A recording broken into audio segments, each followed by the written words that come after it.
Good evening, ladies and gentlemen. We're glad you are watching. Thank you so much for choosing Mtembei TV tonight, even as we get down to our open forum political discussion show, a show that gives you an opportunity to air what you feel and think about the latest development on our political front. A lot has happened in the course of the day that we all need to apply ourselves to the same. Raila Odinga with Azimio La Umoja were rocking Narok today. And today also there was the Tifa opinion polls coming out and placing Raila Odinga ahead of Deputy President William Ruto. And of course, William Ruto's response claims the polls are fake and rejects them once again. Well, this is not the first time he is rejecting opinion polls and terming them as fake. The question tonight is William Ruto getting set to also reject the general election result, since everything from everywhere about his loss is rejected. I want us to look into this keenly and be able to get to the bottom of the same. And of course, IEBC calls for status conference with the stakeholders to resolve the matters, physical register, and the other election matters. Is Chepkati up to the job, or he's playing his games? I invite your thoughts about the same. Well, SAKAJA, IGATHE, face off today. What is your tell? The debate is still on, but you can tell us one or two things that you have seen. Who is the next governor for Nairobi? Let's get talking. Although the polls place SAKAJA ahead. Is he ahead even in the debate? No, but tuongee kwa kina. And once again, I'm glad that we are back on Facebook. Therefore, our Facebook people, please welcome back and let us get talking. It is 28 days to election day. Are you set? Is your voter's card ready? Your ID? Are you in the right constituency where you're voting? Or you're miles and miles away? If you're miles and miles away, days are running out. Begin your journey. Get to the place of voting. Make sure that your vote counts. Ladies and gentlemen, we are glad you're out there. Please, let's keep talking and inviting as many as we can to join into the discourse tonight. The link to use to get in the studio is right now in the comment section. All you need to do is click on it. Allow StreamYard to configure for you the camera as well as the audio. And you will be in this space for us to get talking. I salute all of you for making time to join us for the discussion. Please, let's keep inviting as many as we can to join into the discourse. This is one show that ensures that propaganda and all manner of lies are dissolved so that every Kenyan makes an informed decision come August 9th, 2022. Karibu sana. Nevestas Limo, you're welcome. Kuna Georges Olule, you're welcome. George Ouma, you're welcome to the show. Prince Michael Birisio, karibu kwa show. Kuna Helen Ekisa. I got it. Yes, thank you very much. Favor Akita, you're welcome. Dorothy Melika, asante sana, karibu kwa show. Kuna Sir Justus Kim Kimeu, asante sana. Catherine Okiru, you are welcome. Chepkon Kipragat Frederick, you're welcome. Sorry for mispronouncing your name. Kuna Morina Deka, you're welcome. Asante sana. Edward Onyango Teddy, karibu kwa show. Alafu kuna nanu yu Rachel Chemeli Chelimbochet. Na kuambia leo ni mateso. Karibu sana. Jackton Ogutu, you're welcome. Thank you so much. Jackton Ogutu, I've already apologized and I have been announcing every day that we had problem with Facebook. But we thank God it has been solved. So welcome back. It's been long, yes, but it's you who has been missing in action. We have been here every day. Karibu sana, kuna Charles Kondue. SAKAJA ni kilio kwa Nairobi. Afai. Thank you so much kwa ujumbe wako. Nani huyu? Ningependa kupata kila mtu leo. Asante sana kwa wote ambao mnaingia kwa fujo. Karibu, nakaribisha wawili watatu ili kila mmoja asisalie nyuma. Official Slim, thank you so much. Kuna Daimij Mark Juma, thank you so much. Good evening to you. Na Catherine Okiru, asante sana, karibu kwa show. Anderson Nete, thank you so much. Charles, huyo tutaongea naye. Kuna Masete, Morris Mangeni, karibu kwa show. That name sounds like my village. Evans Otwane, you're welcome. Evans Kasim, karibu kwa show. Nyongeza Junior Wekesa, you're welcome. Kuna Catherine Akinyi, karibu kwa show. Junior China, asante sana, karibu kwa show. Ni China ama China, whichever it is. Kelab Kidhi, you're welcome. Kuna J. Riz Abdallah, karibu kwa show. Metish Devi, you're welcome.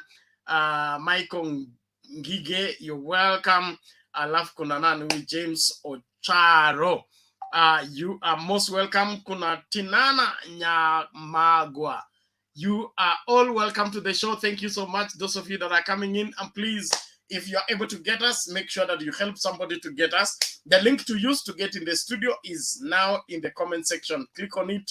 Allow StreamYard to configure for you the camera as well as the audio, and you will be in this space for us to get talking. I want to appreciate everybody for your faithful followership of Mtembei TV and keeping abreast with every item that is flowing right now. There is a debate underway right now between IGATHE and SAKAJA. What do you make of it? Who is nani ametosha mboga kwa governor wa Nairobi? Kwa maoni yako tungependa kujua hiyo. Alafu of course baba amekuwa Narok, mambo kama hayo. IEBC inasema stakeholders conference inaitwa tena. Hii ndio itakuwa suluhisho ama kuna nini? Alafu election countdown ni 28 days. William Ruto anakataa matokeo ya Tifa, anasema ni fake. Tunauliza swali, hii ndio mwanzo wa kwanza kukataa matokeo ya uchaguzi ama ni nini? Karibu kila mmoja, tumakinike kwa pamoja. Let's all get in. Let us get talking. I want to appreciate everybody. Abdallah, karibu. John Mwangi, karibu. Nani huyu? Henry Kipuruto, karibu kwa show. Dano Mondi, karibu kwa show. Keno Alex, you're welcome. Lafu nani huyu? Anasema UDS State House Express. Nisa Justus Kimeu. Okay. Yo express iko wapi? Tungependa kujua. Ninyi mnasema mkuli barabara, alafu mnatumia jina la express. Yo yendi hivyo. Okay? Nairobi Expressway mtaki kwa sababu amuili. Ninyi mkuli barabara, amkuli maendeleo, mnakula chakula, yani mchele ama wali kwa nyama. So msitumie masuala baya ya uhusu watu wa UDA. Karibu kila mmoja, nashukuru kwa kila mmoja anayejiunga nasi katika Mtembei TV. Hii ni debate yako ambayo unapewa nafasi ya kusema yale unayofikiria kuhusu siasa zetu. Kwa hivyo una uhuru wa kuingia studio alafu ukatuambie mawili matatu ambayo unaona ndio siasa inaelekea.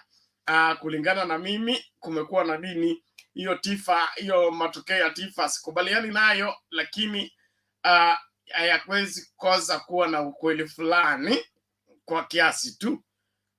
Kile ambacho naamini ni kwamba William Ruto hana nafasi ya kusongelea karibu na Raila Odinga ikifikia masuala ya uchaguzi.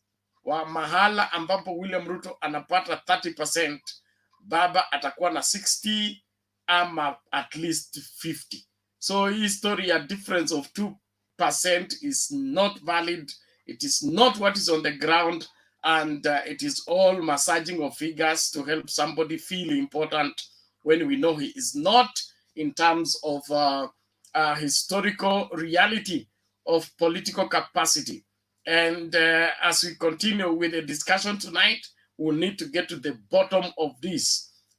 Rejecting Tifa result does not necessarily exempt you from being the sponsor of the same, in order for you to give an impression that there is progress you have made politically, when in reality there has been nothing, in my opinion. So karibu kila mmoja tafadhali, natuma tena link Watu wanaogopa kuingia studio leo. Karibuni tujadili mbivu na mbichi. Sakaja is the man. We need Nairobi governor. Oh yeah, God bless him abundantly. Aya, karibu tuambie kwa nini unafikiria Sakaja is the man.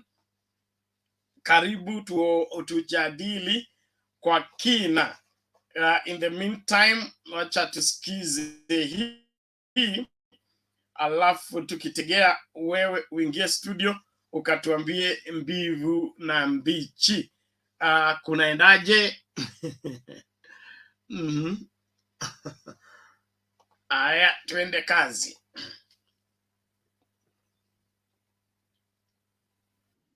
Unaenda nazo makazi. Unapaki hapo pikipiki zenye ziko American kama hizo baiskeli. Unapaki hapo pikipiki unaingia kiamini hivyo. Ama kama ziko ni watu wanaenda nazo makazi.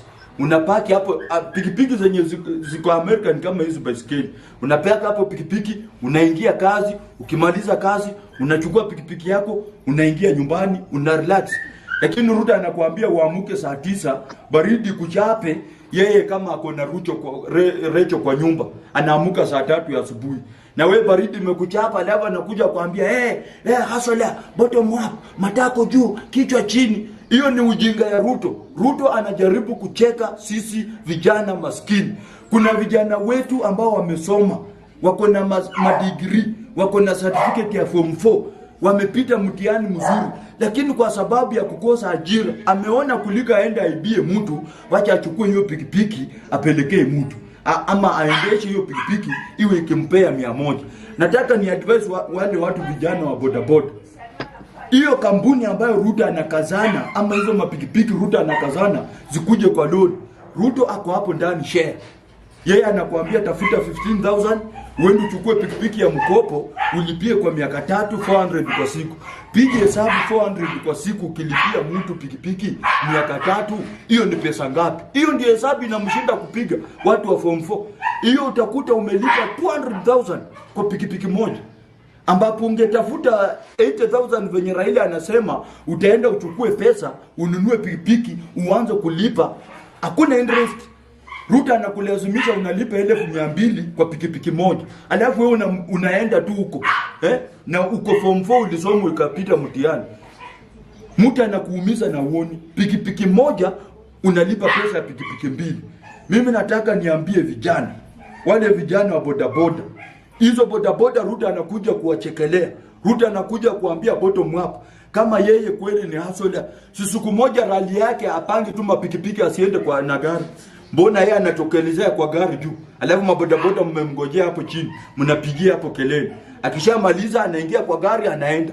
Wanamweka hapo, chopa inaenda inamweka kwa kiwanja, anaingia kwa gari. Si mtumie akili. Huyu mtu anajaribu kutuonyesha nini? Ruto akitoka kwa chopa anaingia kwa gari.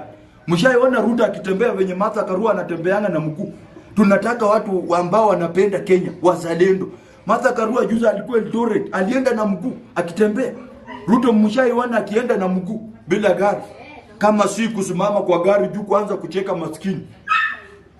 Mimi nataka niambie watu wa Central. Ruto amesema akipita atashika huyo kijana yenu ambaye anaitwa Uhuru Muigai Kenyatta. Angalieni huyu Ruto mara mbili. Muangalie Ruto, ameanza udikteta na hajaingia. Na ndio mimi nilimwambia kitambo, sijaanza kusema sahi. Niliwaambia kitambo, Ruto is not a leader. Kiongozi ni ule mtu hana hasira. Kiongozi ni ule mtu hana chuki.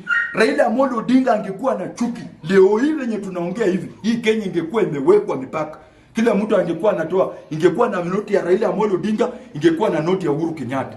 Lakini Raila aliona Kenya anaipenda, akalenda handshake. 2007 kura ilitangazwa Raila akiwa mbele na 1 million juu.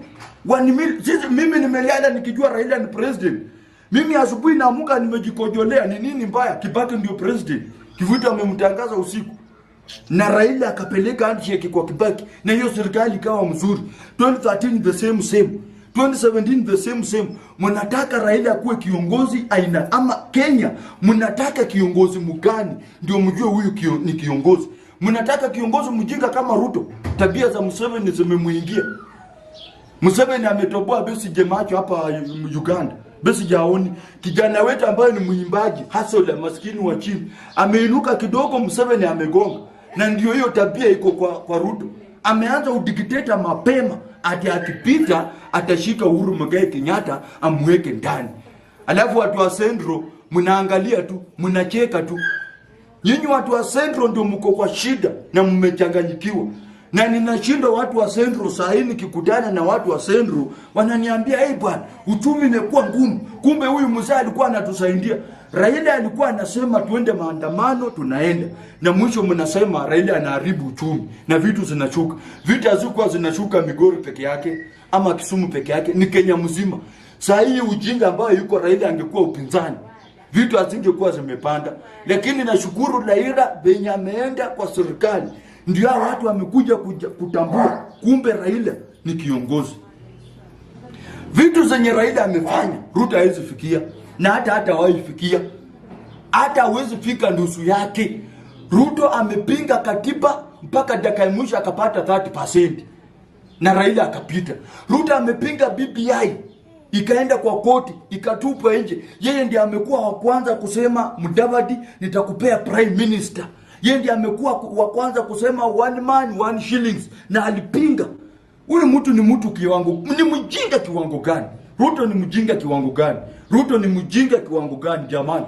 Kenya muangalie kiongozi, wacheni kuangalia pesa. Ruto anataka nia yake, zile pesa ambazo walibadilisha. Ruto baada ya kuna makonteina kwa nyumba, akiingia kwa serikali anarudisha hiyo pesa ya kitambo. Hiyo ndio ujinga Ruto ako nayo. Na ndio hatutaki nchi yetu tukitoka kwa mambo ya udikteta, mtu anakuja kuturudisha kwa udikteta.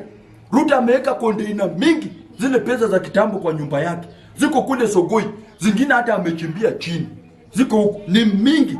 Anatafuta aingie arudishe hiyo noti ya kitambo, ndio zile pesa zenye ameweka kwake zianze kutumika. Na tumemuonea kiumbali. Kenya na nchi za nje, mimi najua Ruto sio kiongozi.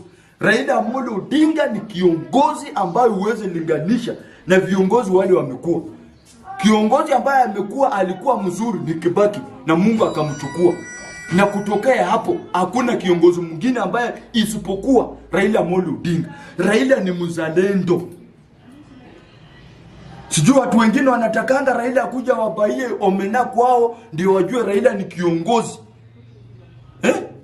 Kama Uhuru Kenyatta, Ruto alimpatia Minister of Agriculture, akaandika watu wake wa Sogoi. Ile agriculture ilikuwa imekufa. Kama Uhuru Kenyatta si kuweka hapo Munya, ingekuwa inafanya kazi. Alafu mtu anakuja kukuambia hapa ati akiingia atafanya. Useless, shame on you Ruto na Kashago. Wezi wawili, mwingine ako na corruption ya 10 billion, mwingine ako na corruption ya 7 billion. Na wote wameshikana. Ndio wanataka kuongoza nchi yetu ya Kenya. Na kuna wajinga tu wanawafuata, wanapiga makofi. UDA, wakina Musali. Musali wewe ni mjinga, ulisema ulisomea economy. Hiyo mtihani mwalimu alikuibia. Ulikuwa mjinga kwa darasa. Kama unajua economy yetu ya Kenya imefika hapa na unapiga kelele ya UDA, wewe ni mjinga number 1. Mimi nakushinda kwa uwerevu. Hatutaki nchi yetu iongozwe na William Samoei Ruto. Tunataka Raila Amolo Odinga na Martha Karua wametosha kuongoza hii nchi. Siku tuletea hapa ujinga atu bottom up, atu UDA, atu sijui nini. Hiyo ni takataka. Chama ya unafiki, chama ya ufisadi, chama ya umatapeli, chama ya wizi. Ruto utafanya kazi saa ngapi? Utafanyia saa ngapi mwananchi kazi na utaiba saa ngapi? Kwa sababu wewe unaiba 24/7. Ni nchi yetu ya Kenya President sio kiti ya uguru ama ya nyumba 10, my friend. President anaangalia county 47 na kando na county 47 inji za inji zinamwangalia. Wewe nani atakuja kuangalia? Ruto ana rafiki yoyote wa maana ambaye atakuja kuinvest hapa Kenya? Zile 7 billion anadanganya atawekea wa mama ata 100 billion at 50 billion. Hiyo ni porojo ya kura. Anataka kura zenu. Ruto hakuna kitu atawasaidia. Hakuna kitu Ruto atawasaidia hata kidogo. Kama angemekuwa kwa serikali na ndiye amepiga vita serikali. Huyu ni mtu ameanza udikteta kama ako kwa serikali. Na ndio mnangangania ati ndio kiongozi. My friend, mimi kama nawaambianga sijapata elimu ya kutosha na nimepata kujua Ruto in and out, tabia zake na aina gani. Na wewe ambao umesoma, umekaa kwa mtihani standard 8 ukapita, ukakaa kwa mtihani ya form 4 ukapita, ukaenda university ukapasi, na bado unafuata mjinga wakinaweta loya mzima asialoe mwenye ameheshimiwa Kenya. Hata umefanya heshima yako imepotea, ati unafuata Ruto. Na ndio nyinyi mlikuwa mnaambia Waluya Ruto ni mwizi. Kumbukeni by election ya Matungu, wakati ulikuwa unachagua Peter Oscar na Burindu, mlisema nini? Ruto ni mwizi, ametuibia. Imefika wapi huyo mwizi? Ndio mnaambia tena Waluya tupigieni mwizi kura. Unajua nyinyi Musalia na Mudavadi, nyinyi ni wajinga wawili wamefatana. Ni kama inzi kwa choo. Ikiona tu mtu akiingia kwa choo ndio huyo imeingia. Na nyinyi ndio Musalia na Weta. Mahali Ruto anaenda mnamfuata tu. Kenye Ruto anasema mnamfuata tu. Alafu mnasema mmesoma. Masomo wazazi wenu walitupa school fees. Na kama ukiweza jua kama wewe ni mzazi utazaa mtoto kama Weta, hiyo siku usifanye mapenzi. Ndio zilada tu. Huwezi zaa mtoto mjinga kama Weta na Musalia. Juzi nimekuwa Vihiga, hata barabara ya kwenda kwa Musalia hajaunda. Ati mvua ikinyesha Musalia hawezi ingia kwake. Sasa kama hujaunda barabara ya kwako, hizo mabarabara Raila amechora zote utaunda. Unafikiria Kenya ni Vihiga? Utakuja kuleta tu ujinga yako hiyo umezoea. Kenya sio Vihiga. Kenya iko na county 47 ambapo Raila anataka hizo mabarabara zifikie hizo kaunti zote. Kama barabara ya kwako imekushinda, utatengeneza aje economy ya nchi? Kwako kwenyewe mvua ikinyesha huwezi ingia. Malulu primary, ile primary nilikuwa nafikiria, primary ambayo iko kwa principal kama Musalia, ni primary ambayo imeundwa, iko na fence mzuri, iko na gate, imewekwa ukuta. Kumbe kila mahali ni gate, kila mahali ni gate. Hata waya ya kununua kuweka kwa shule uwezi. Na wewe ni principal mzima na unajichocha. Shame on you Musalia. Useless. Na kutusi hivyo kwa sababu ulitusi Ruto ni mwizi. Na hata pia mimi na kutusi sasa wewe ni mjinga. Na ujinga yako ni kusupport Ruto. Umechukua 300 bilioni umeweka kwa tumbo. Sasa unafikiria ati Waluya venye wewe hauna njaa, venye wewe hauna njaa unakula na kukunywa, ati Waluya wote wanakula na kukunywa. Tunaumia. Mashini yetu ndio ile ya mmiasi imegwama. Wewe kama uko na Ruto, hiyo mashini inataka 10 bilioni. Ruto ako na pesa ngapi? Si umwambie aweke kwa hiyo mashini 10 bilioni. Hiyo mashini ifanye kazi. Kazi yenu ni kelele, kutusi Raila. Penye mnaenda ni Raila. Penye mnaenda ni Raila. Manifesto yenye mlitoa iliwashinda kuwasomea wananchi. Sasa penye mnaenda ni Raila. Penye mnaenda ni Raila. Penye mnaenda ni Karua. Kwani mnataka Karua? Wewe Musalia ukitaka Karua mpigie simu mwambie na kutongoza. Wacha aibu ndogo ndogo kutusi kila mtu. Watoto wadogo wakina Ndingi Njoro, watoto wakina Mwaura, mzungu feki. Raila ndiye amekutengeneza akakwambia choo inakuanga hapa kwa bunge. Tishu inakuanga hapo. Ulikuwa unajua mahali tishu inakaa? Kama sio Raila kukuinua. Wewe Mwaura ni mjinga na ambuani wewe. Wakina Ndingi Njoro wenye Raila ameunda juzi. Raila amefanya historia hii Kenya. Hakuna mwanasiasa atafanya vitu zenye Raila amefanya. Hakuna.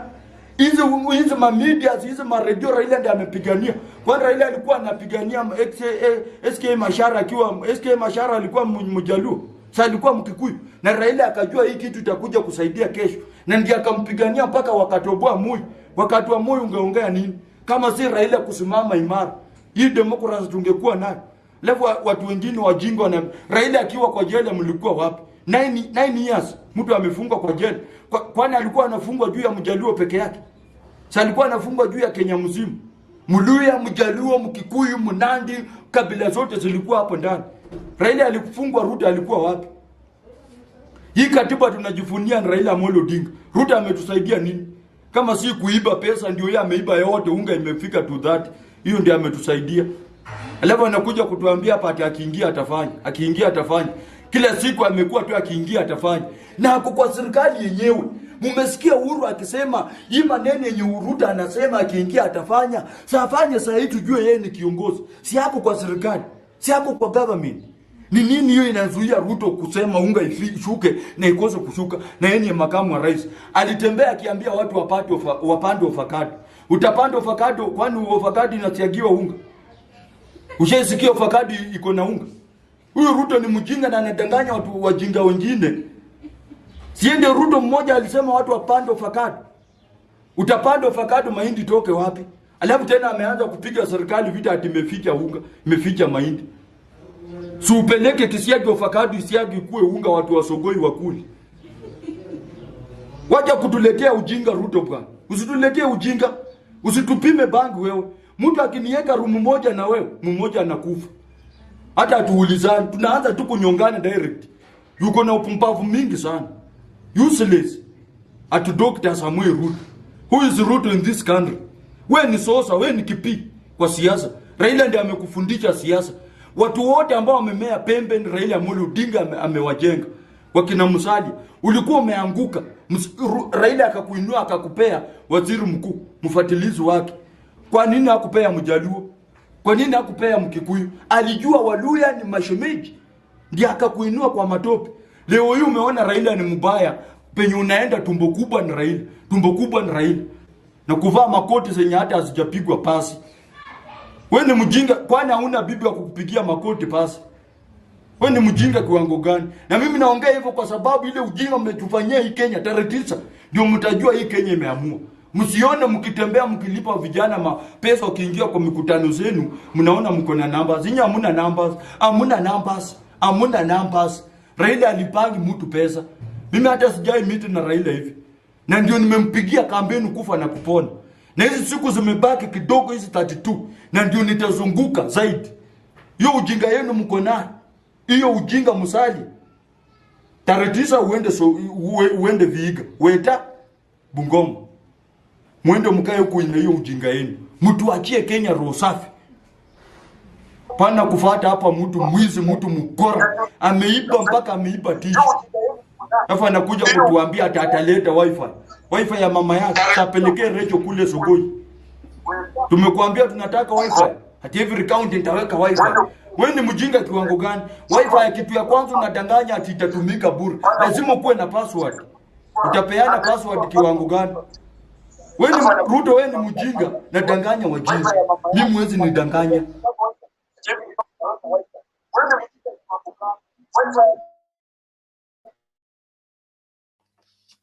Ladies and gentlemen, welcome to the show. That was a good start off. Please, when you're in the studio, you make sure that your mic is off until it's your turn to speak. I'm glad that you are in, and please, since you're able to get us, invite 1, 2, 3, 4 people to join in the discourse tonight, as we look at Raila in Narok and the Tifa opinion poll result, the face-off between IGATHE and SAKAJA, the status conference by IEBC, and of course, it's 28 days to the D-Day. Are you ready for your vote? With your vote, you've decided who you're going to vote for. Which way, Kenya? Welcome, everyone. Eunice Tora, habari leo? Habari Bernard. Salama, vipi? Na wenzangu na wasalimia mjambo. Hatujambo, wako wazima hao? Oh, naona mko fit. Huyu jamaa anaongeanga vizuri mpaka ananifurahisanga kabisa. Huyu ameng'ang'ania Raila kabisa. Na vile anasema wale watu wenye wa vipofu, unajua kuna wale vipofu hata hawajajua hii Kenya inaenda wapi, inatoka wapi, inaelekea wapi. Wao wanafuata watu wengine kama punda tu, hawajielewi kwenye wako wao tu. Sasa wanasiasa wakisema vile wanasema ndio wanafuata. Sasa kama hawa watu wa udako, naona wafuasi tu wanaongea kama Ruto mwenyewe, ni kama hiyo damu imeingia kwa akili zao.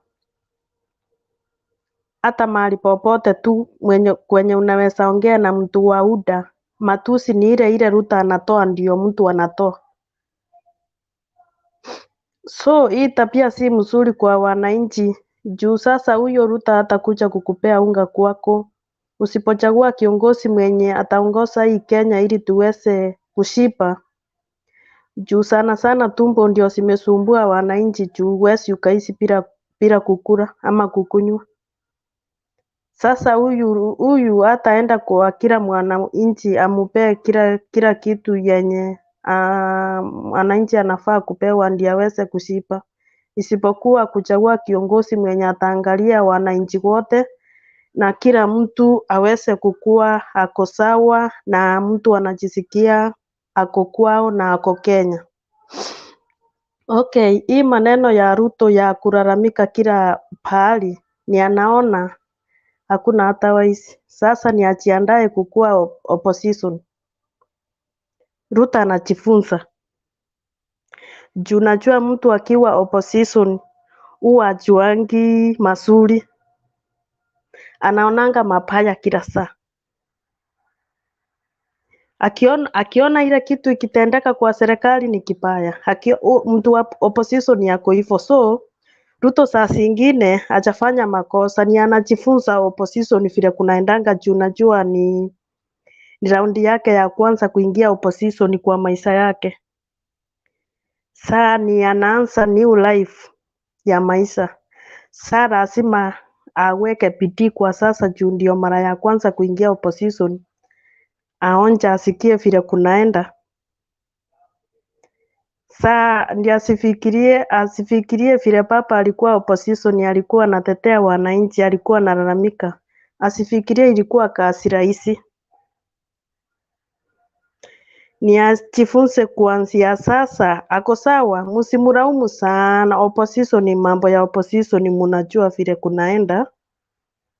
Si ati mtu aitikie kila kitu, hivyo ndio kunaenda. Saa zingine hata kama analalamika sana, anaongea vile anataka, saa zingine ako sawa, juu mtu wa opposition lazima ikue hiyo mwelekeo yenye ako nayo si mbaya kwa opposition, ako sawa. Tukienda kwa watu wa Central sana sana ndio huwa tunang'ang'ania ndio waweze kujua, juu najua alienda mara ya kwanza mwanzo, hata kama alienda mapema huko akawakoroga akili. Saa unajua sasa akili zao ndio zinaanza kufunguka sasa polepole. Juu alienda akaingia kwa damu zao kabisa, akakusanya makanisa ya Central akawaingiza kwa box. Sasa unajua hao watu kuelewa ni shida, lazima tuteki muda, lakini naona Mungu anaendelea kutufanyia makuu, juu hao watu sasa wanaendelea kutoka kwa machupa. Hata wale wamesha kula pesa za Ruto wanaona sasa hata kama tulikula pesa sisi si wa kuuzwa, ni wa kulendiwa. Wanaendelea kujua sasa. Unajua ile kitu kinanisangaza ni Kenya mzima tuko na makanisa mingi. Kisii kuna makanisa Kisumu. Kwani mbona Ruto aliona Central tu ndio kuko na makanisa? Kila mara kanisa ni Central, kila mara kanisa ni Central, kila wakati kanisa ni Central. Wae huku kwingine hakuna wanabii na hakuna makanisa. Hiyo sasa watu wanajiuliza sana, na Mkikuyu amekuja kujiuliza sasa. Hii ndio swali Mkikuyu anajiuliza kwa saa hii. Hakuna makanisa huku kwingine. Huko Sogoi hakuna makanisa, Kisii hakuna kanisa. Mbona kanisa ni Central? Mkikuyu ameanza kujiuliza.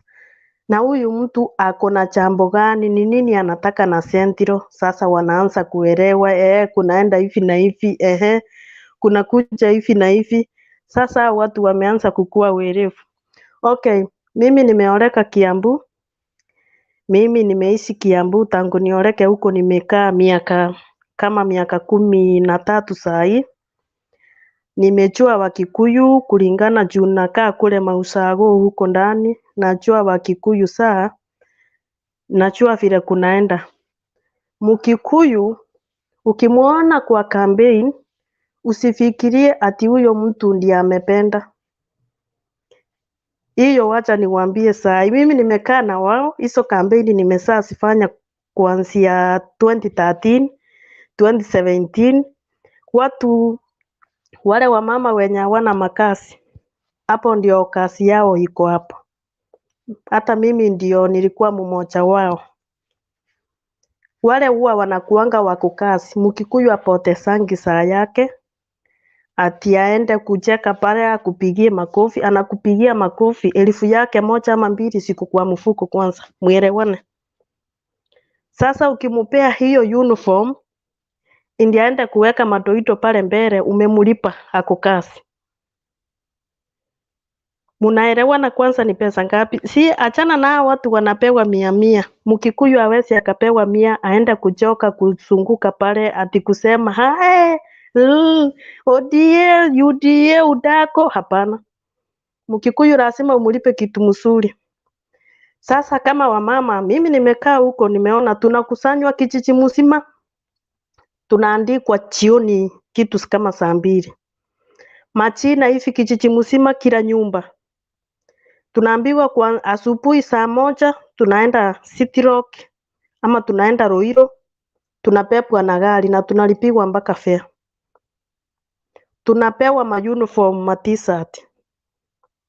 Sasa huwa mnaambiwa mtu ni nani, si ati kumchagua, hapana.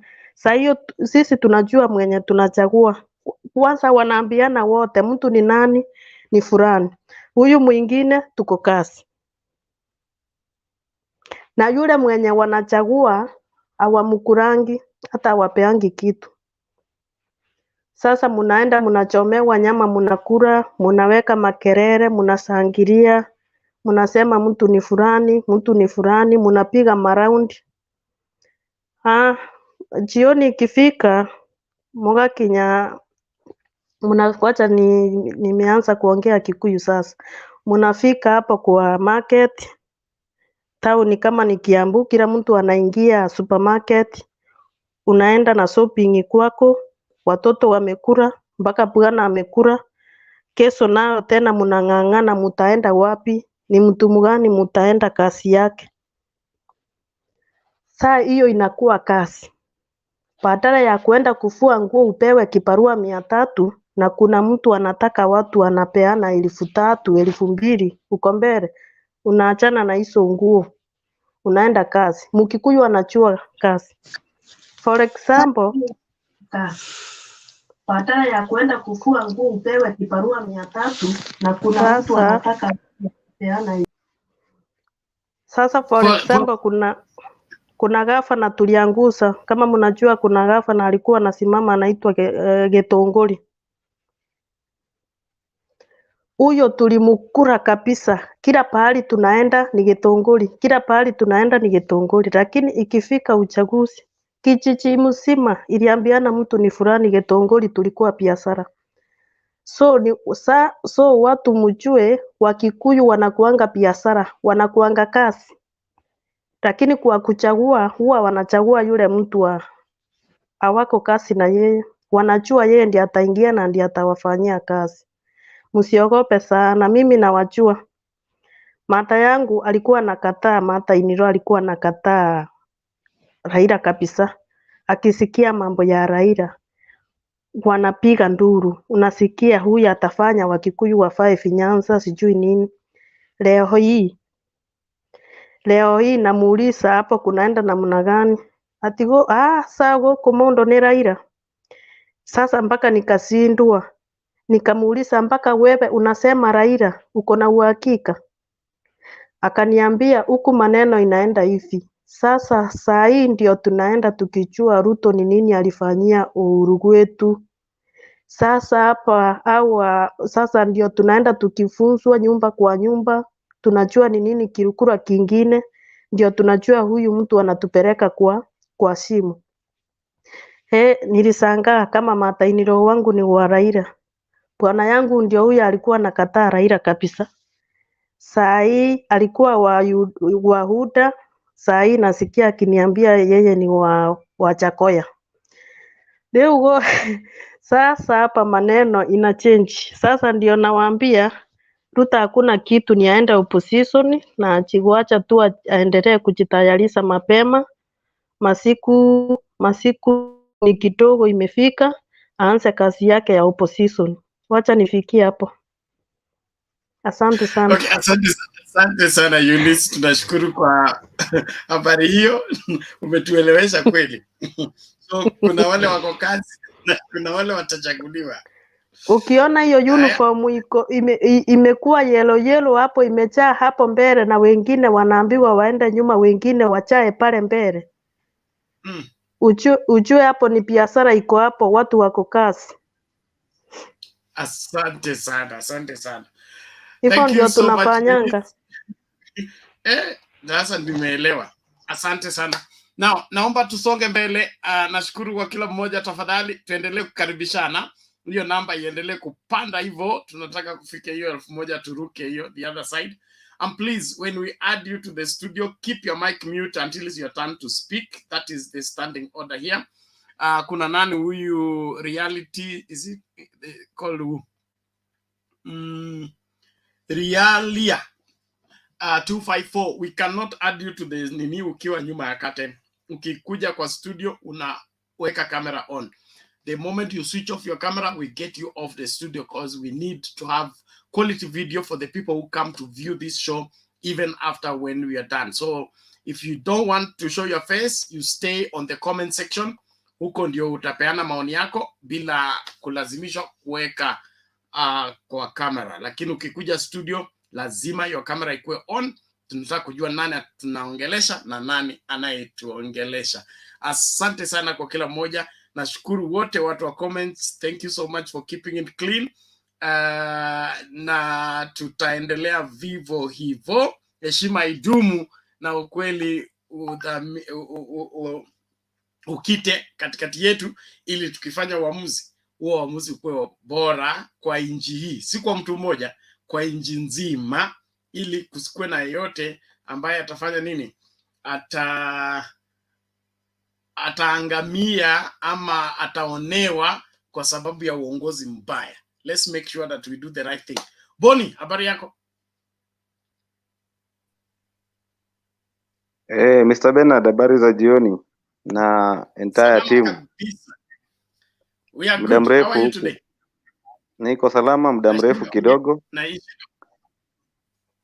Ulienda live? Niliingia chini ya maji kidogo. Hapa wanasema watu wameingia nyasi.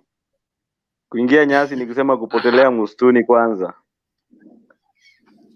Haya, karibu tupatie habari uliyopata huko kwa nyasi. So, Mr. Bernard, some few weeks ago, kitu yenye Madam Eunice amesema, nilisema hapa. Niliwaambia watu wako kazi. Uniform watu wako naye ya ODM, ya UDA, ya UPS, ya chama gani, wako naye saa ya kazi imefika. And it's the only opportunity watu wanatengeneza pesa. Hakuna nafasi nyingine utapata yeye mwanachama ukule pesa yake. So the reality of things is that people saizi wako kazi. Watu wako kwa biashara. Hii magrupu unaona watu wanakuja, the crowds zinakuwa kubwa, usione hiyo ni kura. And this time inakwambia watu waishi karibu na Nairobi Hospital, jumaji watu wataongezwa. Si historia ukata miti sasa, hapa ni maji, watu wataongezwa. Pressure zitapanda. Tufanye donation ya damu ya kutosha. Sababu hapa the reality of things is this. Number 2, Mr. Bernard, this election, I said it here, the winner will have 54%. The winner will win with 54%. Who will be the winner? mwenye atatoka watu wake watakuwa wa ukweli, si wale wa uniform, sio wale wenye wamekuja biashara. Hao ndio watakuja kuwin. Vile nimeenda nyasi kidogo, kupotea kidogo, Mr. Bernard, nilikuwa katika harakati zangu za kuangalia. I've come to realize in Western tuko na shida. Western tuko na shida. The entire part of the country watu wamejielewa. It is so sad that in some other regions when other politicians wana visit wanapewa, wao wanavalisha uniform wanapewa 1000 2000, but nyumbani tunapewa 200 hata 50. Western tunapewa 200 ama 50. Sasa ikifika hapo, nikisema siku ile Ruto hakuwa na makosa kutuweka kutupangisha laini kwa kioski pale nyumbani na kutopea soda na kangumu, alikuwa na makosa gani? Sababu viongozi wetu tayari wameshamuonesha hii watu wangu ni watu ya 50. Kangumu na soda hiyo ni 30 20 50. It is so sad, Mr. Bernard. So I'm blaming our leaders from Western because mtu kama Mudavadi, and you know Ruto is very smart. His Excellency the Deputy President is very smart. Anajua yeye angalii saizi, yeye anaangalia ile siasa kama ya Moi alikuwa anaangalia mbele. And I said it here again, UDA will have majority number in parliament. UDA as a party, not as a coalition as Kenya Kwanza, but as a party, UDA itakuwa na wabunge wengi sana kwa parliament. Hii whether tukubali ama tukatae, hiyo ndio reality. Na Ruto alikuwa anapiga hesabu once Martha Karua was given the running mate, a deputy president of Raila Odinga. Alirudi nyuma akajua this is a game changer. The only thing I need to do now is to focus for the numbers in parliament. So that if Raila wins this election, I'll have say to the parliament. I can even, ninaweza zuia hata vitu fulani ambazo natakana zipitishwe, watu wangu wanaweza zuia. Ile numbers wanga anasema I have numbers in parliament. So when alikuja akarealize that in Western, do you know where the pale weak link ya Ruto amepata ni rahisi sana kupenya sasa ni Western. Leave alone other places. Western is the only point enye William Ruto sasa amefocus on, and is the only point that he knows he can get even 30%, leave alone 10%. He can even get 40. Because keep in mind, Western we have 4 counties. We have Trans Nzoia, we have Bungoma, we have Kakamega, we have Vihiga. And anytime Mr. Bernard huwa anasema kitu, kesho yake unaonaga inafanyika. And I'm telling you this, the place wenye Ruto anaenda kupata votes nyingi is Bungoma County. And take that to the bank. Why? Hakuna siku in Western votes inakuaga kikapu moja. Either siku yenye Bungoma County iko kwa government au wengine wako kwa opposition. Siku yenye wengine wako kwa opposition, Bungoma County inaendanga kwa government. It plays like that. And that's why Senator mwenye anasimama useneta Bungoma amerudi kusimama useneta because anajua hiyo kiti atapata hiyo kiti. He will get that seat. But mtu mwenye anaenda kuumia in us Western na viongozi ambao tulikuwa tunafikiria kama if Mudavadi angekuwa na play smart ama anaangalia siasa ya mbele, angekaa nyuma ya Raila so that in the next few years you see somebody like Martha Karua after these 5 years, even not even 5 years from since ile day alikuwa appointed as a deputy president running mate, ali nourish, ali change, aling'ara Kenya mzima, amejulikana zaidi ya vile alikuwa anajulikana. Anybody mwenye anapitia kwa mkono ya Raila, hata kama Raila huwa achukui kiti yoyote, huyo mtu anaonekana. And somebody like Mudavadi Musalia angekaa nyuma ya huyu mzee Raila. Because, and I said it here, after 9th, that is on 10th August, Mudavadi will be asked, wewe ANC member of parliament ni wangapi? And that's why right now, Wetangula amerudi kumobilize namba zake za ubunge apate watu wake wa Ford Kenya. Because anajua he'll be asked the master the question. Wewe Wetangula, umekuja na wabunge wangapi? Ata present. ANC wata present nani?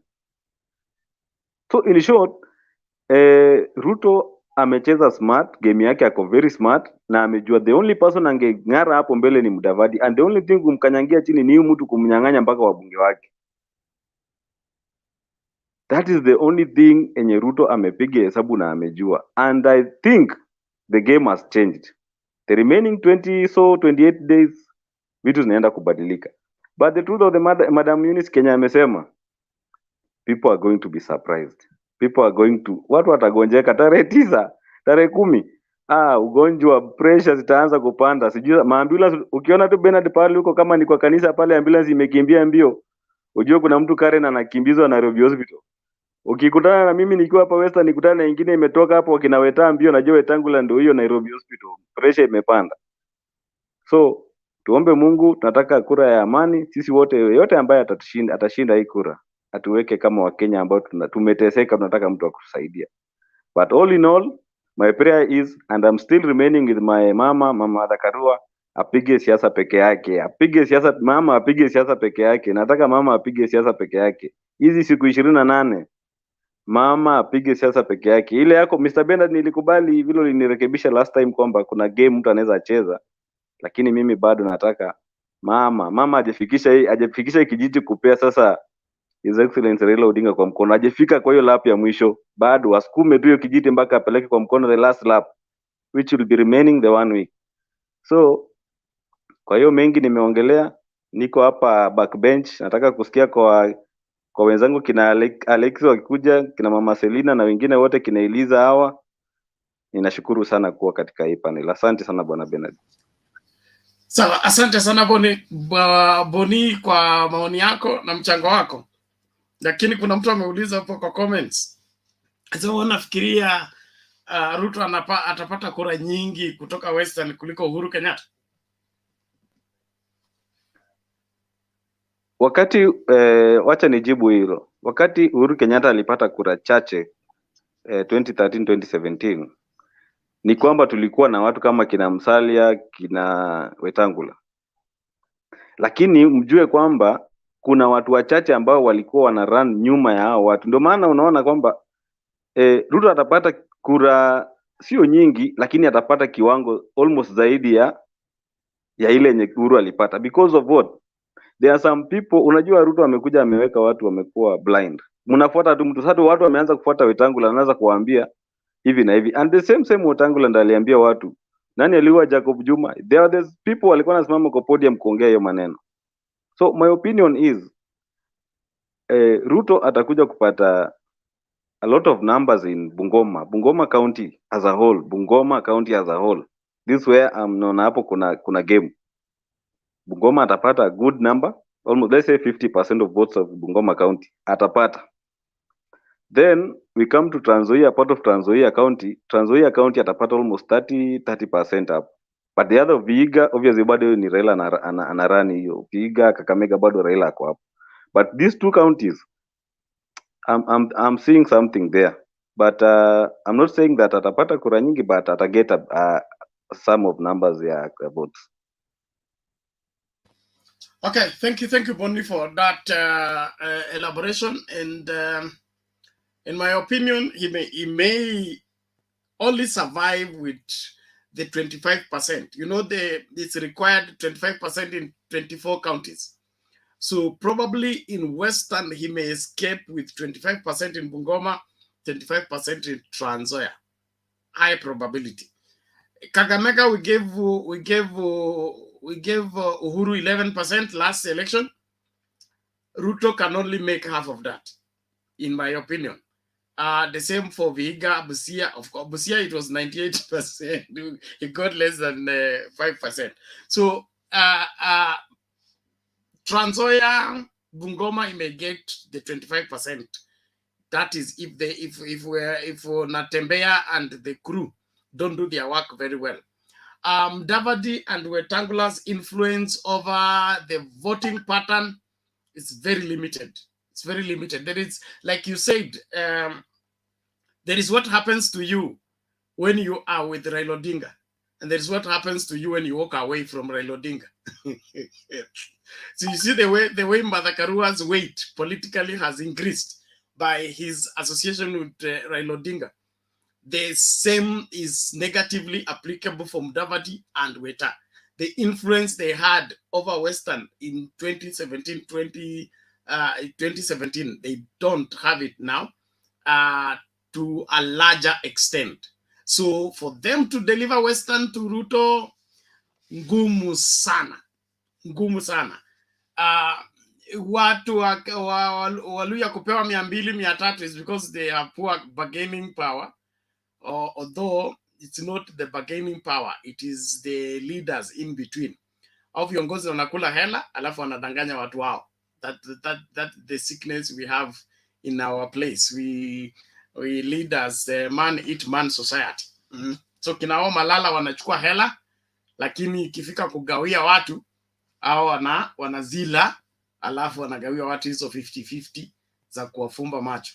But all in all, let's look forward for a great election. Maneno ya ambulance na hiyo masuala yote, mabishop wamekula Eunice hapa ametuambia makanisa yote ya Central imepokea hela mingi sana. So au mabishop ile hela wamekula 4 years, kazi yao iko karibu kuanza tarehe 9 mwezi wa 8. So wakisikia ambulance wakimbie Nairobi Hospital, wapeleke maombi, wakimbie Sugoi, kila mahali wakisikia nini. Sasa kazi yao walikuwa wanakula mshahara bonus, okay? Sasa hii ni kazi iko karibu kuanza, wajitahidi sana kwa sababu lazima washirika washikiliwe vizuri wazizimie. All the same, karibuni sana kila mmoja. Nashukuru kwa wale ambao mnaendelea kukaribisha wenzenu tujumuike katika Mtembei TV, tukajadili siasa zetu, tukawe na ufahamu wa kutosha wakati tunaenda kupiga kura. Cha muhimu, hakikisha kura yako imehifadhiwa vizuri, mtu asikudanganye. Nilisema tengeneza ID yako copy, ile colored ulaminate vizuri, tembea nayo. Original weka chini ya mattress, na hiyo mattress isikuwe karibu na jiko. Hii kura mpaka uilinde vizuri, tafadhali linda vizuri kabisa ili upige kura, na kuwe tu mstari wa mbele kusema baba tosha, UDA nini, na siku ya kupiga kura unaenda kulala siku nzima. Hakikisha umepiga kura yako. That is what makes the president. That's what makes the leader. Thank you very much. Naomba sasa tusonge mbele na tulinde muda tafadhali. Wale watu tumetufungulia mmechukua muda mrefu. Naomba tafadhali tulinde muda ili tusiweke line ikuwe mrefu sana. Nani huyu? Kuna mtu hapa anataka nini? Anataka kuonyesha mlango. Naomba nimuonyeshe. Asante. Nani huyo? Wasike. Habari leo? Mzuri. Wewe na kuweka kwa stopwatch. Stopwatch. Your 3 minutes starts now. Asante sana na salimu wenzangu ambao wako kwa panel. Natumai mnaendelea vizuri na pia mmechunga kura zenu vizuri, maana tarehe 9 lazima kila mtu ajitokeze. Jambo langu la kwanza ni kuhusu hii debate ya SAKAJA leo. Kitu ya kwanza, kitu yenye imejitokeza wazi ni kwamba hawa watu wa UDA they are very rude. Hiyo ni kitu ya kwanza, kwa sababu SAKAJA amekuja kwa debate very late na hata apologize, na he goes ahead and anaanza kubishana na wale ambao walikuwa washafika hapo mapema. Kwa hivyo hii inaonyesha kwamba these people wa UDA they are wako very overconfident, of which mwishowe hiyo itakuja kuangamiza.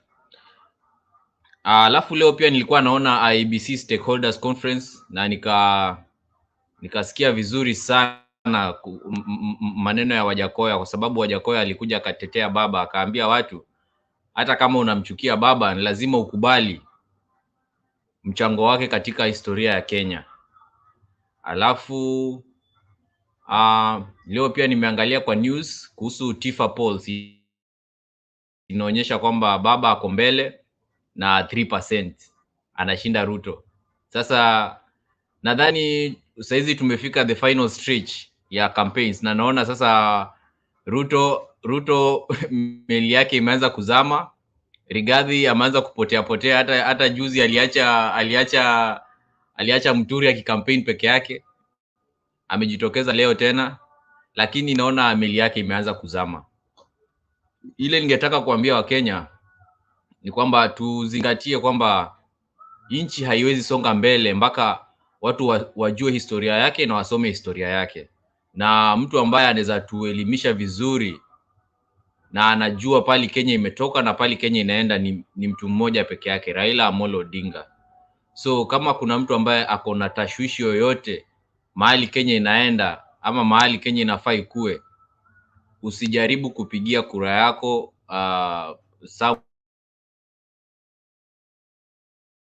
Samuel, ila ameenda pale Narok na watu wa Narok na Bomet na amekubalika kabisa. Hata ile rally ilimshtua sana Ruto, maana alikuwa anashangaa, nimekuaje hao watu wamekusanyika, na mzee Atoli akaongelesha watu vizuri sana. Kwa hivyo mahali imefikia saa hii ni kwamba tukue na moral kwamba hii kitu tushaichukua, na tarehe 9 kila mtu ajitokeze. Mimi mwenyewe niko Mombasa, tarehe 1 niende West Pokot sababu kura yangu iko West Pokot. Ninataka kusave gavana wangu Lonyangapo alafu nipigie baba. Sasa ni hayo tu kwa sasa, nitakuwa on the background nikisikiza mada. Asante. Okay, asante sana bwana Wasike, tunashukuru kwa mchango wako na mtazamo wako. Lazima hii nchi tukaiokoe mikononi mwa mikora ambao wanataka kuiuza na kuiweka kwa mabega waifanye chombo chao. Kabla Eliza akuje, ningependa tumsikilize rais hapa kidogo tu, alafu tusonge mbele. Everybody please keep your mic mute. It's important until it's your turn to speak.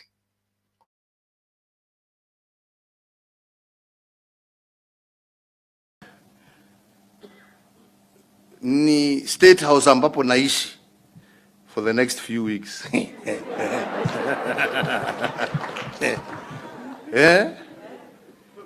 Ama university kama hii, ama hospitali kama hii, ama shamba kama hii. This is the property of the Kenyan people held in trust by the government of Kenya. Sijui kama tunaelewa. Do you understand me? Yeah? And this is why we try and adopt a whole of government approach. When you do projects, when you do things, you look at things globally. Yeah? In order for us to be able to move a country forward. We don't operate in silos. Kila mtu anashikilia ni kama ni yake. Hajui siku zake, hata kama zangu zimehesabiwa, hata zake zimehesabiwa. Unaona? Utaenda uache wengine waendelee. Ama ni namna gani? Yes?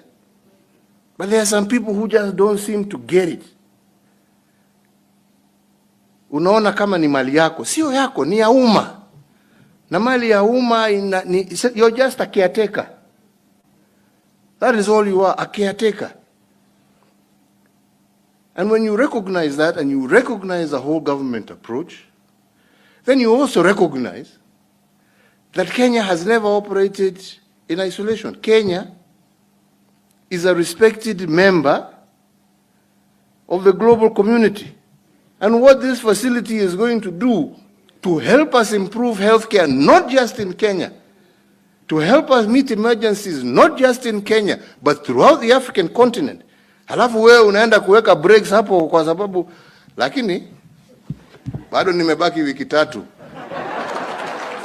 We shall deal with those individuals swiftly and effectively. Swiftly and very effectively. Waende, tutaenda nyumbani na wao. Swiftly and very effectively. We can't have individuals, people operating as individuals. We operate on behalf of the people. We operate on behalf of the global community of which we are a respected member. Sio kurukaruka huko na mambo yako na fikira zako ambayo hatujui ni zimetoka wapi.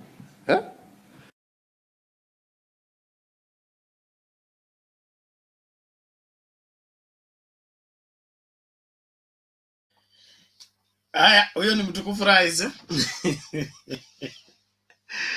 Eliza, vipi? Poa Bernard, mambo? Salama, karibu. Okay, all panelists wote mjambo. Nimepotea siku mingi. Network imekuwa ikinisumbua but nilikuwa nasikiza sometimes tu. But nashukuru Mungu kwa siku ya leo, nimewaona, at least nasikia sauti zenu. Mungu bado anatupa nguvu na tuzidi kuombea Kenya. Okay. Mimi leo nimekuwa nikisikiza Eunice, nimekuwa chini huku kwa comment nikaona wacha niingie haraka sana. Eunice. Ni mzuri unatupatia hiyo business. Mimi nilikuwa ninajua all along, I knew this thing is business. Na ukiona mahali Mkikuyu anashughulikia sana, ujue pale kuna pesa. Na ndio mtu alisema, ukiona Mkikuyu anaweza kuacha ile kazi yake anafanya anakimbia pale kuna pesa. So why Kikuyus, they are very sharp in mind and very sharp in the way they know how to tafuta pesa.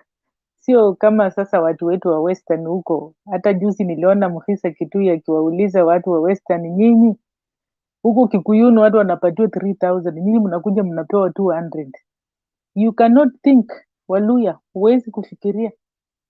Waluya wenzangu, mimi ninawaomba kabisa, Bernard, hebu jaribu kuongelesha watu Kiluya wabadilishe mwenendo wao. Siku hizi shilingi 200 hakuna kazi inafanya. Shilingi 200 saizi inanunua tu sabuni ya mti ya kufua nguo peke yake, yezi ikakununulia vitu mingi sana. So wacha siku ya kura ifike, debe ndio itaamua. Saizi hatuwezi kusema kwa sababu the moment unapoona kwa kila bunge kuna watu wengi wamesimama. Sasa ni sisi wananchi kuchagua ni nani ambaye anastahili kutufanyia kazi nzuri. Tusiweke wale watu ambao watakuja kutuangamiza, baadaye tukuje tulie.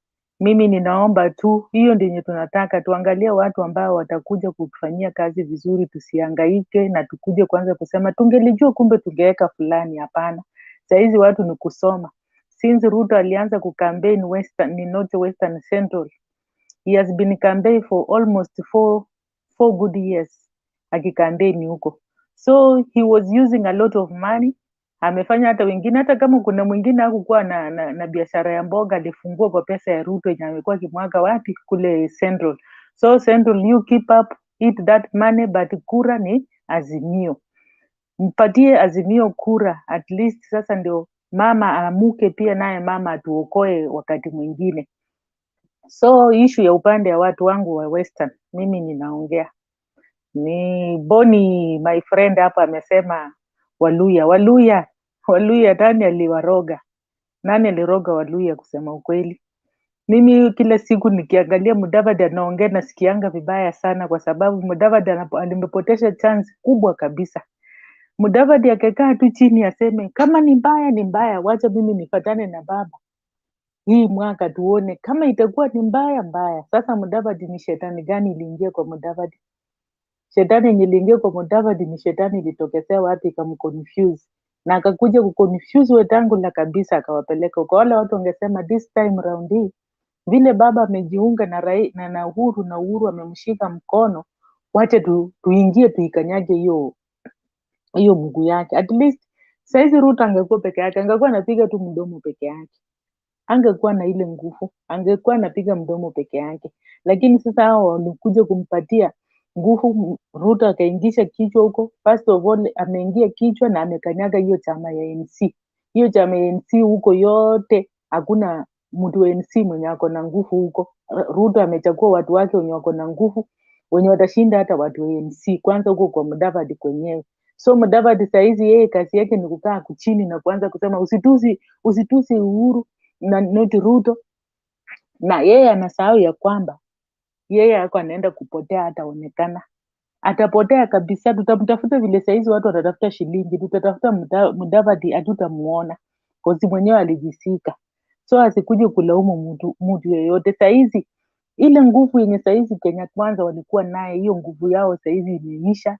Saizi hawana nguvu. Just imagine jana wamekuwa Turukana kule, baada hata hajasema waje niende nisalamiane watu Eldoret, amerudi amekimbia Western, amekimbia huko Bungoma mahali kina Raila walikuwa. So anakimbia huko kila mahali, Raila mahali anatoka Kenya Kwanza wanakimbia, udaku wanakimbia, wanaenda kuweka huko udaku yao. Ni nini yenye Ruto saizi yako anaenda kubumbasa watu akili wabadilishe maindi yao? Mimi ninaomba Waluya wenye wananisikiza na Waluya wenye waka hapa, mupeleke hii mahubiri huko Western, watu wabadilishe mwenendo, wabadilishe mwenendo. Hii maneno yao, first of all, watu wa Bungoma, Wabukusu, sijui Wabukusu shida gani wanakuanga naye most of the time. Wabukusu wanakuanga na shida sana since that time of Musikari Kombo since that time of Musikari Kombo. Musikari Kombo wakati yote yeye alikuanga huku kwa Moi, wengine wako pande, wengine wakienda pande, Musikari Kombo wako pande. Hiyo kitu hiyo inafaa walahani. Wabukusu wanafaa waangalie wanaenda wapi. Why they want to go to opposition at this time?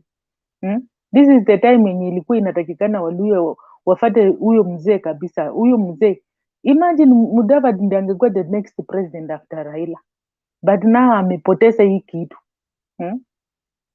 So Mudavadi, lakini all along we never know. Unajua baba ni baba, baba anaweza mtafuta tu. Hata the other time alitoka, lakini baba still bado alimtafuta akampatia prime minister. Anaweza mtafuta ampatie kitu, you never know.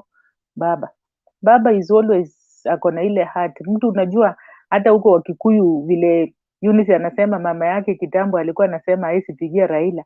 So the moment unakaa na mtu ndio the moment unajua. So what do they think? Ruto was an angel, but wakuwa najua is not an angel, he was a devil, but you did not know. Ruto alikuwa anatafuta njia ya kupenya hii serikali, na angeingia kwa hii serikali watu ndio wangelijua.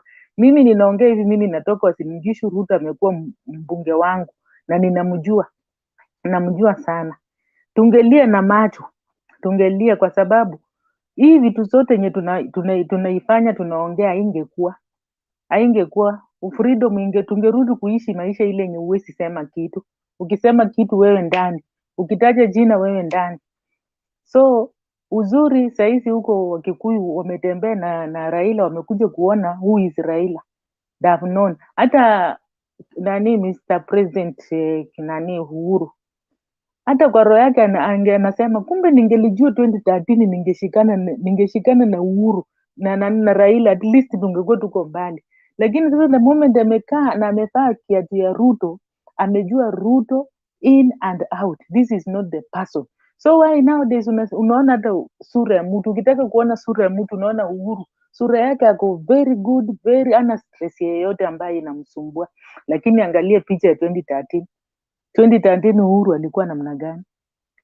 Sura ilikuwa haikai mzuri. Saizi Uhuru anafurahi, hata anafurahi, anajua akianda over serikali anajua ameweka kwa mikono mizuri, kwa sababu yeye amekaa na Ruto, na kwa hiyo miaka 10 yenye amekaa na Ruto amejua who is Ruto.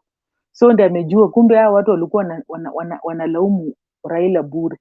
Raila is the perfect person. Raila atatupeleka mahali mzuri, at least hata kama tunaona uchumi ya Kenya imekuwa ngumu, lakini at least there is something they will do, and then we'll just see the difference of this government, the one who was there and the new one. So sisi tunaomba tu kura impige kwa amani. Sisi hatuko Kenya, but tuna pray tu mpige kura. We are here to support Azimio. We are here to support you people. Watu wenye wako na kura zao mziweke vizuri, msikule nyama, mshike kitambulisho na kura, panya ichukue vile Atoli anasema. Basi sisi tuko hapa tarehe 9 kuangalia vile results kina Bernard watakuwa wana stream. Tunaiangalia, tunaona baba amefika wapi. Ikifika saa 6 tunaanza kuimba rero ni rero. Basi Mungu atusaidie, tufurahi. Tukikuja Kenya tunakuja tunapata at least government mzuri imeendelea. Nitasimamia hapo kwa sasa. Okay, asante sana Eliza, tunashukuru kwa hayo. Na unajua kuna ufahamu ingine inakuja polepole, ingine inakuja moja kwa moja. So kama vile kampeni ina build up, ukweli unaanza kujulikana. Ana shida mmoja ya kufanya siasa yako kwa uongo wakati ukweli unaanza kutokea, ule uongo mwingi ile ulikuwa umeeneza yote inaporomoka kwa sababu ulijenga kwa uongo, and then now when the truth comes in, there is nothing left. You begin to crumble. You hold on this, you hold on this, you hold on this, and that describes the campaign ya UDA. They are jumping from one thing to another. Mara Mutumba, Mara Maiti, Mara they are on this, and because there is nothing to hold on. And but Western people are good people. Western people are good people, only that they are let down by their leaders, one, and two, their independence. Okay, I'll call it their independence.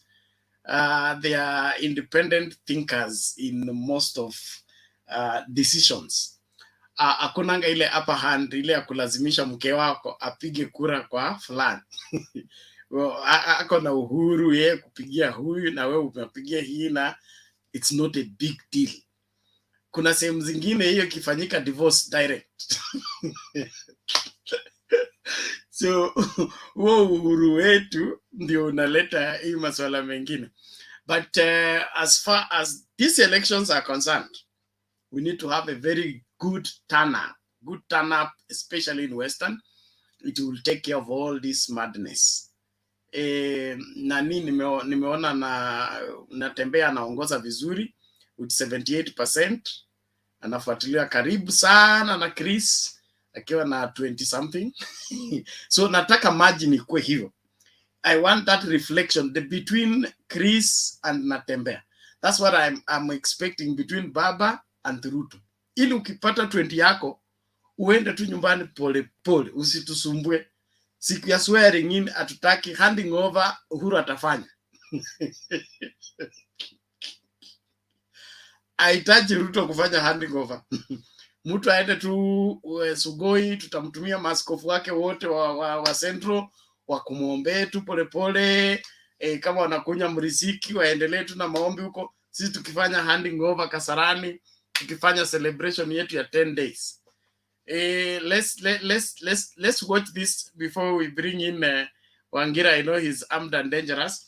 Na the watu wa Facebook, asante sana kwa kujoin kwa fujo. Apologies, hatukuweza kustream kwa Facebook kwa sababu ya ambazo they were out of our control. We couldn't reverse that until it is established, and so we kept telling you people to come to YouTube. So kama uko Facebook na uja subscribe kwa Mtembei TV YouTube, fanya hivyo sasa, ama utaendelea kupoteza vipindi. The last 2 days we've been live, but there are people who think we have been off air because wamefollow Facebook peke yake na waja subscribe kwa YouTube. If you have not subscribed on YouTube, please do it right now, so that if Facebook people withdraw our Facebook channel, you will always get the YouTube channel. You won't miss any of our programs. So don't follow on Facebook only. Just take a second or two, get to YouTube and subscribe to Mtembei TV, so that anytime we are live, either on Facebook or both, you won't miss anything. But ukikaa sehemu moja peke yake inakuwa shida. Like we have been live all through, and viewership on YouTube has been okay. Ninyi watu wa Facebook ndio mlikataa kusubscribe. So subscribe now.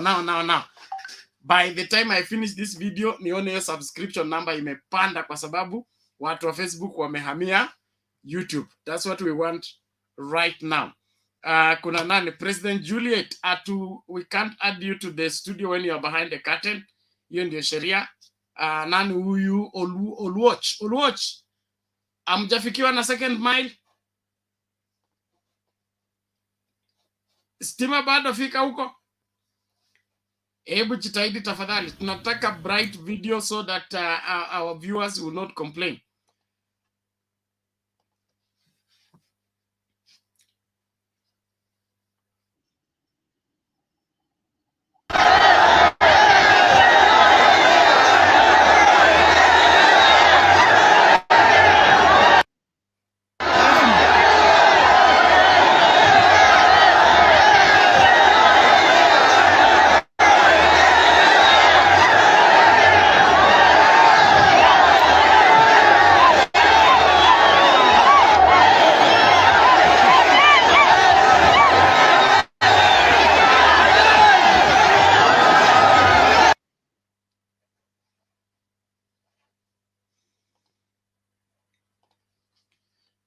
Okay, that is the feel of Narok.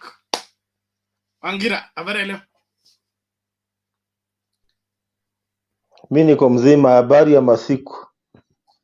Fiti, wewe ndio uja subscribe kwa YouTube. Subscribe now before I give you permission to talk. Okay, thank you. Thank you. I You're just wanted welcome. to tell you that Chris Wamalwa is doing very well at 18%, not at 20 something. 18%. Sorry, thank you. Very well at 18%. Thank you. 18%. Bernard, last week, President Uhuru Kenyatta, while speaking to some church leader at State House Nairobi, said something, that some people wanted him to deploy the military, the army, to stop Raila from his mock swearing in ceremony at Uhuru Park. And something came into my mind. Remember the way William Ruto has been refuting that he's not part of the government. He's saying he's not part of this government. He's not part of the government's mess. Imagine if President Uhuru Kenyatta had deployed the army at Uhuru Park on 30th January 2018. It was 30th January 2018. Imagine if Uhuru Kenyatta had deployed the army and something went wrong the way, if you remember the scenario in China in 1989, where the Chinese government deployed the army on what we call Tiananmen Square, and many people were killed. So imagine had Uhuru Kenyatta have deployed the army at Uhuru Park on that day in January 2018, and something went wrong. What could William Ruto be saying today? He could be telling Kenyans today that he was not part of that mess. He was not part of advising Uhuru Kenyatta to send the army to Uhuru Park. So just see the way wisdom worked in Uhuru Kenyatta. As much as he was being pushed that tuko na serikali kaa ngumu, hata tumia wanajeshi, he found wisdom in seeing that we can allow Raila Odinga to go on with his mock swearing ceremony, and you remember how peacefully it went. I'm just trying to imagine, Bernard, that the army was deployed and things went wrong.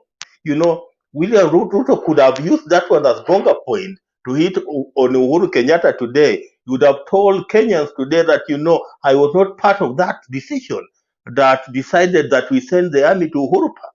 Let us just thank God that, wisdom prevailed and Uhuru Kenyatta did not send the army to Uhuru Park, and that's why we are where we are today.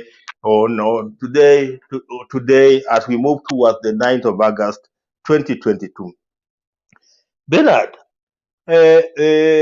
William Samoei Ruto has panicked, and he has panicked.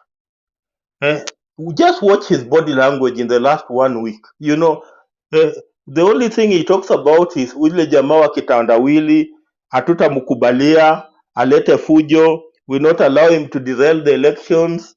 Akitaka if he wants to boycott elections, let him just boycott. Those are pure signs of panic.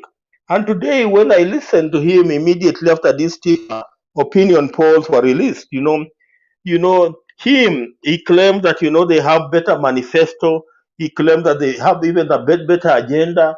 They have better campaigns. And, he was purporting that the only thing that we are left with at Azimio La Umoja, One Kenya, are those opinion polls that are being faked and manipulated in our favor. To any Kenyan who lives in this country today, knows that William Samoei Ruto is losing this election. So where does he get the energy to even imagine that he's going to win the election if that is not just panic? Imagine, I hardly hear Martha Karua mention William Ruto in any of his meetings, in any of her meetings.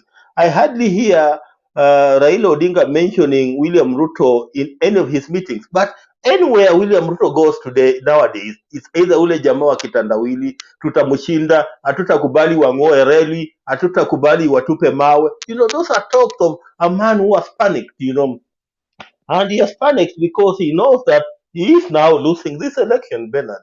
It is you said it's 28 days to 9th of August. In 28 days from today, William Ruto You know, you're not even the leader of the opposition, because you know in this country we don't have the leader of the opposition. You just have to go to Sugoi. I've just watched that clip in Narok that you have just played a few minutes ago. You know, that clip just tells you one thing, that that is an organic Maasai gathering. Just look at those rungus, the rungus that they normally carry. Just look at those shukas, the red shukas. That tells you that that is an organic Maasai gathering. Those are people who came to listen to Raila Odinga on their own. Unlike the number of crowds that we know that are always ferried by William Ruto to his meeting. I've also watched this guy SAKAJA. You see, you know, one thing, you know, you are invited into a debate, and you have given the rules of engagement. You are even told the time that you should be appearing. Then you come late. How do you come late? You know, Bernard, if you want to become the governor of Nairobi, and you know you cannot even do the simple thing like keeping time. If you cannot keep time today and you have not been elected, then if you get elected, you know, what will become of you if you get elected? If you cannot keep time before you get elected? Oh, finally, because you know I've been away for quite a long time, and you know I'm just trying to catch up. I also listened to Chebukati, and he's now telling the media to also help in trying to ensure that these elections become free, fair, and transparent. Okay, so let us pray that as we go towards the 9th of August, just like my brother Wahome Tuku said, that you know this election we have won. The only thing that we need, Bernard, now are strong agents who are going to protect our vote at the polling stations. That's the only thing that we need. Strong agents that will protect our votes at the polling stations. And just as Kebugati said, we are also praying that the media will also become transparent and will highlight every aspect of the elections come the 9th of August. And the way things look, hii kura Raila Odinga ameenda nayo na William Samoei Ruto is going back to Sugoi. Let me just leave it at that and allow somebody else to come in. Asante. Thank you, Mr. Wangira. We appreciate that so much, and we look forward to interact further. We need to look at it holistically. They say a drowning man will hold on anything, even a reed. That is exactly how the Kenya Kwanza fraternity is appearing in these particular elections. There is a better view of the Narok crowd that I want to show you shortly before Anderson comes in. And I love the way this is showing in terms of the crowd. Look at this. This is strange.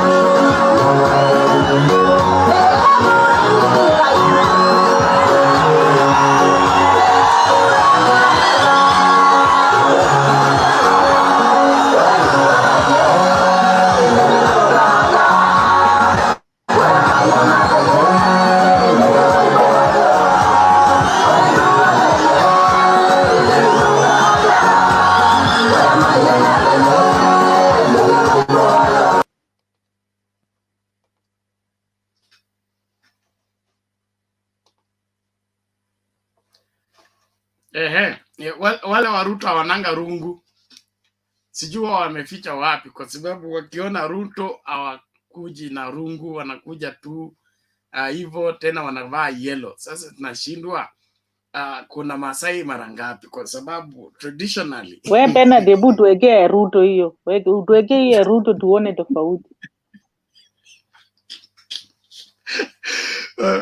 acha nitafute. Anderson, namna gani?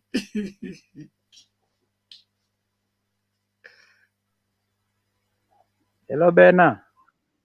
Namna gani? Niko poa sana. Wewe hujaripoti duty? Nataka kuenda. nataka Sawa kuenda sawa, saa hii. endelea.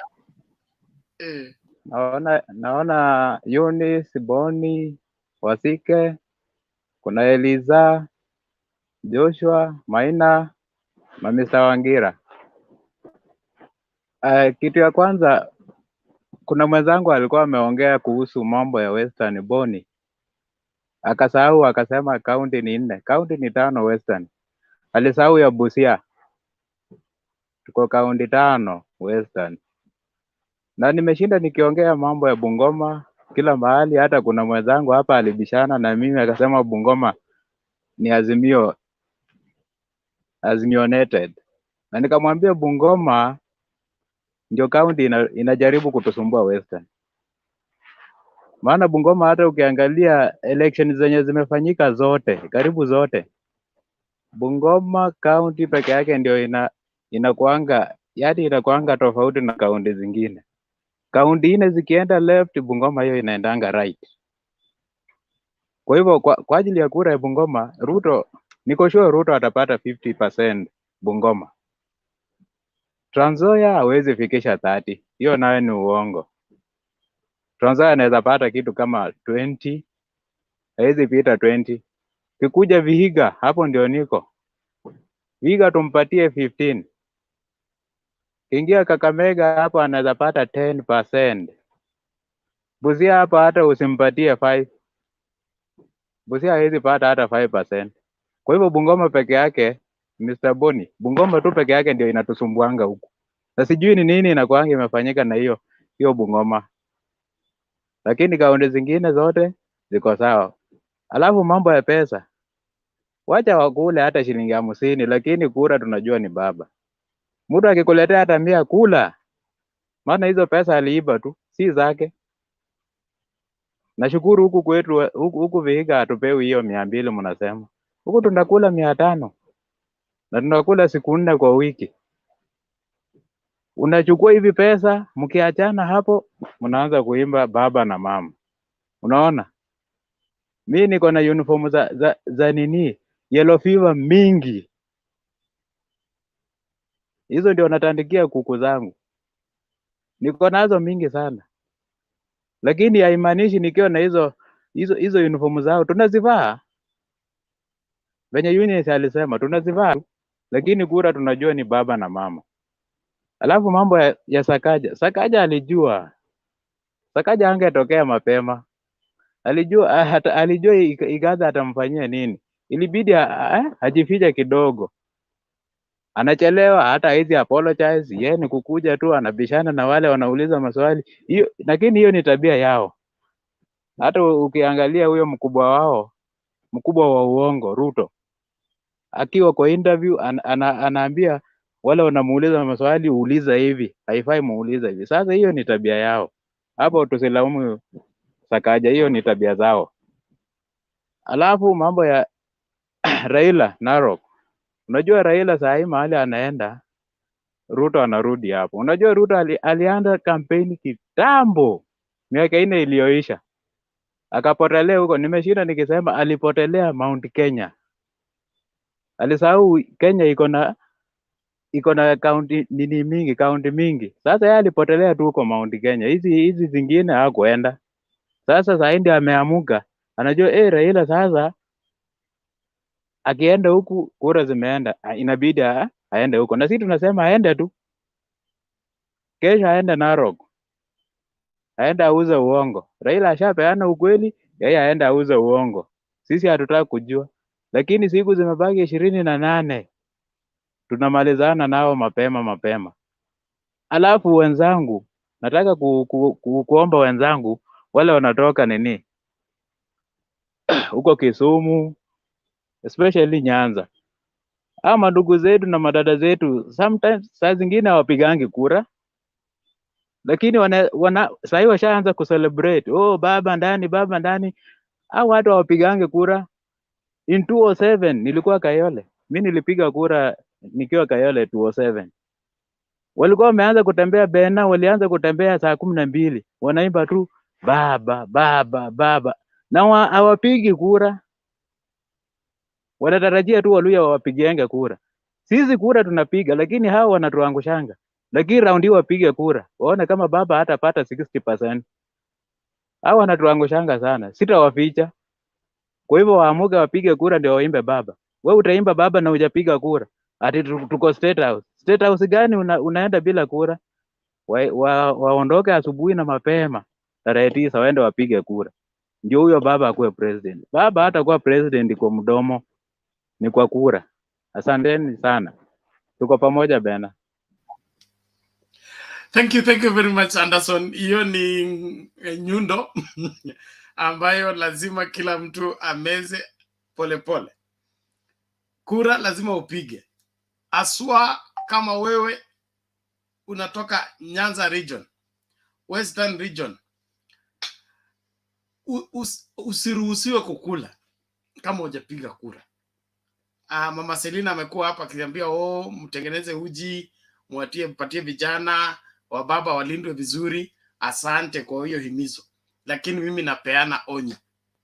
Kama mzee acha kuonyesha kidole amepiga kura, asikule.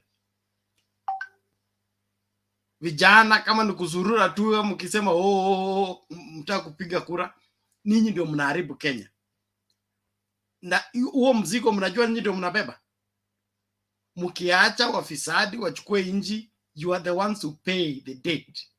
Hao wanachukua deni wanakula, lakini wewe ndio utalipa.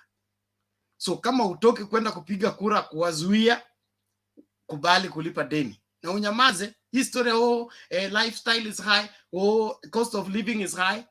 It's caused by you voting the wrong way or failing to go and vote.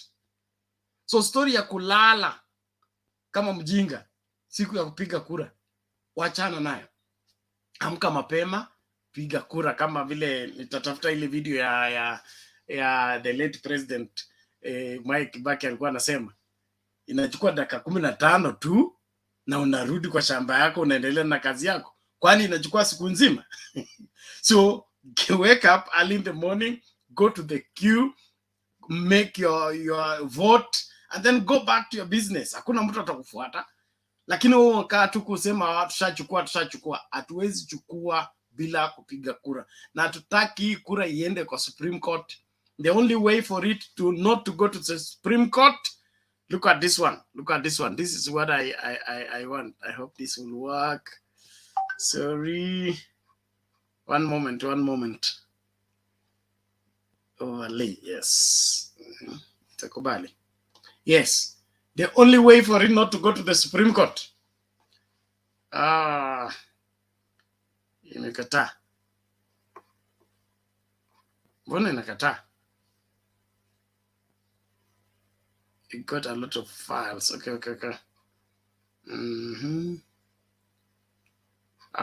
But I'll show you later.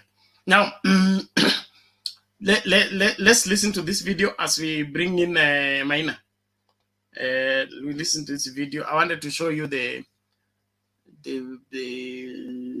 where is this?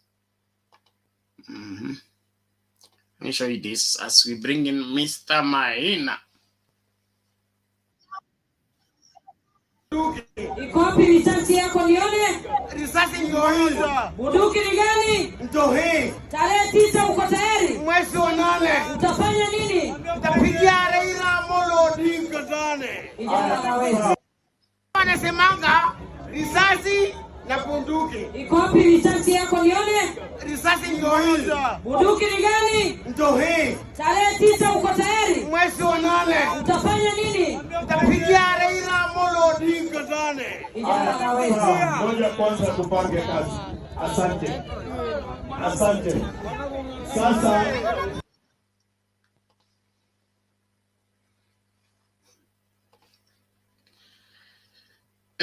risasi na bunduki. We are perfect.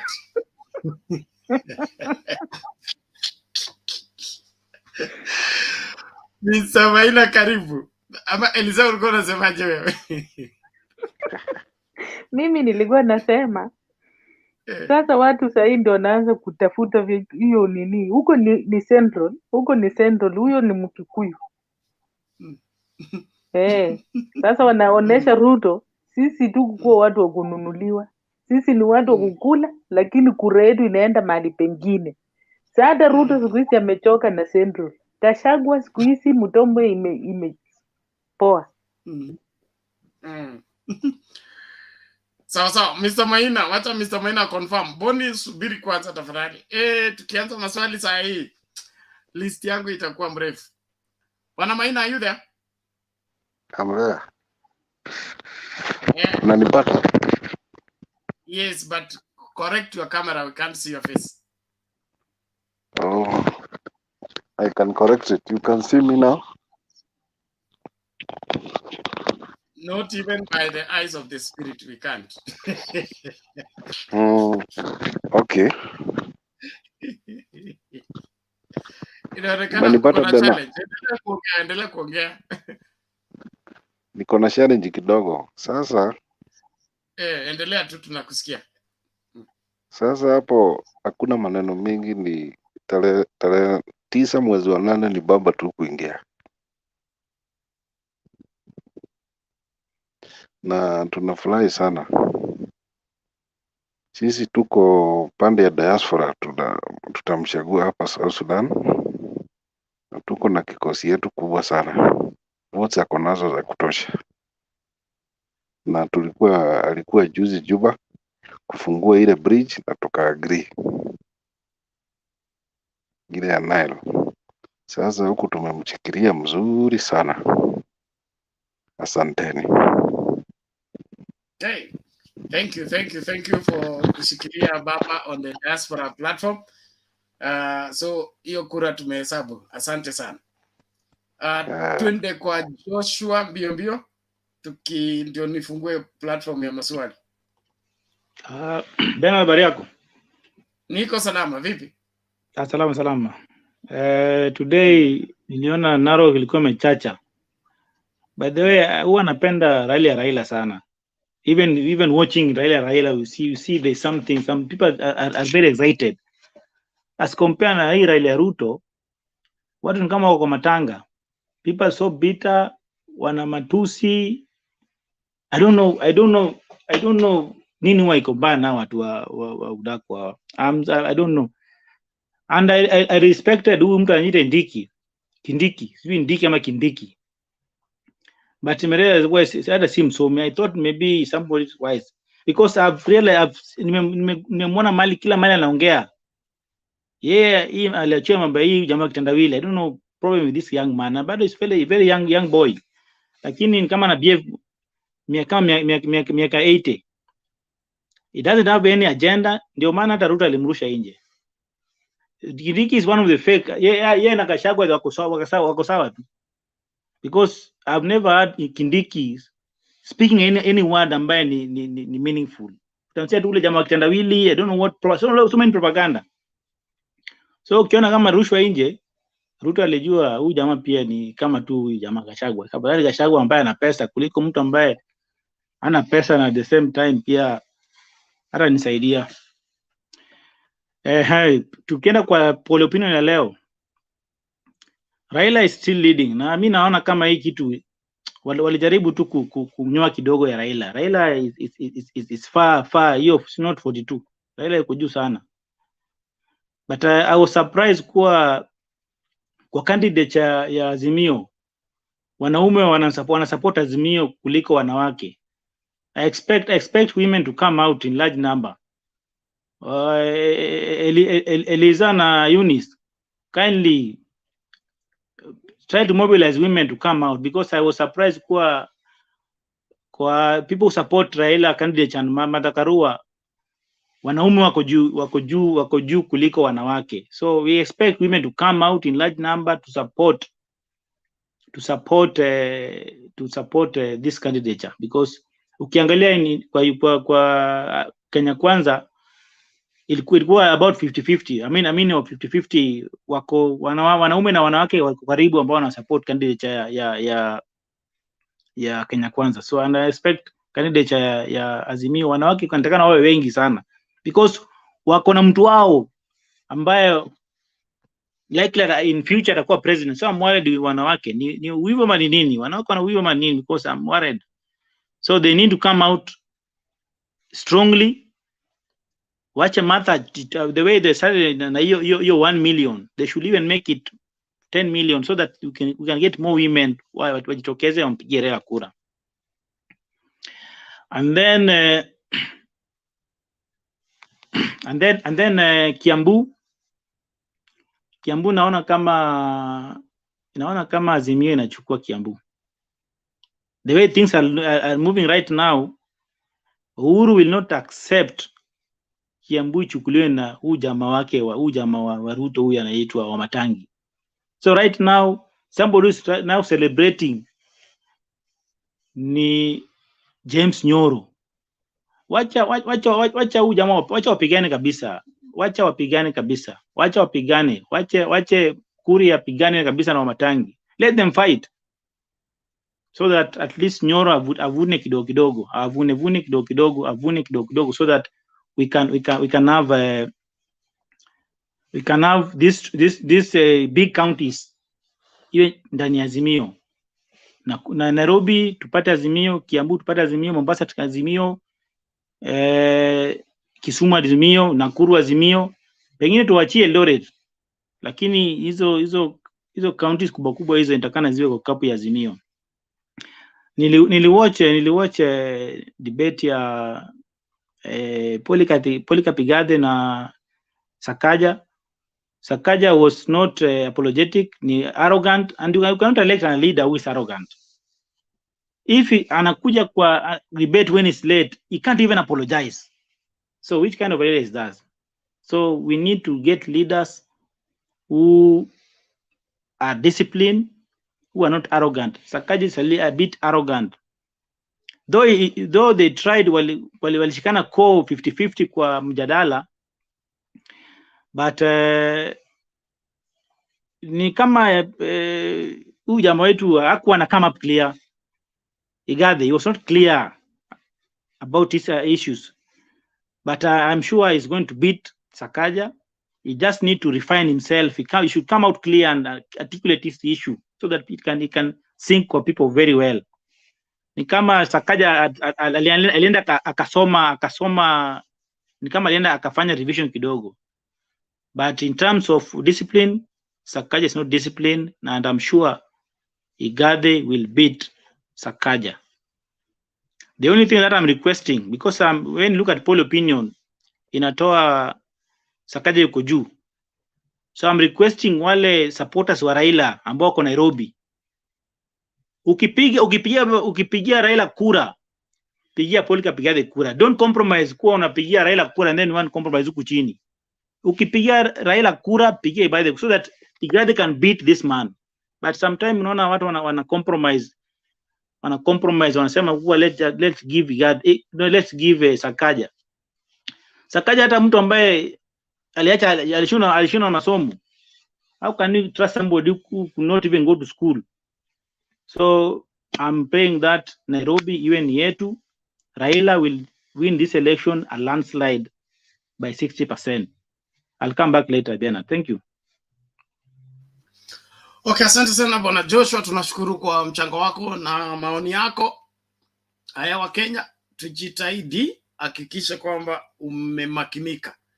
Kama una swali utauliza. Usiende kupiga kura kwa sababu umeambiwa piga. Amua wewe mwenyewe. Kura unayopiga ni kuchagua kiongozi unayetaka. Chagua kiongozi anayefaa. Si hata yule unataka, yule anayefaa. Ukiona kwamba fulani ndio anajali maslahi yako kuliko wengine, mpatie kura. Lakini wakati matatizo yameanza kulemea, usitulaumu kwa sababu wewe ndio ulienda ukachagua. Wapi? Eunice, vipi? Una swali?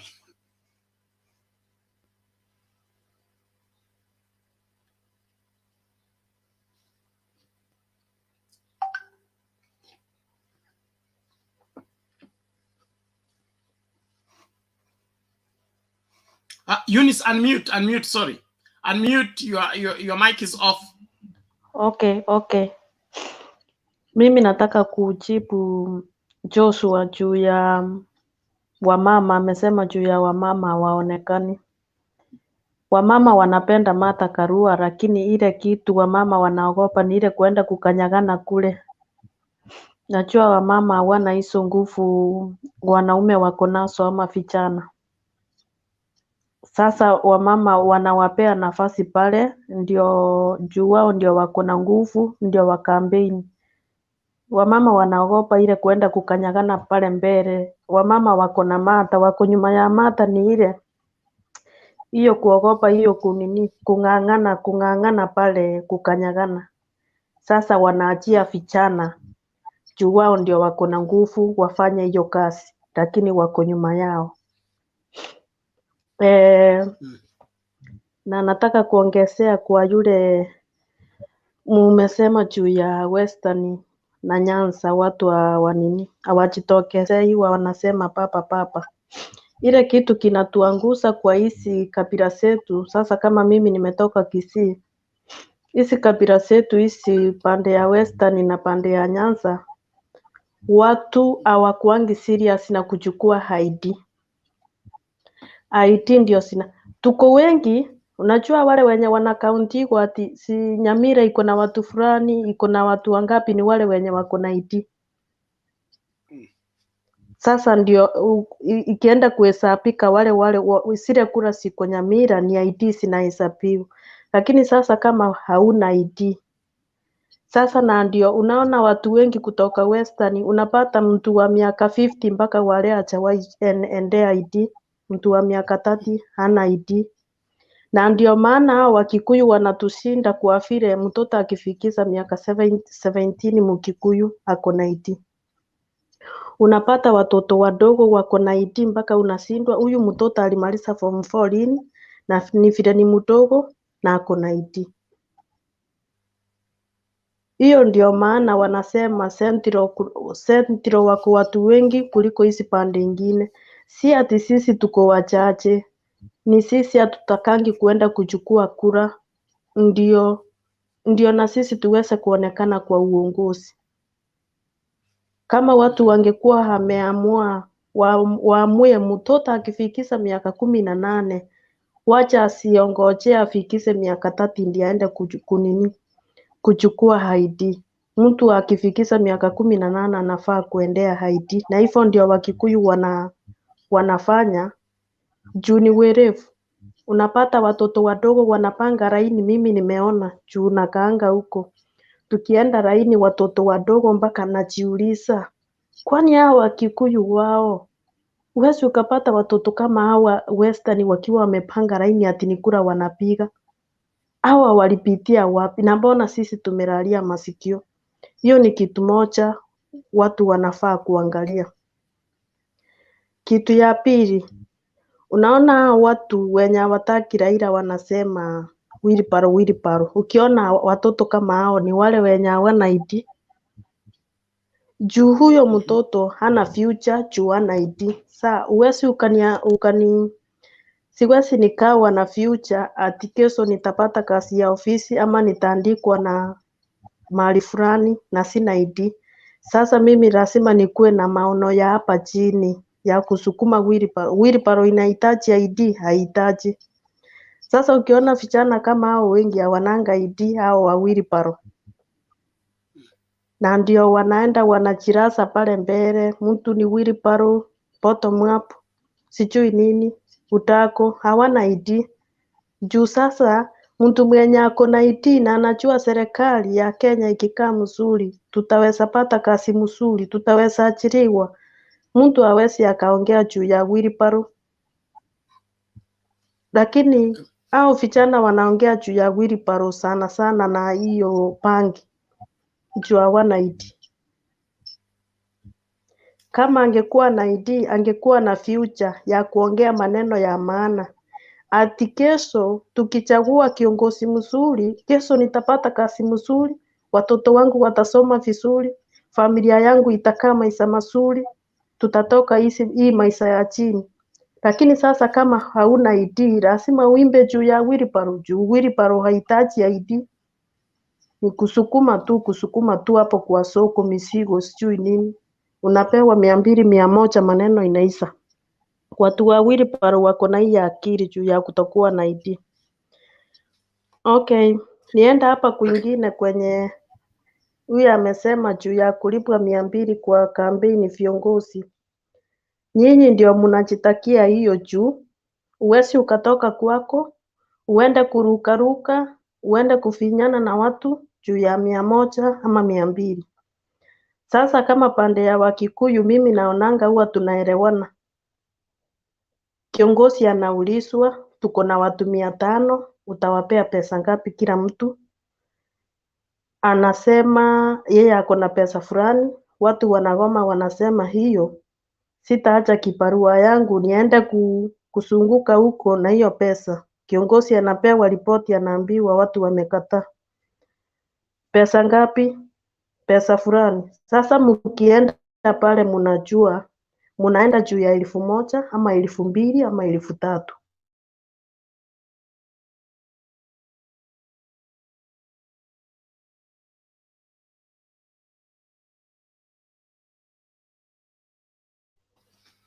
Okay, Paul, Eunice, inaonekana network yako imekwama.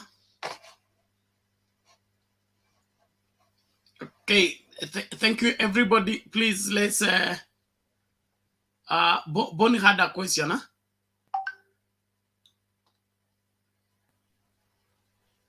Okay, just before Mr. Bonnie Bernard. comes. Yes. Okay. Hold on. One moment. There is this guy calling what Benny wa yule wa Kericho. Okay, nimerudi. Pole, ngoja kwanza sasa we will get back to you, Eunice, just hold on. Benny yule wa Kericho. You have come with your sweeping statements. We are here to debate, not for you to give us what you have concluded. That is just you. Diaspora voting is a constitutional requirement. It's not something to brush off. Whether there are only 100 people in the diaspora, it is a constitutional requirement, so it's valid. So it cannot be dismissed. On the other hand, you're free to support whoever you want to support.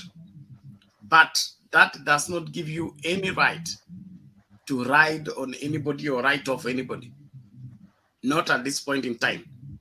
So, tafadhali, jiheshimu, tutakuheshimu. Asante.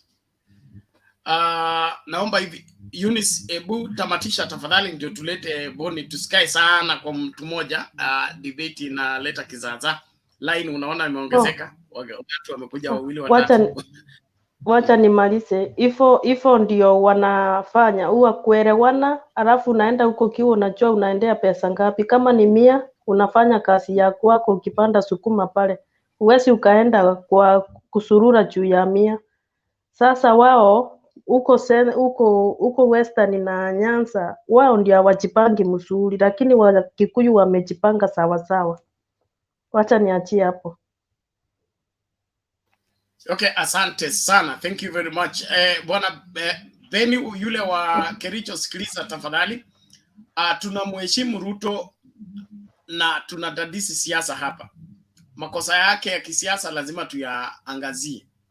Uongo wake ambao ameeneza miaka hii yote lazima tuangazie. Kama unaita hiyo kutomheshimu, basi hiyo ndio kazi yetu hapa, kuhakikisha kwamba kiongozi muongo anakuwa exposed, aendi kokote, na hii nchi haiwezi pata, kwa sababu hii mizigo yote tumebebeshwa na viongozi kama hao.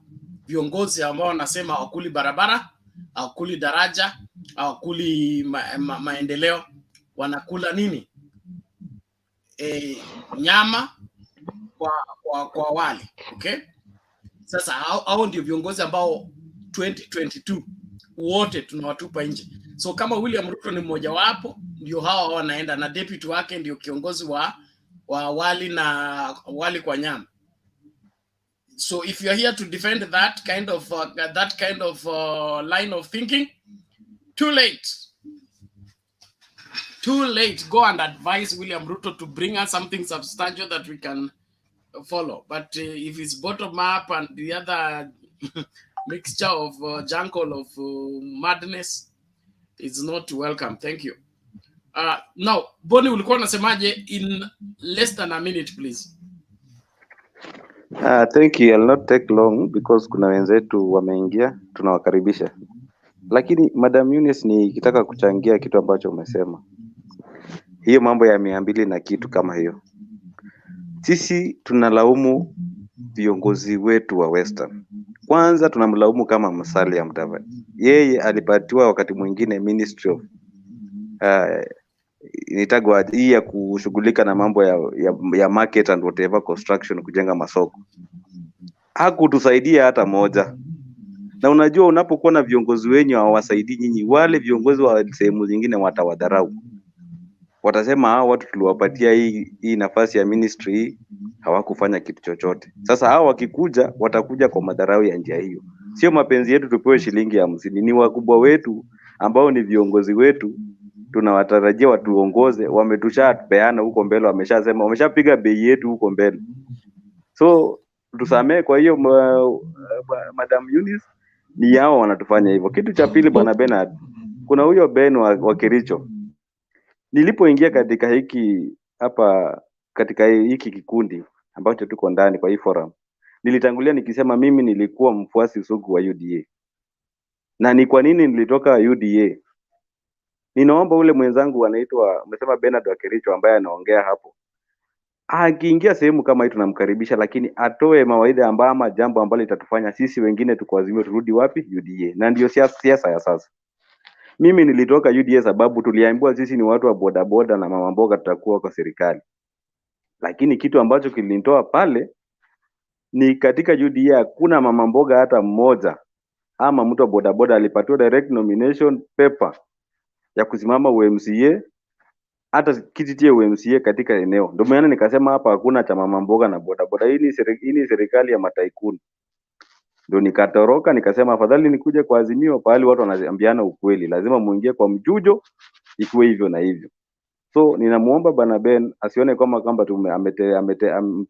kiongozi wake ametengwa ama anaongelewa. Tunaomba naye anapoingia katika mjadala huu atuongeleshe, ajaribu kutuvutia sisi upande wake, tunaweza kuingia kama atatuvutia na mambo yake. Ni hayo tu, ili nipewe wengine wapate nafasi ya kuchangia. Asante. Thank you very much. Thank you very much. We appreciate that, Boni. Na hakuna haja ya kujitetea. Siasa zetu zinahitaji mabadiliko hivi kwamba atapiga kura kulingana na pesa ambazo zinatokana, na pia uongozi tunaotafuta uwe wa kuendelea mbele.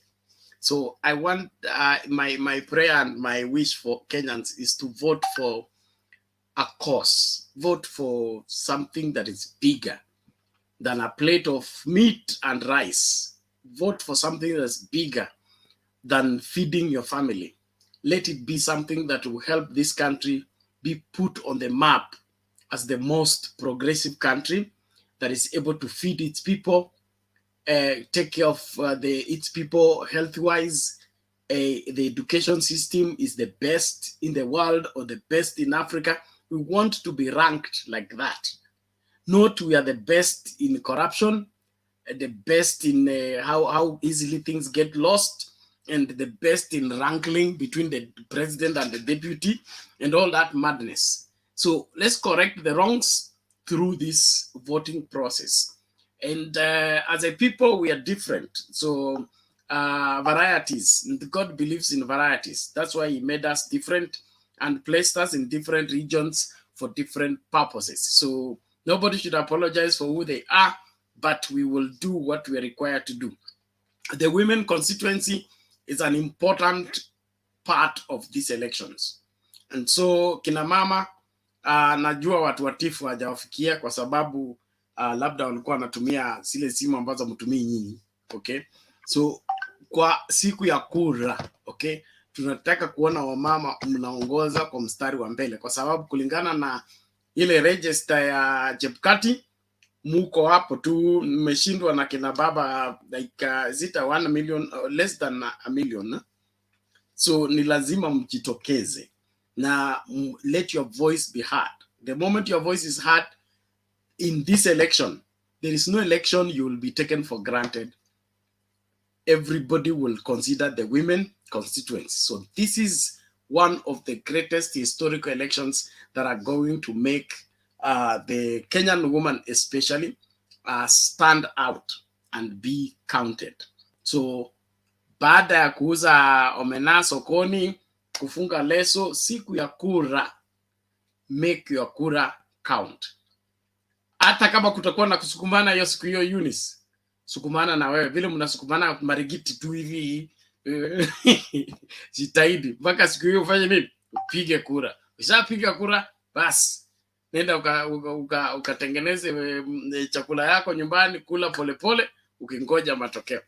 Asante sana kwa kila mmoja, nashukuru wote ambao mnaendelea kukaribishana. Tafadhali share that link in your WhatsApp group.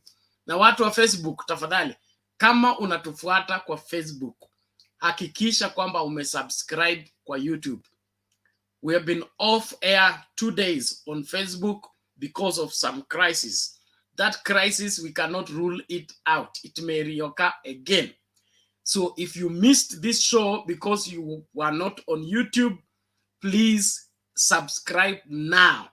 You don't have to resign from Facebook. You can stick following in Facebook, but make sure you're a subscriber on YouTube. Because when everything is said and done, if we can't go live on Facebook, we will always be live on YouTube. So be a subscriber in both.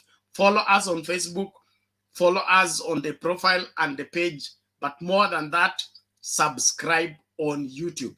It takes a second or two. You just click subscribe and then hit that notification bell and you will be set. So anytime we are live and we can't be live on Facebook, you will always be notified. There are a lot of people who have been calling me and asking whether we put off the program or we close the show and things like that, simply because they were not subscribers on YouTube and they have been following us on Facebook. So please take a second or two, go and subscribe. Let us see you subscribing so that you're on both sides and you will not be able to miss anything when we go on air every time. Thank you, everyone. We are moving on. Before Mora comes in, let's listen to this.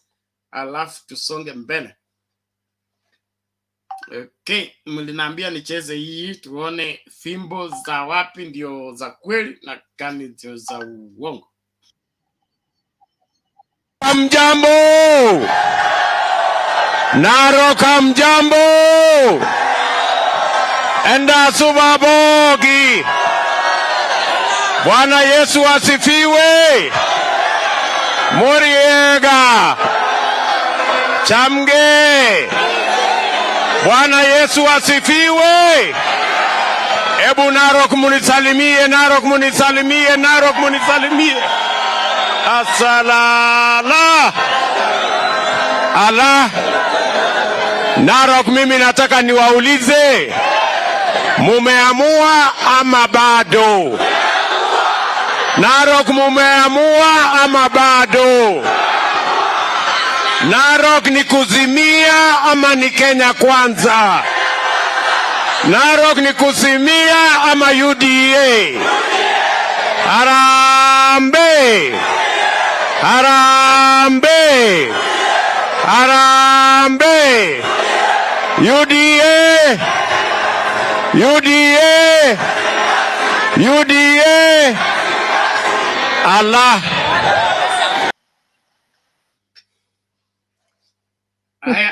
Bernard, hakuna kweli, hakuna ni vuvuzela transporters. Basi tuachie hapo tu. Na Bora vipi? Hey. Poa sana, how are you guys? We are good, we are good. Hi to the panelists. Good to see you all. Yeah, I just got in when Eunice was talking about like how some communities have educated their people like from a young age about voting. So what I can say about that is that for one, Kenya needs civic education. like communities need civic education. People need to be taught why it's important to vote. My mom is very well aware of, like, she needs to vote, but do you know what she says?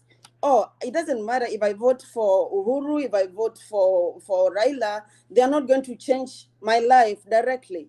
So, I mean, if she influences like 3-4 women, her friends, you think they're going to vote?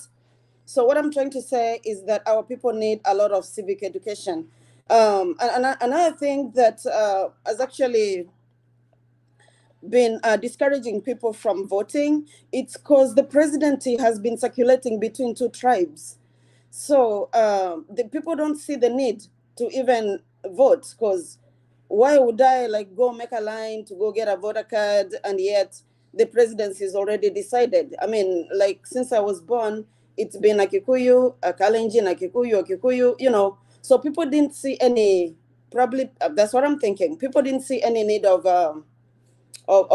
registering to vote, because they didn't know like change could come one day. So I'm hoping that with the Raila Martha ticket, we are going to see a change, and maybe that will change people's attitude towards voting. That's my thinking. I'm trying to answer Eunice.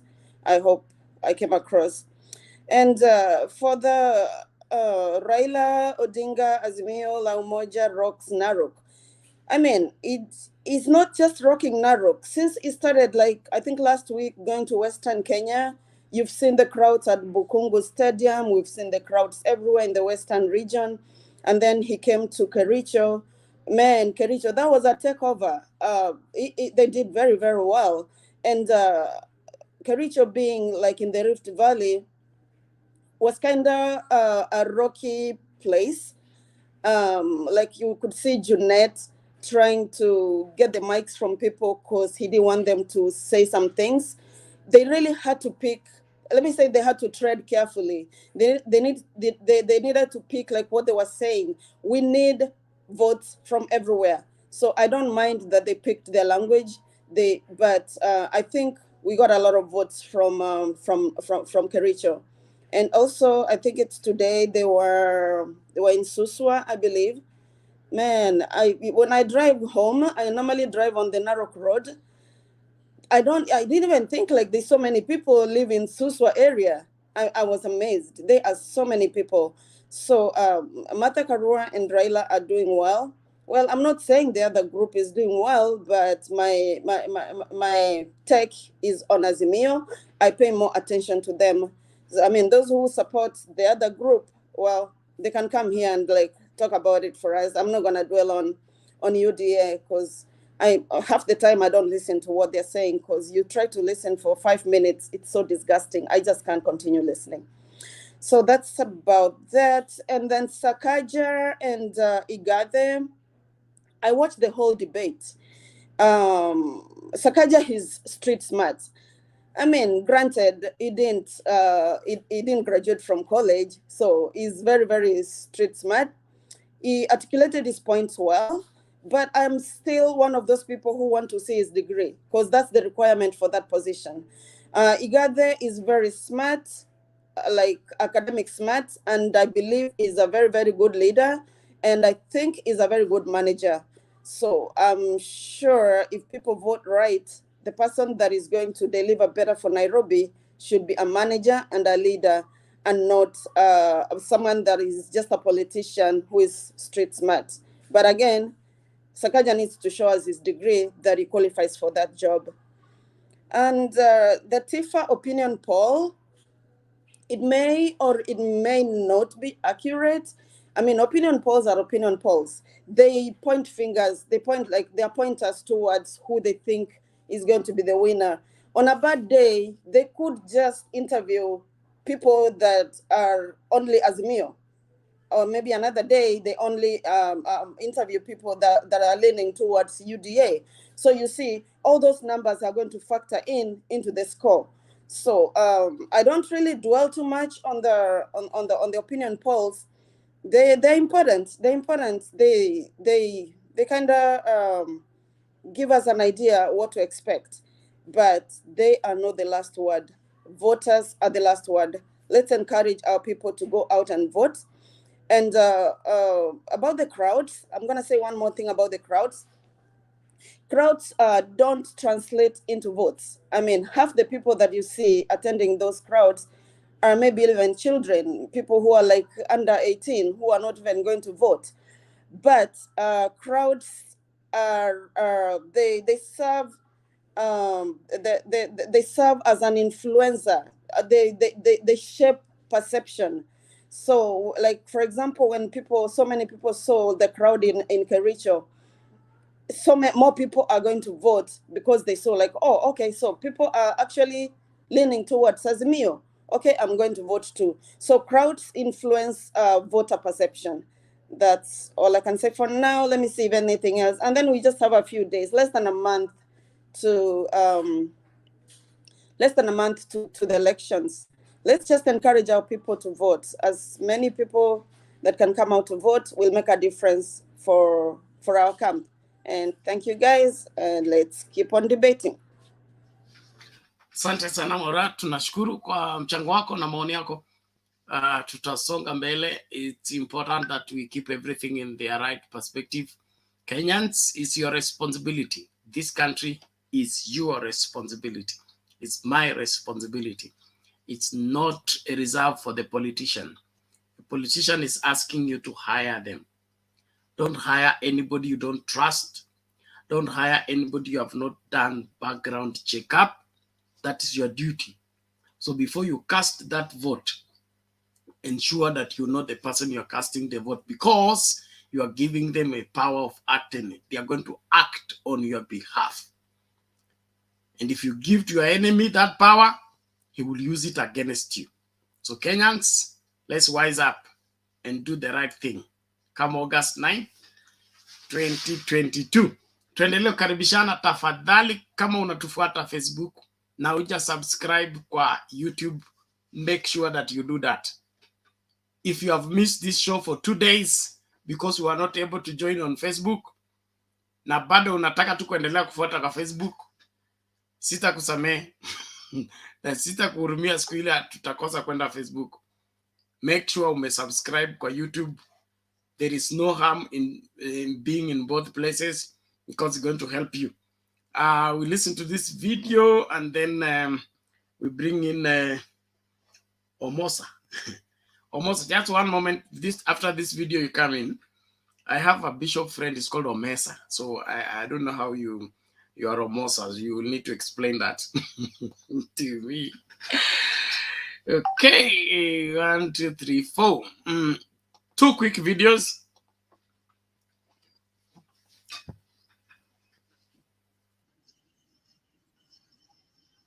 Well, still on the polls, Kenya Kwanza presidential candidate Dr. William Ruto has dismissed the outcome of opinion polls being released by various firms, terming them fake and doctored to favor his main opponent Azimio's Raila Odinga. Ruto saying that his challengers had resorted to using the polls to influence the public after sensing defeat. Ruto spoke during day 1 of his 3-day tour of Western Kenya, which took him through Bungoma and Kakamega counties, as Chemutai Goin reports. 2 days after his Azimio La Umoja rival Raila Odinga campaigned in the western part of the country, the Kenya Kwanza team moved in to neutralize the inroads made by their opponents in the region, with a planned campaign tour in Bungoma, Kakamega, Trans Nzoia, Busia and Vihiga counties. Ninapomwamini kila binadamu mwisho. Ruto dismissing the outcome of opinion polls, targeting the most recent Tifa poll that ranked his closest competitor Raila Odinga as the preferred presidential candidate. Hawa watu tumewashinda na mbinu zote. Tumewashinda na manifesto, tumewashinda na mpango, tumewashinda na sera, tumewashinda na campaign. Ati wamebaki na mambo mawili. Wamebaki na fake opinion poll. Kazi yao ni kwenda kuchora opinion poll. Wao sijui nani yako mbele, sijui nani yako mbele. Wacha kutusumbua na opinion poll. Wananchi wa Kenya wako tayari kuamua tarehe 9 mwezi wa 8. Ruto expressing confidence that he will carry the day, claiming Odinga was relying on a non-existent deep state to sway the outcome his way. So mnajua mimi nikisimama hapa mimi ndio deputy president ya Kenya. Sasa nyinyi mkiona kuna deep state Kenya hii ambayo mimi sijui kama naibu wa rais. Kuna system Kenya hii ambaye mimi sijui kama naibu wa rais. Si hawa watu wanaota ndoto ya mchana? Si wanaota ndoto ya mchana? Na mkiniona macho yangu hii, mimi ninakaa mtu ya kuibiwa kura. Addressing rallies in Matungo, Kakamega County, Ruto revisited the Mumias sugar saga, pledging to clear debts owed to the company. Ile madeni yote pamoja na ya mabank ambayo imesababisha hiyo Mumias kuuzwa, hiyo madeni sisi kama serikali ya Kenya tutalipa. Ili Mumias isiwe na deni yeyote. Na tukimaliza, munisikize vizuri, tukimaliza kulipa madeni, na hiyo itachukua kama miezi miwili, miezi mitatu. Tukimaliza kulipa madeni, tutaweka bilioni zingine 5 kuweka kiwanda mpya hapa Mumias, kwa sababu ile iliyoko pale imekuwa mzee, iko na matatizo na inaisumbua wananchi. Ukipita hapa na ndege kwa hii nucleus ya Mumias, unaweza kulia machozi. This is not the Mumias we knew. This is not the Mumias we had. Na sisi tuko na blueprint yetu. Lazima Mumias itarudi kuwa vile ilikuwa. Lazima Nzoia itasimama ili wananchi waweze kupata pesa kwa mifuko. Mheshimiwa Ruto amemwambia leo plani yake ya kufufua mashini. Amesema leo, akasema kwamba wataondoa madeni. Raila anamwambia ataleta strategic investor. This is the difference. Ukiondoa madeni, mwenye atakuja kuendesha machine awe strategic atafaulu. Lakini ukileta strategic investor, kama madeni bado iko, yule strategic investor wenye madeni watamuangusha tena. The DP criticizing Odinga's pledges on how to breathe life to the sugar factory, whose closure resulted in many farmers losing their livelihoods. Ati amerudi jana akasema ati moshi imetoka. Moshi kwa miaka 4 ni moshi peke yake ndio umelete kwa Mumias. Ati amepiga simu ati kaunganishwa stima. Sasa inakuchukua miaka 4 my friend kupiga simu moja ili stima irudishwe. Hiyo mtu wako na mpango kweli? Mheshimiwa Wangamati ikifika saa 2:30 miguu juu ameenda nyumbani. Ile project anaenda kuwajengea kubwa ni mochari. Badala ya kukamilisha barabara anajengea watu hapo na Itiri mochari. The Kenya Kwanza team using proposals in their manifesto to woo voters, saying their priority agenda was reducing the cost of living and the cost of basic commodities. Tutahakikisha ya kwamba kila mkulima mnapata mbegu ya sawasawa, mnapata mbolea, hiyo tumepunguza gharama, na tutaondoa our brokers wanatusumbua na yale makatel wanatusumbua, ili tuweze kufikisha mazao yetu sokoni kwa bei ya sawasawa, na kila Mkenya apate chakula kwa bei nafuu, ili tuhakikisha kwamba tunaondoa aibu ya njaa katika taifa letu la Kenya. Kila Mkenya aweze kulisha familia yake. It is in this regime ya handshake ambaye sisi kama Waluya hatujawahi kula ugali na korokoro ya shilingi 250. It is this handshake ambaye mbolea imepanda, hatuwezi panda mahindi tukapata chakula. My friend, nakwambia ukweli, tarehe 9 wewe ni rais wa nchi ya Kenya, na ukiwa rais wa nchi ya Kenya atafwezi walu ya kunywele korokoro ya buza shilingi 100. With 4 weeks to next month's election, and as the main contenders continue to hold back-to-back rallies, Deputy President William Ruto and the Kenya Kwanza presidential candidate is expected to sustain his charm offensive in the western part of the country to neutralize the effects that his opponents have had in the region. Chemutai Goin, Citizen TV, Harambee, Kakamega County.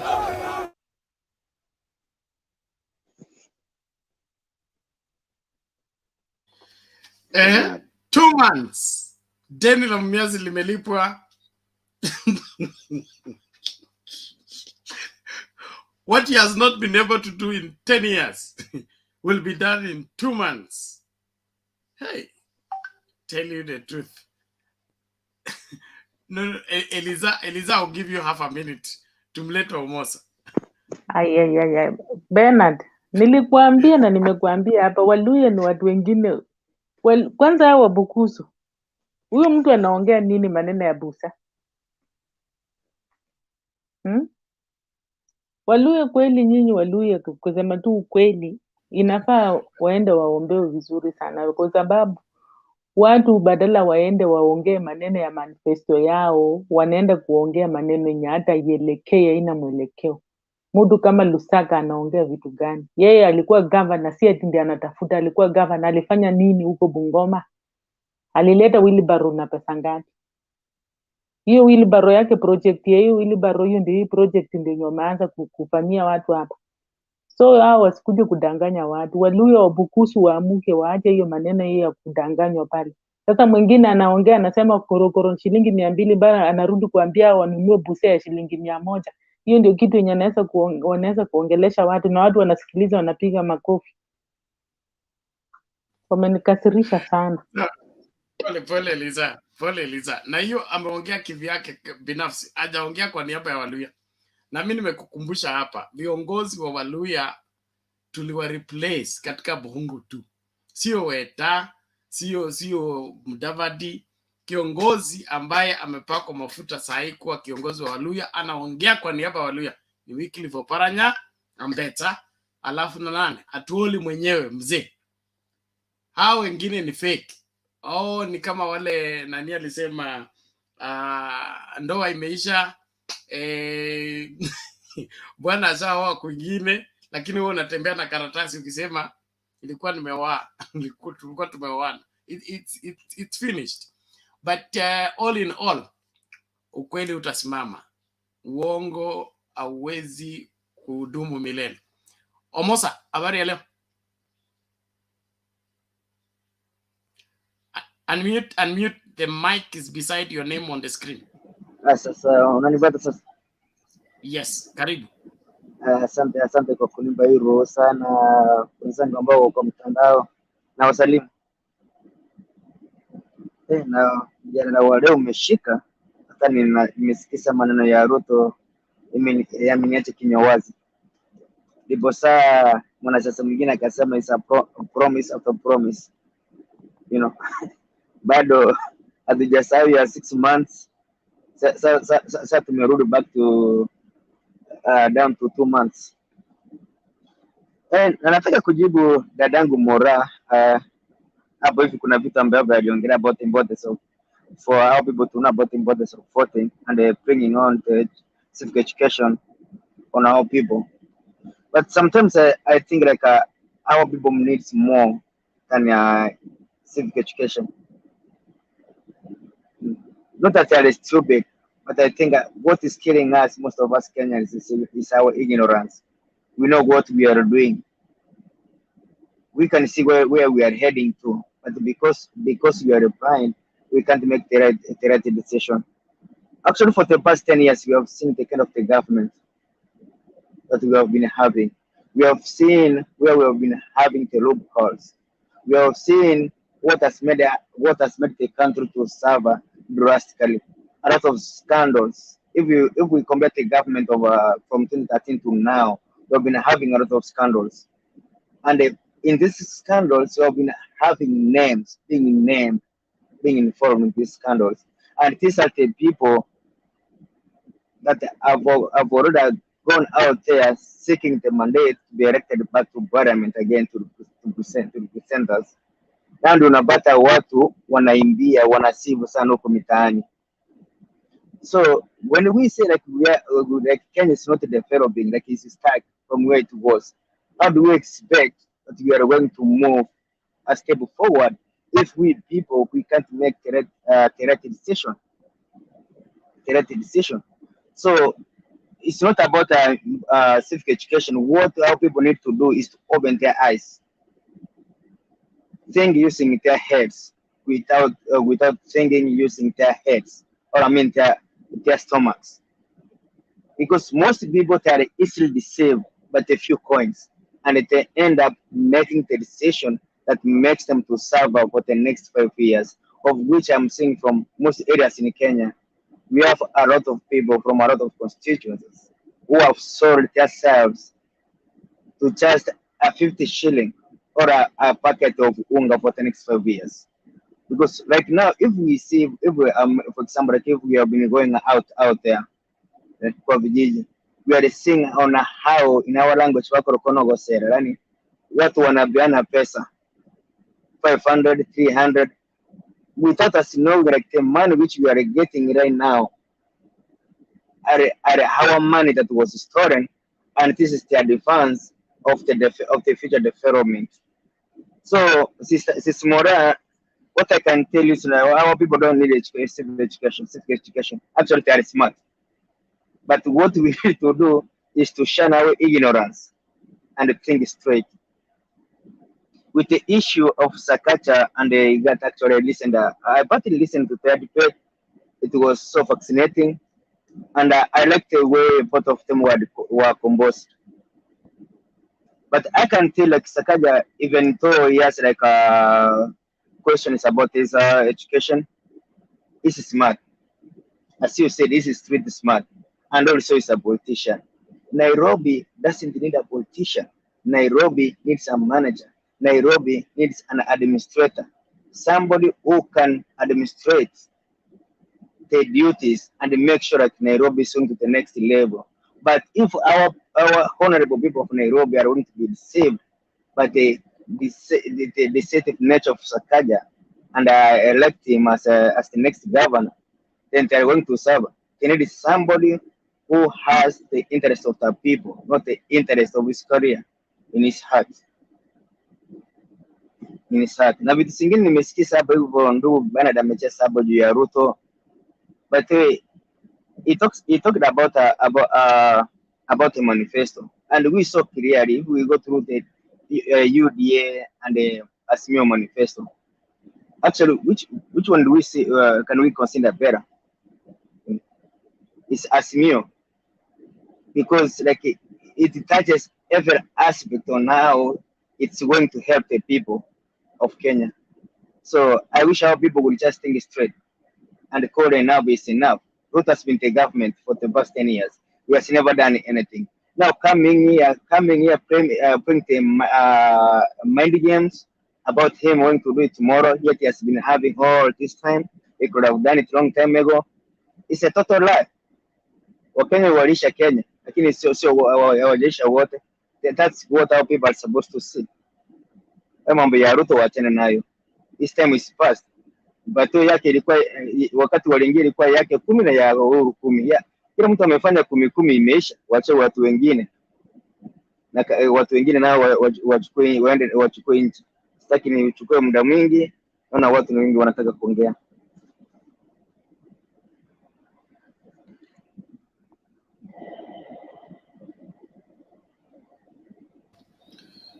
Okay, thank you. What's the response on that? Okay, please mute your mic. Everybody keep your mic mute until it's your turn to speak, please. Thank you. Kuna huyu Olwatch. Olwatch has been on and off. Are you there? Yes, I'm there.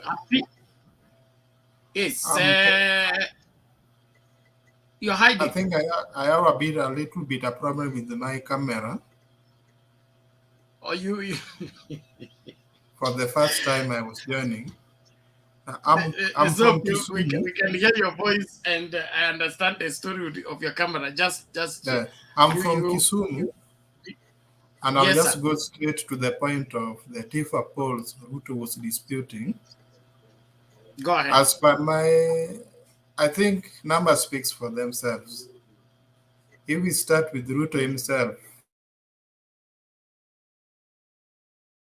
the Rift Valley 6 counties, which is his stronghold, is having a total of 1. And Baba himself from the Luo Nyanza counties plus the Kisii is 3.1. Now, if you start from that point, Baba is already away with 1 million votes.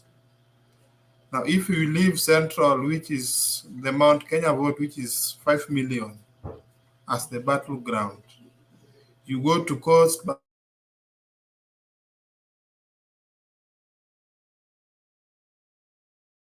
Ruto say may take Bungoma, the way he's speaking, it can be 1.5 Nairobi. Now leave Mount Kenya away from the total. Baba is having a total of 6.5, 6.7. And Ruto getting a chunk of the votes from Coast, Lower Eastern, Ukambani. I think it will be around 3.5.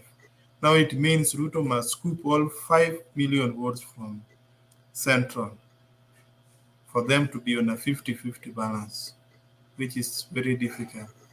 Thank you. I think that is my first time for joining. I look forward to contribute more on your platform.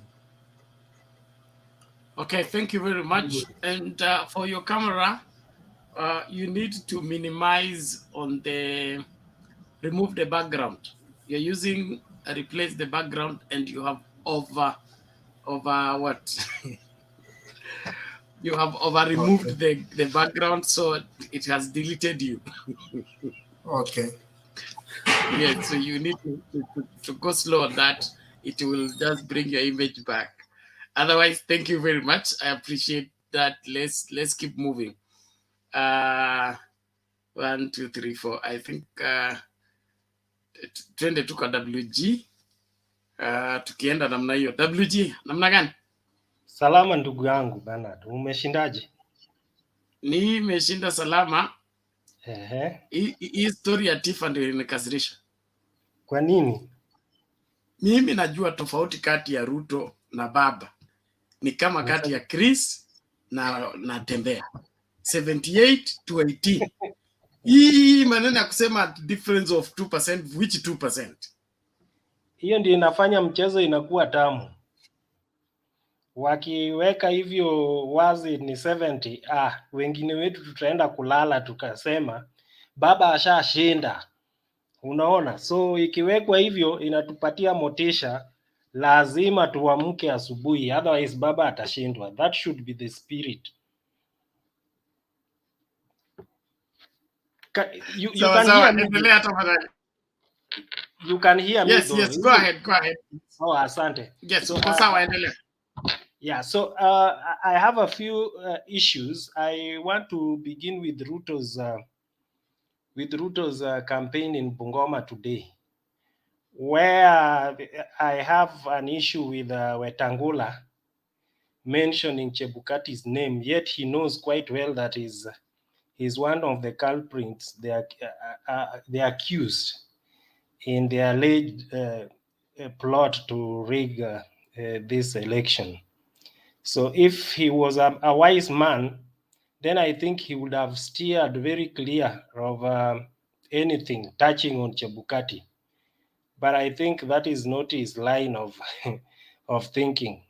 So he says that he's warning Raila that he should not mention Chebukati's name. The reason being, not that what Raila says is not true, but the reason being that Chebukati is also a Bukusu or something.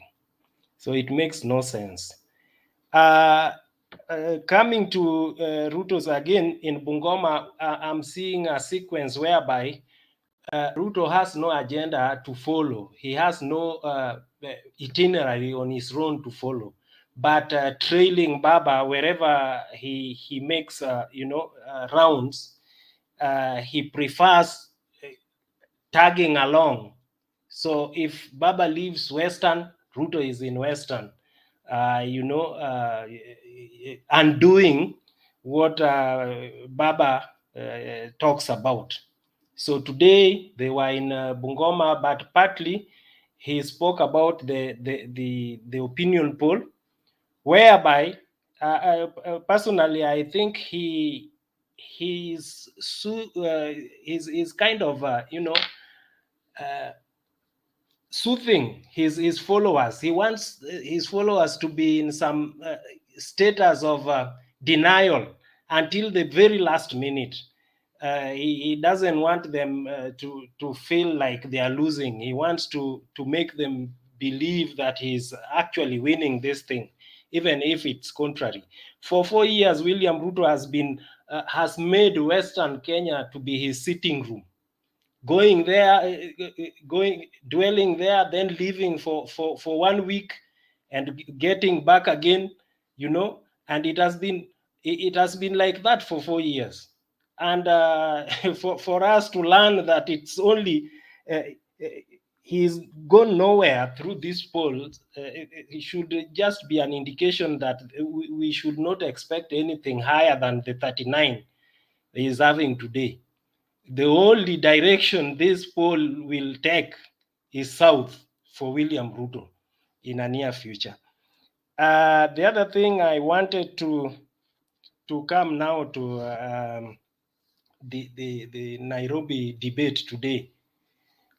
We were so keen to follow it up because it's a replica of what we expect in these other devolved headquarters again all over the country. So we wanted to get the points that those people were raising so that we can try to apply or compare with mashinani where we are. So, but I think our candidate, in my opinion, I think our candidate did not perform so well, Mr. IGATHE. I think he lost the moment he focused. He made his opponents the focus of his debate than the people of Nairobi, or Nairobi as a government. So he focused so much on SAKAJA's personality and wasted a lot of time and points on the person of SAKAJA instead of concentrating in telling the people of Nairobi what he has for them, which I think was more important than SAKAJA. Who doesn't know that SAKAJA has questionable papers? So it was irrelevant for him to bring it up again. And moreover, it's in the hands of the authorities, the bodies that should be dealing with it rightfully. So I think there we lost today. SAKAJA did better than IGATHE. To me, today, IGATHE was the William Ruto and SAKAJA was Raila Odinga. And that one brings me to a very important issue here that I think the moment those people stopped Tim Wanyonyi from vying for gubernatorial seat for Nairobi, that is the moment we lost the good person. So SAKAJA did so well because he concentrated somehow, though not fully, on the issues, although he wasn't so much deep into them. IGATHE instead would even miss the questions. For example, when he was asked, what would you do? There was a question he was asked, but he was totally dealing with something very different.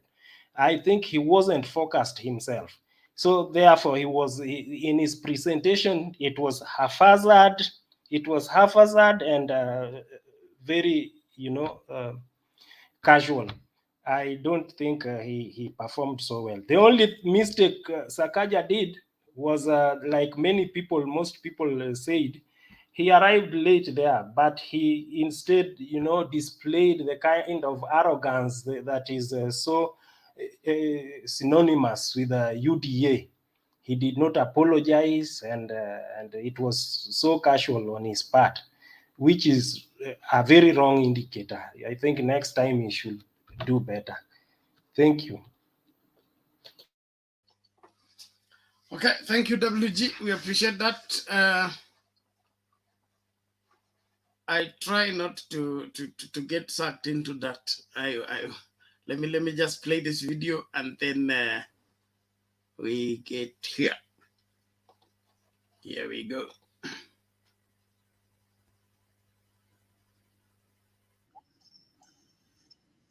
People who have fought for liberation have never occupied.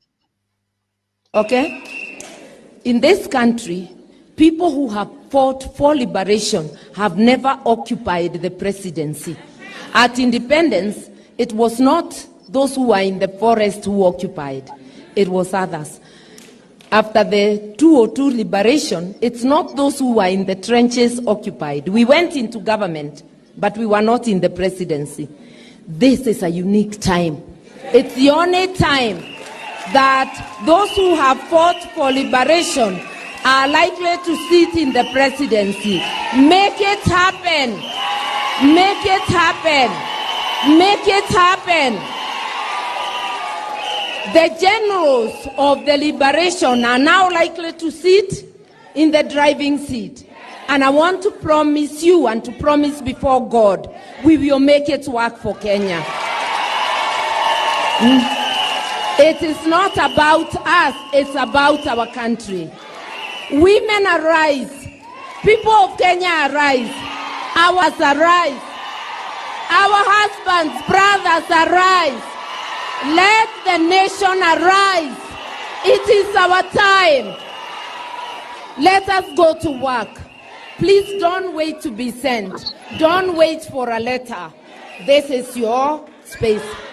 Let us go to every corner. And I'm telling everybody, with the presence of a woman, every Kenyan is covered. And I'm reminding the men, one who looks after them. So if a woman is in the house, you two are catered for. And we talked about helping those who need help in the house. It's us. Nurturing, it's us.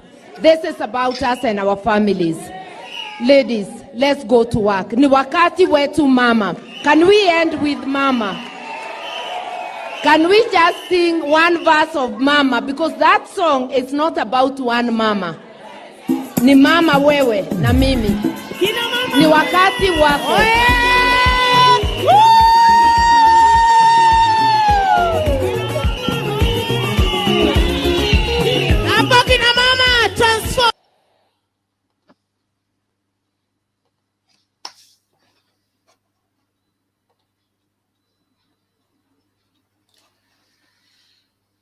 Okay. Jakindu Bey, habari ya leo? Nzuri sana Bernard. Habari ya siku nyingi. Nzuri kabisa. Nzuri. Wewe pia ulipotea na Facebook? Hapana, mimi jana nilikuweko, wewe ndio huko ulitoka mapema. Asante, karibu. Hamjambo wote. Hiyo tepu umeweka, hiyo nani umeweka, inafanya kama wewe ni mwanaharakati kama sisi ambao tunatarajia mambo ambayo kuona kwamba wale ma general ambao tumekuwa tukipigania nchi yetu wanaweza kuwa pale mbele. Unatokwa tu na machozi kama mimi, kwa sababu ni jambo la kufurahisha na vile vile ya kusikitisha kwamba wale ambao wamepigania wale walikuwa kwa trenches wote hawajawahi kuwa pale. Kwa hiyo mimi nataka kuwasihi wa Kenya na kuwaomba kwa unyenyekevu kwamba tafadhalini tupige kura kwa hawa viongozi wawili. Tutaona mabadiliko makubwa sana.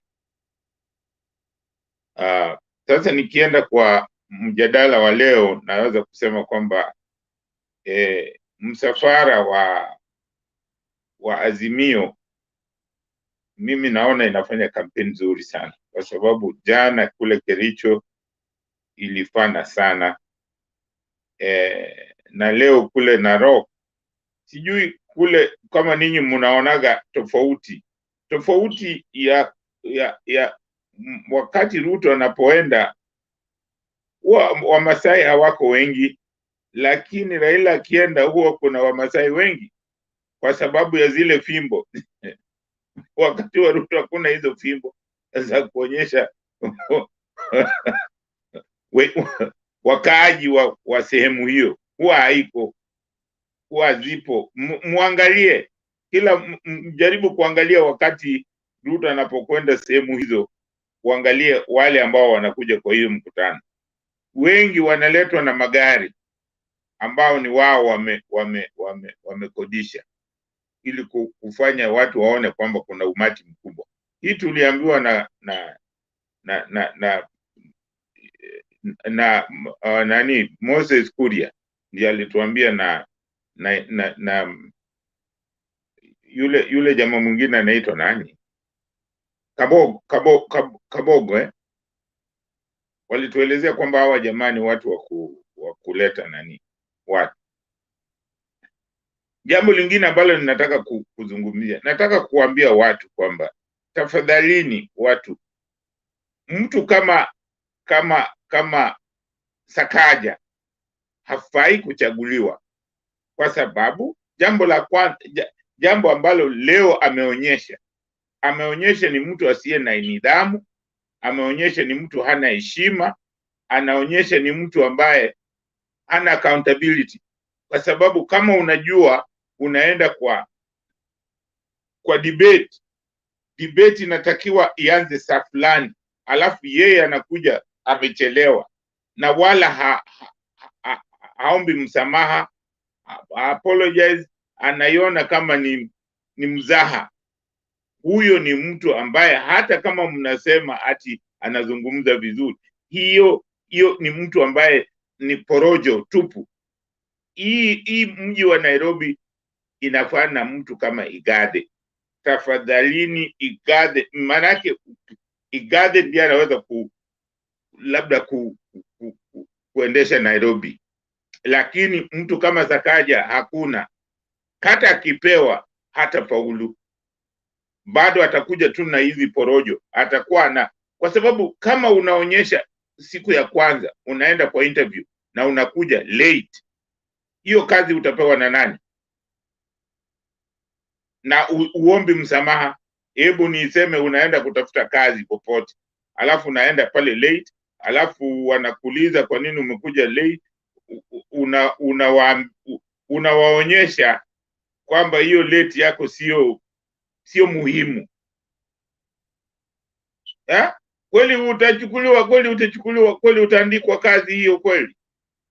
Mimi nataka kuwasihi watu wa Nairobi, sisi wote wana Kenya, kwamba huyu jamaa anaitwa Sakaja hafai. Na hii kitu nimesema mara nyingi, hafai kwa sababu ni muongo. Wakati wa COVID alifanya the same mistake, alijifungia mahali akawa anakunywa. Manake mtu kama huyu Sakaja, ama kama angekuja hii late, kama angekuwa hii debate ingekuwa ni Amerika ama Uingereza, huyo ni disqualified, hata angepewa hiyo nafasi, angepewa, kwa sababu hiyo hata party ingemfukuza, ingemwambia hawezi kusimamia hiyo, kwa sababu ni mtu ambaye anaonyesha madharau mbele ya watu wa Nairobi. Ukishaonyesha unawadharau watu ambao wanataka kukupatia kazi, unakuja late, hiyo ina maana. Mimi kwa maoni yangu hafai kabisa. Na wa Nairobi wakijaribu kumchagua ati kwa sababu anazungumza vizuri, ati sijui ni mjanja, tushamuona ni muongo, kwa sababu hata certificate zake si za ukweli. Aliambiwa atoe karatasi moja tu imeandikwa degree, hakuna. So hii mambo watu wa Nairobi waache kabisa mambo ya kunani na mambo ya opinion poll, maoni. Mimi nasema kwamba opinion poll, mimi nafikiri hizo namba ambazo wanaonyesha ni sawa, lakini bwana Ruto kama anazisema hazifai, kwamba ni za porojo, unaweza kuona kwamba katika mikutano yao huwa hawana hizo sera ambazo wanasema, hawana hizo track record wanasema, ni upuzi mtupu. Nashangaa sana Wakenya wanauziwa uongo na wanapiga makofi. Sisi jamani, sijui kitu gani tuko naye, tunauziwa uongo na wanapiga makofi. Huyu mtu amekuwa makamu wa rais for 10 years, alafu leo anakuja kusema ataokoa Mumias. Hizi siku zingine amekuwa wapi? Hakuwa anaona hiyo Mumias, leo ndiye ameiona. Watu wasikubali hizi chip mambo ya uongo namna hii. tuache Wakenya waache kunani. Mimi nawasihi Wakenya tuiunge Azimio mkono, tufanye bidii kuipigia kura Azimio, tuzungumze na kila mtu, tupigie Azimio kura, na watu ambao wanaporojo kama kina Sakaja, tafadhalini muachane na hao watu fai. Asante sana Bernard.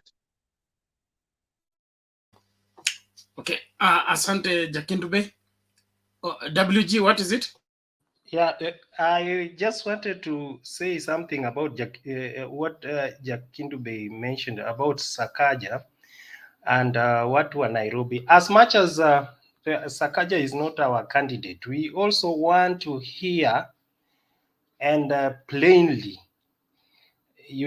what our candidate stands to offer. It's not about beauty contest, just the way you've said that Sakaja is, we should not vote for him based on his eloquence and other things. Likewise, IGATHE should also explain very well what he stands to give to the people of Nairobi without attacking the person of any other candidate.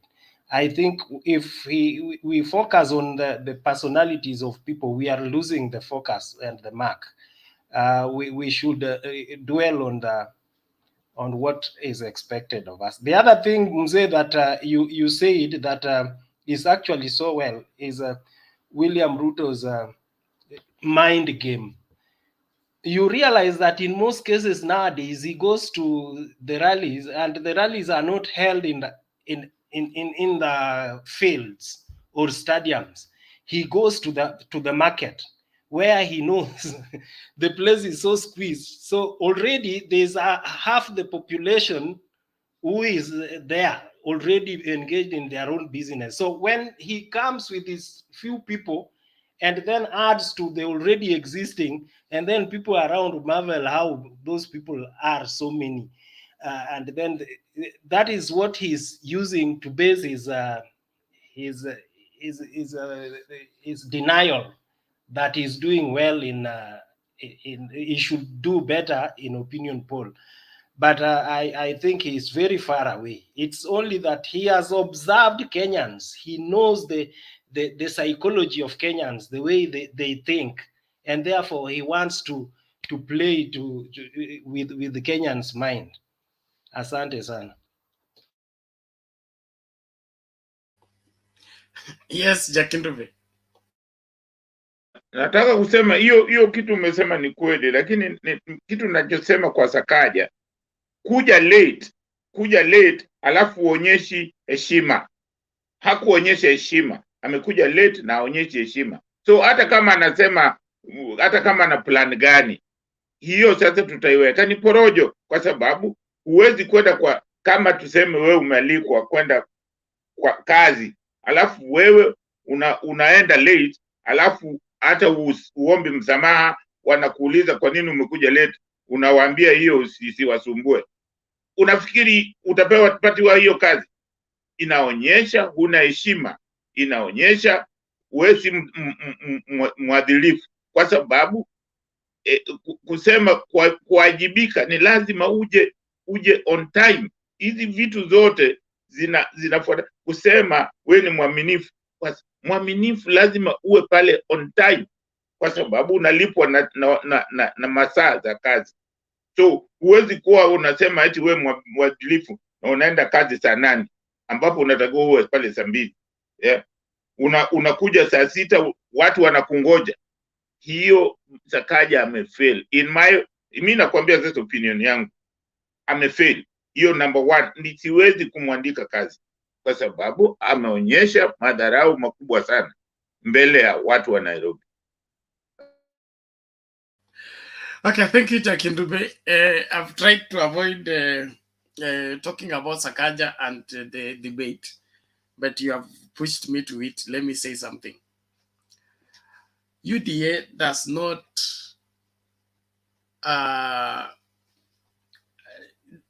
not have a new tactic. Okay. You remember the status conference where Chebukati called? The deputy president came late. Right? SAKAJA coming late, it was not an accident. It was by design. Design in the sense that they must get the leakage of the questions being asked. They must be coached how they're going to respond to the questions. Then they are sent. In my opinion, SAKAJA has no capacity to navigate the leadership of this Nairobi. Not even worse than Sonko. You can't look here. There is what somebody says, and there's what he's not saying. In politics, what he's not saying should be taken more serious than what he is saying. So generally on that debate, there's a lot of cover-up and playing in the gallery. As much as that may win you some support here and there, that is all it does, win you support. But when it comes to delivery, the kind of disappointment you will have, it will be like what Ruto said. He has been in power for 10 years. He has not solved the Mumias problem. And now he's telling the people in Mumias that 2 months, he will have solved everything about Mumias. Now, how that in the world is possible? So I don't trust SAKAJA. And if Nairobians vote for SAKAJA, I'll be here. One thing I promise, I'll be here. And I want to be on this show.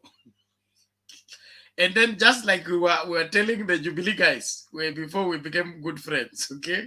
We're telling them, hii serikali mulitupatia, tunawasaidia mpaka imalize. Wasema maliza uende, tunawasaidia mpaka mmalize. Hata mswada mkileta, tunawasaidia mpaka mmalize. Ndio hivyo hivyo.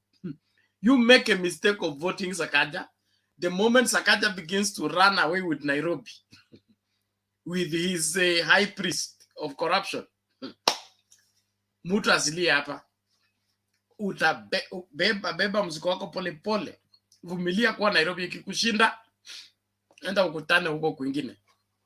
But in my opinion, we need to go for more, demand more, and want to understand further. What is SAKAJA's performance track record? Which company has SAKAJA ever run? Which school has ever run, even a nursery school? What business has SAKAJA ever done that was profitable? Zero experience? No. No, he can't do that. Hata church tuwezi kuwekea mikono.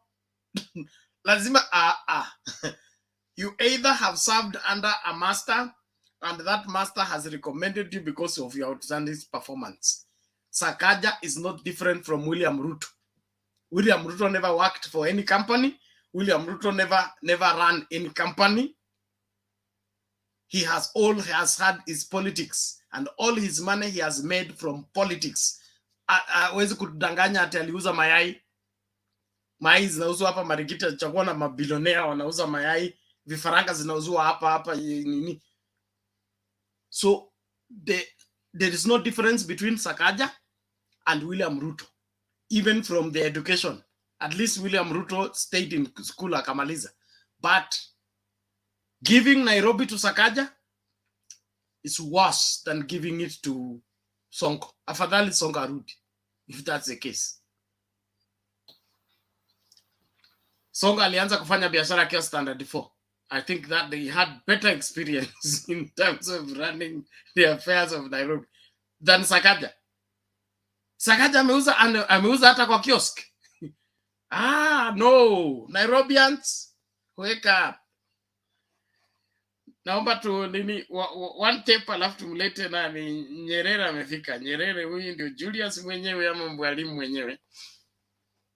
One moment, one video, and then Nyerere takes over.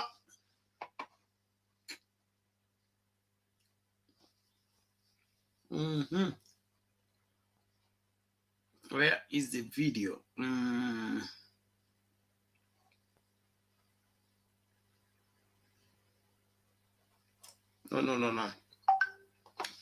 This one I don't have right to it. What I can.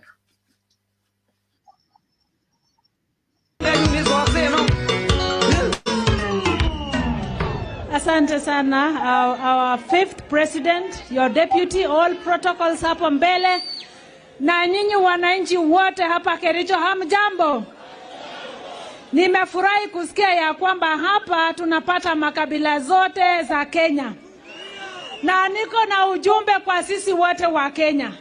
Hapo awali rais mtarajiwa amekuwa akigonga hodi, nataka kuingia State House, hodi anataka kuingia State House.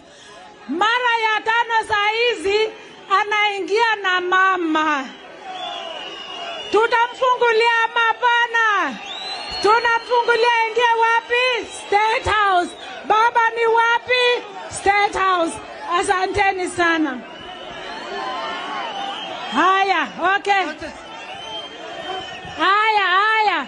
Kwa maboma zetu nimeambiwa niendelee. Azimio la Umoja. Inawezekana Azimio. Na kwa boma yako mwanaume akiwa anagonga utamfungulia. Lakini akiingia na mama, si unaona lazima ako na jambo. Kwa hivyo naomba wa Kenya, najua tukiwa hapa makabila zote, mwaka huu tunaenda uchaguzi, tufungulie mlango ya State House. Baba Raila Amolo akiwa na Martha Karua watuongoze. Asanteni sana. Kericho oye! Kericho oye! Inaonekana kifunguo ya State House imepatikana Kericho. Wacha lete jamaa. Wacha kuja bana. Wewe wacha kuja Job. Haya pena.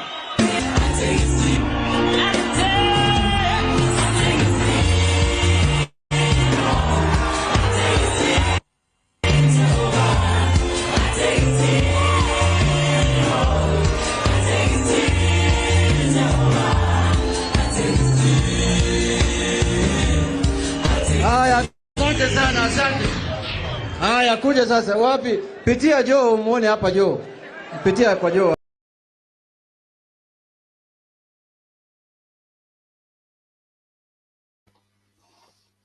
Okay, Bwana Nyerere, vipi? Safi, habari zenu? Tuko salama. Yes. Maoni nimekuwa nje. Sina mengi sana leo.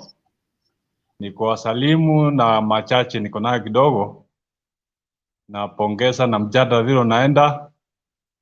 Na nimekuwa nje for a while because of some issues, technical issues kwa mtandao. Hata nasikia umetaja hiyo shida. Leo at least nimejaribu nimeingia. Anyway, nimesikia Bwana Kenya Kwisha akiongea maneno ya Western. I'm really perturbed because of some reasons why huyu jamaa anaongea hiyo kitu. Baba aliongea hiyo kitu ya Mumias. Where was he? He's in the government for the last 9+. All these days, hata kuna wakati mwingine nafikiria ati Rais Uhuru alitoa hata pesa siende kufufua hiyo kiwanda. He never even followed up. Lakini saa hii baba amesikia ati ameanza hiyo kazi, hata akasema moshi umeanza kuwaka.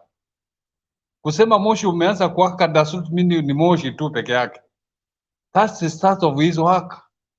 And in the few coming days, hiyo Mumias itakuwa imeanza. Si alikuwa ameadvise hata farmers anza kupanda miwa. Yeye amedaki this days anaenda Western. Hajawahi kuongea juu ya Mumias. Lakini kile baba mahali anaenda namfuata kutoka nyuma.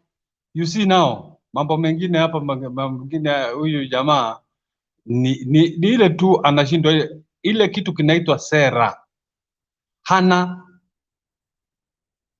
3/4 of his message huwa anapasa kwa wananchi. Sera zake ni kuattack Raila, kuattack Uhuru, kitandawili, sijui nini, mambo mengi. Hiyo ndio sera zake everywhere. Kama mnafuata hiyo mahali popote huwa anaenda, those are the things mostly huwa anaongea personalities za watu wengine. He can't even talk of his manifesto. The problem we have this guy, that's the problem. Hiyo ndio itamcost sana, na he can regret for his life. Maisha yake yote atasahau.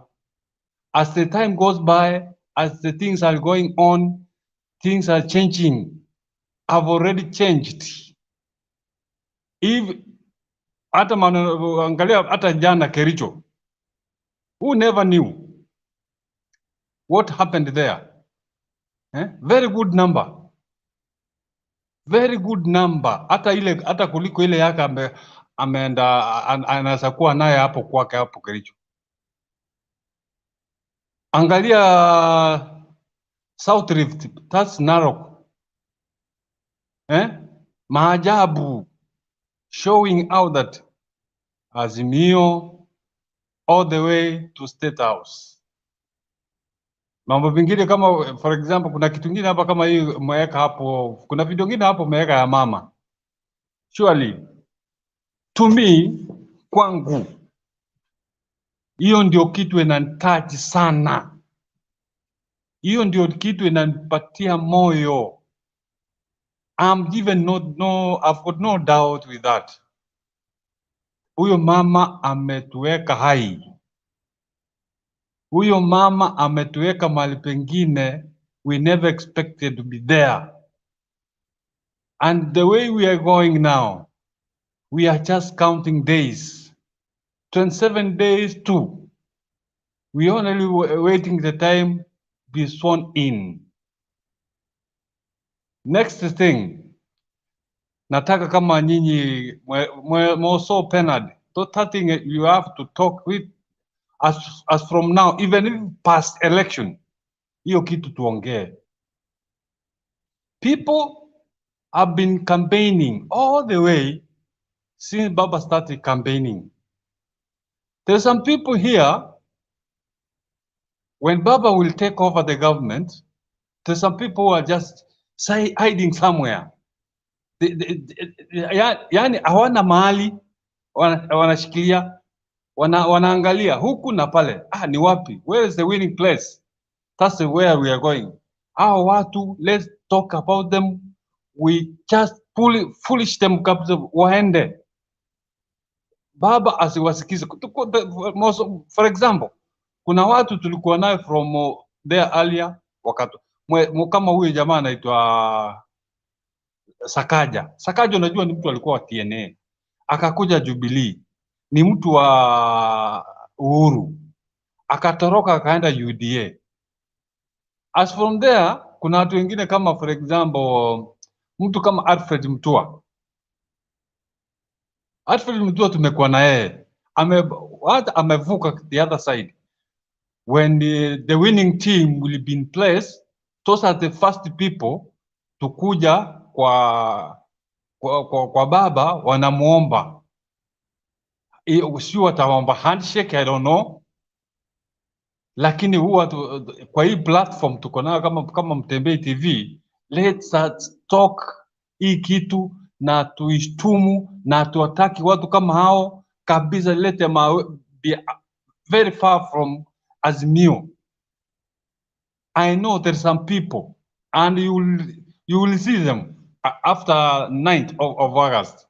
You will see them coming and begging places to be put, more especially hizi kazi zingine serikali itakuwa inapeana. Therefore, let us be very careful. Let us be talking about it. Those people wawe mbali sana na hiyo maneno. Thank you. Wacha nipatie wengine nao waendelea, tuko pamoja. Asante sana Peter Nyerere, tunashukuru kwa mchango wako. Tunashukuru kwamba Wakenya wanatupata kwa njia safi. Asante kwa watu wa comments. Tafadhali, let's keep it clean. We appreciate everyone that is watching. The people following us on Facebook, please make sure that you subscribe on YouTube. When we have issues with Facebook, we will only be live on YouTube. So if you have not subscribed on YouTube, you'll be waiting for the program only to find the program is over. So follow us on Facebook, but make sure you're a subscriber on YouTube. Mtembei TV, subscribe. Don't wait until you miss. There are people who have missed the show twice because the last 2 days we have had issues with our broadcast on Facebook channel. So ensure you are a subscriber on YouTube. Don't just watch. Then more than that, invite mtu ili naye amakinike wakati tunachambua siasa zetu. Lazima tujue mbivu na mbichi. Kumbuka kwamba huyu mwanasiasa anaomba kura, aombi kura, ni kazi anaomba. Okay? Na mtu akiomba kazi lazima akaguliwe. Kwanza CV iletwe. Hiyo CV tuko na haki ya kupigia simu mwalimu wako wa primary, tumpigie simu mwalimu wako wa secondary, tupigie simu principal wa college yako, tuangalie kanisa gani unaenda, tutafuta askofu naye atuambie background check up yako. Tukiwa satisfied na kupatia job. Lakini kama tutaonywa, okay, employ him at your own risk, hire him at your own risk. If that is the information we get, we have every right to reject you. So hakuna mwanasiasa ambaye ni lazima tumpatie kura ama tumpatie kazi. Lazima kila Mkenya awajibike. Hii injini yetu imechezewa kwa muda mrefu. Wakati umefika kuikomboa kabisa kabisa. Usicheze. Chukua mambo yote kwa umakini. Hakikisha kwamba yule mtu unapatia mamlaka ya kuongoza anao uwezo wa kuongoza na ana nia nzuri kwa nchi hii. Nia nzuri kwa nchi hii. Like I said, tusiangalie sera peke yake. Tunaanza na tabia. Sera nzuri kwa tabia mbaya hazitafanya kazi. Lazima tabia ya mtu, tabia ya kiongozi, hiyo ndio inaamua vile nchi itakwenda. Wale watu ambao hawaheshimu watu, hawaheshimu muda wa watu, hawaheshimu wazee, wanazoea kuita watu majina. They should not be anywhere leadership is.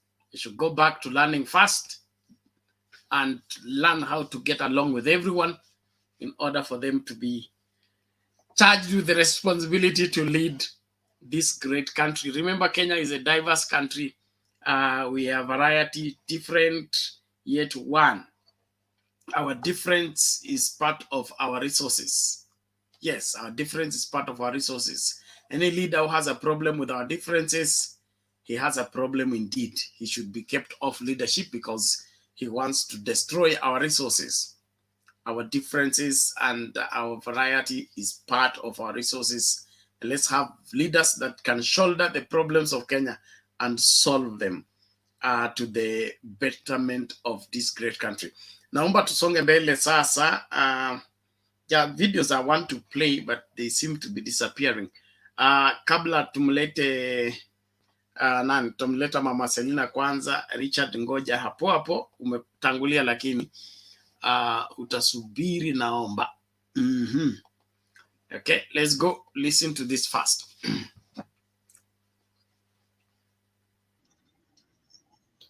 Raila Odinga now says he's ready for the August 9th polls after the IEBC heeded to their call to have a manual voter register as backup. Odinga, while in campaigns in Narok County, told DP William Ruto to be ready for a grueling battle. Citizen TV's senior political affairs reporter Stephen Leto has more.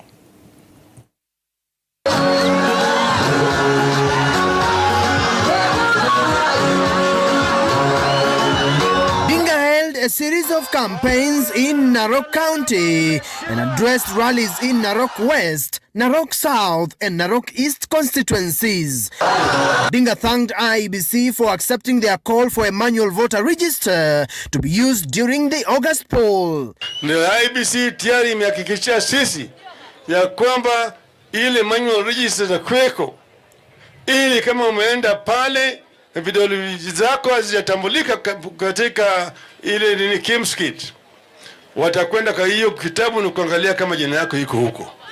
Ikiwa mimi iko huko, utakubaliwa kupiga kura. Hii imetosha kwetu sasa. Odinga told his main opponent William Ruto to brace himself for a battle royale. Tuambie wewe, ingia kwa kiwanja, tuingie na wewe, tushikane na wewe ana kwa ana, tuone nani atashinda nani. Kwa hivyo sisi hatuwezi kuogopa wewe bwana. Wewe ni nani tuogope wewe? Mimi naomba huyu mtu tukutane kwa debe. Wacha kupiga kelele huko kando kando ya barabara. Tukutane wapi? Tukutane kwa debe ndugu yangu. Wacha kulialia. Sisi tuko tayari kwa uchaguzi na tunaenda kuambia haki ya Mungu, kura ya ledama ya Raila na ya Azimio yote hakuna hata moja itaenda kando. Na utujaribu. Sisi IEBC tumefurahi umekuja na hiyo alternative way ya kuverify kura yetu. Sisi hatuogopi Kenya kwisha. Sisi tuko na watu. Tunajua Wakenya wako na sisi. Na tutashinda hiyo uchaguzi na 70% na kitu. Wiper leader Kalonzo Musyoka said the recent opinion polls have projected Odinga's first round win. Tayari tuko na hesabu. Tayari hata leo wameonyesha baba ako mbele. Ingawaje na point kidogo, lakini tunajua ni nyingi zaidi. Watu wameamua, watu milioni 15 watampigia Raila tarehe 9 mwezi ujao. Yenye mtakuwa katika idadi hiyo. Kura tutapea mheshimiwa Raila Amolo Odinga asubuhi na mapema, na alafu tuhakikishe ile mali yote ya Wakenya amepora Kenya hii imerudishiwa Wakenya na tunamweka ndani. Ni nani ataangalia elimu yetu? Ni nani ambaye amesema ataangalia wamama? Ni nani ataangalia uchumi ya nchi ya Kenya? Odinga said under his administration, Mau Forest will be fenced off. Tukiingia mwaka ujao tutaweka sasa ua. Tutaweka ile fence ili Mau ibaki milele na milele mali yetu, sio? Na tunataka kuhakikishia kwamba tunakupenda pia vile unatupenda. Tunakuhakikishia pia kura yote ya Masai ni yako. 2017 hatukuwa na Transmara, sasa tuko na 100% ya Transmara. Na uko na viongozi wote wa jamii wa Masai ambao wako hapa, wale wengine hawana viongozi yeyote wa Masai, wote wako hapa. Mimi nimeshapanga polling station 100 ya hapa na niko na agent ya kutosha, nitakuletea kura yako zote na ya kutate ikiwa hapa. Odinga heads to Taita Taveta Tuesday. With Narok County having been categorized as one of the battlegrounds, Azimio presidential candidate Raila Odinga has returned to the Masai land to turn it into a blue zone and ensure that he locks out Deputy President William Ruto's Kenya Kwanza from this region, and has called on his supporters to turn up in large numbers on August 9th and vote him in. Stephen Leto, Citizen TV, Narok, Narok South Constituency, Narok County. All right, 28 days to the day.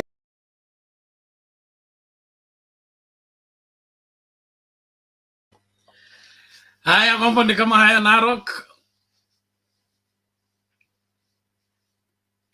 Mama Selina, Morisiku nakuja peke yako.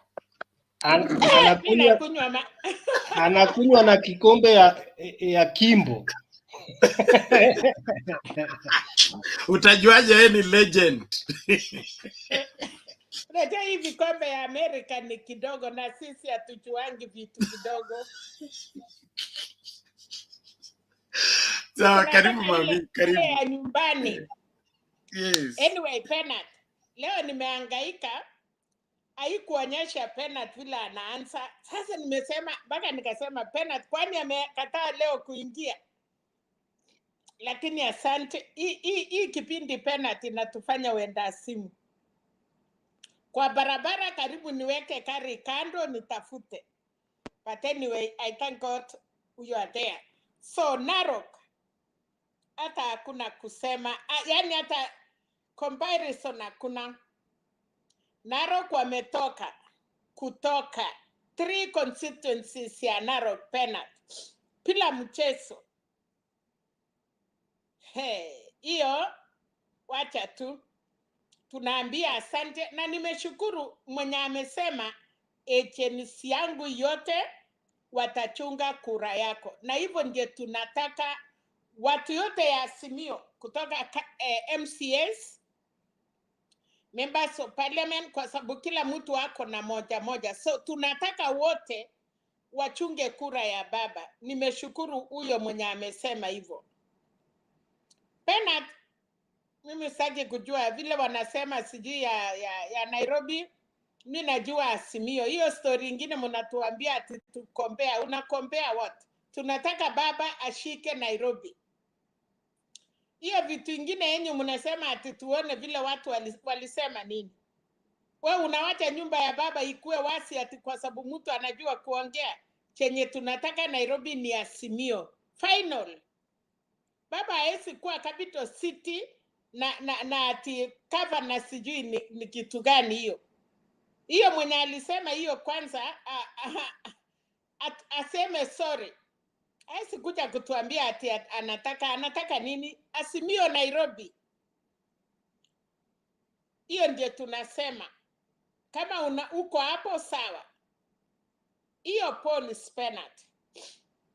Saa ile watu walikuwa naongoza, walikuwa wanasema ni mzuri. Na nimeshukuru vile amesema 43-39, na akasema hata yeye anangoja polling day. Kwa hivyo anajua baba amechukua. Na penalty kwenda Arsenal na Manchester. Kura nini moja tu inafanya mtu ameshinda call. So to me hiyo 3 points ama 4 points hata kama ni moja, mpira imeingia na imeisapiwa. Hiyo yenu ingine ni yenyu. Kwa sababu mpira kama goalkeeper ameona ama referee ameona mpira imeingia, mimi niko hapo. Hiyo ingine ni yetu. Kwanza patie sisi hiyo 43. Alafu hiyo ingine tunakuletea. Hiyo ndio tulitaka. Tuone jamaa amelia, ameita emergency meeting, hata aite. Ona mkutano ya baba ya stadium. Mtuambie UDA mkutano yao ya mwisho ya stadium ni lini? Baba amekuwa Pukungu, amekuwa Narok, Olendimama stadium, amekuwa Kirinyaka stadium, amekuwa Thika stadium. Sasa hii yenu mnaenda kwa soko kurokota na kutufalisha yelo. Hata Kakuma. Mahali baba akienda Kakuma uwezi ona ni Kenya. Mnaenda kutuambia nini? Anyway.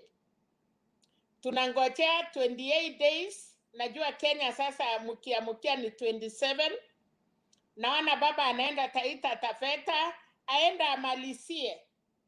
Mimi leo siongei vitu mingi. Sijaona kitu ingine naona baba. Hiyo vitu yenu ingine ni ya wale batu wanataka kupiga story. Otherwise sisi wenye tuko ready tunangoja baba. We don't want to waste time. Sina wakati ya kuangalia. Unaangalia nini? Tunaangalia haya. Chebukati asante. Umekubali kama maneno iko ngumu, tuko na manual register. Yes. Hiyo ndio maneno wa Kenya wanataka. Hakuna kitu ingine penalty. Mimi ni kuhimiza kina mama. Tutoke kina mama. Tutoke kama shafu. Vile tunabeba mimba. Kutoka mtoto ya kwanza mpaka 9 mpaka 10. Tutoke hivyo kina mama. Hii ni wakati ni yetu. Na wasi to make sure tunaambiwa wase wanatushinda. Sijui wa mama mnasikia aje. Tunaambiwa nyinyi mko 45, sijui 43, na wanaume wanatuambia wako karibu 50% huko 60. Kwani si Kenya tunaambianga wa mama ni wengi? Wanaume wanakuja kutushinda wametoka wapi? Na wanafanya hesabu wanasema ati mwanaume mmoja anafaa kuoa wanawake 5 ndio tuishe. Kwani sasa wanatushindia nini? Tutoke tupike kura, tuambie wa baba leo sisi ni tuko. Watakuwa namba 2, penalty. Hakuna kutuambia ati nyinyi ndiye mko wengi. Sisi pamoja na wasichana yetu tena mnatuambia aje? lakini nyinyi wa baba pia ni wetu. Mkiwa wengi na mnatupigia kura, tunawapenda. Lakini sasa hiyo tu nataka kusema leo, Penat, nafurahia kusikia, lakini tafadhali wenzangu wenye wako hapa, tusikuje na mastori mingi. Tulikuwa na hiyo 9 months tukipiga hiyo mastori, tukitongosana. Umelete msichana, umeweka mimba, ndio hii amefakisha 28 days kusaa, patu unataka kwenda kupiga story. Kupiga story kutosha ukiweka mimba 9 months. Saa hii hata utuambie tu kila kitu umenunua, wembe iko tayari, kila kitu. Lakini nikiona mwanaume anakuja hapa anaturutisha nyuma na tayari ametunga mimba, unless ni ya baba mkate, na tumefukuza baba mkate. Wa baba ya mkate, kasi imeisha, hoteli imefungwa. Mene ya wenyewe mulichekea, sasa mkue na yenu. Hiyo tu penalty imeisha. Baba mkate, Freko amefungiwa. Walicheka na mene ya wenyewe, mambo imeisha. Hayo tu. Asante sana Mama Selina, tunashukuru kwa mchango wako na maoni yako. Mambo ni kama hayo, siasa karata. Lakini mafunzo mengi ni muhimu, kila mmoja kuhakikisha kwamba unafanya yale yanayofaa. Go to this voting process with a mind that you are doing something that will make Kenya great and will be memorable, that you are part of the change that brought the recovery of this country. Don't just go to vote as if it's just putting a tick on a piece of paper. Let it be that you are making you are making a statement that you are part of the history that made this country recover. So think deeply about it before you cast your vote for anybody, from the MCA all the way to the president. And then our standing orders are there must be a proper dressing code. The YouTube community does not allow tops that are not clear. Please, Nani, go and dress properly before you come back. We don't want to get into trouble with our YouTube community. It is that way. It's that way. So, sio maswala ya Mtembei TV. It is YouTube community, and the YouTube is global. And also, I just want to inform you that YouTube is a robot. You cannot go to it and say, unajua sisi ni watu wa kosti, sisi ya tuvahangi mashati. It's a robot. Robot doesn't have feelings. So it doesn't understand. Just categorizes that this is nude. And then you can't explain this is half nude, quarter nude, and all that. So please, let's apply ourselves to global rules so that our debate is here to stay and will be here to speak even after the elections. Thank you very much, everybody, and our Facebook people, Facebook guys. If you have not yet subscribed on YouTube, you are making a big mistake. We have been off Facebook for the past 2 days because of the Facebook crisis. And there are people who missed the shows. All those shows are on YouTube. If you missed yesterday and the day before yesterday and the other day, all those shows are on YouTube. The reason you missed is because you had not subscribed on YouTube. Please subscribe on YouTube properly. Check if your subscription is still valid. And then if you subscribe with a particular email, Gmail, always chat with that Gmail on YouTube. You will always be active. Don't subscribe only. Also do what? What is it called? Hit that wherever notification bell after you subscribe, so that every time we go live, utajua utaambiwa kwamba tuko live na show hii na show hii na show hii. So you choose which show you want to be part of. Thank you very much. The dressing code. my sister Adika. The dressing code is just good dressing code, okay? Decency, like we do in the church, not the troubles that the world want to introduce to us. Richard, habari ya siku nyingi? Oh, salama salama, labda yenu hapo? Tuko wazima, twashukuru. Okay, thank you for this vacancy so that I can talk also. Karibu. Thank you. Now I can see Raila Odinga. You know, as I've been saying, we are growing day and day.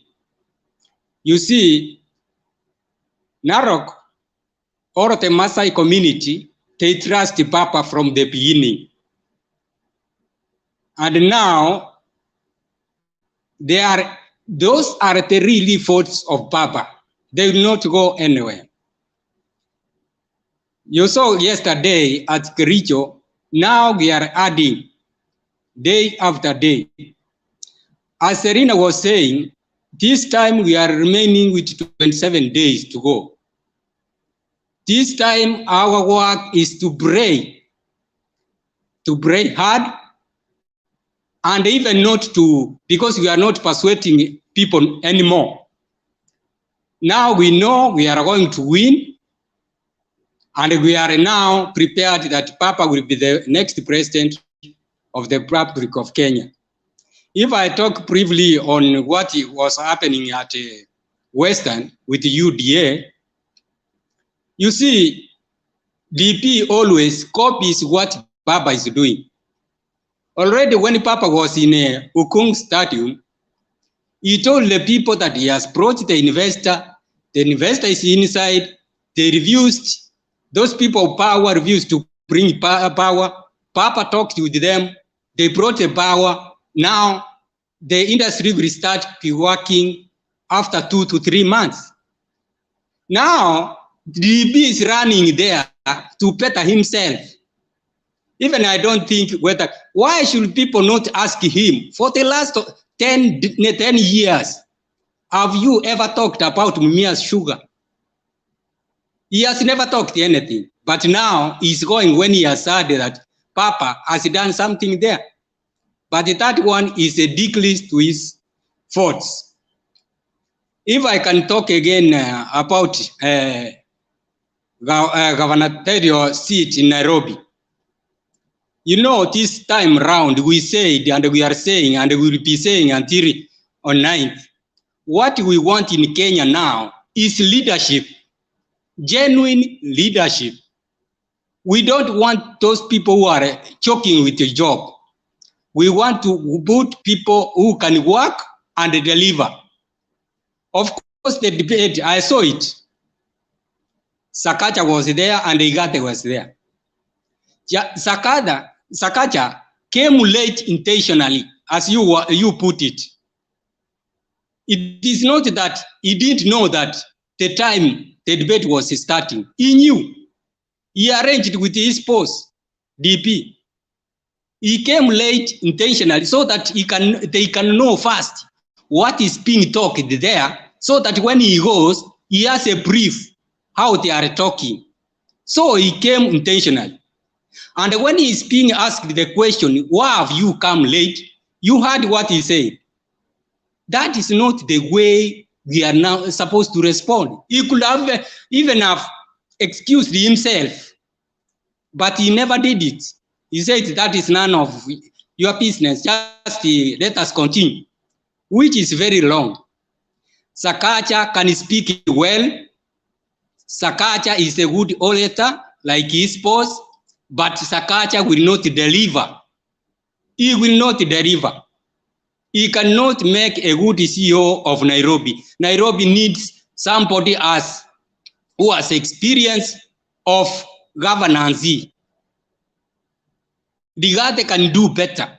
SAKAJA, he can make a senator where he can ask questions, where I can do like such a things, but he cannot deliver what he's talking now.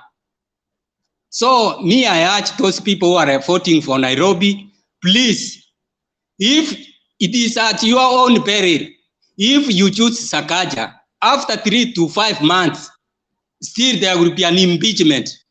You will start crying.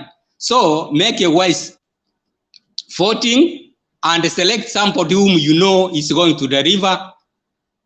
From my side, I see IGATHE, he can do better. On the other hand, about the opinion polls, that one I'm not so happy about it because I see this as if it is low. Papa should get almost 50 to 52% at this time. But all in all, we are ahead. We don't mind. From there, IEBC, we say thank you because they have honored our request and it is done. Now we are ready to vote. Finally, for all Kenyans, as I always say, we are one people. We want peaceful election. After 9th of August, when Papa is sworn in, we see the fruit. We start enjoying the fruits of what we have fought for. Let us vote wisely. Let us give Papa and Mama the right they deserve because they have fought for us for a long time. Let them take this leadership. We see what they will do for us. And I believe that Kenya will be one and will be in peace forever. Thank you very much. Asante sana Bwana Richard, we appreciate that. It's important that we look at everything holistically. Na siasa na ukora, mimi sipendi siasa ya ukora. Haswa ukianza ukora mapema hivi kama SAKAJA, utakuwa mkora mpaka lini? Ni muhimu kama at least have something to stand for so that people will believe in you. The reason why Baba has had a following all this time is because he was truthful when he was a youth. He was truthful when he was an adult. He is truthful even in his old age. That is why people are following him. How can you want to inherit him by lying on everything, including debate and the time you arrive? There is something wrong with these young politicians and they need to be re-educated. Warudi huko kwa grandfather wao kama bado yuko, awafundishe nidhamu ya maisha na jinsi ya kuangalia maisha vizuri. Sio historia ya kujaribu kwenda kudanganya watu na kizungu mrefu ambacho hata huwezi kukidefend. In my opinion, SAKAJA is unfit. Not because he's in UDA. He's just unfit like any other person. He has not proven himself. He has not worked anywhere. The only thing he was is chairman of TNA. We cannot ascribe that to the chairman of a political party. He was chairman when Murathe was deputy. So we could as well say Murathe was the one who running the show. He had been in politics all his life. He is a personal advisor to the president. I don't think SAKAJA was taking decisions for TNA. So we cannot gauge SAKAJA's performance on TNA. And after all, TNA had to rig an election to win. So that also sells him wrongly. Well, tutasonga mbele. Mabibi na mabwana, naomba tu tafadhali kama uja subscribe kwa YouTube, fanya hivyo. Especially if you're getting the broadcast on Facebook. Inaonekana watu wa Facebook wengi wameenda kulala. Wako wachache tu hapa. Tafadhali hakikisha umesubscribe kwa YouTube. Siwezi kugarantii kwamba tutakuwa na show, will be able to stream on Facebook tomorrow because Facebook has its own hiccups. And when they wake up on the wrong side of the foot, they can all on the wrong side of the bed. Sorry, they can always call off the broadcast. So make sure umesubscribe kwa YouTube. Na ukisubscribe kwa YouTube, hakikisha kwamba next mission ni kufanyika member wa Mtembei TV. Ukishafanyika member wa Mtembei TV, sasa wewe uko na permanence. Lakini kama ni kupita tu basi, mambo ni kama hayo. Tafadhali hakikisha kwamba tunafanya kile kinachofaa na tunaelimisha Wakenya. Sababu ya sisi kukaa mpaka wakati huu kuhakikisha kwamba kuna Mkenya atadanganywa na wanasiasa. siasa hii ni ya kihistoria, usisahau. Naomba tumlete Laban alafu tufuate Mkuru. Njiru, mbona umehepa ofisi leo? Yes, habari yako Bernard na wengine wote, hamjambo? Hatujambo, vipi huko? Salama kabisa. Haya, karibu. Haya, mimi moja kwa moja nitaanzia debate ya leo. Najua kuna mambo mengine ambayo yanajitokesha na ni wazi, isipokuwa sijui wa Kenya huwa hatuyaoni kwa mapema, kwa sababu SAKAJA anaelezea watu vizuri. Yeye ni msaliwa wa Nairobi, amesomea Nairobi na huo muda wake wote yako Nairobi. Sasa mimi nitauliza tu swali moja kabla sijaendelea. University, mbona alienda kusomea university in Uganda, na tena ni sio university ambayo inajulikana sana, na akawacha hizo university zingine zote Nairobi? Swali moja tu. Hiyo peke yake inakuonyesha hapo kuna ujanja yenye inafanyika ya hizi university degrees na mambo mengine, ambapo yeye anaweza kuwa ndiye head coach kwa sababu anaelewa and is very confident. Nitoke hapo niende upande wa Narok, kwa sababu hiyo peke yake inakuonyesha kwamba kama ulizaliwa Nairobi, ulienda primary Nairobi, secondary Nairobi, university pia umalizie Nairobi, mbona ulifuka mpaka?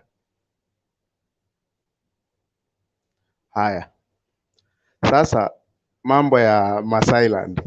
I think Wamasai ni watu ambao mimi nawajua, ni majirani zangu. Masai akikwambia mbele, ataenda mbele, hata kama kuna shimo ataingia ndani ya hiyo shimo. So hizo kura za Masailand ni kama hizo ni guaranteed. So mimi kwa kusema tu kweli, sidhani kama kuna wasiwasi yeyote na hiyo opinion poll yenye inatokea. Unajua kampuni zote polling asifanyi at the same time, na huwa wanatumia criteria ambazo sio moja kabisa, lakini hapa content yenye iko hapa ni moja. Mzee ako mbele and we are sure of a win. Hata kwa coalitions tunaona Azimio iko mbele, so hiyo sio swali ambalo tutaulizana itakuwaje. Saa hizi tuendelee hivyo hivyo, watu waendelee kuelimishana, na ikifikia hapo kazi itakuwa imeisha tarehe 9. Nafikiria uongozi itakuwa mzuri, sababu baba ako na mama, na mama asieti ni mtu mgeni Kenya hii.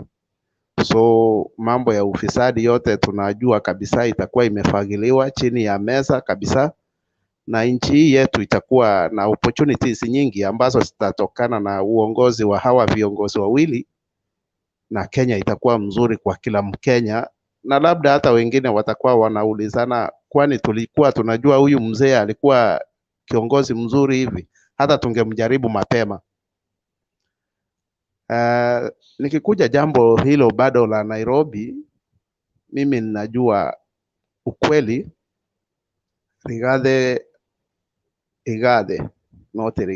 IGATHE atachaguliwa kama governor wa Nairobi, kwa sababu hapa ni very simple. Mimi niliona hata presa ingine, huyu Secretary General Jeremiah Kioni alikuwa nayo, I think it was yesterday or the other day, ambapo alisema tu vizuri kwamba sisi kama jamii ya mlima, chama ni Jubilee, hiyo ndio chama yetu. Chama cha UDA iko na wenyewe.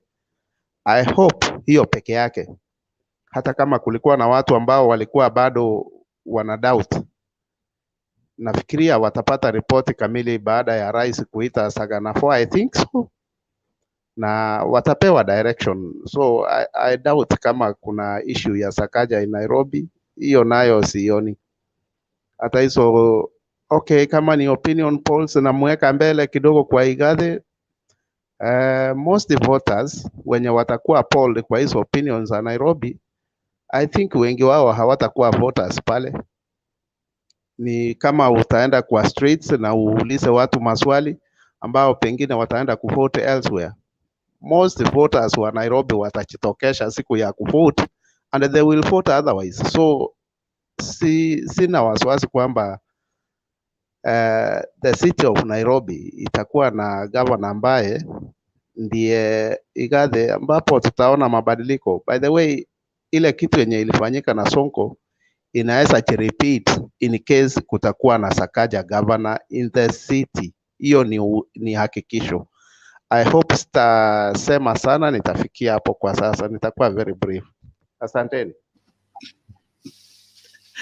Thank you, Laban. We appreciate that, and your brief is really brief. Huh? We appreciate that. Let's be mindful of our brothers. I'm happy that we are all here, and I want to play the deficit of the videos I have, and then we begin to nini. There is a public demand that we play Wajakoya's speech at IEBC today. Let's find out. Let me work on it. Yes, Moset Monda, I've had that. We'll get it, then play it. In the meantime, we'll have. I think Njiru needs to go before he comes now to officiate. Njiru.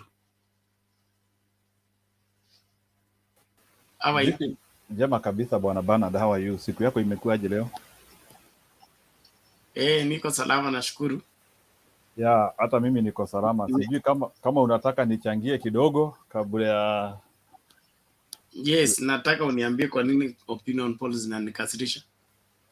Okay, let me tell you, you know, hatutaki watu wajinyonge mapema. Unajua sasa tukipea watu 60-40 saa hii, tutaharibu hii race. We will bring more chaos. We will bring a lot of uncomfort. There will be much problems. So wacha tu ikae hivyo, but don't worry about that. So what we know is that the real numbers tutazipata ile siku. So for one moment. One moment, Jiru. Do you mean kuna mtu anaweza kuamua kujiua ili kura ziahirishwe? Kwa sababu sheria inasema hivyo. It is part of motivation ya wafikishe tarehe 9. Unaelewa sasa? Unajua please wacha hiyo numbers zikae hivyo, otherwise watatusumbua sana. At least it is better tusumbuliwe tarehe 9 kuliko kuanzia kusumbuliwa saa hii. Sijui kama unaelewa hiyo sasa. So let them stay in the comfort zone, but ile ya Kibicho ile ya Kibicho hiyo, wachana na hii ingine. Sasa hizi zingine tu ni za ili tu gari tu iendelee vizuri, watu wakuwa najua date ya harusi bado iko, harusi ijairishwa. So don't worry about that. The path for the deputy president to win this election is not possible, and I want to say it categorically. And the evidence is there. Unajua saa zingine, I don't know why, you know, Kenyans like pretending, and sorry to say this, Kenyans like pretending at it's a tight race. Tight race ya nani? Let me tell you, qualification ya tight race. Qualification for a tight race, number one is the people who are competing have to have a close character which mirror one another. Then another thing ni experience. Sasa baba amekuwa hapa na karibu amekuwa anaguza kamba. Although pia saa zingine hatujuangi ile mambo inakuwa ikitendeka. So you want to tell me that when everything looks positive for Baba, and you still want to tell me that Baba is not winning this election? So please, I think these are the places which decide the Kenyan's election for so long. When you see Masai Land, Setron, Mombasa, Setron, Kisiland, Setron, those are some of the serious battlegrounds tunakuanga nazo. Sai, you know, Central, Mount Kenya region, is going to behave the way they behaved in 1992, and we are ready for that. In 1992, Mount Kenya voted both for Kibaki and for Matiba, with Matiba getting the big chunk of the votes. So I expect the same replica this time, where either Raila or Ruto can get, maybe somebody can go into the statistics and you see what Kibaki and what Matiba got, because that is how that politics is going to play out at the end of the day. People in Nyeri voted for Kibaki, then people in Muranga and Kiambu became a split, then people in Embu, they still tend to the side of Kibaki. So now what will happen now is that in the next 2 weeks, after people will confirm that Ruto is not winning, there will be more porous. Mount Kenya is going to become more porous. Unajua, kuna kuanga na hii kitu ya people don't want to associate with somebody who is losing. So, because in the next 2 weeks, it will be clear after Martha Karua does the debate, sababu hiyo ndile siku tutawagonga kabisa. After Martha Karua does debate with Rigathi Gachagua, because I can predict a very serious debate from Martha Karua. That is the day when Martha Karua is going to shape this ticket. So by the time tunangojea baba ile ya 26 sasa, ile sasa ya baba sasa itakuwa kama swearing in sasa. Lakini sasa hii ya Martha Karua na Rigathi sasa, hii sasa ndio itatereza mlima kabisa sasa. Hii sasa Rigathi atamalizika kabisa. Let me tell you, 2022 is on 19th. Kama kuna mtu anataka kujua what is going to happen, because Martha Karua is going to roar Rigathi properly. I can tell you, this one I can predict. Hiyo siku najua Martha Karua hatakuwa na homa. Hiyo siku najua Martha Karua should be fine tuned. Na Rigathi Gachagua sijui kama former ndios watamuleta hapo ama itakuwa nini. So and I think Rigathi Gachagua has started preparing for that debate. Ndiye amepotea. For your information, the reason why Rigathi Gachagua is not in a campaign trail, they are trying to coach him, because they just realized that they needed like 60 days to prepare him because of the force which he was doing, but it is not possible. So wakamwambia wacha tu tukutoka kwa campaign trail saa hii, tukuweke kwa nyumba, at least panic iishe na tukue tunakumonitor. Wanaifanya kama experimentation. Afanywe tuition, wacha kuita coaching, it's tuition. Sasa ndio hiyo sasa wamemweka sasa. So Rigathi Gachagua he is now being modeled, at least unajua pia. I don't know how they are going to do it. It is just chaotic. I think Rigathi Gachagua is coming to tear that ticket, and I'm so sijui, I'm a bit sad, sababu I was expecting a more better race. Unajua mimi sitakangi history race ya underdog. I like people of equal status. Nataka Big Show kama vita ni ya Big Show, tusipe Big Show mtu apigane na mtu ambaye tu ni mbavu peke yake.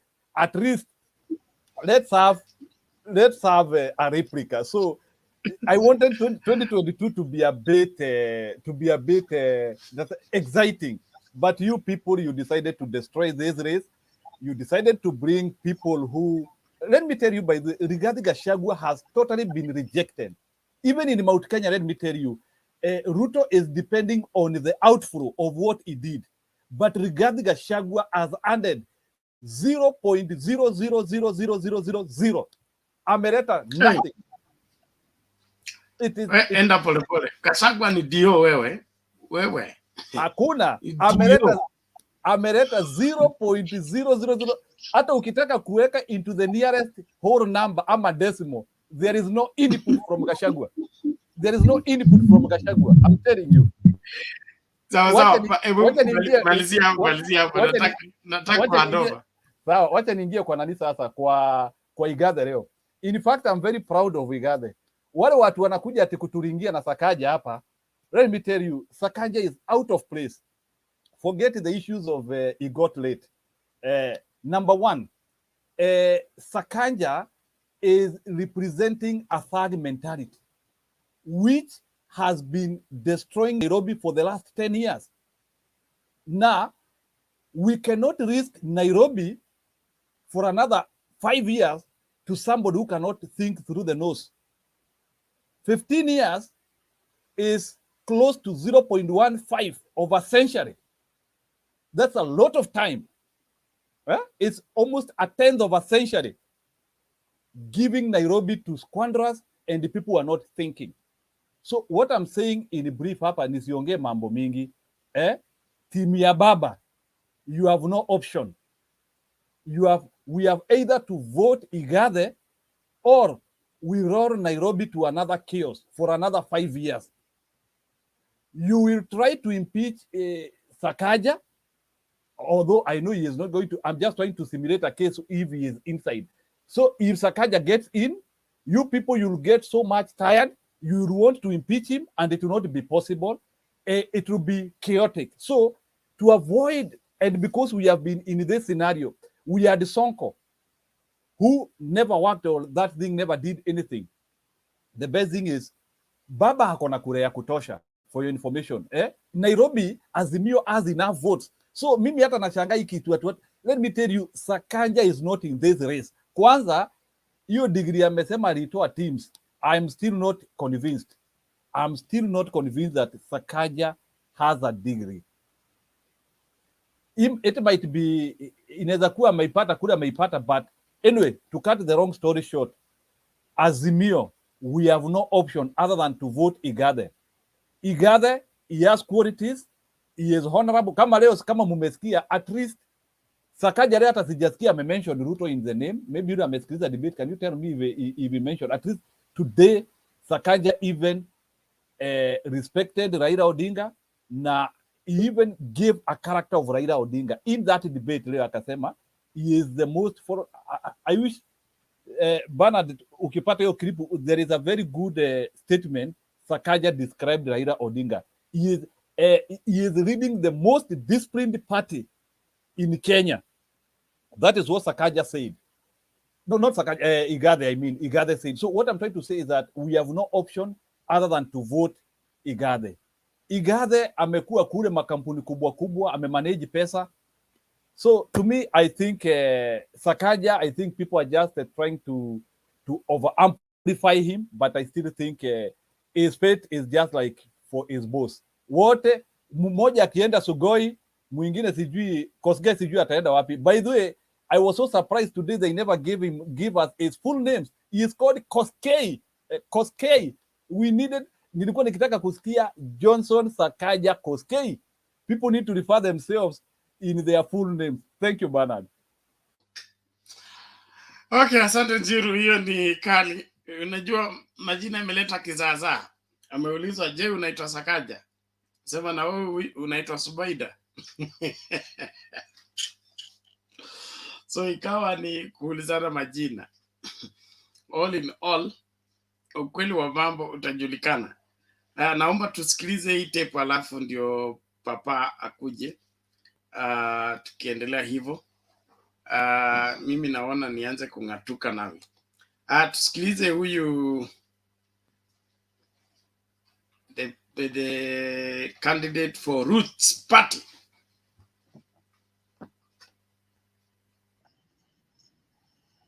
Before I speak, I would like to apologize for my voice because I've been in the mountain for almost 8 days. I was not even bitten by a mosquito. No stone was thrown against me, and there was no heckling. Your Excellencies, the European Commission, the UNDP and the UN, the UK High Commissioner, the American Embassy present, and all the ambassadors and protocols observed, the religious leaders, as well as the presidential candidates or their representatives present, I would like to take this opportunity to thank you and to thank you very much for listening to a man who is so much ragged. A lot of people think that I'm crazy, but the Almighty God created me this way. I'll also take this opportunity to thank the British High Commission and the Americans who are present here for having given me an opportunity in exile for those many years that I stayed in UK and the US, and for those many years that I got the support from the British people as well as the American people, and for those many years that I stayed in those countries as a refugee, and for those many years that I learned a lot about peace and the coexistence of human beings. I would particularly take this opportunity to thank the universities that I went to in the UK, starting from the University of Wolverhampton, where I did my bachelor's degree, the University of London School of Oriental and African Studies, where I did my first master's, the University of Warwick, where I did a master's, the University of Westminster, where I did my legal practice course, and other universities to follow like Birkbeck and what have you.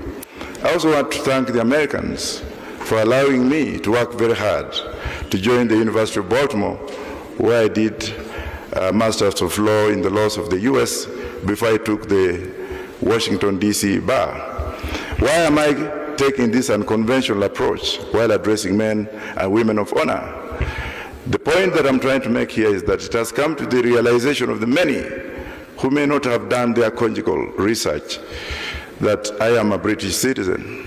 I wish I was, because Great Britain is a country that has really motivated most of us and African leaders, including the late Mzee Jomo Kenyatta, the late Kwame Nkrumah, to bring realization of realities and democracy in this part of the world.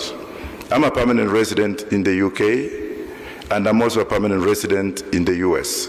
So, notwithstanding, I made that very clear to those who have been speculating that I'm a British citizen, and I think I will be one day, who knows.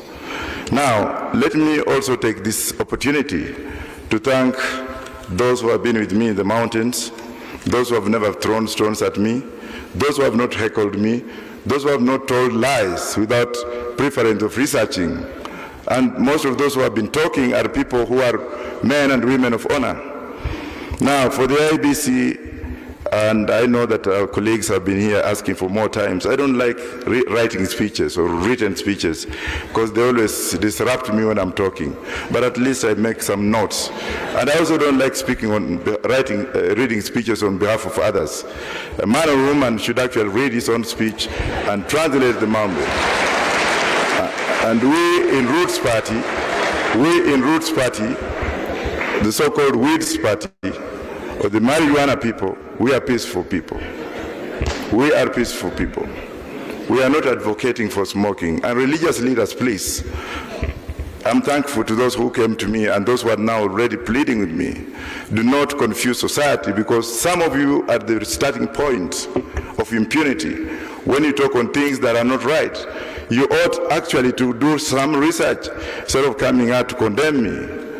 I might look mad because of the way I am. I was born this way. Please don't condemn me, but pray for me to look better than what you want me to be like. The IEBC, we have a lot of respect and honor in you. And not a single day have you seen us raise any issue in any of the meetings that we have been with you. But we have raised silently. We have reached out to Chepkati wherever we have to, and we have spoken to him in a silent way. We don't make noise or we don't beat drums. We work indirectly. The media, you are very biased. You report what you want, and that's why, like in the UK, US, where the media is the first and the second estate, because in the UK you have conventional issues under the prerogative of the Queen, where you don't have a lot of writings and impunities. The UK in media and civilized world, the US and the European Union, the media in UK and the civilized world play a leading role in dissemination of information. They play a leading role in the democratization accreditation process of the country.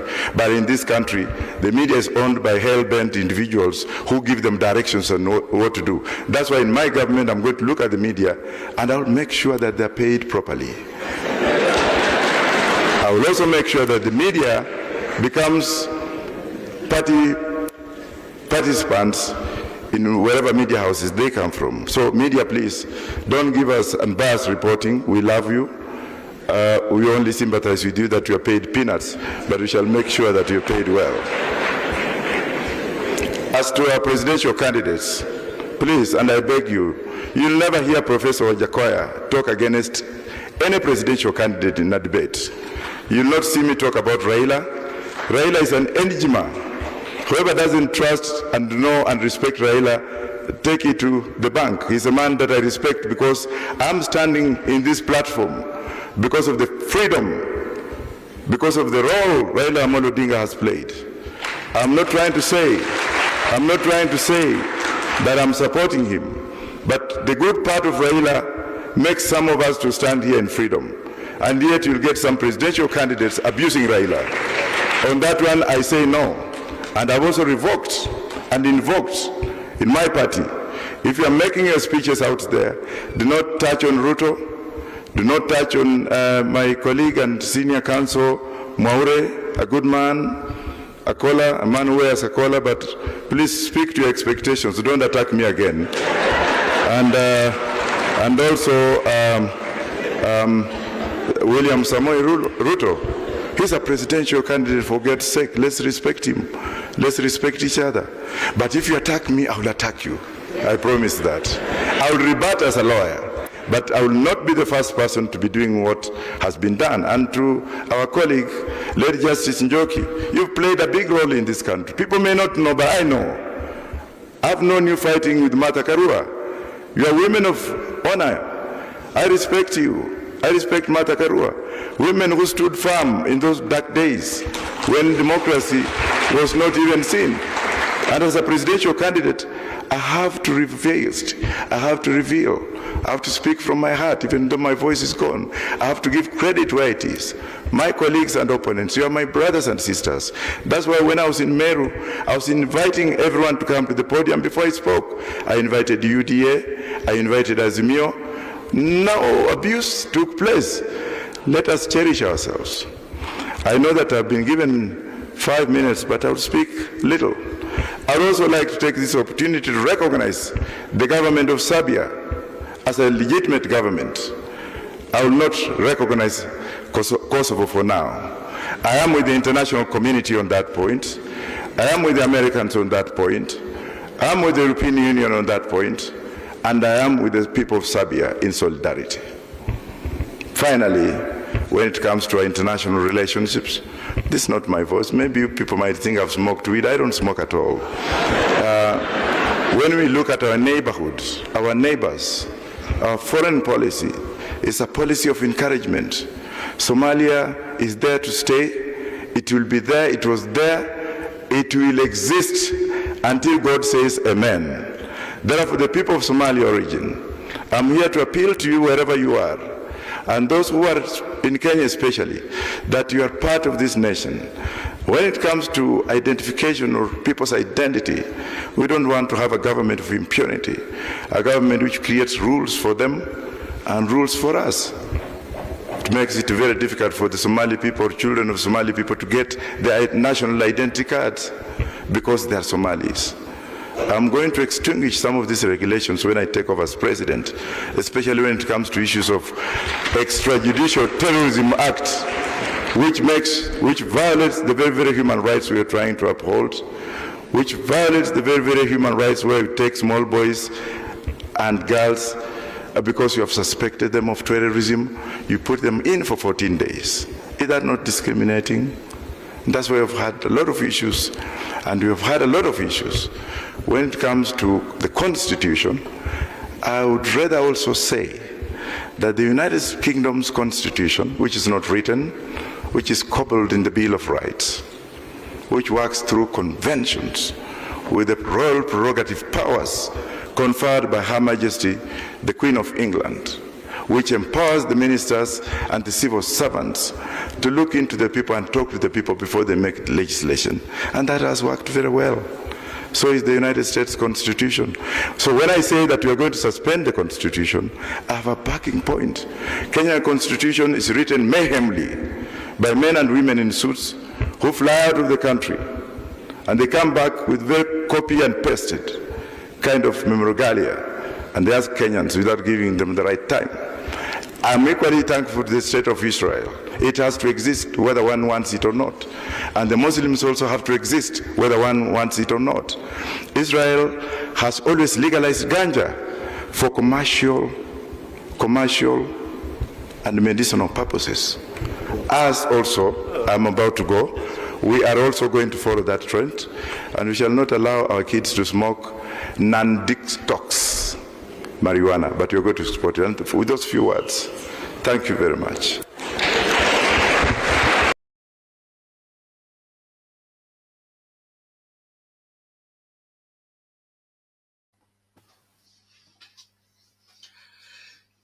Okay, that is Wajakoya himself in his true colors. Being accused for supporting Wajakoya. He said we respect all presidential candidates. He's a presidential candidate cleared by IEBC. He should be respected. Lakini ameongea some sense, so let's listen out. Papa Azimio. Naomba ni Thank you very much. Yes, karibu Papa Azimio. Hapa naona kama uko na mambo leo. Nimeona kuna watu wamekuitisha Wajakoya na ukamleta haraka sana. Sijui sasa ni mbinu gani umetumia, lakini tutakusamea kwa leo. Asante sana Bwana Njiru, Peter, Mama Sally, Lara, Smith, Richard, Mama Mora na Roba. Nikiangalia hiyo menu is very rich, and I want to begin with the bad news. The bad news is SAKAJA. I'm very disappointed, and I'm very disappointed because Kenyans love mediocrity. Because from what I've seen and what I've heard people say on this forum, especially some panelists, is to insinuate that SAKAJA performed very well. For me, I feel disappointed because the debate was equivalent to a job interview. And in a job interview, you don't go there late. You'll be chased away. You'll not even be given time to even speak. And, when Kenyans are overlooking the fact that SAKAJA came there late, and Bernard, you go ahead and say that it was designed that he came late. No, SAKAJA, an hour to the beginning of that interview, I can vote. He was in Hurlingham, in a pub. He not only came late, he came tipsy. That was very, very wrong. It should never be condoned. And secondly, while debating, he failed very simple tests, humility tests. When he was being asked by the lady moderator whether his name is SAKAJA, he became so arrogant. And the reason what that lady was testing his patience. He comes late, he's arrogant, and if he failed, they are simple tests.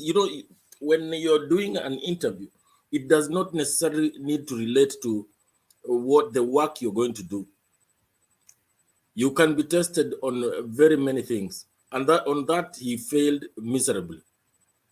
And then there are also a few Kenyans who have castigated IGATHE for pointing out or focusing on SAKAJA's academic qualifications. That was very right of IGATHE, because IGATHE was trying to portray SAKAJA as an untrustworthy person. a person who can present documents that are false and yet wants a job to be given to him by Nairobians. So I am truly on IGATHE with this, not because he's in Azimio, but he performed well because he was focusing on the weaknesses of SAKAJA. Well, for SAKAJA came politicking, but he wasn't there to give solutions to the Nairobians. And SAKAJA has got a good grasp of what goes on in Nairobi because he's been the senator for the last 5 years. So that does not surprise me that he kind of awed a good number of Kenyans and Nairobians. But when it comes to the nitty-gritty details, he had no solutions. He was not giving solutions. All he was doing was being hypothetical. So I am a very disappointed person on that issue of SAKAJA.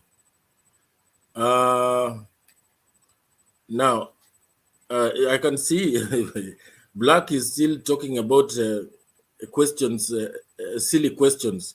It is not about the question. The question is about humility. You know, when you think, when you are asked, what is your name? When you go for an interview, you state your full names.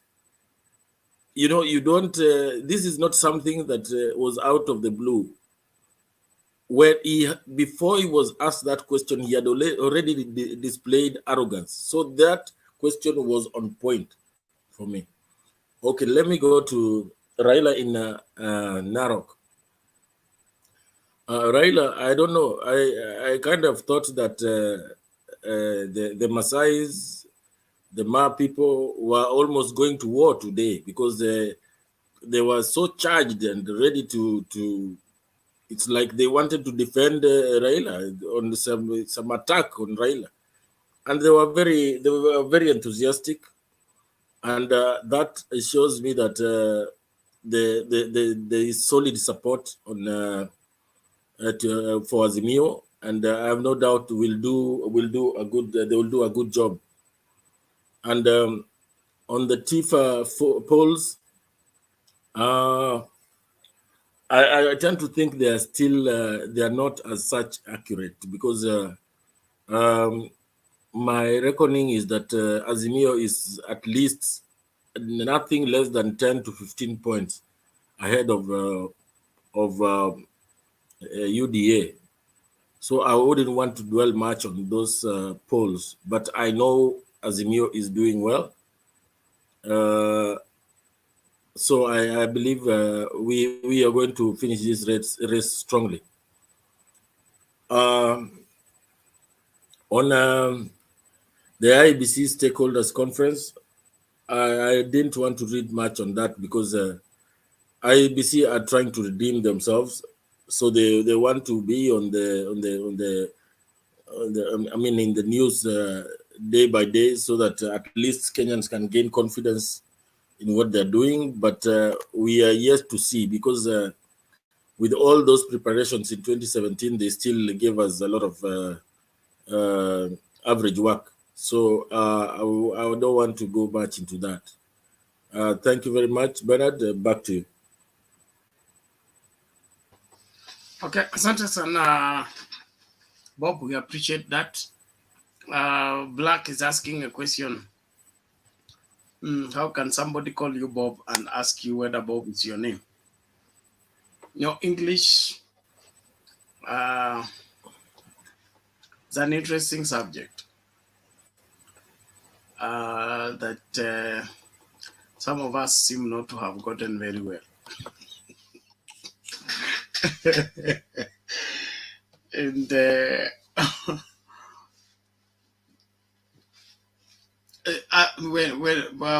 polisi akikuitisha kitambulisho, okay, alafu akuulize jina lako ni nani, unamwambia soma hapo kwa kitambulisho ama unajibu, and then when you answer, that provides a second reference, of the first reference.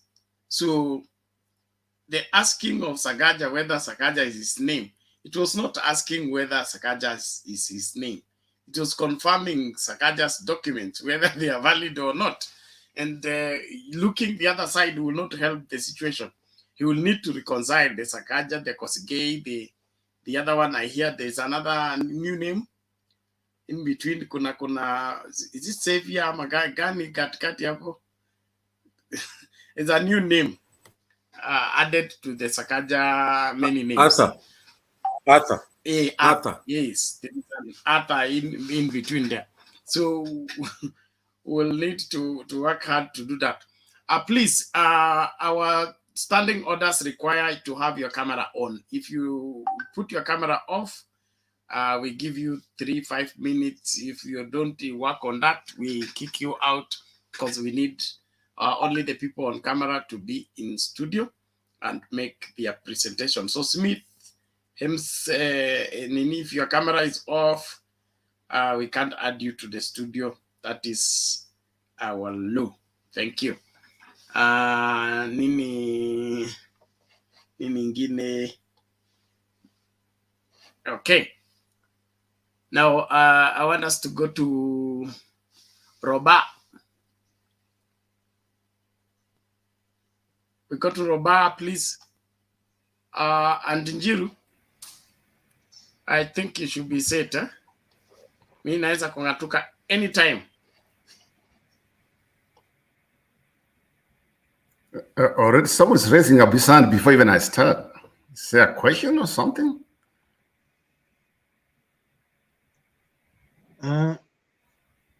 I just didn't want to forget, but I want to say that kindly let us tusione kijana yetu sana. I'm saying order. Okay? You lift your hand. If you're not given the opportunity, you don't unmute and begin to talk. Roba, it's your turn. Go ahead, please. Every other person, mute your mic. Thank you. Okay. Thank you, Bernard. Good night if you are going before I finish. And then Njiru, yeah?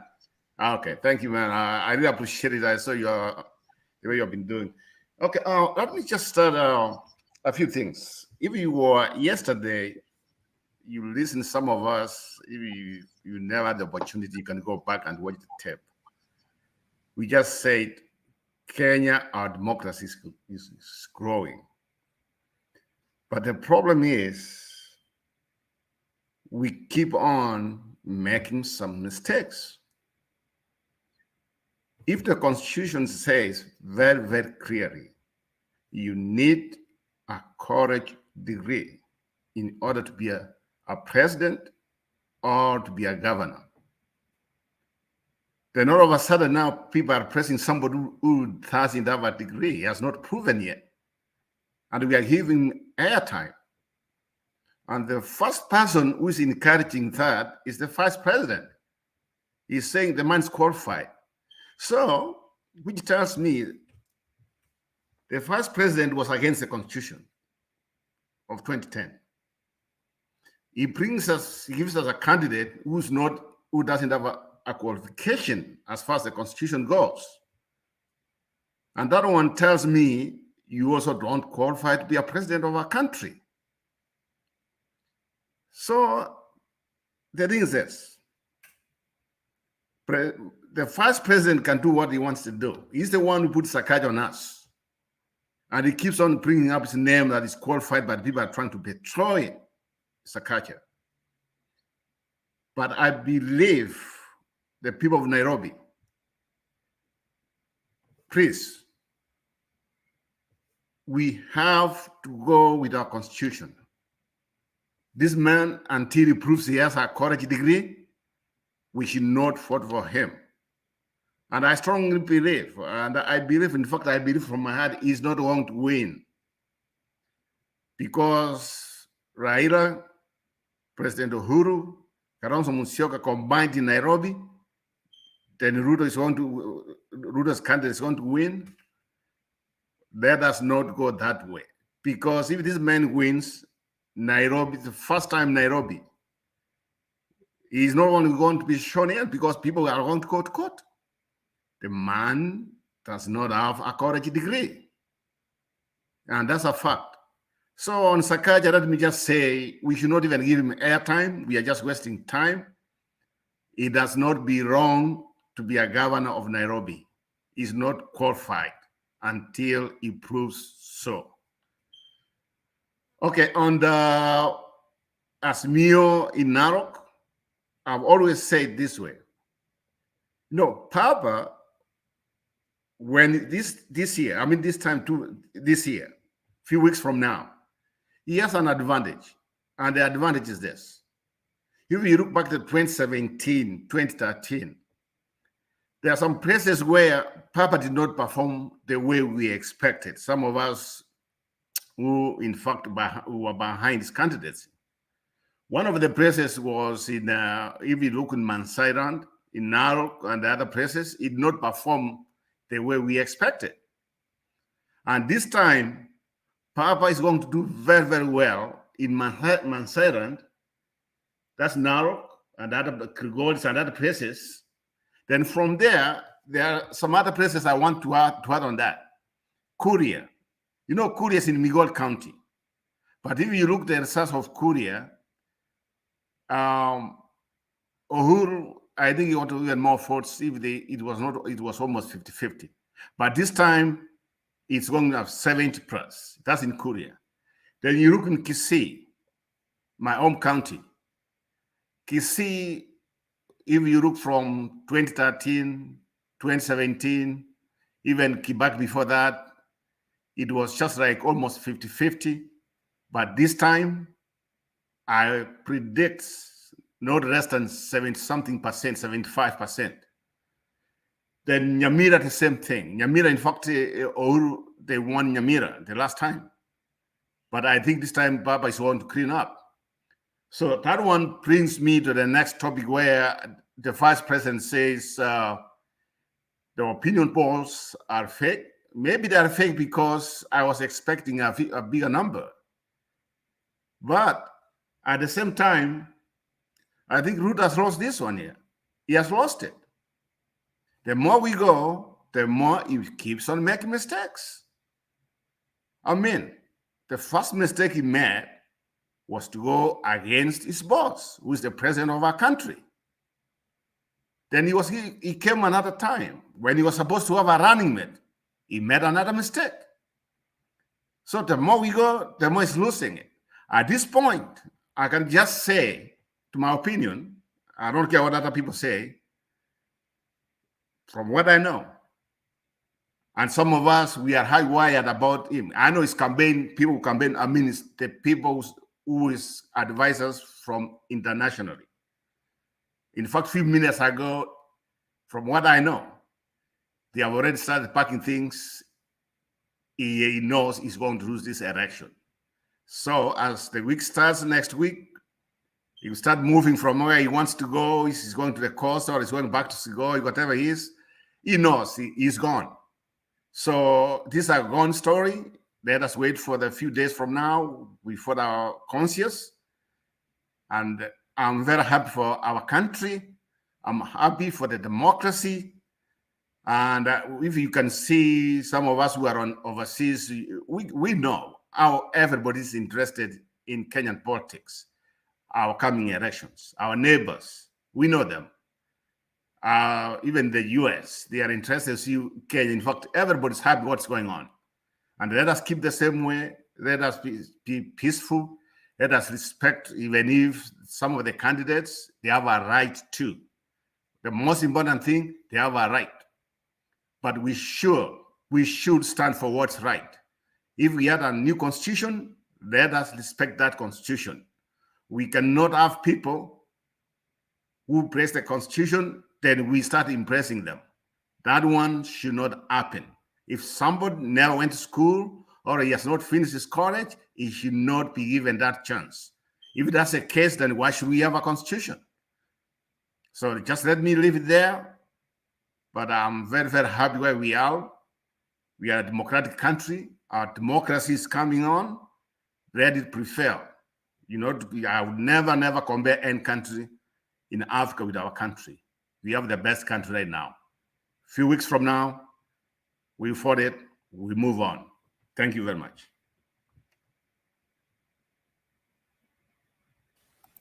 Okay. Thank you, Bwana Roba. Maybe if I ask you a question, can you rate IGATHE SAKAJA performance on the interview? Maybe if you are to give them a score in terms of satisfaction to the debate question, understanding the questions, and capacity to do the job. Can you try to comment to us if you watched the debate? I did watch some of the debate. To tell you the truth, IGATHE, he looks professional. I'm not just saying because, some of you, I know until you have followed me, I'm not somebody who favors people. I don't care. I mean, some of us have run big campaigns. And you see, the difference between SAKAJA, in fact, that's where the education comes in. The way they answered questions.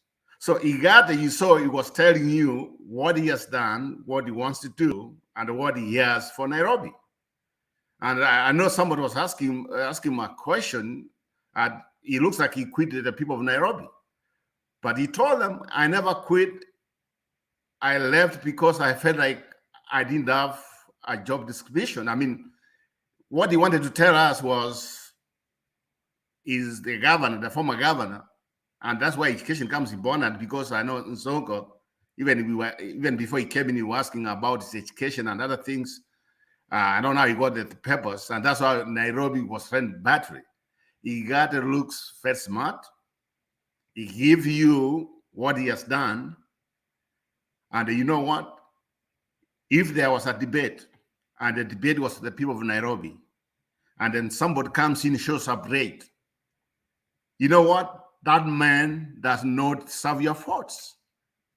When he comes late for a job interview, which means he doesn't care about you. I'll tell you one thing. That debate, the way that man came in late, reminds me, if some of you are able to watch a debate between George Bush Sr. versus Clinton. If you remember that debate, and you can go to the clips here, George Bush forgot when during the debate, and he looked at the watch. When he looked at the watch, that was it. And he was running for re-election. That was it. People say this man is just like, you know what? I don't care about you. I just want to get out of it. He looked at the watch and he lost the election. So when the debate started, I'm just looking one man being asked questions. Then SAKAJA was nowhere to be seen. Then later on, he came on. To me, he failed the first time when he never showed up in time. That's enough to disqualify him from being the governor of Nairobi. That's the arrogance. And when people keep on just praising him because of what he didn't say anything. He didn't say something we don't know. But him being late for that debate the way he did, that's enough for me. Because I'm a time-conscious person when it comes to everything, even my place of work. So if somebody shows up late, some of my co-workers or the guys work for me, that's it. It's a write-up. So he failed the people of Nairobi when he came for the job interview. He should be disqualified automatically. Yeah, thank you for that. I also want to comment, maybe you can also comment on this one, maybe like in 30 seconds. Yes. How do you feel when you see that Nairobi, we had Kidero, then I think we came and I think he got Sonko. How do you feel when Nairobi still hasn't reached the level whereby the governor doesn't seem to have qualities of even becoming a president? How do you feel about it? Like we have some other smaller counties which seem even to have people who might have that character of becoming. How do you feel about Nairobi when each and every time they have to be in that confusion whereby they still want to compare an intellectual with somebody who can't even prove many things, including even, yes, people are saying he has a degree, but I don't know. Can you try to tell me, how do you feel if Nairobi can't give us people who can become presidents? At this point, be a president, a president, we see the people come a president, most especially in Kenya, it's somebody who has some history. So Kitero came in. Kitero was just in Mumias, and you know what happened in Mumias and other places, they went down the hill. And when everything failed, it was about Kitero, but they forgot what he did there.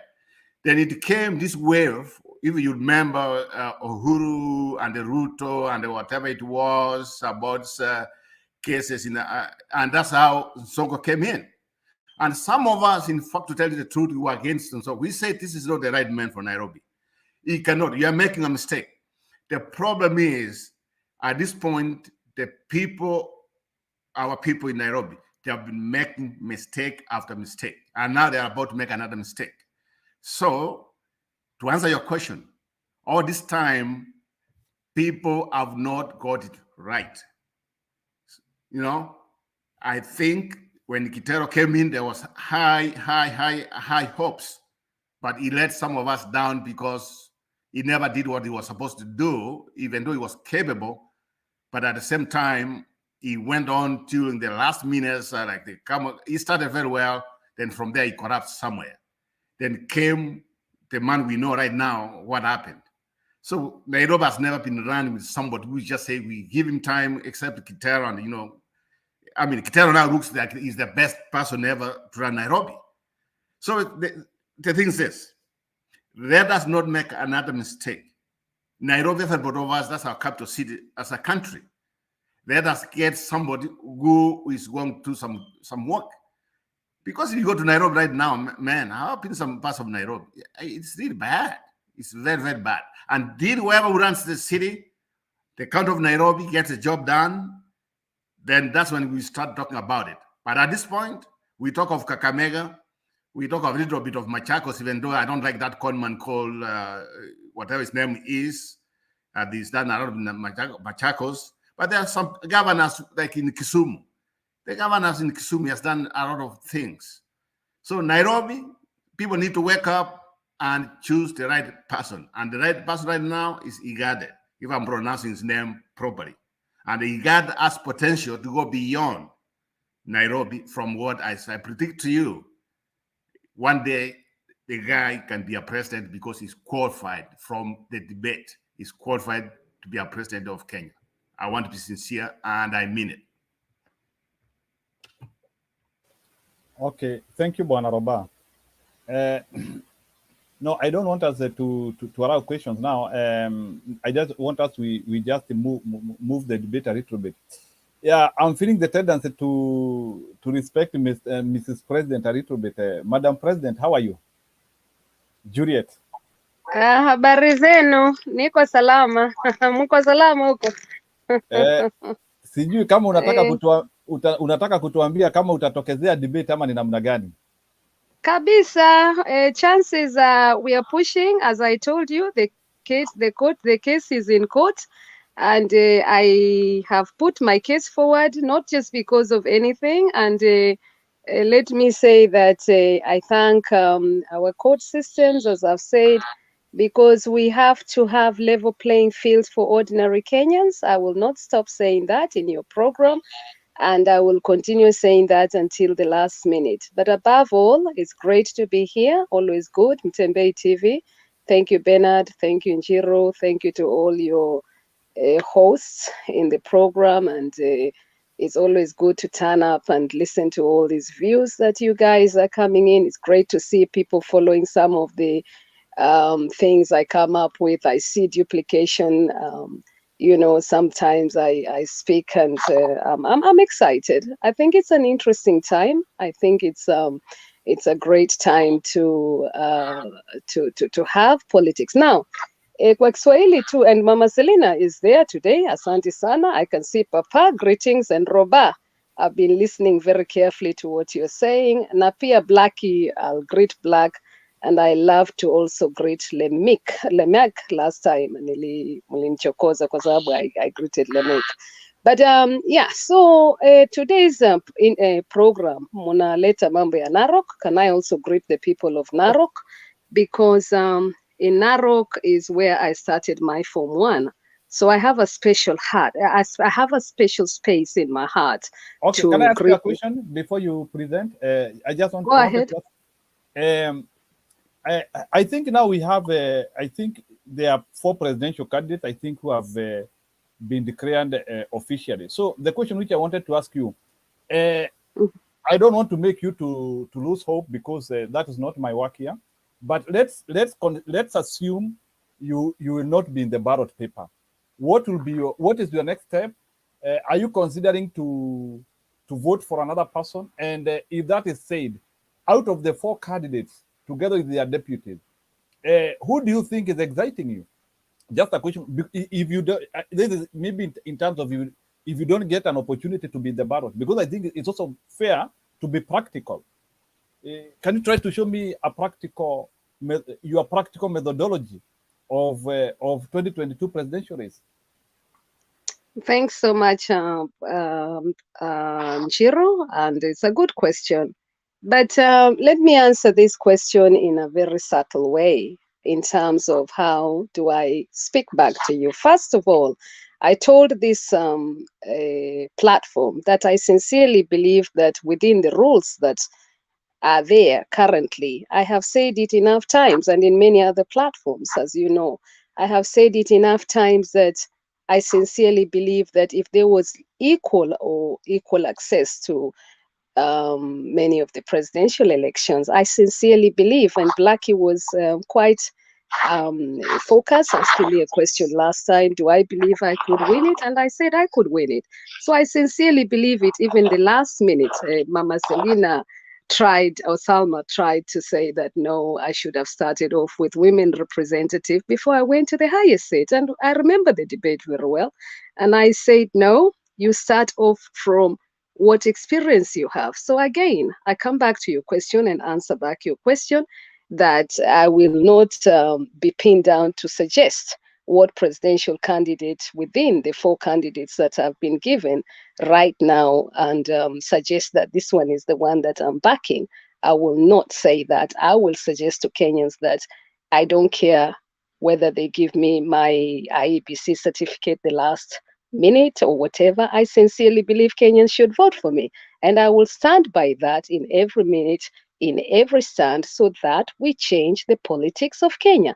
I want to enhance democracy in Kenya, and I want the people, ordinary Kenyans, to get a chance in equal equity, what I call equal equity, ground level playing. And I'm stating in court, Milimani High Court, that the appeal systems need to really look into what candidates are saying, presidential candidates are saying. And I'm suggesting that I sincerely believe that if the rules have been irregular, the irregularity that we have seen under the presidential elections, and that is known, those are facts. We are seeing things coming out. And I thank God. I really, mimi ni mtoto wa Mungu, and I thank God that I didn't silence the problem. I thank God that I voiced out, not because of myself, but I voiced out because of ordinary Kenyans. I want their space to be I want a space that if Bernard today wanted to make solutions of Kenya, or even Eric Wekesa, or any of you who's got a degree, or Roba, or anybody to stand for presidential election, that you're coming in and your position as a citizen of Kenya is not compromised. That's what I'm saying to fellow Kenyans. I know there's been loads of debates that, it's too late, it's not too late, whatever. Let me give you a good breakdown. In Europe or in UK, for example, assuming there is a candidate's irregularity, what usually happens when there's irregularities in a candidate's position? Those elections are sort of like bad, because you cannot, that is a good democracy, you cannot afford to have bad leadership. Bad leadership starts from where governance is put in irresponsibly, and it's clear, much clear, regardless of what Kenyans don't know what goes behind the scenes. I'm a candidate. Okay, Juliet, So I hope I've understand answered you. that one. Okay, I understand you. Asante. Yes, I know you might be having your own issues of to why. But let me ask you a question. Even now, as you enter into the debate, because they have not put into the ballot paper, I think it will not be fair. You talk too much about your candidature, I would love to see, so that at least we even help the people in the debate.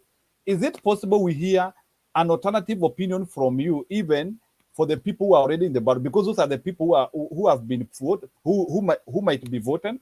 Because I don't know how it is going to be solved. I have not seen you appearing in any IBC engagement meetings.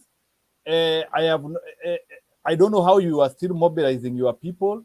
I don't know how you are still mobilizing your agents. So that's why I say your issue is a bit complex, and maybe in the future, I can advise you, maybe in the future it might be feasible, but right now there is extreme complexity. And maybe I would advise you, for now, just try to also talk about others. It is not a show of defeat. It's not a show of abandoning your mission or your vision, but it's also accepting the reality. Is it possible, at least you try to talk about the candidates who are already in the ballot? Because I don't know how, even if they say it now, is it possible for them to still put your names in the ballots? And we don't know how the courts are going to solve those issues. Maybe I would advise you just comment about the topic. Yes, we respect your ambitions, but I don't want to say that your ambition is not practical, but it's also good to see some foresight and see that I know you are in this race, but you are here for a long haul. Maybe in the next years, we might listen to you. But for now, I think there is too much complexity. But you can take the challenge. Thank you, Nchiro. I know you're a great fan of Azimio. You said it here last time. And I know that that is what you support. And it's great to have a vision and many others. But let me say something again and back to you and position you into my situation. I think it's quite, I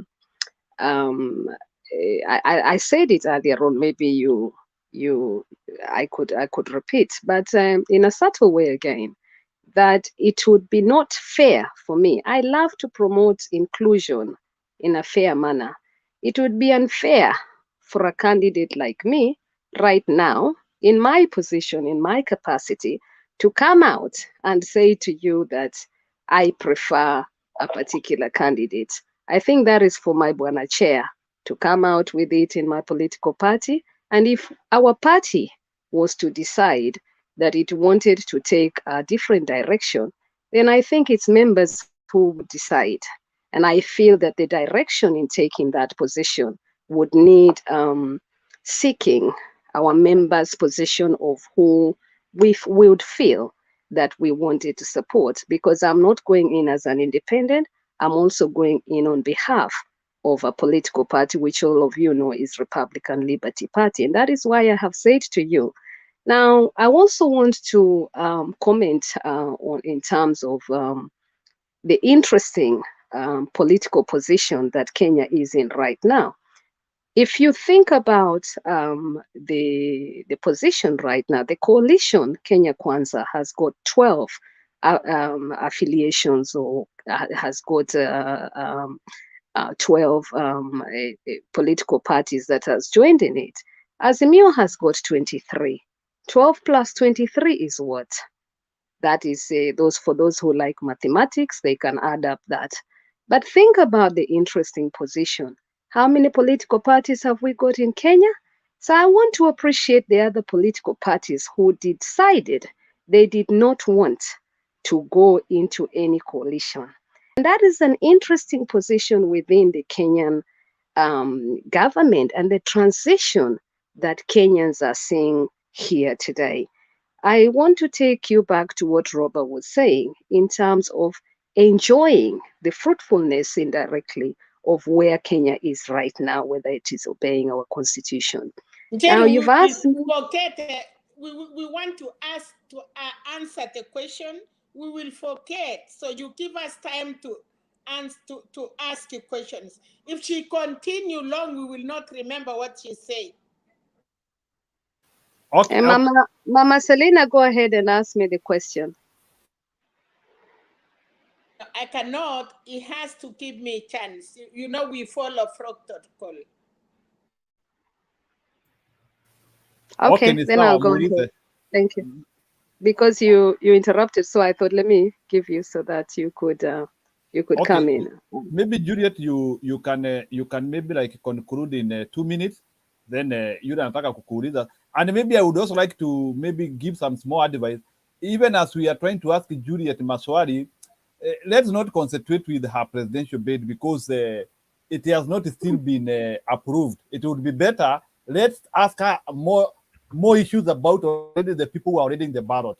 I think that one would make more sense to be practical. Thank you. So let me, I usually love Bernard asking me a lot of questions. Jiro, I seem to lose you sometimes because there's so many things you want to ask me.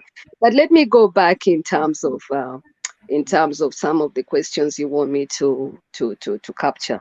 So I have just commented on the different position and how you improve inclusion. I personally feel that if I was in any situation whether in the position of that candidateship, I feel that if I was to partner with somebody right now, maybe I will probably announce the last minute, and maybe that is what I might do. But I don't feel that at this point I'm able to say to you that this is what it is. If I was to be asked right now, I feel loads of irregularities happened. That's my position. That's the position of the political party of Republican Liberty Party. And on behalf of our chair, that's the position of what we have suggested to the court. Now, to answer your question in terms of what happened today, I am going to say in terms of SAKAJA, should SAKAJA should SAKAJA be removed from his candidateship? I think that if I was to be elected, one of the things I look at is the credential of any candidate and how we look at this credential.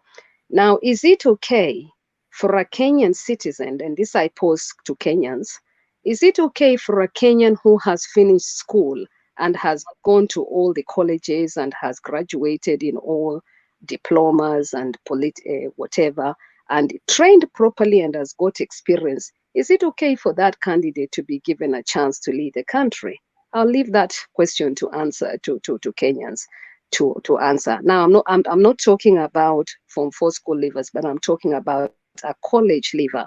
That's what I'm asking. Is it okay if you finish college and you become an expert in an industry? Let's say you become an expert in engineering or electricity. Yesterday, I was talking to somebody who told me that he's from Meru and he did electrosis or something along that side. And he was telling me he graduated since 2019. And since 2019, he's been looking for a job. And in Kenya, he explained to me he was being asked for 400,000 just to get into an interview process for his job. So the gentleman or the young youth was describing to me what it is really for him in his life, how his parents have paid school fees, college, and how he's invested. And now he goes to an interview, and for him to get a job now, he's being asked to bribe. And these are the kind of things. And the same applies to young people who are going to colleges. So my question is to any Kenyans right now, is it okay for a young youth, a youth who has graduated because has graduated very excited, finished polytechnic, and is ready to serve? Is it okay for that youth to be put in a ballot paper? I'll not answer that to you, but I leave you to discuss that. Now, in terms of Narok today, I was starting to tell you that, Mama Selena, let me just finish 1 minute. And so in terms of Narok, I have a special space because my Form 1, I studied there before I left from Narok, and then I traveled from Masaini, and then I went to Nyandarua. So those two places I usually have great stories because, you know, mi nilikuwa nimetoka Tao, na kama nimetoka Tao, then I go into Masai. At that time when I was studying, it was Ole Tipis, former MP, who was the MP in that place. And one of the things I would admire is in that area is issues of him promoting girls' education. Do I love girls' education? Absolutely. So if I was looking for a candidate, I would actually be looking for a candidate that is able to, for example, promote girls' education. I would be looking for a candidate that is able to say to us, girls' education is really number one in terms of how we are able to protect girls from, in Narok, for example, you've got issues of FGM and stuff like that. So I would see my school take young Maasai girls and give them safety networks, and we children would be taught about issues about teenage pregnancies, not getting into teenage pregnancies, and also if there was issues of young girls running away from home because of FGM cutting. Now I see somebody's asking me a question about a Liberal Democrat. Absolutely, I believe in Liberal Democrat politics. I also believe that Raila Odinga believes in Liberal Democrat politics, and if you look, Raila Odinga is actually a registered political party in what we call Liberal International. That doesn't mean that I do not believe in Liberal Democrat. And in fact, I also want to say I've enjoyed, and I enjoy serving, promoting inclusion, not just in United Kingdom, but around the world. So I celebrate being a Liberal. I celebrate having promoting work and industrialization and the issues that really support and remove social inequality. And Sawa, look, Juliet. lastly, I think, Juliet. okay, so. Hold on, Juliet. Thank you. Yeah. Thank you very much. Yeah. You know, you're putting yourself on the defense and No. defending yourself on matters that are yet to be raised. On the matter of your bid for presidency, Thank you. I believe that when you got into the race, you had plan one, plan A, plan B, plan B. I mean plan A, plan B, plan C, in the sense that if you can't get it in 2022, you run 2027 and run 2032 until you get it. Is 2022 do or die for you? As I said, I always thank you, Bernard. I love that question. As I said, I'm this kind of being that in doing something, you're a winner, regardless of the results. But what I will say to you here, politically, Is is Julia in Kenya as we are talking now? Are you in Kenya? sorry, hello. Are you in Kenya? I will not answer that question to you here If you because cannot I don't answer the think. question, it is time for you to be in the crowd. Okay, order. Let me. Thank you. 28 days, we don't have time to waste. Subiri kwanza, Mama Selina. I want Julia to be home and start negotiating, okay? We don't have time, and I love what you say, that after election, give her all the platform to tell us the good things she asked. But for now, Penat, please, you have given her almost 10 minutes, and people need to talk of what is happening in 28 days. Penat, don't take us back. Julia, we love you. If you are in US or London, go home, prepare. But for now, we don't need stories. If you are a candidate, you need to have agents on the place. You need to be there like Chakwaya. What is the name of that guy you were speaking? So for me, we love you. We listen what you say. You have good programs, but not for now. For now, we have 28 days. We want to work on those who are in the ballot already, and we don't have time to listen stories. What we want is the strategy. For me, I wasted my time. I'm out of work. I took off so that I can see what is my country, Kenya, is doing, and see what is my principal Baba and Mother Karua and the agents. So I cannot take my off day and listen to stories of 2027 or not. So for now, we love you, dear. You have good ideas. If you are not in Kenya, telling me now I'm in Baringo, I am in Kakamega, I am in Mombasa, blah, blah. Please, next time. And Mama Njeru, Selena, when we thank talk, you. you give us, wait, dear, you give us 5 minutes or 3 minutes.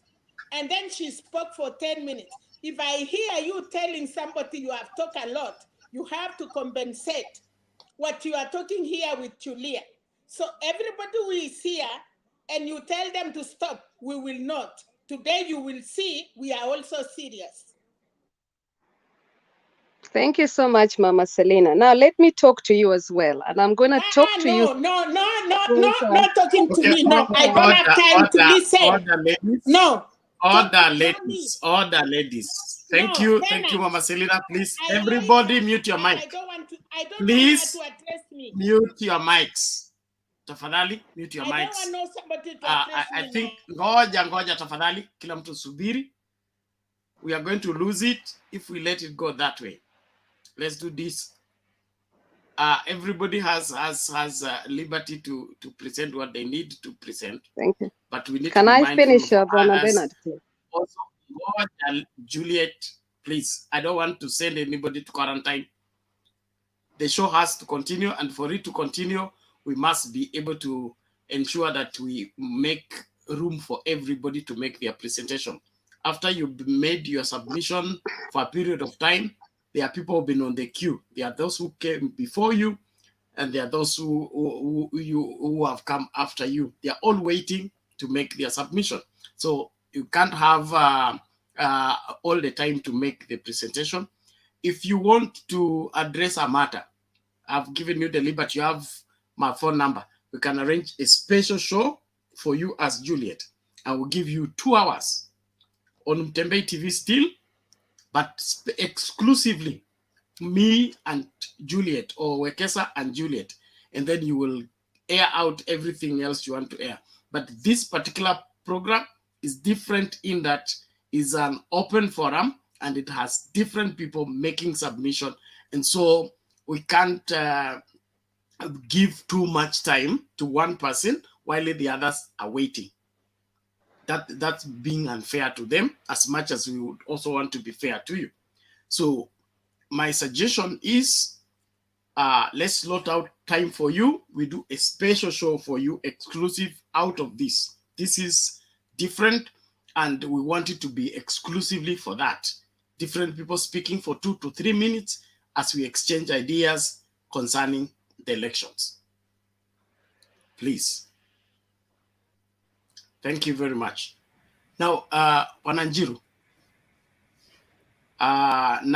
Will Smith ameongea?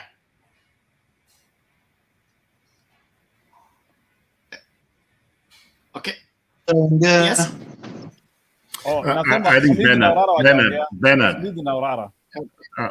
Bernard, just please give her time so she can finish what she was telling us. Please give her time. Give her 2-3 minutes.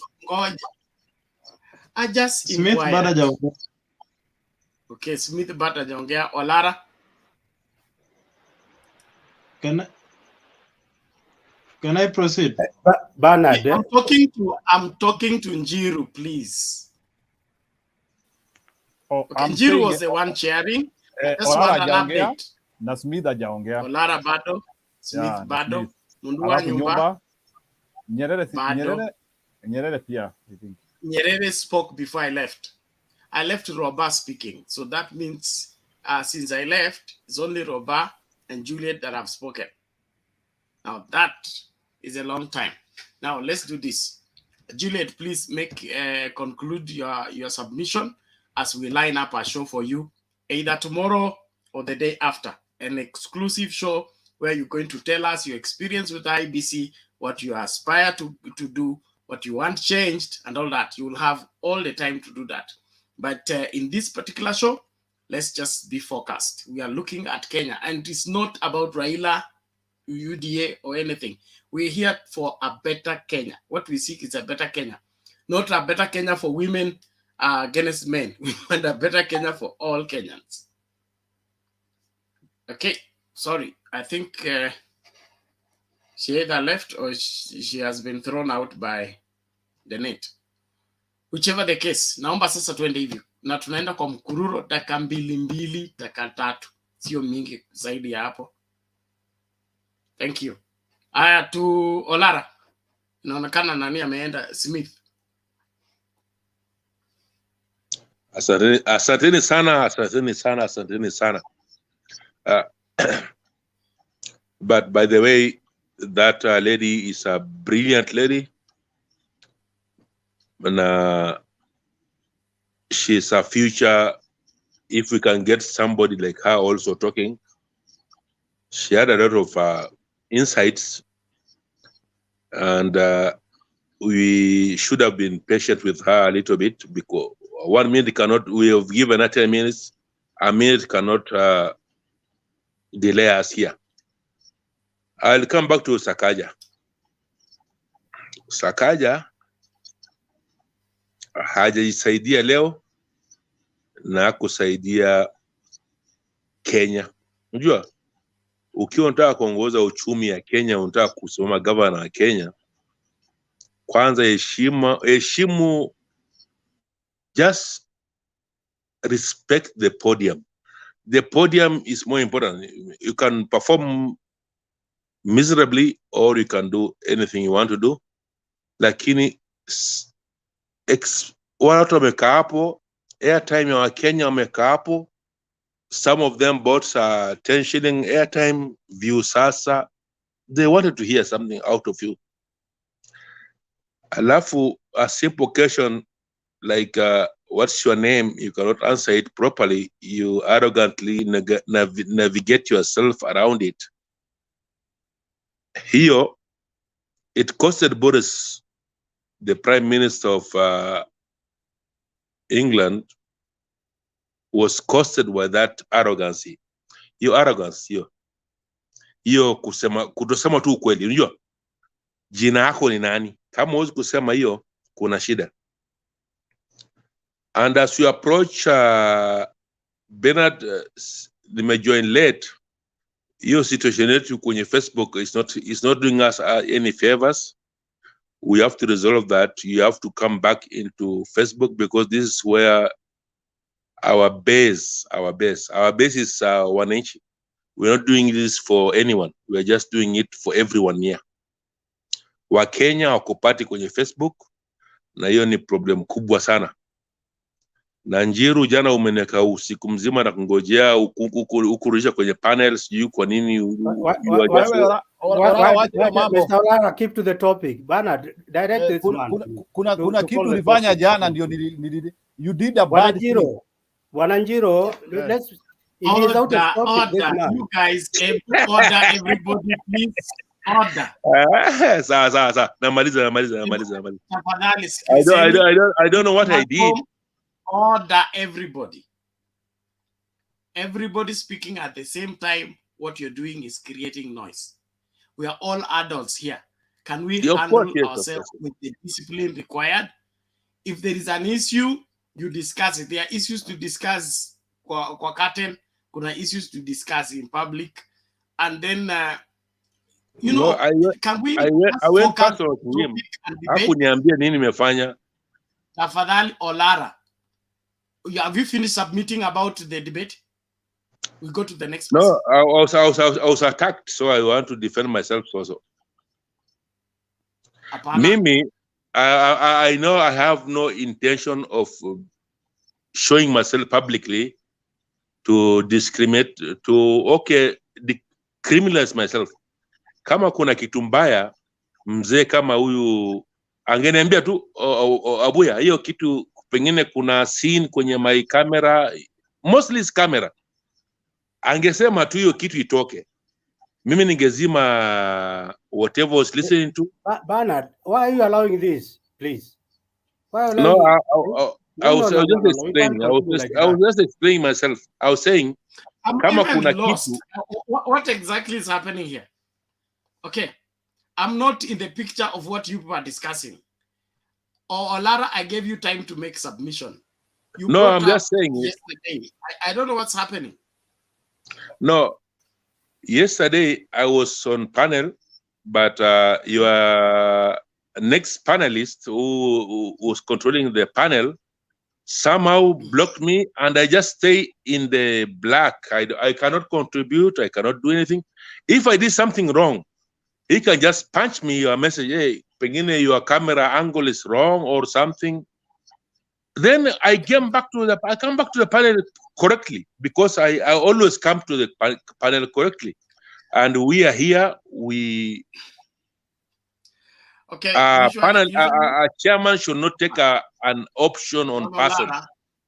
Instead of you spending minutes on that, there is always a reason why you are put in the quarantine. Either you are either your dressing code, or maybe you are taking a hot drink or smoking, something like that, because the YouTube channel does not allow that. YouTube community. I understand that. I submit. Na kama nilifanya makosa jana, I apologize to the panelists. Learn to listen. So if something like that happens, we should keep you off the screen first, then we will address that. We can't address that while you're there. Remember also the other people who are making contribution. So we cannot stop the show. He says, stop the show. There is somebody doing this and this. That is not helping the debate. So let's please focus and do what is required. Juliet is back. She needs to make her conclusion. So please summarize. Okay.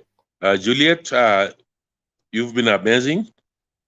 You have some senses of what we are suffering, because our politics has been always money and always interest, but not people's interest. You are a young lady, and I really respect your contribution, your insight, especially your insight when you're talking about how you engage. You've been engaging. Najua Mama Selina atakushambulia kidogo, lakini hiyo kitu you contributed today, and always you've been focused. Hiyo kitu endelea nayo. Na kitu mzuri zaidi, Kenya is bigger than everyone here in the panel or anyone else out of the panel. And I see patriotism in your contribution. You didn't participate to get a name out of your. I know you're beautiful, but you didn't get it. You're not doing that out of that. You're doing it out of Kenyans. Wala jana ngama njiru na kubali keep alitwa some point hapo kuhusu the same thing huyu msichana ameongea saizi, huyu presidential candidate. We cried here when Kip was contributing. Hiyo politics of deceive. Mtu anakula pesa ya aspirin. Unajua aspirin is just shilingi 2. Na aspirin can solve a lot of problems. Halafu mtu anakuja kuuzia aspirin kwa Kenya kwa Ministry of Health at around 100 per pill. Halafu he is expecting the ministry to go and distribute it freely to other people.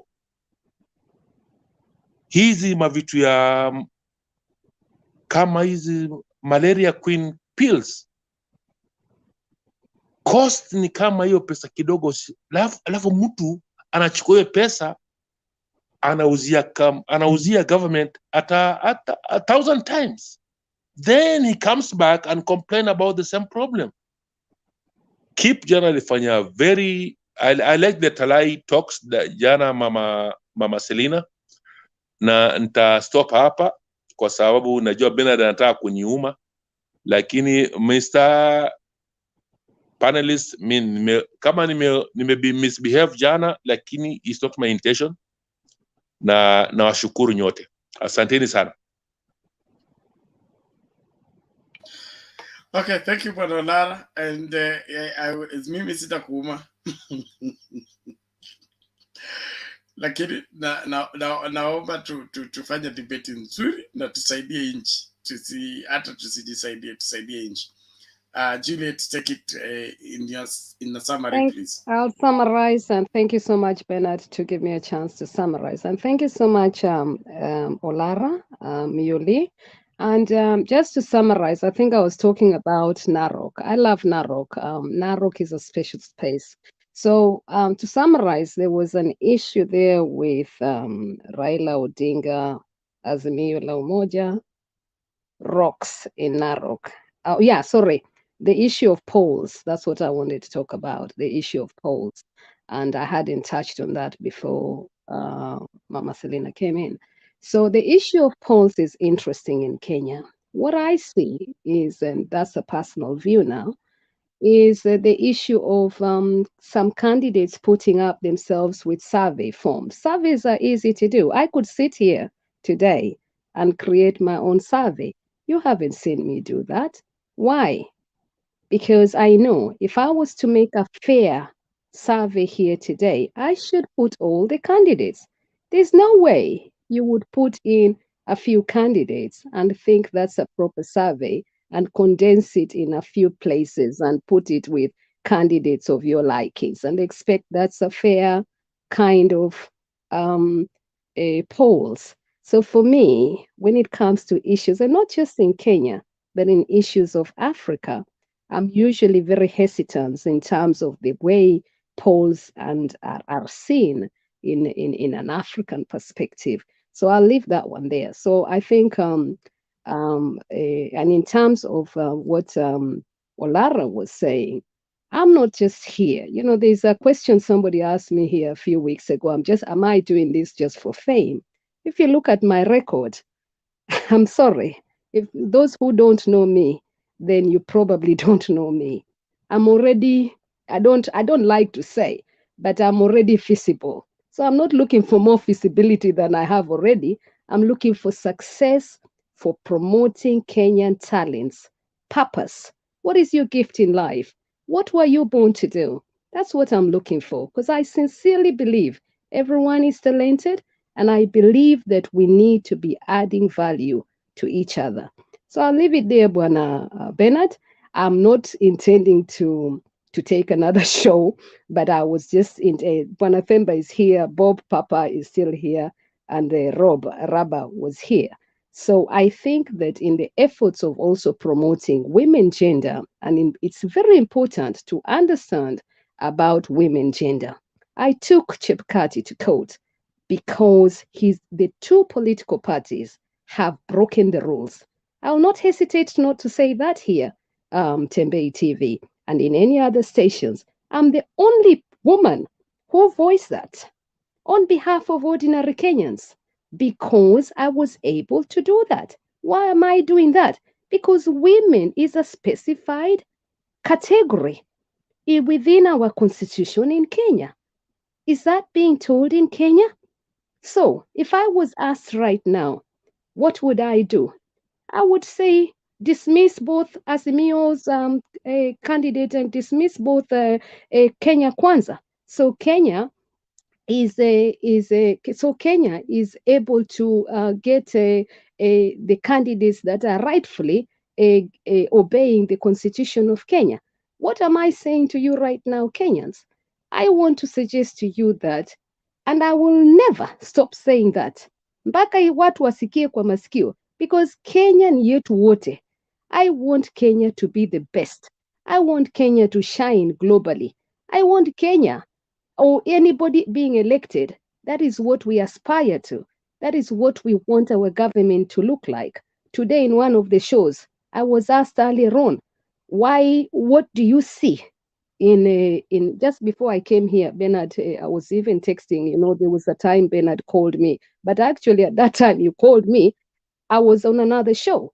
And somebody asked me, what do I see in certain parts of Kenya? I was just telling you the story of that youth before I got interrupted.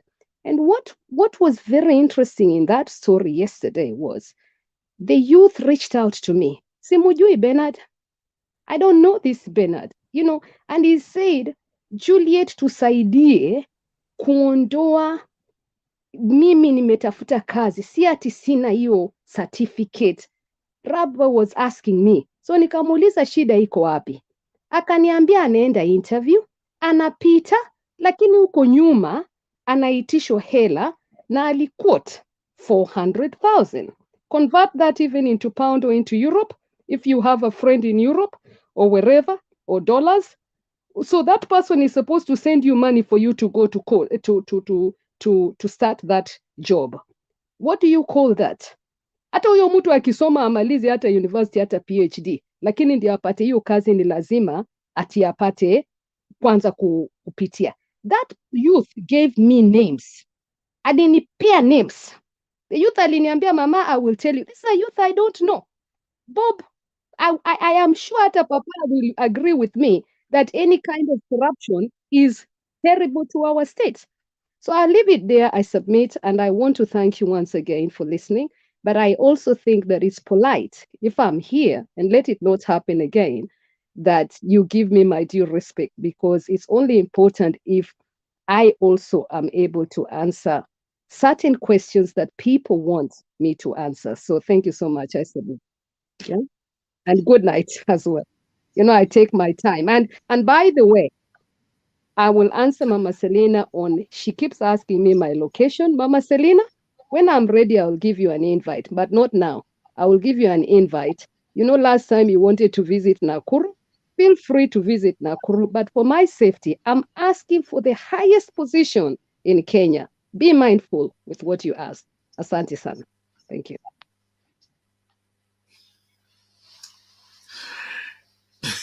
Thank you, Juliet. I wanted to rest there, please. Julie, what did you say? Mama Selina, hey, koja kwanza, inaonekana ni kuto, there is no communication between the two of you. Just relax, okay? Thank you. I want to know, Juliet, what did I say wrong? Be mindful. No, she says, she's a presidential candidate. Ngoja mama, naomba unisikilize tafadhali. All she's saying, because of her security, she cannot expose her location on public TV. That's all. Thank you so much, Bernard. And that is simple instructions. Asante. Okay? Yeah. It's for security reasons why she cannot expose her location. That's all. Thank you. Naomba hivi tafadhali. I'm happy Themba is here. I'm happy Njiru is here. And I want to appreciate all of you guys. Please, let's keep the debate going, and let's ensure that we do what is good for Kenya. Kenya is for all Kenyans, and I say the best Kenya is the Kenya for all Kenyans. But to say something about what Juliet has said about corruption and all that, one, it is not a government policy, okay? It is not a provision of the Constitution.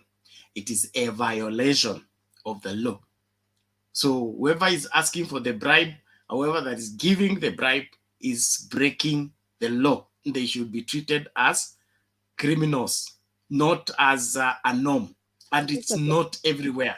There are just some instances here and there. Kenya has moved a great deal.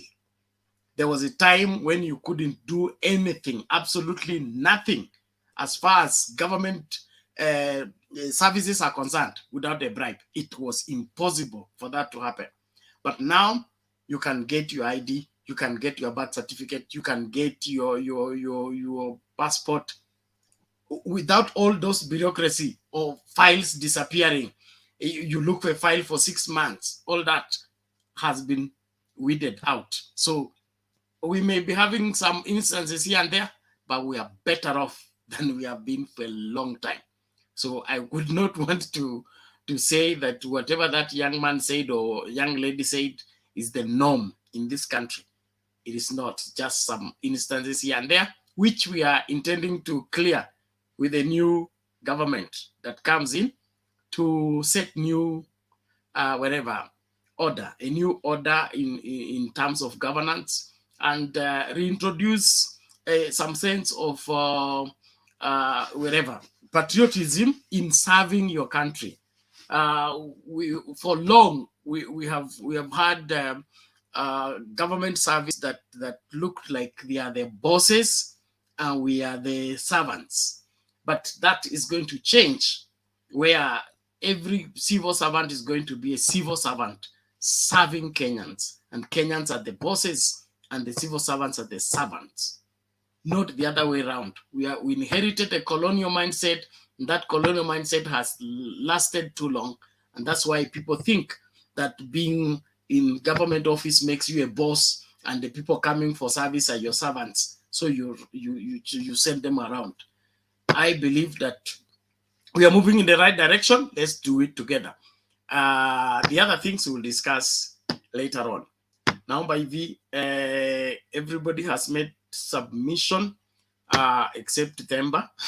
So Themba, I will leave you with Njiru as you do your submission. Naomba mimi ngatuke tuonane hiyo ngambo ingine. In a new world when there is now 27 days officially, 27 days to go. Everybody to work hard. Asanteni sana. Themba, karibu na kwaheri.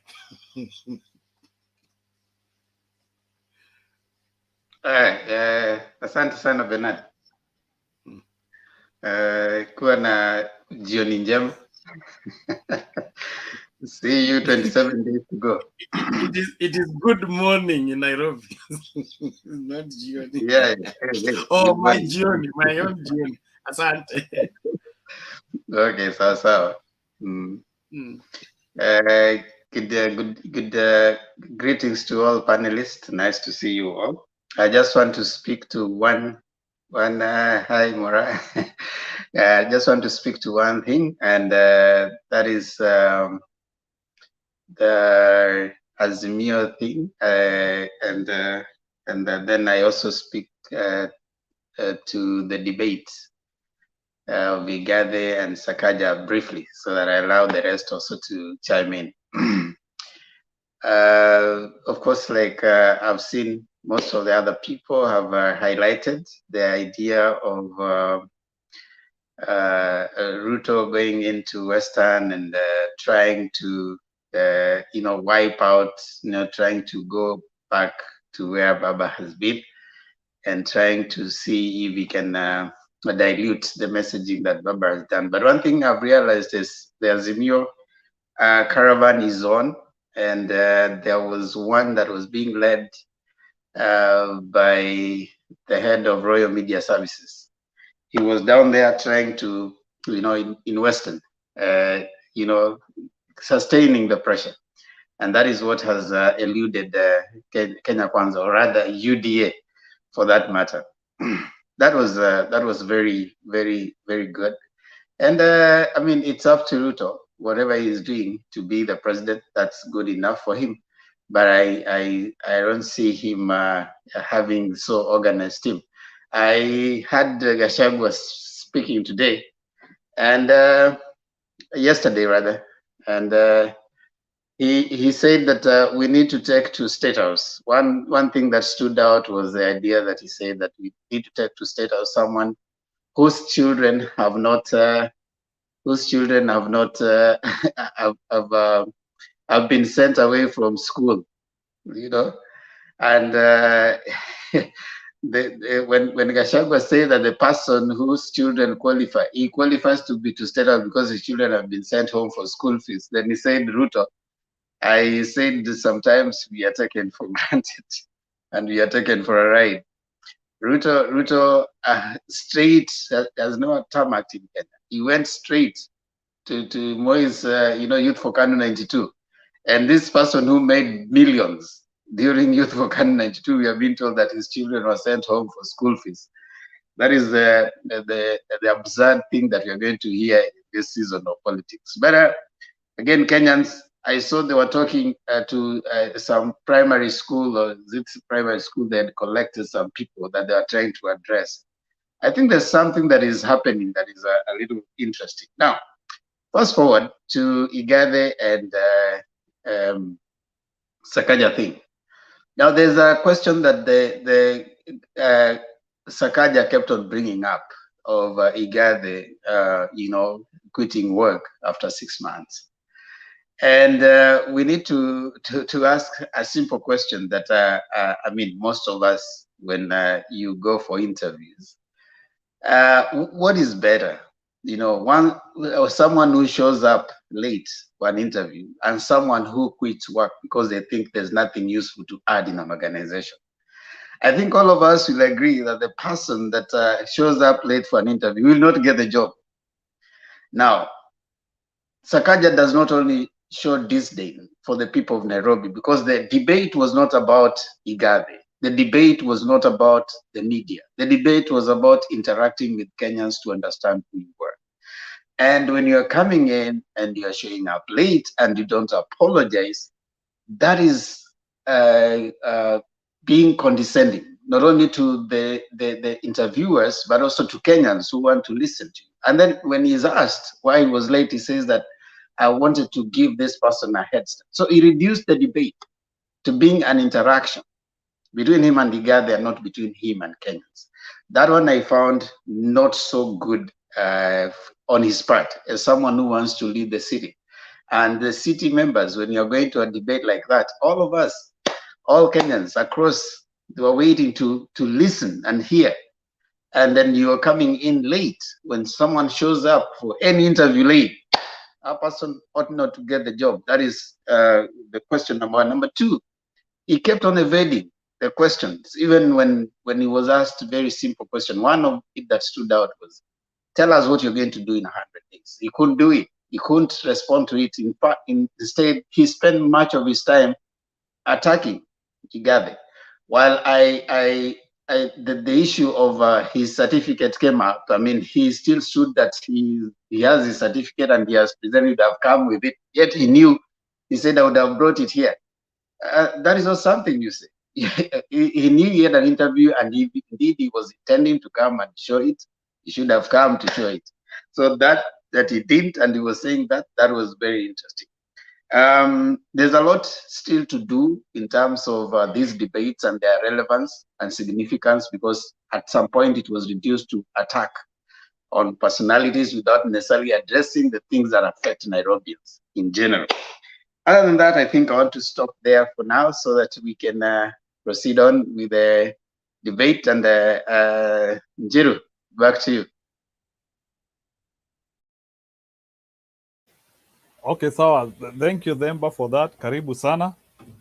Yeah, I know the debate is getting hot, and it's good also to also tell our listeners to be a little bit patient, sababu nimeona kuna mambo ilikuwa inajipanga hapo. So what we were doing is we tried to bring Juliet to order, at least to talk about the four candidates, but she was still confined to her presidential debate, and nothing I could have been able to do, but I tried it. So other than that, I think the politics is taking shape now. You have not talked of the opinion polls. I don't know, ujaziona ile 42-39. What's the takeaway for you on that? It really doesn't mean much, you know. That's why I haven't commented on it, because personally, I usually hold the view that I don't have to comment on everything that is showing up there. I pick what I want to eat, just like in a buffet, you pick what you want to eat. I didn't think it really means much for in my view. You know, right now it's pretty much how much hard work you put on the ground, you know. And most of these politicians, they have their internal polling and they have their ways of telling which area. So right now, you don't want to concentrate too much on the opinion polls, you know. You don't want to look so much into what's going to be said by so and so. You just keep the grind, get out, follow your strategy, keep pushing it. Whatever the opinion poll says at this point in time, in my view, shouldn't be so much of an issue. It may have some psychological boost to others, and also sometimes can have a negative. I remember in the Msambweni by-election, the person who eventually won was behind in the polling. Actually, was number 3 in the polling that was done by Tifa in Msambweni by-election. So if you over rely on the opinion polls, especially like right now, we've got like just over about 3 weeks to go. you need to keep the grind. That for me is what I can say. Some people, I had some of them saying that they can be skewed, whatever it is. I mean, if you, whether the opinion poll, no matter the process, whatever it says to you, I mean, do your work, do what you gotta do. You will do what you gotta do to get the job done. So that is what I can say in Jiru as far as opinion polling. I wouldn't expect most of the opinion polls that are gonna come right now to give any varied thing for the next 3 weeks. So let's just do what we're gonna do as Azimio specifically.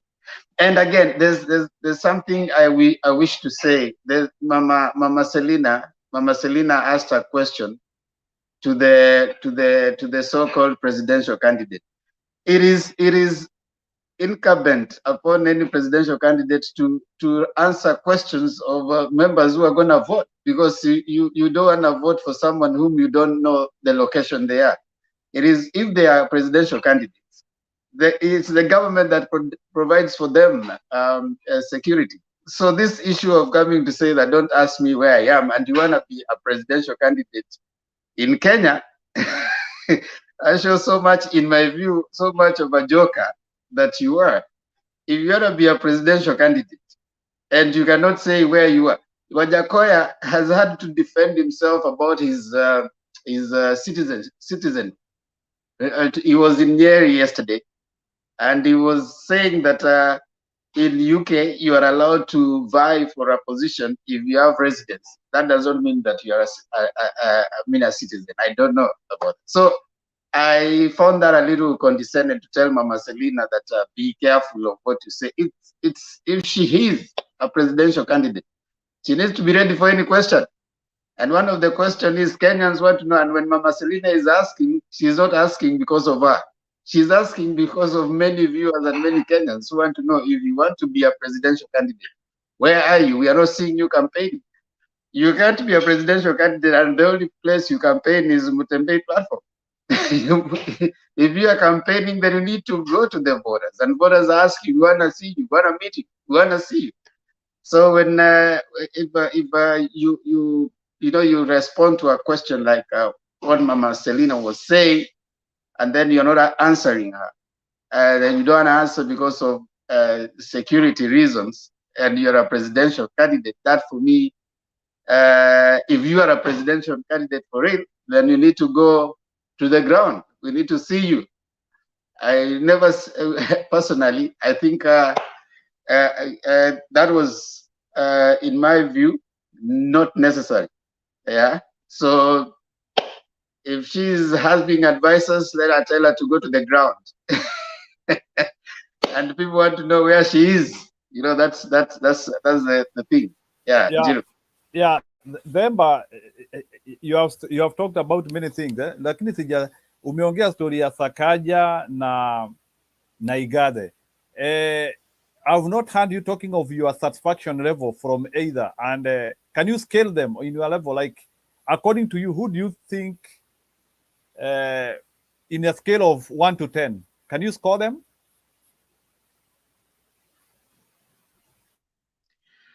You know, policy-wise, IGATHE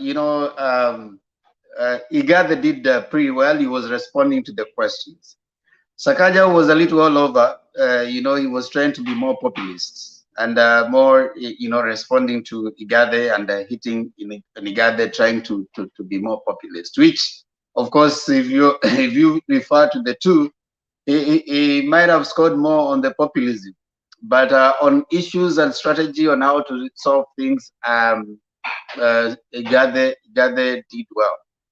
So in future, that's why I was saying in future. In the other debate, there was a debate between that happened in the last election that had Miguna, it had Sonko, it had Kidero, it had there was a debate that had even many people. Now, Miguna scored well on hitting facts. Sonko scored on populism. And eventually you realize as you move towards the debate, most of the people who consume debates and who consume such debates are the let's say the upper middle class, not necessarily the people who are going to vote, and the majority who are Kenyans. So it is a different case on the ground. So it's still in terms of speaking and all. Of course, definitely SAKAJA was trying to score as much as he wasn't responding to what was being asked, but he was trying to hit the other guy. Questions of which, for example, question of resignation. I mean, resignation is not a bad thing. The world over. The other day, when cabinet, I think ministers in the UK could not agree with the PM, they resigned because they realized that we can our continuous stay in this cabinet is not tenable anymore. It's only in Africa where we insist that because you were elected, you have to remain in office. You can't leave even if you're not doing anything. And you see, that's what they wanted the IGATHE to do. The deputy president, as much as they are fallen off with the president, he is refusing to get out of the office because, according to him, that was a mandate he was given and he cannot run away. So you are being paid for doing nothing. In the UK the other day, they had the integrity. They said that I cannot stay in this office any longer, and they tendered their resignation. If you listen to the first minister to resign, his speech was very telling. He said, yes, at first I was able to forgive the minister, I mean the PM. But later, when I realized that this thing was not tenable, I had to go back and think. And I said, I cannot hold this any further. So you should be bold enough to resign. It shouldn't be such a bad thing to resign from office when you know that you cannot work and you cannot do anything. It is in Kenya where we have deputy, governors who don't agree with their governors, but they can't resign. They still keep on fighting until 5 years end and they have been paid and they have done nothing. And that's why it becomes a campaign tool now. SAKAJA tries using it, that resigning was bad. He couldn't answer the question of he, as the senator, what did he do to make Nairobi a better place? So I think that was a case of, elevating mediocrity and, bringing down what is integrity. So you're elevating mediocrity, but because you resigned, you ran away. The PM for Britain, resigned because it was not tenable. There's nothing wrong with that. So that is what I can say to that. Okay, yeah, I think that one is very good. And maybe lastly, is it possible for you to tell me, are you now convinced that SAKAJA has a degree from the talk? Can you talk about his education? Do you think he has a degree? SAKAJA went to the University of Nairobi, and there was a question that I thought that wasn't necessary. There were so many things that IGATHE could have responded to SAKAJA without necessarily highlighting the degree issue, because SAKAJA is having his integrity issues that he's dealing with in at the courts, which should not. If IGATHE focused more not on the issue of the degree, he had more things to do. He's already a good candidate. He has his content. He needed not even to bring in the issue of the degree to the debate. But fair enough. We all know you don't need to defend if you have a degree. So that's the thing. So it's not at the debate that you come to confirm if you have a degree. It's not at the courts that you go to confirm if you have a degree. And the fact that you're even in a court of law trying to confirm that you have a degree, the follow-up question that I think the interviewer didn't ask him is, there's a letter that has come from the CUE that your degree is questionable. That was not asked, but I think it's a matter of the court. I don't need to be convinced if he has a degree or not. It's not us to be convinced. It's the CUE at the awarding university and the CUE to determine if someone's degree is genuine or not. According to him, he thinks he has genuine papers, which now he's pursuing in court. So it's up to the CUE to determine if his degree, his papers are genuine or not. So far, the body that is mandated with the arms and the power to confirm if your degree is genuine or not, has said he doesn't have it. So that's why he's in court. I really don't need him to tell me anything. He doesn't. You don't. Njiru, you don't have to tell someone I have a degree. You don't need even to convince me. It is the university that you attended that gives you the power to read and do that. All that appertains to the degree that you have studied in that university. So when you come to us, you are just giving us, showing what you have earned. Now, as for whether someone can be street smart, there are so many people who are street smart without necessarily getting a university degree. I mean, the university degree is not necessarily a measure of intelligence. You can read books in this era of information spy, where you can access any information on any area, and you can speak. But you see, the power to read and do all that appertains to the degrees offered by the university, and there's only particular bodies that certify that you have it. And as for whether he has it or not, so far, the University of Nairobi, of course, has said no. We are still having this debate in court. If he had a degree, he wouldn't be in court. He would be in court today. He still has a case in court, and the other consolidated cases that are following. So we are waiting for a ruling tomorrow. We hear also the other consolidated cases. I don't know how IEBC will act with that in case there's a determination that he's indeed not qualified to run. I don't know if they can still de-gazette his name. I don't know. Maybe the lawyers and others will tell us. I think Bob Azimio will tell us what happens in the event that the court determines otherwise. But I don't need to be convinced if he has a degree or not. The necessary bodies have said he doesn't. So I go with that. And you don't get a degree in court. Njiru, you don't go to court and say that court give me a degree. There's nothing like that. Courts don't give degrees. Okay, so I think that one is fair enough. We can get the other person. So maybe, I don't know, between Peter Nyerere and Mora, I don't know. Have you done your presentations? Yeah, I was here earlier, but I mean, I can add, but I was here earlier. Okay, let me first of all, yeah. Peter, have you given your presentation? Ndio, nilikuwa hapo mwanzo. Okay, basi kama ni hivyo tunaweza ambia Bwana Themba, we can now do a cycle. So Mora, you can go ahead. Let's have Mora, Mama Serena, Peter Nyerere. So like I said earlier, about Azimio, like the campaigns have really been like on the roller coaster. Things are really going well with Azimio, like the big crowds and everything that is going. And we just hope that we keep the momentum going, and then that these crowds, I know not all of them are going to translate into votes, but let's see, like let's have as many people as we can vote on the day on 9th of August. And then for people like Juliet, I like hearing people's opinions and what they stand for and all that. She takes way too long. I mean, I got out, I came back, I cooked, she's still talking. I mean, no, I mean, and you guys don't give us like time like that.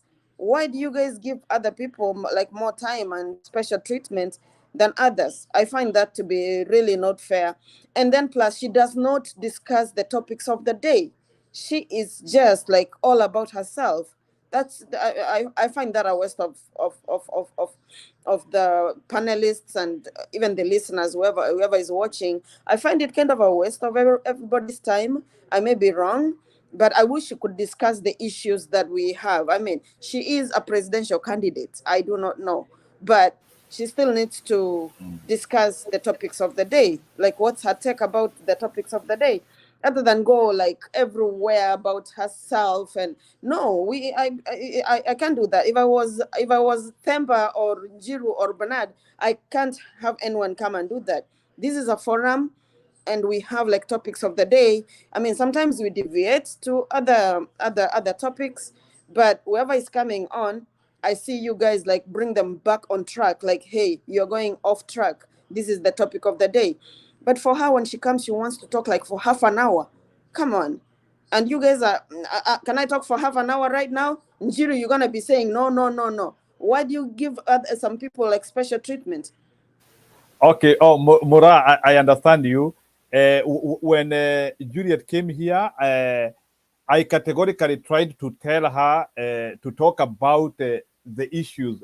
I tried to tell her not to talk about herself, but she said I'm Azimio, and she had to deviate again. So we tried, but maybe then by future we'll give her. No, the last time she said she's running with some party. I don't know which kind of.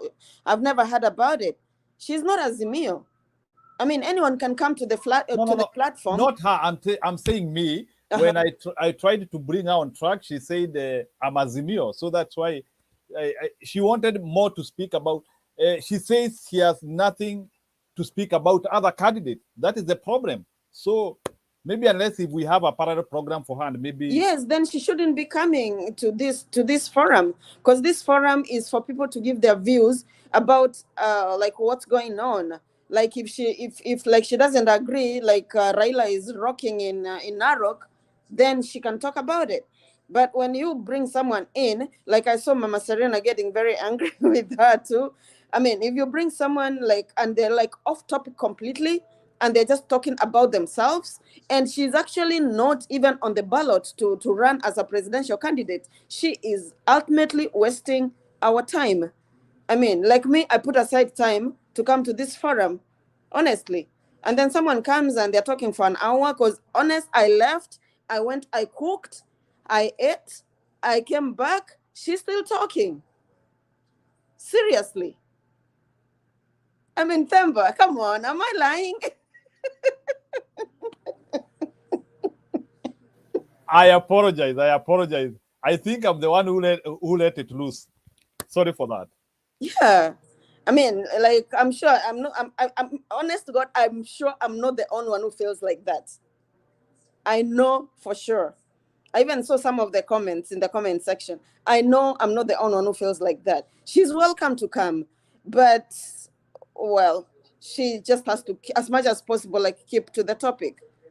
So other than that, IBC, the stakeholders conference, if anyone has heard like how it went, please let us know. We really want to know like they're going to do the right thing. We don't want what happened in 2017 to happen again. Never, ever, ever. Then plus I heard Ruto saying, I don't know if it's today, that he knows he knows state capture, he knows everything that goes on behind closed doors. What doesn't he know? And nobody's ever going to steal his votes. I don't know why he keeps saying that. So I really want to make sure, like, we all need to make sure that IBC does the right thing, so that the votes are like counted and everybody's satisfied with the count. Nobody's going to complain like, hey, maybe Wakura or anything like that. We don't want UDA to have anything to say. That's what I'm trying to say. We want the elections to go like smooth. The votes will be counted. He will have his agents. Azimio will have their agents. Wajakoya will have his agents, and with the other guy, Mwaura will have his agents. So everything should go smooth. That's if IBC is doing the right thing. But if they keep dodging Jebukati and Wetangula, I don't know what they're doing. But if they're not doing anything fishy, then we are assured of a good result. I'm not saying we could be assured of the win, but we'll be assured of like fair results. Other than that, I'm still here, and I hope she doesn't come back right now. Okay, Akuja. Okay, Mora, you have not talked about the debate. Debate ya watu wa Nairobi. Oh, I actually watched the whole debate. IGATHE was doing really, really, really, really well until he started talking. I agree with you, Themba. Until he started talking about SAKAJA's degree. He was doing very, very well. IGATHE is very smart. He articulated his points very well. And then I don't know. I saw I don't know if they should be allowed to come in with their phones when they are debating, because I think SAKAJA was getting points from people. He was reading from his phone. Most of the time he was like checking his phone. While IGATHE is talking, he's looking at his phone. So I'm not sure if they should be allowed to go in there with their phones, because I'm sure people were feeding him with what to say. How could he be so prepared? He didn't know the questions, but he's so prepared with the answers when it is time to talk.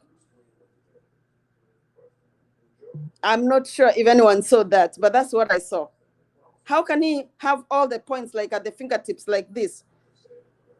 People who are like texting him or sending him messages as the other guy is talking. They are like highlighting, telling him maybe what to say. But SAKAJA actually, like I said earlier, is street smart. We still need, I differ with you, Themba. I still need to know that he has a college degree. I still need to know that, because that's the law. If he doesn't have it, then and I think it's tomorrow that they're gonna do the final verdict in court. If he doesn't have it, then he doesn't have it. So UDA has to like quickly find another candidate, or whoever was his running mate should be let run as their candidate. I'm not sure. I'm not sure if SAKAJA actually will cut it, but IGATHE is very smart. IGATHE is very gentle. IGATHE is businesslike.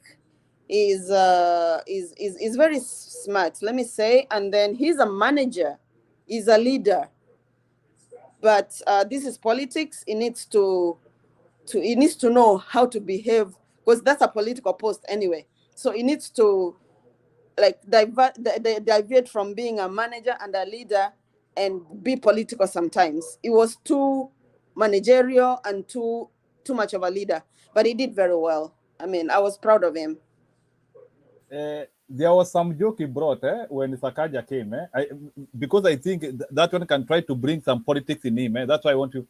There is a joke he brought, ile wakati walisalimiana na SAKAJA hapo, then akamwambia how are you, I think ni mdu sema both, something like that. Then he said akacrack joke akamwambia sijui, I think kama ni jam hiyo tutashughulikia. So can you place that one as a political statement or as a professional statement, according to you? I think he was being sarcastic because SAKAJA came in late. He was being sarcastic about SAKAJA's lateness. So SAKAJA like said he was late because of traffic. So and then he's like, oh, that's part of my my agenda, like to make sure there's no traffic jam in Nairobi. I mean, that's how he brought it out. But I think he was actually cracking a joke at SAKAJA, like, oh, really, are you? And to me, SAKAJA looked high. I don't think he was sober. I don't know. He looked high. But I may have seen my own things, but he was not sober, like 100% sober. He looked high. But other than that, I think IGATHE did very, very well. He did well. I mean, on the most part, he did well. And this is the first debate. I'm not sure if they're going to have another debate. Then maybe he'll build on it. That's it. I think IGATHE just has to grow a thicker skin and be more street-like. I know he's a gentleman, but he just needed to like have a thicker skin. But he did fine in the most part. He did well. Yep. Okay. Yeah. Thank you. I think that is what I noted, and I think, to me, I think that joke was a real kicker for me, because it brought so many things in one. Like IGATHE can acknowledge a mistake, and he can be able to show people he can convert that mistake to an advantage. So that was something which was very key. Like something just happens and you bring it to an. I was really very happy of that. Yeah, it came out spontaneously, which and people were laughing when he said it. It cracked people up. It came out spontaneously, and that's what a leader should do. A leader should not plan like A, B, C, D. A leader should be able to divert, like accept a situation and do things as they come. Let me say that. But someone like SAKAJA, it was just attack, attack, attack, attack. No, that is that's kind of being authoritarian. But IGATHE was more gentlemanly and it was more liberal. And I liked IGATHE's part of the debate more than SAKAJA's. SAKAJA came out as rude, opinionated, like he knows it all. That's how he came out for me. Okay. Zemba want to comment before I bring Mama. Okay, Zemba, you can make your comment before we bring Mama Serena. Okay. Yeah, I just wanted to make a comment on what Vora has said. IGATHE's, I realized IGATHE's response was because of SAKAJA's attack. You know, SAKAJA came in with an attack. Came in and said that because there are some people who are allowed to go ahead, I allowed them to go ahead. Now that was an attack on IGATHE, and you know, their way of painting. They have wanted to paint IGATHE as a systems candidate. Now, one thing we need to notice is SAKAJA was asked a question, are you your own person? SAKAJA is also forgetting that he is not his own person. And that is what I think the Azimio Nairobi team, they have not succeeded to bring out so strongly. That SAKAJA is not his own person. He succeeded in trying to make IGATHE look like he's being pushed on Nairobians. But SAKAJA is also being pushed on Nairobians by Ruto, you know? So that is a demarcation that has not been so clear. Now, the other thing that I think, like you say, Mora, the guy looks tipsy, and yes, he was doing references, because you could hear any question coming in, IGATHE would go first. And as IGATHE is going fast, the guy is busy going through some reading that someone, I think, was writing from somewhere and telling him that you have this and this. Even the question he responded to about Nairobi having four sources of water in Nairobi, while it was not necessary information. You know, anybody can know anything. You can Google and have the information, but relevance. And what relevance was it with what he said after that? Other than bringing out that he knows more water sources in Nairobi than IGATHE. And that is what he wanted to bring. Now, on the flip side, though, IGATHE said something that I thought he would have answered better than he did. The question on the issue of coming across people carrying water with the donkey, you know, he would have other than saying that I was surprised to see people in Nairobi carrying water with a donkey, could have owned that process, be in the shoes of those people carrying the water with a donkey, and say that the Nairobi I want is not a Nairobi where someone has to carry water with a donkey. You know, when you say it different, it will not bring in the them and us. You will be walking the shoes of those particular people. So the wording could have made him look a little bit aloof, as opposed to SAKAJA, who gave an answer to a question that I met a young man, you know, those things, and you know, the way he was trying to bring it, like this is not like the way he was trying to deconstruct, you know, that was a very good analogy that IGATHE brought up.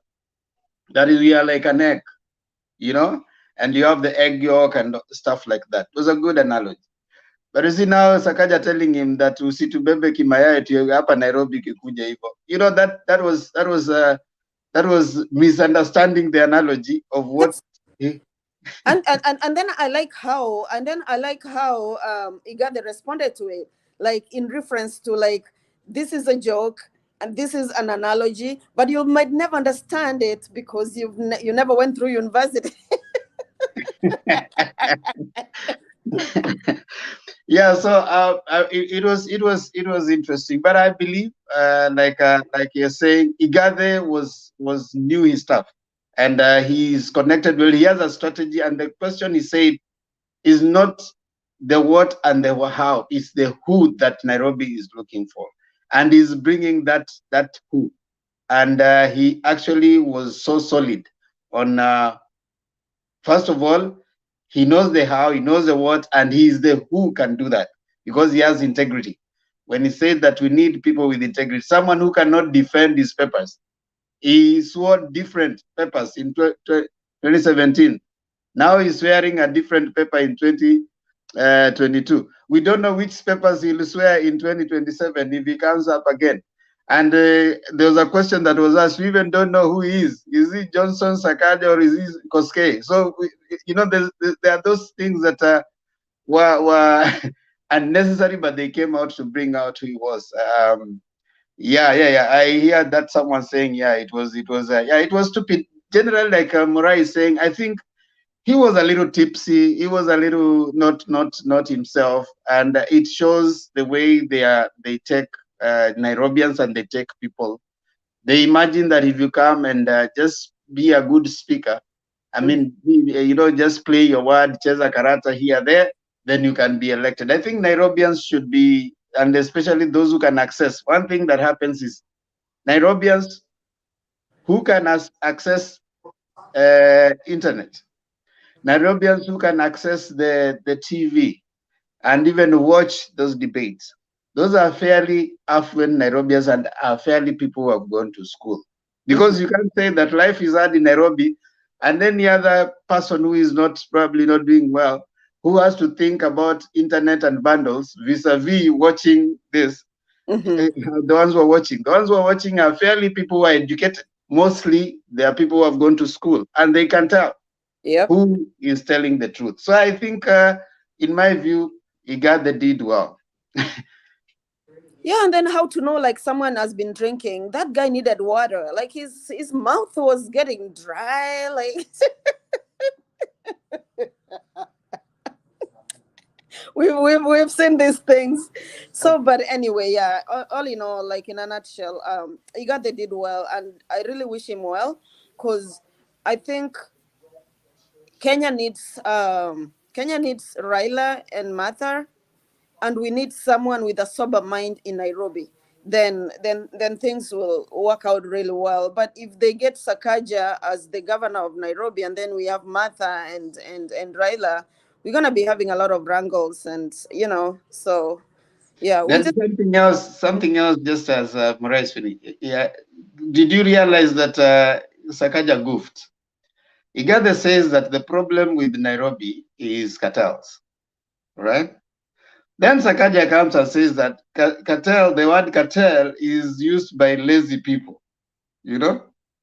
Now, his presidential candidate has been using every other day and saying that cartels are running the country, cartels are running Nairobi city, cartels. So, is his presidential candidate a lazy person? Because you see, this can be extrapolated to other situations. Yeah, I know. Who is a cartel? Who is a cartel? A cartel is Ruto. You know how Ruto was making his money? My sister is a professor at Moi University. Ruto was selling a tray of eggs. I don't know if it's 24 eggs or 18 eggs at 3,000 Kenyan shillings to Moi University. My sister works right there. So the cartels are the people that he works with to pay him that money. Those are who the cartels are. So Ruto is part of the cartel. And then Ruto gave people jobs at Moi University. And if he gave you a job and you're being paid some money, like your salary every month, you had to sign a paper. You have to give him like a certain amount of money every month. My sister works with people who are giving Ruto money every month because he found them jobs at Moi University. I mean, who is the cartel now? Well, there you have it. Back to Njiru. Okay, fine. Maybe just one final thing on that IGATHE thing I wanted to ask.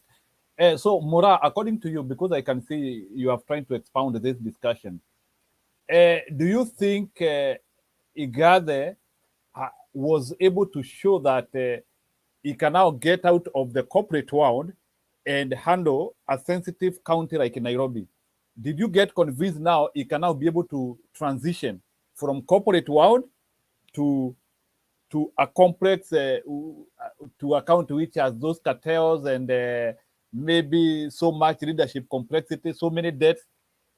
Did he prove that he can now transit from your visualization? Yeah, from my point of view, I really didn't know IGATHE until he became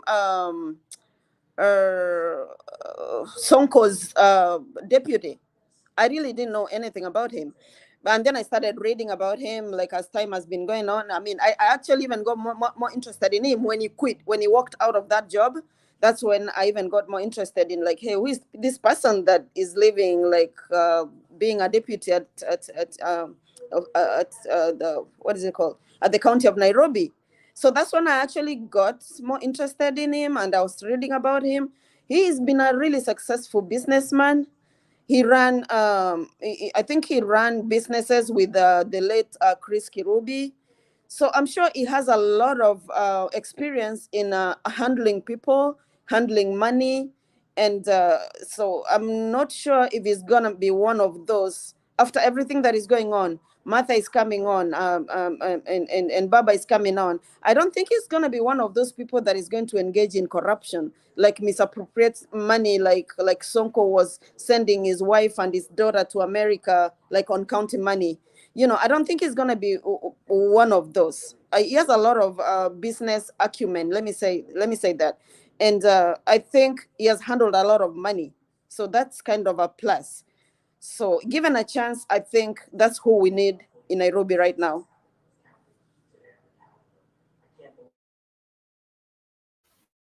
Okay, thank you, Mura. I think let's keep the debate going. Wekesa, you have a question? Maybe you can ask before we, or maybe a small contribution before we have Mama Serena. I can see we have new people in the room. Julia, hi, how are you? Fine, thank you. Okay. Thank you, Nchiru. I've been following up the debate from Satatu, and you guys have done quite excellent. Also thought I need to weigh in a little bit on what happened today in Nairobi gubernatorial debate. The first thing I want to say is that SAKAJA did not come late. He strategically and tactfully skipped the introduction. That is where he's struggling. First of all, SAKAJA didn't want to give us his background, because at the introduction, you give us your background. He has a problem with his background. He has a problem with his name. And so those things, he didn't want to lay them bare. If you can check how the background that the Polycarp did, I'm sure after he finished, SAKAJA was supposed to do the same. He didn't want us to know about who he is, where he comes from, what is his family, like that. In fact, from his own words, he told us he was outside listening to what Polycarp was saying. So he was not late. He was somewhere seated down watching, and the introduction is done. Now let me go. So he wanted to, and that's why when he came, you notice he came with some kind of attitude just to distract the whole thing and begin from like a confrontational point of view. Because the first thing was like he didn't want even to show that he was late. So for him, it was a strategy. It worked for him well because he skillfully skipped that part that it's emotive. To him, maybe it's emotive. I don't know what, maybe he has had a rough past, or kindly he doesn't want us to know the pedigree of his family and where he comes from. And perhaps we will learn all along the way.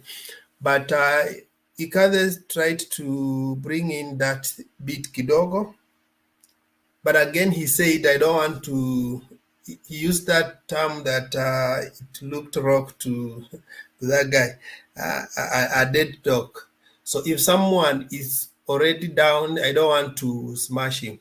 So he was a little bit empathetic SAKAJA may look like he scored a lot of points attacking him, but as to IGATHE, he was a little bit empathetic. This guy has been already amegongwa kila mahali. He doesn't have anywhere to stand. So let me just not focus on his personal life. Let me focus on policy. So IGATHE on policy, he scored well. He only didn't tactfully introduce the political part of it, like issues to do with the, yeah, Themba has touched the issues to do with resignation. He would have quite mined something out of it from the other side of Tanga. These guys have not resigned, they are ghost workers. So while they remained in the office, tell us, what did they implement? They're only blaming the government. So remaining in office to blame the government is not a solution. If I quit and not use that salary and allow that money to be used for something else because I'm not being useful at that place, it is something that we need to honor. He also brought out the Tanga character of you guys are always victim. You're victim of the weather. I think maybe they will blame Nairobi for being 0 degrees, like SAKAJA himself. So they are victim of the weather, they are victim of the state, they are victim of academic qualification. Everything, they are victims. So while he didn't pronounce those things, but if you look at it, he tried to poke them and highlight some of the weaknesses that this team has. Yes, on the issue of Themba said, on the issue to do with the project, he didn't like he needs to have a rebuttal first. If IGATHE is a project, then we need to ask project number. First is a project of who? If it's a project of Uhuru, then project number, because we know that SAKAJA came in through Uhuru. So is he suggesting that he was the first project of Uhuru? Now IGATHE is the second project of Uhuru. Those are some of the things that IGATHE could have asked him, but maybe he chose not to focus. Because we have been brought in on the same arena by the same person. So why do I look more of a project than you? You are the one who was brought to bring up the machinery of Jubilee. You are the first project that Uhuru used to come to power. So if you have a problem with Uhuru and power, we should be even asking you, why do you guys even brought in Jubilee that you are so bitter about? So you are the one who engineered the fall of this country. If there is something we have to blame on Jubilee. Yeah, so those are the political parts that he didn't want to focus on. But yet, if he would have tried to focus on, then maybe the debate could not have gone the way it went. But for me, I like it because he chose to stick to minimize, to major on the major and minor on the minors, which are the political part. If you look at SAKAJA, he spoke about resignation almost 20 times. Every time he reminds him about resignation. You see, that was, it shows this is someone who is just, he wants to distract someone, but actually he's not up to the game.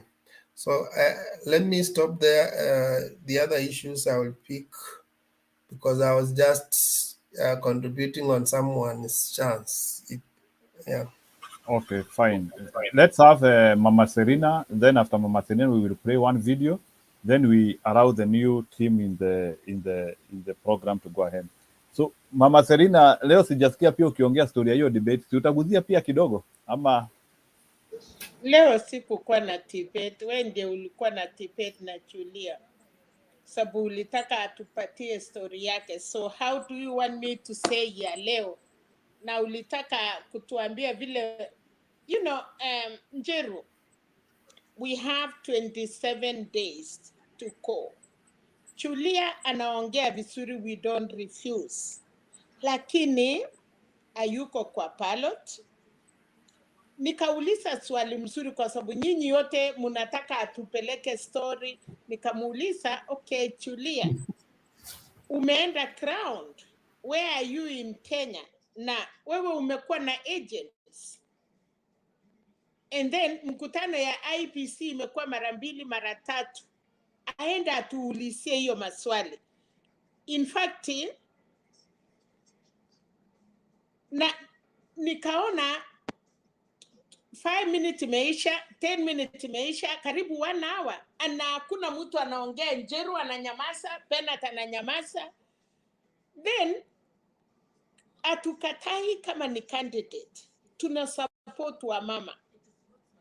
It is not that tuko against, but this is not the right time. Kwa sababu kama atakuwa presidential candidate ya next year ama next time, munamulete, analete mambo yao kama sisi hatuko, alafu munakuwa na program, ana run show yake. But now, sisi tunataka kujua wale wako already in the ballot. Sisi wengine tunataka kuhimiza our agents wakuwe ready, and then you guys munapeana 2 hours, alafu munasema Mama Selina unyamaze. Yes, I'm quiet. Lakini inchi ni ya Kenya. Your girl atakuwa presidential candidate, yes, but not today. Na kama uko London, alafu unakuwa na siri.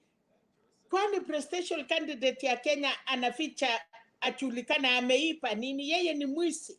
Kwa sababu criminal ndio utaki ajulikane mahali anakaa, ama kuna kitu mbaya imefanyika that kama mimi utaki kujulikana mahali inaishi because of your security. What is the threat? Yeye ni threat kani na kama mtu ya kuuza pangi Chakwaya ana threat na ametuambia anauza pangi, anatuambia analete manyoka, and it's not a threat in Kenya. Msichana mrembo kama hiyo, naona wanaume wengi munalamba mdomo, ako threat wapi? That is a very nice girl that akikuwa presidential candidate, nyinyi wote mnataka kumpigia kura. So hakuna mtu ako against yeye, but kama utaki kutuambia mahali huko, unatoka wapi? Kenya, hata kama hatutaki kusema kabila yetu, Mora anasema mimi natoka Kisii, but I'm a Kenyan. Temba anasema mimi ni Mluya ama Mjaluo, but I'm a Kenyan. What is wrong for that? Sisi hatusemi kwa sababu wewe ukiwa kabila, hatuna ukabila, but we want to know your roots. Tunataka kujua, ili hata nikiambia watu ati mimi si muti, okay, ndio, mimi ni mpita njia ya Nakuru, or I have relatives in Nakuru, ama nimeisikia Nakuru, na wewe unatoka Nakuru, I will tell people there is a presidential candidate anaita so and so. Kama nina rafiki hata moja Nakuru, ama sijui, ninaweza sema please, kuna candidate amefanya, but nikiulizwa huyo unasema anatoka wapi, what will I say? So sometime I had say sitasema kitu leo, but because of my presidential candidate, na nimejitokeza for 9 months bila kulala.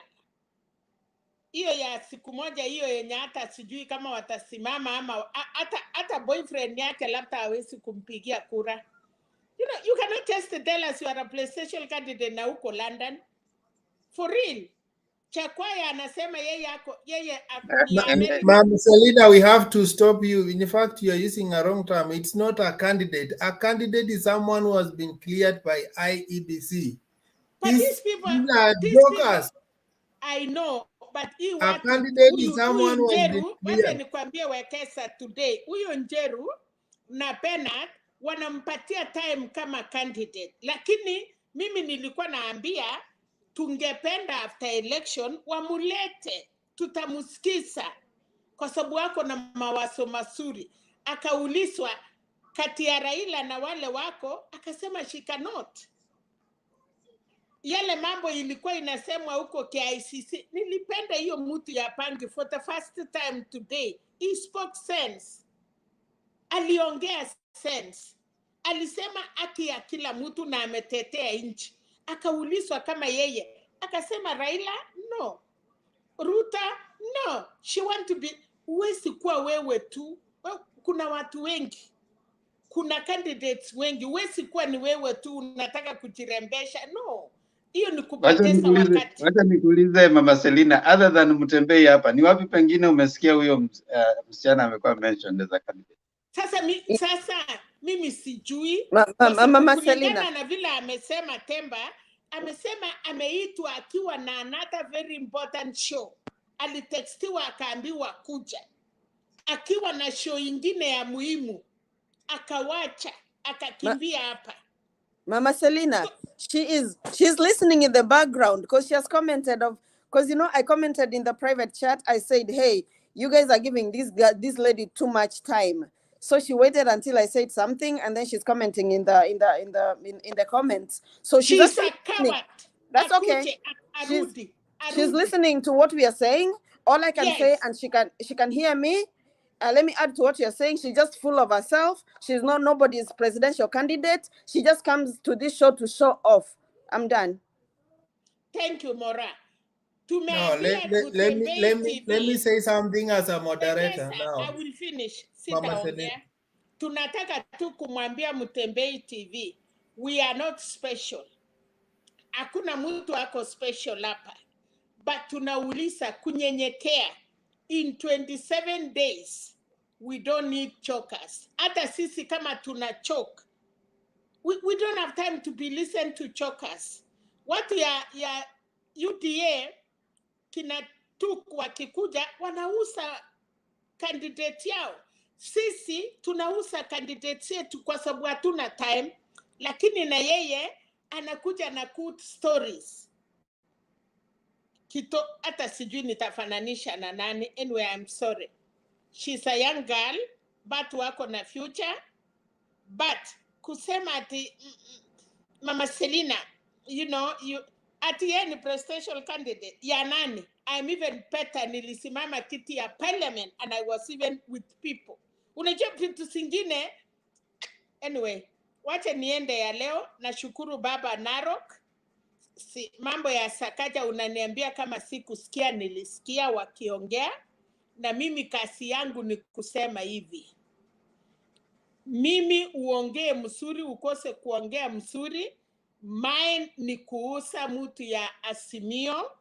I want the president na deputy president wakuwe na governor yenye wakitaka kukafan our city, Nairobi. Atutaki governor mwenye president akiitana ama akiwa anafanya vile Kidero alifanya. So for the good English na for the good mathematics wamekuja kusema, mimi nasema Nairobi, mupigie kura mtu ya Azimio, aenda asaidiane na baba na mama. SAKAJA atangoja 2027 candidate yake akijaribu akuje. Alafu nyinyi yenye munatetea SAKAJA, munatuambia vile watoto yetu tunataka wakuwe na degree. Munaonyesha nini watoto wale wanataka kusoma? Because kama SAKAJA anaweza kuwa kafa na munatuambia alienda Uganda, si Makerere University, ni some colleges, hata hiyo KIMS sijui iko Nairobi. Then kumaanisha amutaki watoto yetu tumeuza mali yetu yote wakuwe na madigrii, wanaweza kuja waseme mama kama SAKAJA ni governor, what will make me not to be? Na huyo Juliet alikuja akawaambia kama kuna kijana amemaliza diploma na amekuwa sijui na certificate, can that person not be elected?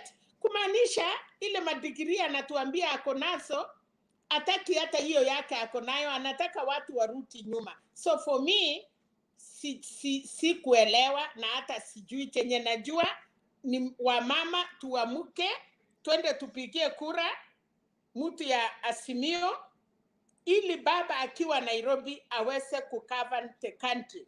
Story ya Kidero vile alikuwa anaonyeshana madharau hatutaki. Mimi sitaki kuongea about Mike Songo. Alisaidia wala aliweza. He was a good heart person. I don't know even hii Sakaja alikuwa senator.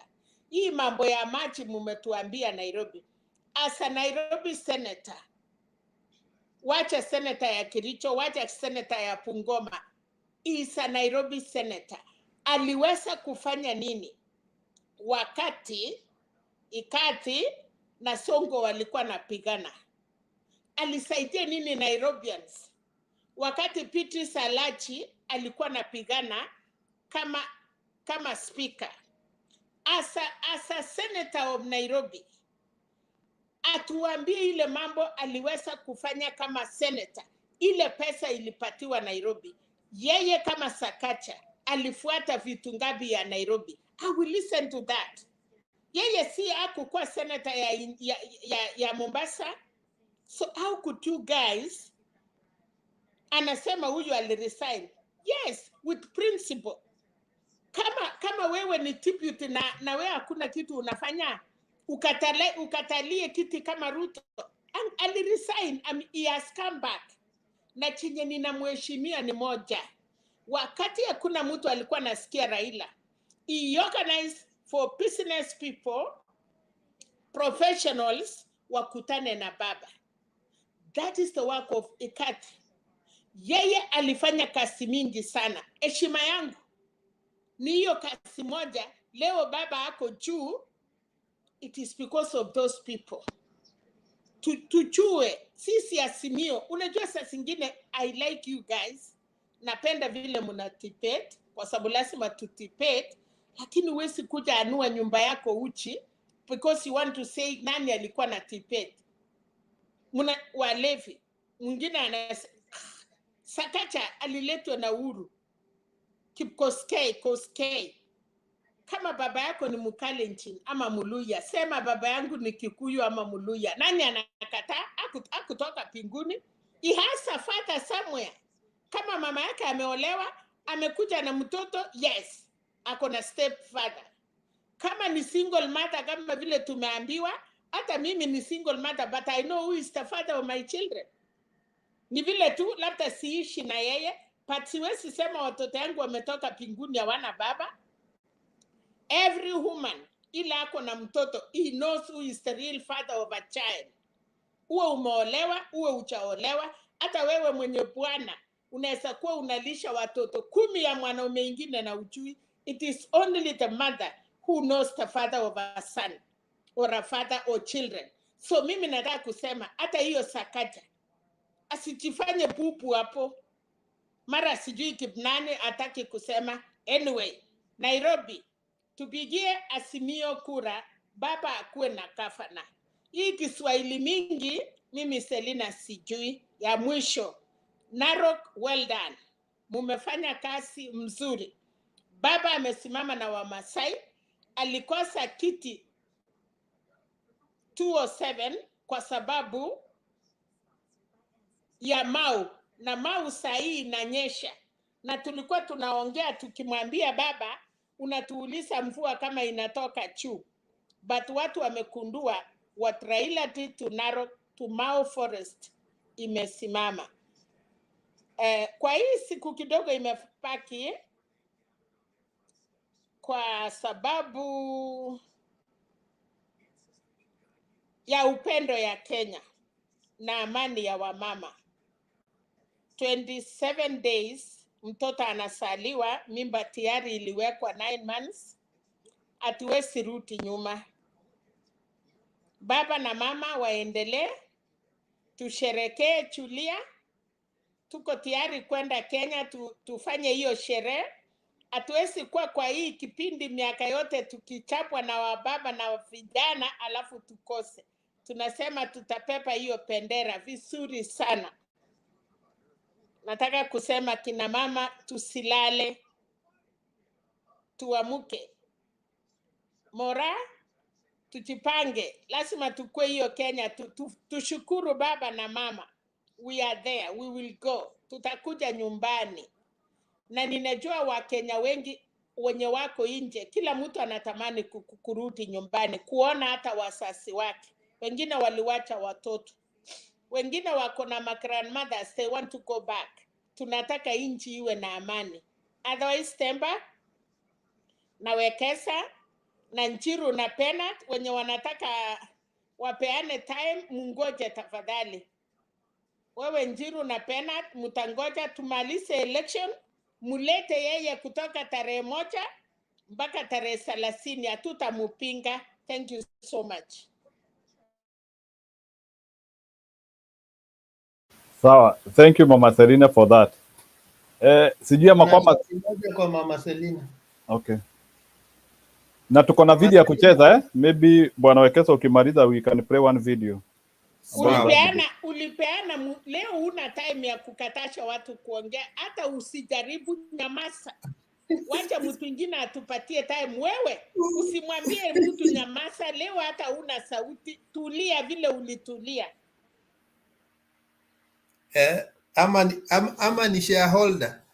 I wanted to ask you a question. If we are actually debating here people with fake degrees, why are we not calling out fake candidates? You see that because we have had so many people who come on this platform and they have their own agendas. And some even have conned people on this platform. I'm sorry to say that. Sometimes watu unichukia mimi because me I tell them truth in their face. I don't have to say behind the curtain. Nitakwambia unichukie ama unipende. So we are here actually, some guys we know them, some we don't know.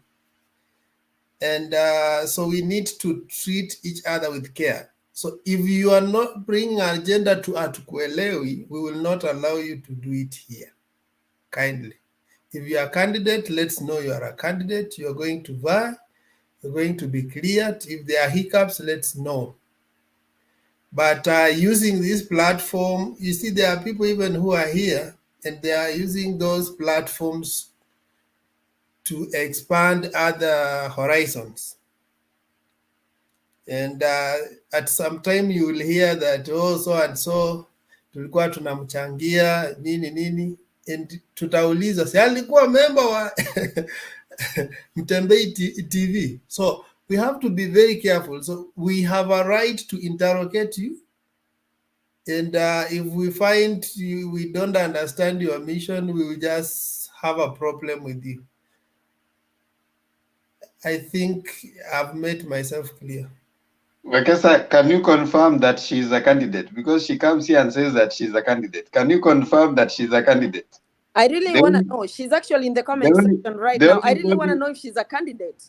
The only body that qualifies and decides who is a candidate is IEBC. Has not been gazetted, and those who are candidates have been gazetted. So where is she a candidate?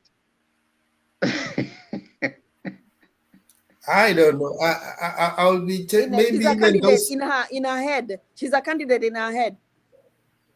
Because the other guy is Mathioria, sijui anajua Mathioria, this young guy. I know they are young, yes, but I know they are candidates, and I've seen them when they are complaining. The other day when they were paraded there, they were there still petitioning their issues. But others tunasikia tu ni candidates, we don't know whether they are they exist in the real ground ama wako tu mahali. And we have right to ask you. Wekesa, don't tell me about security. I also have issues with security. Hapana, huyo Juliet anajipendekeza sana. I mean, like, it's annoying. I'm sorry. It's annoying. Unaona Susan Kiika, she was in US. Na alienda Kenya, akasimama kama speaker ya parliament. Nakuru County. Sasa akasimama Senate. Sahi anasimama kiti ya governor. She was in US na alirudi nyumbani. Swali moja ni hii tu. Kama wewe you are among 20 or 50 candidates.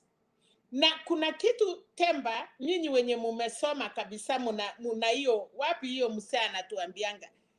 kuna siku parliament, kuna ile kotini inapitisha, alafu parliament wanasema wakati ya 2013 ile election ikasemekana ile imeamua kwa kotini today, na already haitakuwa mwaka huu, it is next year. So whoever wale wanafikiria wataingia kwa ballot this time, kwa masomo yetu ile kidogo, it is not now.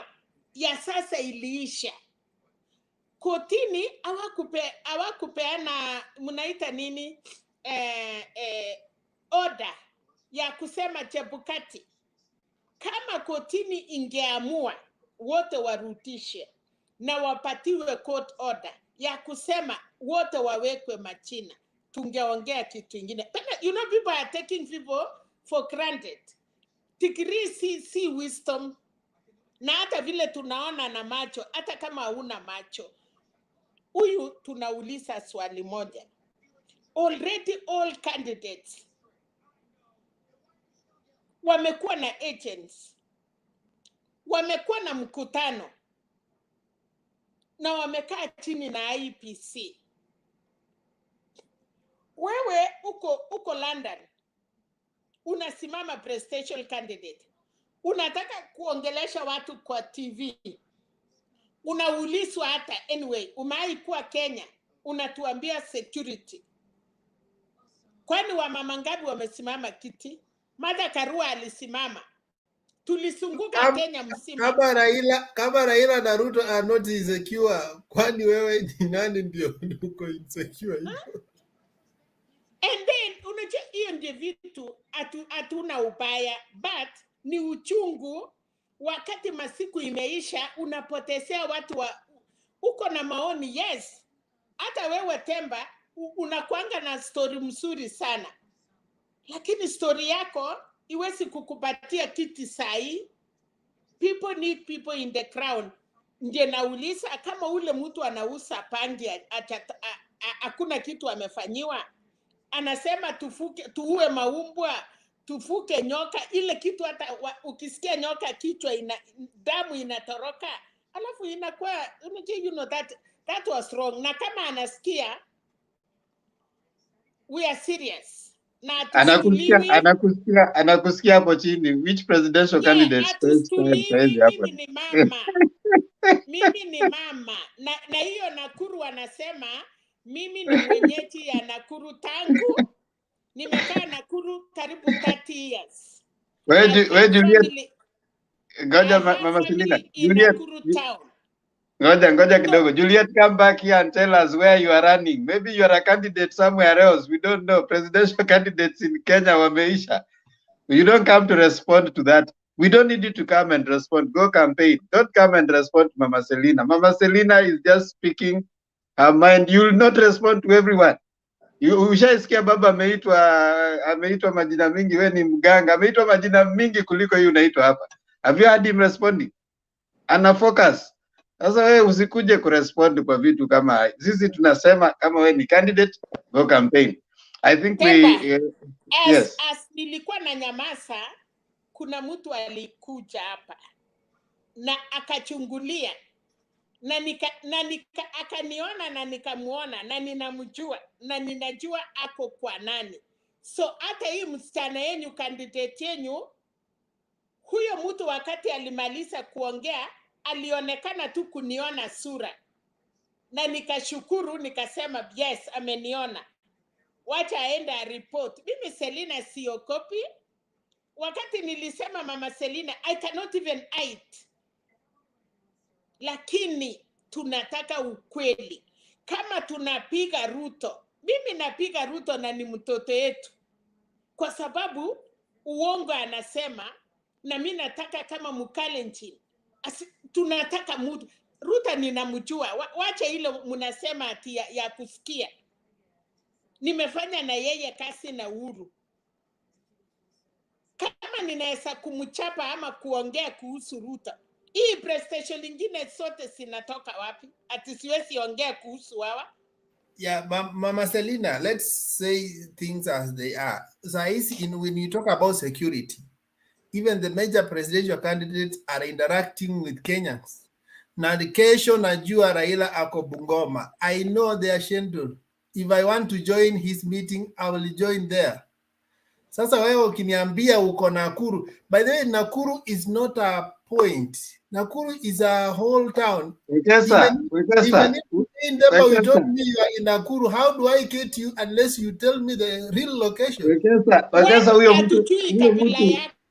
Huyo mtu hayuko Nakuru. Huyo mtu ngoja. Ngoja kidogo. Selina, hayuko Nakuru. She has a YouTube channel. She posts things like UK, as Mama Selina is saying. She's not in Nakuru. She's not in Kenya.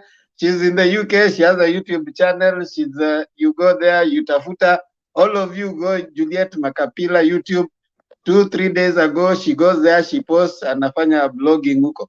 Tafadhali kama una campaign rudi Kenya, campaign. I think we need to acha hiyo, we move on to things ambazo zinajenga Kenya. Tuko na an election to win on 9th of August. Tusikubali Juliet Makapila atutoe kwa hiyo focus. So let's come back to the debate. So the resolution is December. When everybody comes here, we prosecute the debate.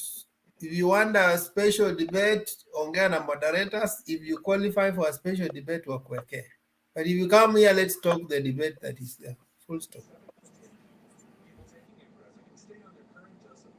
Lakini iko wase cowards. Wakiona mtu akiongea wanaangalia chini. Patie time amalize kitu gani? Amalize nini na hakuna kitu. Anauliza Raila asemi. Mama Selina wamesikia. Njiru amesikia. And of course Bernard pia atapata habari, so that at least we don't waste people's time. Like Mora said, she creates time to come here because of the debate and she wants to listen to what is there. So kindly let's address ourselves to topics ambazo ziko hapa. Kama uko na special show, Mutembei channel is for everyone. You can go approach Wekesa, approach Njiru, approach Mutembei, approach me. You'll have a special show. Hata kama unataka 8 hours yako tu, you will come here, itakuwa tu ni wewe, and the people who want to come and join you will come join you. You can bring all your village to just come listen to you. Lakini sasa hilo umeona ni debate special. Kindly just let the debaters and the people who are here, you know, everybody wants to talk. We don't want to listen to you for 1 hour, whatever, no. Just if you have a special show, and this goes to everyone, kama uko na kitu special unataka kufanya, tafadhali ongea na moderator so that you are not brought during the debate. The debate, many people want to talk, people want to share, people don't want to listen to lectures. You know, you don't want to listen to one person for 30 minutes, for 1 hour, no. People want to come, debate, and go. But when you are having a special show, people will come listen to you for 2 hours if you want. And kindly do not force people to listen to you. Now, just some people come, kama huyo ako na kitu anataka sasa kuforce everybody to listen to them for 2 hours. No, please, tafadhali, let's accommodate each other. The debate is here. All of us want to participate. I think moderators will do that, and Njiru is well advised. Sawa, tucheze video sasa.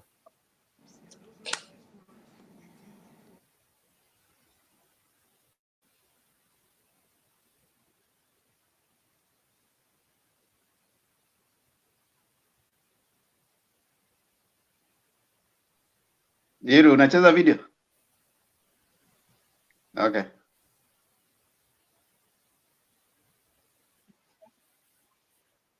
Ambayo yalikukabili wakati huo, ungekuwa na ujuzi, labda mambo yangekuwa tofauti.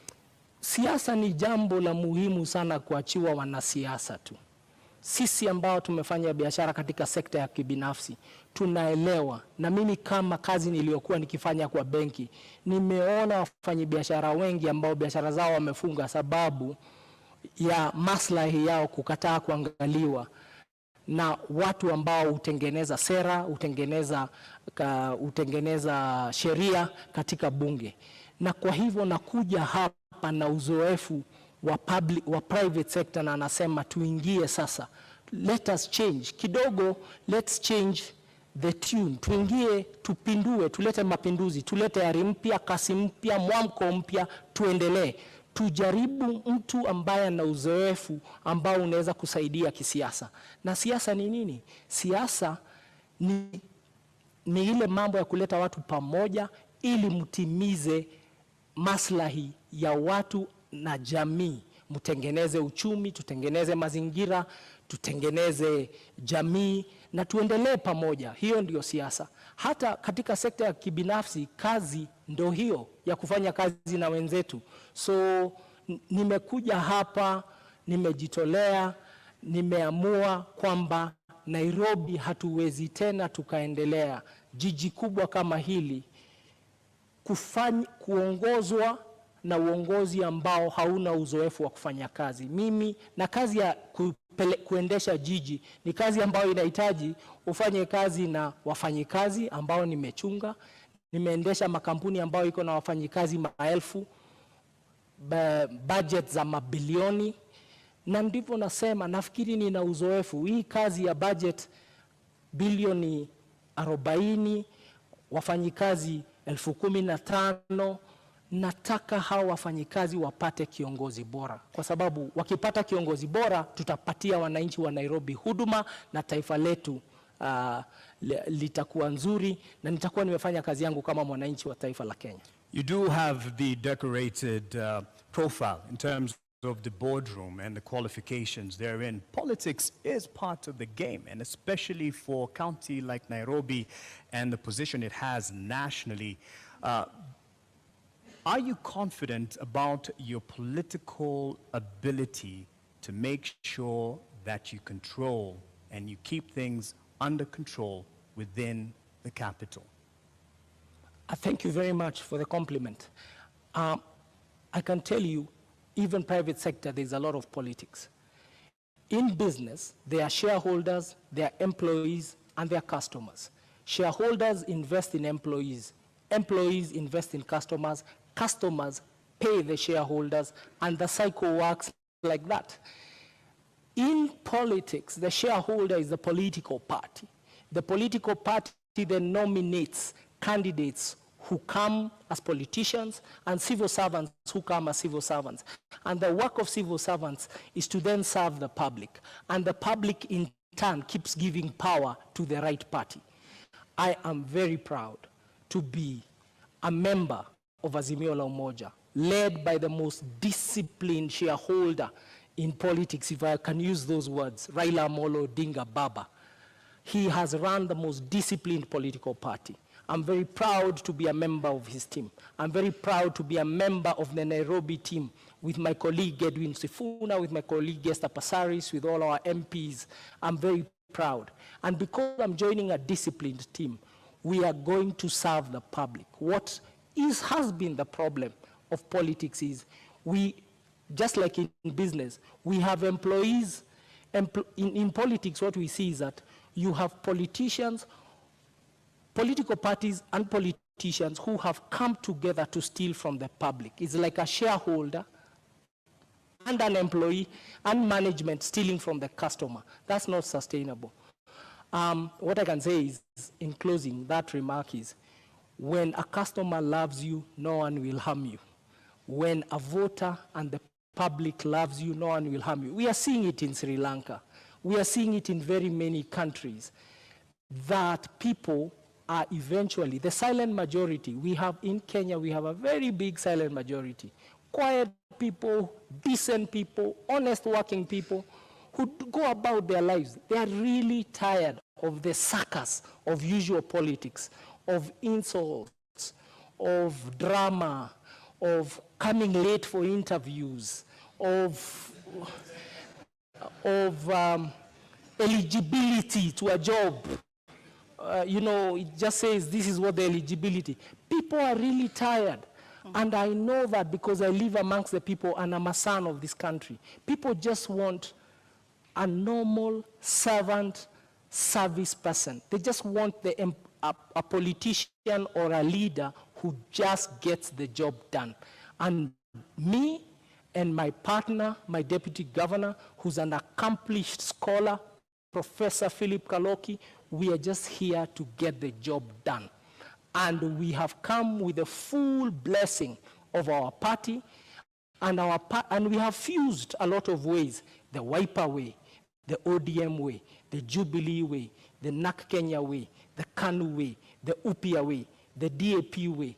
We have fused that, and that is the genius of this thing called Azimio La Umoja. Kenya will never be the same again because you Kenyans have decided to vote for Azimio La Umoja on 9th of August 2020. Umetaja pale kiongozi wa Azimio Raila Odinga na ukamtunukia sifa kedekede. Je, uamuzi wako wa kuingia katika kinyang'anyiro hiki ulikuwa ni uamuzi wako wa hiari, wa binafsi, au ulikuwa uamuzi wa Raila Odinga na mrengo wa Azimio La Umoja? Uamuzi wangu kuingia siasa niliufanya tarehe March mwaka 2017. Ndipo niliamua kuingia kisiasa kabisa. Na mimi nimekuwa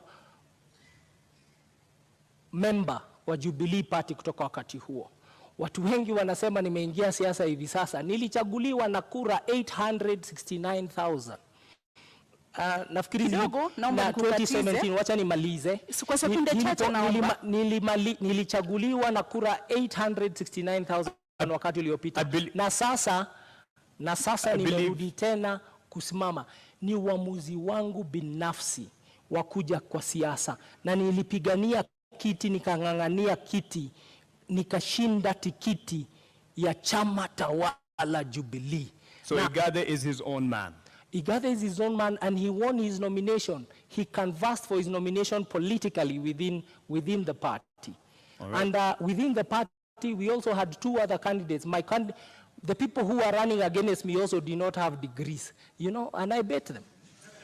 All right, on that point, I think you'll be happy with this intervention because your competitor for the governor's seat has arrived, and would like to now call in Senator Johnson SAKAJA.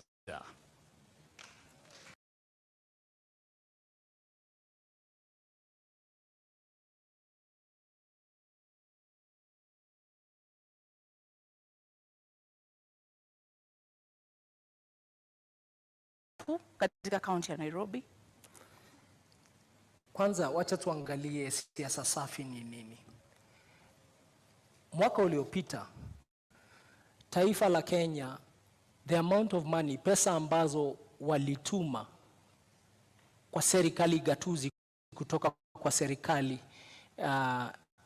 ya kitaifa was 370 billion shillings. 370 billion, Nairobi ilipata 19 billion.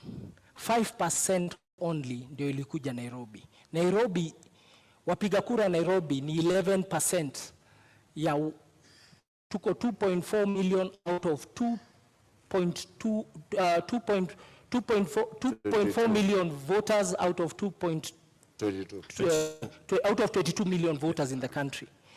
Now, Nairobi contributes 2.2 trillion wame collect Kenya Revenue Authority. 60% ya hiyo 2.2 trillion imetoka kwa viwanda na wafanyabiashara hapa Nairobi.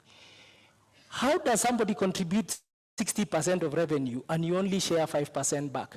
Na hiyo siasa safi ndio seneta wetu amefanya katika Senate. Kazi ya seneta ni kutuombea pesa. Ametuombea tu 5%. Alienda huko kufanya kazi ya county zingine. Hapa ndio sababu Nairobi hamna mashule. Tuna nasari pengine 211. Tuko na health centers kidogo sana, na dispensary. Na ndipo njaa na umaskini umekithiri hapa kwa sababu watu hawajui Nairobi is unaffected and a very poor country. Muda wako umekwisha. A very poor county. Muda wako umekwisha, naomba. Bwana SAKAJA ameuliza umetetea vipi kaunti ya Nairobi ulipokuwa seneta katika kipindi hiki cha takriban miaka 5. Je, kweli umewajibika kama seneta wa kaunti ya Nairobi? Zaidi. Na zaidi ya wote wengine ambao walichaguliwa kama maseneta. Ukiangalia utafiti ambao umefanywa kwa miaka 3 ambayo imepita, for the last 3 years running, I've been rated the best performing senator in the Republic of Kenya. I brought more bills, more motions, more questions about the county administration of Nairobi than any other senator, and you can check. I can see you have laptops. You can check that.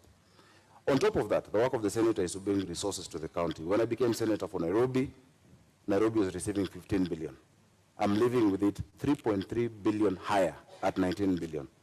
That is actually understanding your assignment and prosecuting it the way you need to. So I brought that money.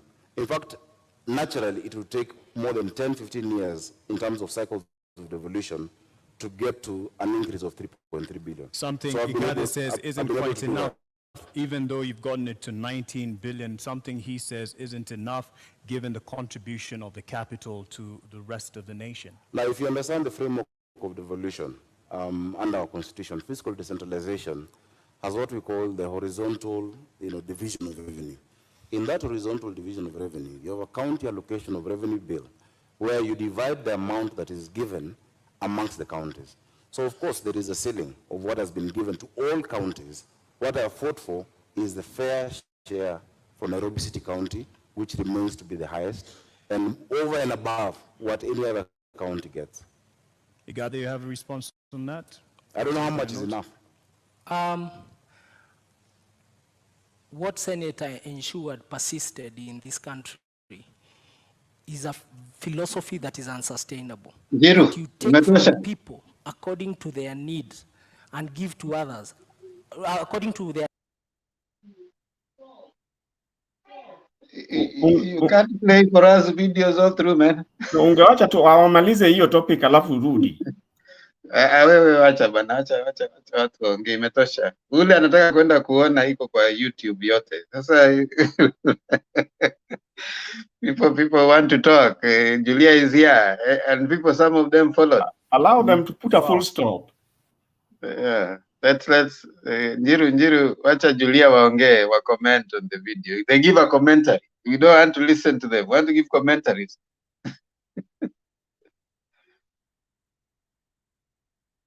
Yes, Godfrey. Thank you, Tempa.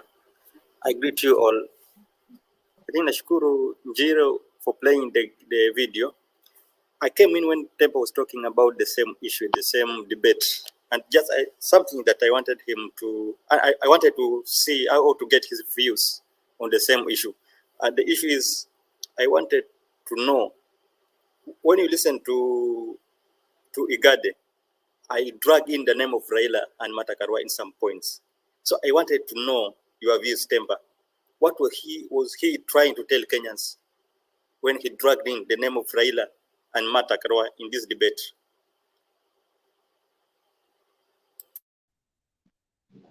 You see, his intention, in my view, was to demarcate between the people who are leading the team that is supporting, vis-a-vis the people that are in the team that SAKAJA is supporting.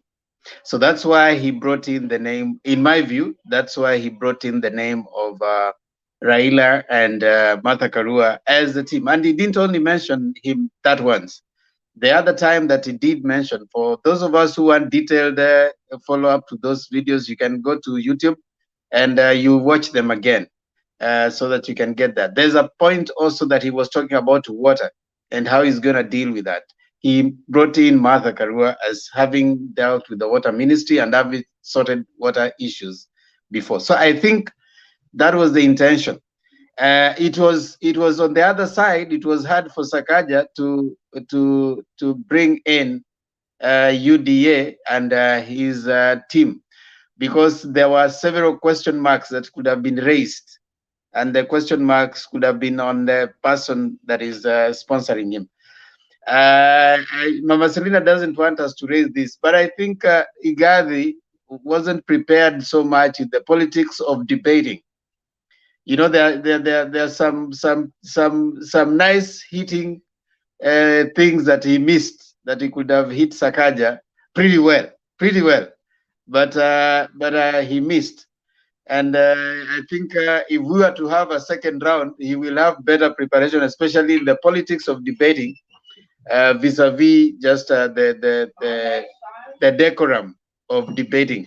He was too you know, he was very strict in following the questions answer, and that is what he was sticking to. So to your question, that is what I can say, that he was trying to broaden and bring in the team. Yeah.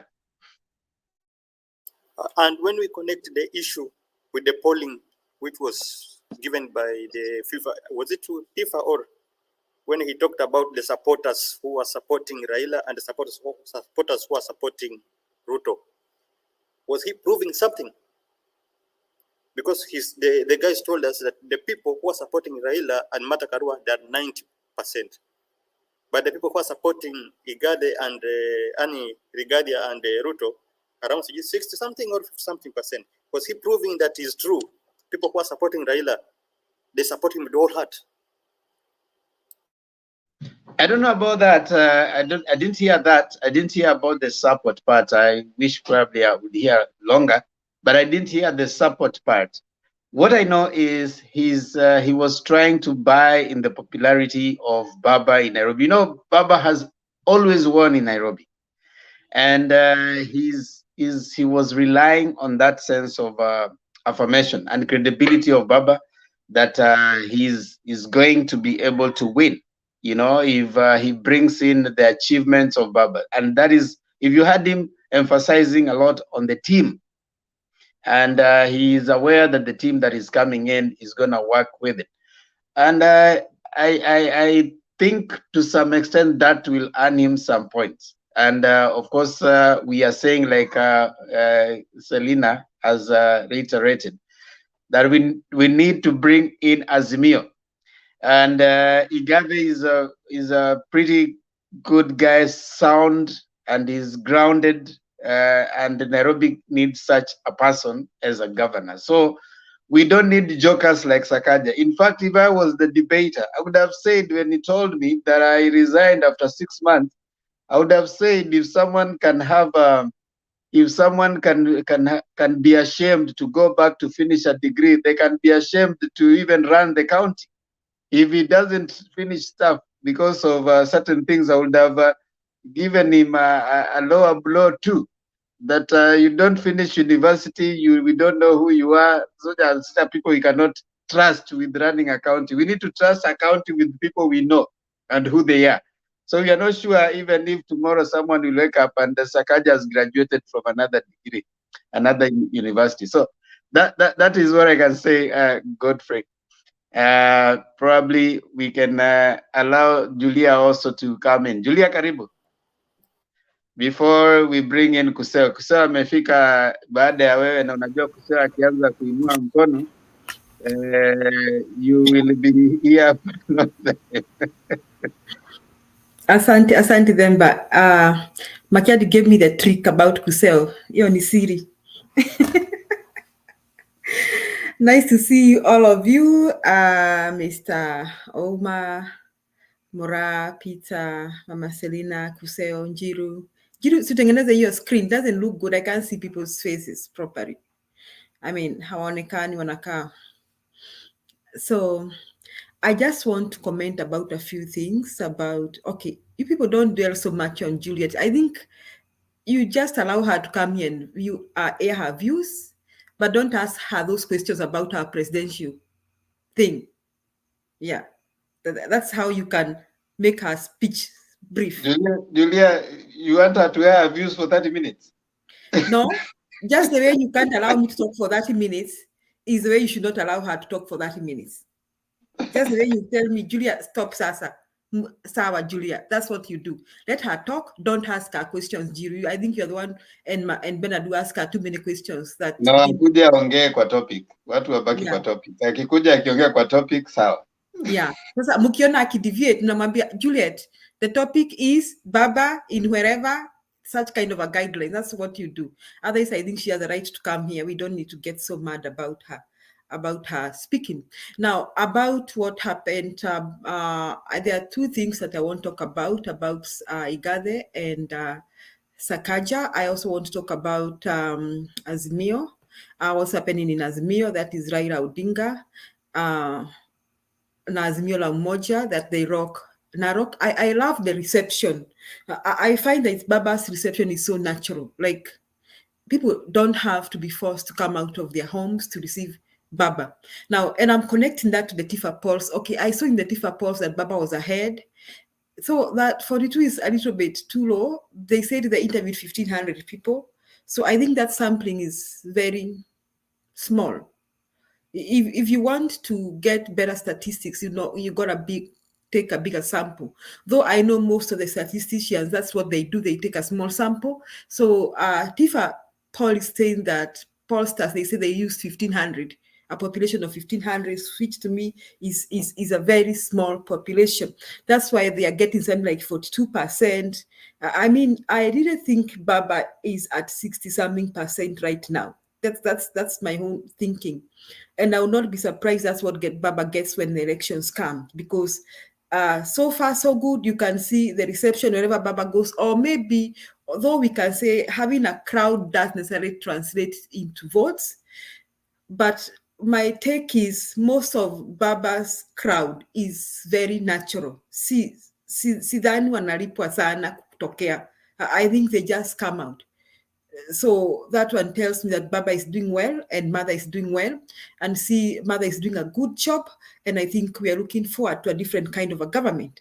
And that takes me to SAKAJA, IGATHE, face off. Some people are saying here SAKAJA is smart. Me, I'm sorry, I have to use this strong word. Me SAKAJA looks like a hooligan. Even how he came in and how he responded when he was asked to introduce himself, when he was asked about his name and all that. To me, it appears like a hooligan. And I saw, when I saw SAKAJA and his behavior, I saw the behavior of William Ruto. When William Ruto is asked questions, he would divert the questions. And SAKAJA was more of attacking IGATHE, the person of IGATHE. And he kept on disrupting. He's very mannerless. He kept on interrupting IGATHE. He's very disrespectful, rather, let me say that. He's very disrespectful. Now, and though he sounds like a smart, it sounded like smart rhetoric. Having smart rhetoric doesn't necessarily make you a performer. That was rhetoric, what SAKAJA was saying. So, Mr. Black, you keep saying that SAKAJA didn't tell us anything. He just came out as a scam he is. And then he says, when I think IGATHE said something about, he said, I don't know what word he used. And SAKAJA said that we don't have those kind of people in Nairobi. I mean, alitumia jina gani kuseo? There's something SAKAJA said, watu hawako. He said, I don't know, akutumia thieves or something. I'm forgetting the name. I didn't get it myself, but I remember him trying to praise himself.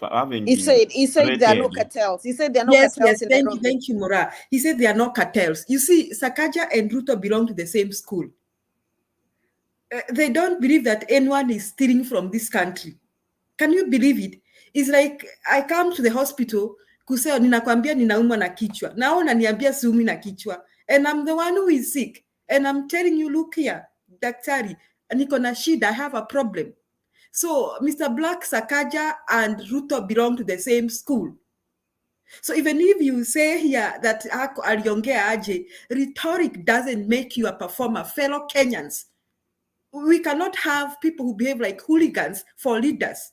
And now looking at SAKAJA and Ruto, we can see the difference between Azimio La Umoja and Kenya Kwanza. Those people are in two different schools of thoughts. We have people who observe a lot of professionalism. You people, you go for a debate and you come late. You're tabia mbaya. That is what Ruto did the other day when there was a meeting for IEBC. He comes late. You know, this is so mannerless. This is so mannerless, and should not be tolerated in the modern Kenya. So that behavior of SAKAJA, and he kept attacking IGATHE's person. I just thought we don't need this kind of people in this country, and I think now Kenyans can see who is the right kind of in fact, in Nairobi, we don't need politicians. We need managers. That is what we need. We need people who can manage our resources. And IGATHE talked about it. He talked about using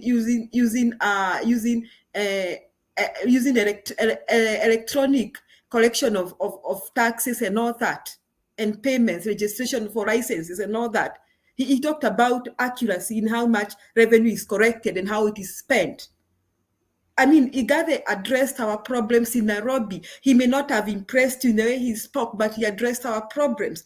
SAKAJA was just merely rhetoric. So me, I don't know what impressed people here with SAKAJA. Me, I'm not impressed, but I was not surprised because I know him and William Ruto are birds of the same feather.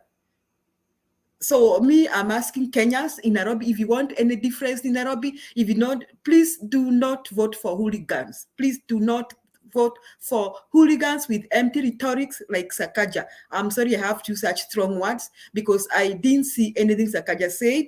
I just saw empty rhetoric kama Ruto anazoea kuongea. Na mimi, I think IGATHE is the best person because that man, if he's coming, somebody was asking, I think Njiro was asking somebody here that if IGATHE is coming from the managerial areas, maybe in the business world, how will he do it? I think he's the best person that can work for us because if he has been trusted in the corporate sector to manage resources and he has not been sued for wastage of resources or even for corruption, we don't have any single case for IGATHE. He has been tested in the corporate. He has been tested in the corporate world. And wherever I think he has been in the corporate world, those companies have been successful. Then we can give him Nairobi. And we know that Nairobi is good because in Nairobi, we need several things. We need somebody who will efficiently and effectively collect taxes and efficiently and effectively use our revenue to improve our city. We want to see our roads change. We want to see our services like water services, electricity services improved. We want to see people with good housing, with better housing. We want to see a new face. We don't want to see the people in the slums sleeping in the slums. We want to see somebody who is thinking about them, maybe creating better, affordable houses for them. We want to see a different picture of our city, and that's why we can only see somebody who has skills, and IGATHE has skills from the corporate world. We don't want empty rhetoric. So, Mr. Black, we do not want empty rhetoric from the likes of SAKAJA and his boss, William Ruto.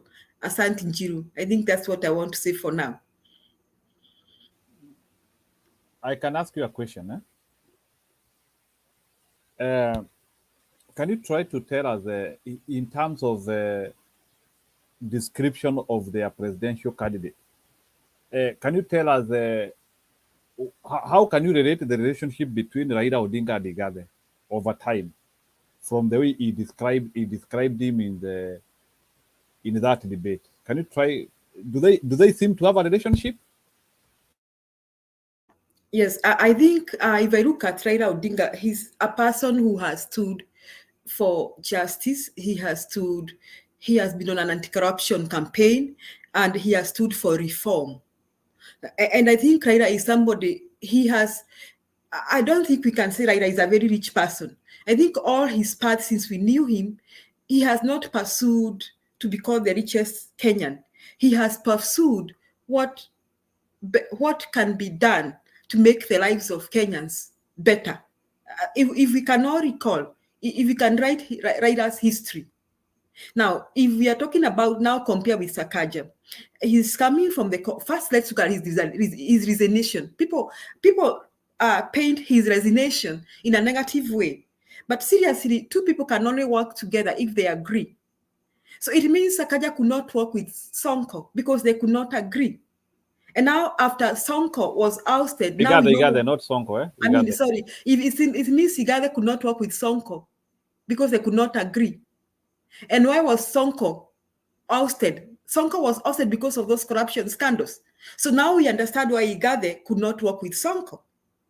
So it means IGATHE and Raila can agree on so many things. They can agree on anti-corruption and management of resources.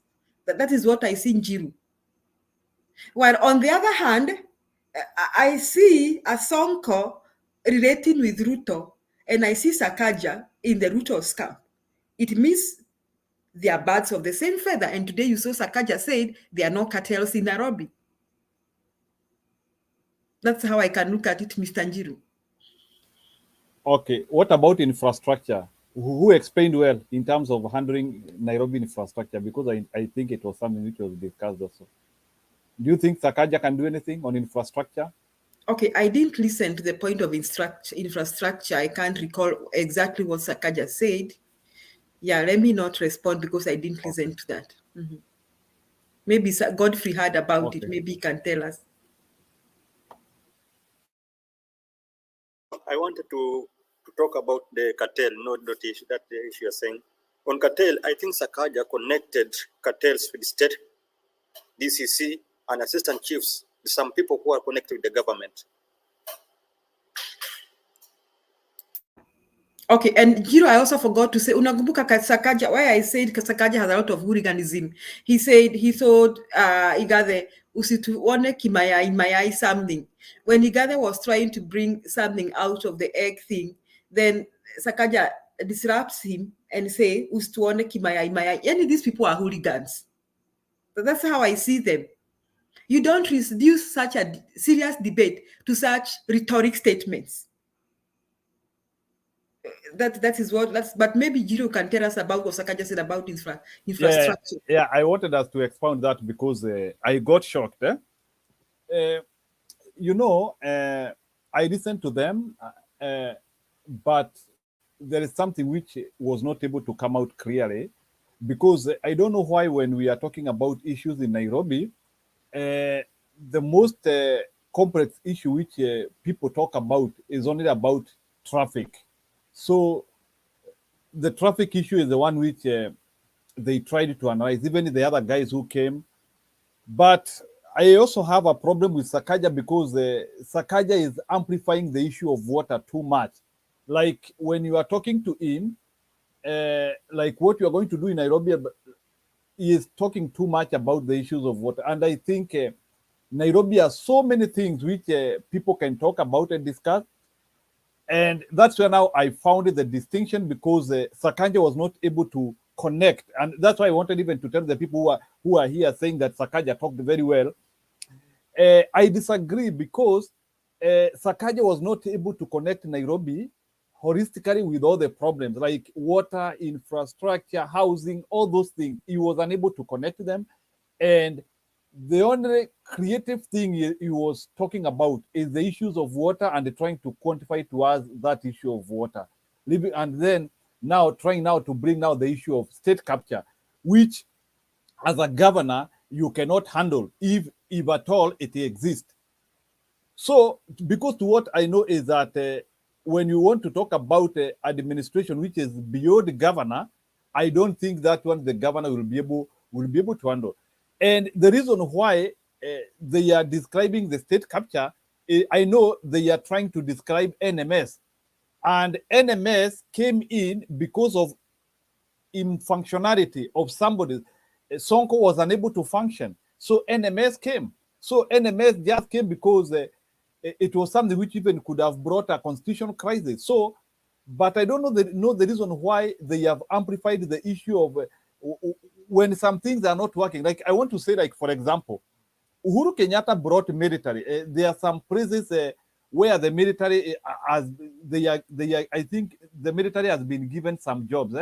Like they did something in I think it's called Uhuru Gardens, and we saw the result to that. And I think there was an explanation that there are some government institutions which have been involved in much corruption. So when the government and maybe the president is seeking for alternatives, now some of these guys are now coming and now explaining it as state capture, whereas they don't want to talk about inefficiencies. And that is what now SAKAJA was unable to talk about today. He did not talk about inefficiencies in Nairobi. And I'm expecting people to be telling us, because SAKAJA is a senator, he knows how the system is working, he knows how the money is flowing.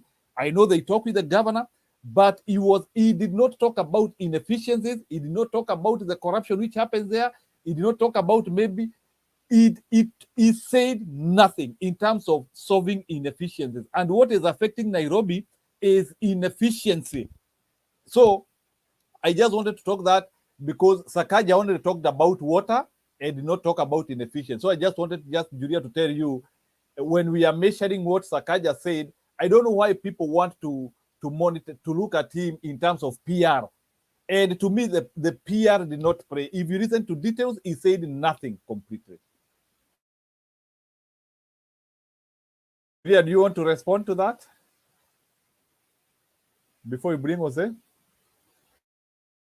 No, I was just trying to listen to hear what he said. I think I'll get back when I hear everything that he said. Try to listen to that issue of what he said nothing. It's unfortunate. Jose, get on board.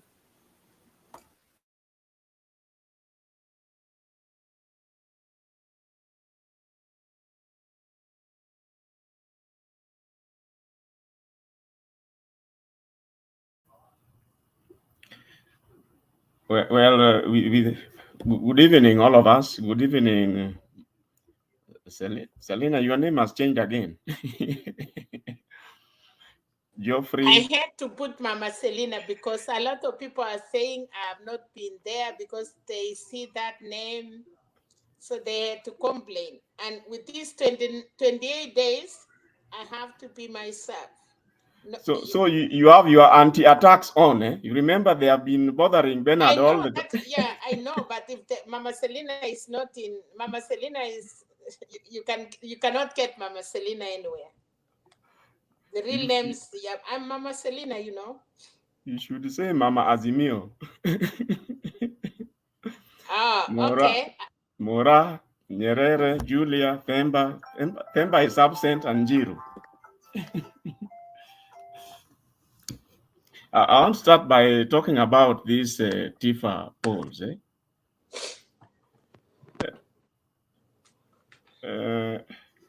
You know, some of these polls are normally shaped to go a certain way. And as I indicated here sometime, most of the contestants, especially in the upper outside in the constituencies, they normally get to know who are the employees of these pollsters and try to persuade them to give favorable outcomes for them. So whenever you see these polls, it is also a very, very thriving business for some people. If you want to be portrayed as at least gaining ground, you can do that. But I think we are on the last leg now of things. And given what's happening, if at all, for example, if the rallies, what we see in these rallies is to go by, because as I indicated, it looks like day by day, every other day coming on, just see it's like people are getting more and more excited towards conducting celebrations. Instead of campaigning, they seem to be really enjoying celebrations. And you realize that there are more and more dancing than more and more dancing, especially now exciting and involving the crowds. In the past, if you remember how these things started, it's only people at the platform who are dancing a lot. But these days, the last week, I've seen a number of people in the crowds really participating in the dances, which is, I think, is a very, very good sign and brings in a lot of confidence. It's just a number of people I've also seen. Most of the speakers are saying that they wish the elections were just next week. So let's hope the time to move fast. Let's get over with it. Now, there was something about IEBC and where is it? I think it's the second topic there. No, it's not there. When it has been changed. Oh, it is there. It is there. IEBC Stakeholders Conference. Now, I am not sure who are these stakeholders. I thought the biggest stakeholders here are the Kenyan voter. The Kenyan voters. But I think basically what IEBC is trying to do is to have some issues. You remember the letters that Azimio had written to Chebukati in the past. there were, I think, 2 of those letters which had not been exhaustively answered, and IEBC had indicated that they are going to call for more consultations, and that they will be dealing with the same in those consultations. So maybe, like the issue regarding the 290 returning officers, I hope it will be discussed there. Now, this issue about IGATHE and SAKAJA, I think IGATHE started very, very well. And he tried to rope in exactly that this issue is not just an IGATHE as such, but who is IGATHE going to work with, or who are the people who are supporting IGATHE. So he went out, and I remember he mentioned that his candidature has been supported by a host of the Azimio parties. He basically named all the parties that are behind him as a candidate, and that all that team, there is no way they can be wrong about him. He has demonstrated his performance in the private sector, and from one to another, and each of them he has left with a lot of success. And even he did mention that when he came first in 2017, some people have been saying that IGATHE just came in the last 3 months. He said that he decided that decision for him to join politics was way back in 2017. Now, he went ahead to really demonstrate and explain the strength, the credentials of the leadership in Azimio, which really also supports what he's doing. And his vision is really anchored on the positive credentials that the Baba has brought on board since his entire life. And so was Martha Karua when she was in government in the past. Now, he did mention that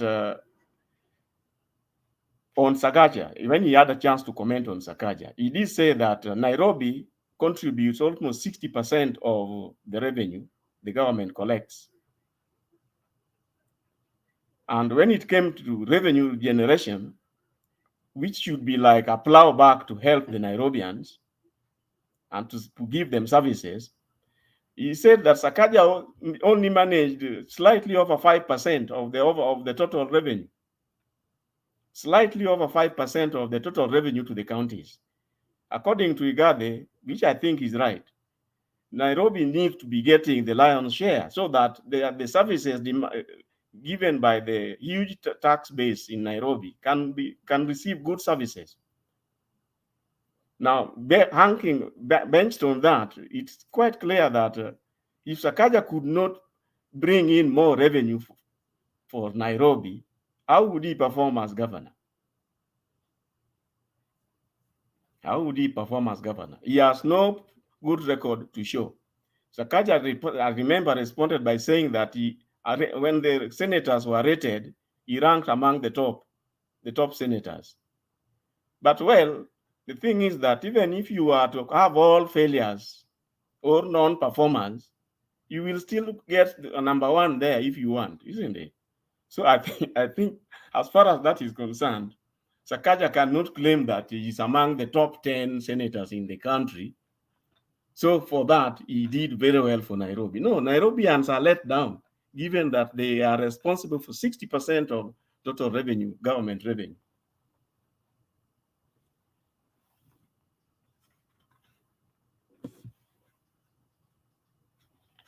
I think I'll stop there for now. Yeah, thank you. Okay, sawa. Ose, thank you for your presentation. Sijui bwana Umo umepeana presentation yako? Not yet.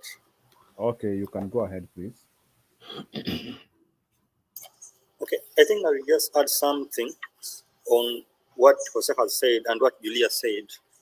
First of all, let me start with the polls. You remember some times back when polls started favoring Raila, Ruto stood up and started kicking everyone, saying that he's ahead of Raila with 8%. So I think when FIFA give us 52% and 49%, that is okay. Because when he try to give us higher than that, itakuwa mess. Ruto atakuja piga sana tena hapa kipiga akisema wanunua kina FIFA wametufanya vitu zingine ambazo hazifai. Yet we know, all of us, that numbers are favoring Raila. If you ask anyone, he will tell you numbers are all favoring Raila. But Ruto will not accept it. So let those numbers just remain the way FIFA are saying. When they tell us we are at 52, let's just agree with them, because that's the best time, as we know what is exactly on the ground. Not 52, 42, eh? It was 42.39. 42.39. Yeah, Yeah, rectification. 42.39. Yeah, that's okay. Because when you say we are higher than that, Ruto atapiga kila mtu hapa na mnajua vile anakaa. Okay, to add on something about IGATHE and SAKAJA. You know, I believe, on my views, I knew that SAKAJA could have beat IGATHE hands down on the issue of Nairobi, because SAKAJA is somebody who is always briefed on the matter about Nairobi. Who is senator wa Nairobi? And is somebody ambaye anakuwa briefed every time on anything that happens in Nairobi. And here you find IGATHE, who is a corporate person, is out of that topic. Ni mtu ambaye he has to research for everything that is concerned Nairobi. Ndio akuja atuambie. So listen to that conversation on the debate. I give an upper hand to IGATHE. IGATHE did well.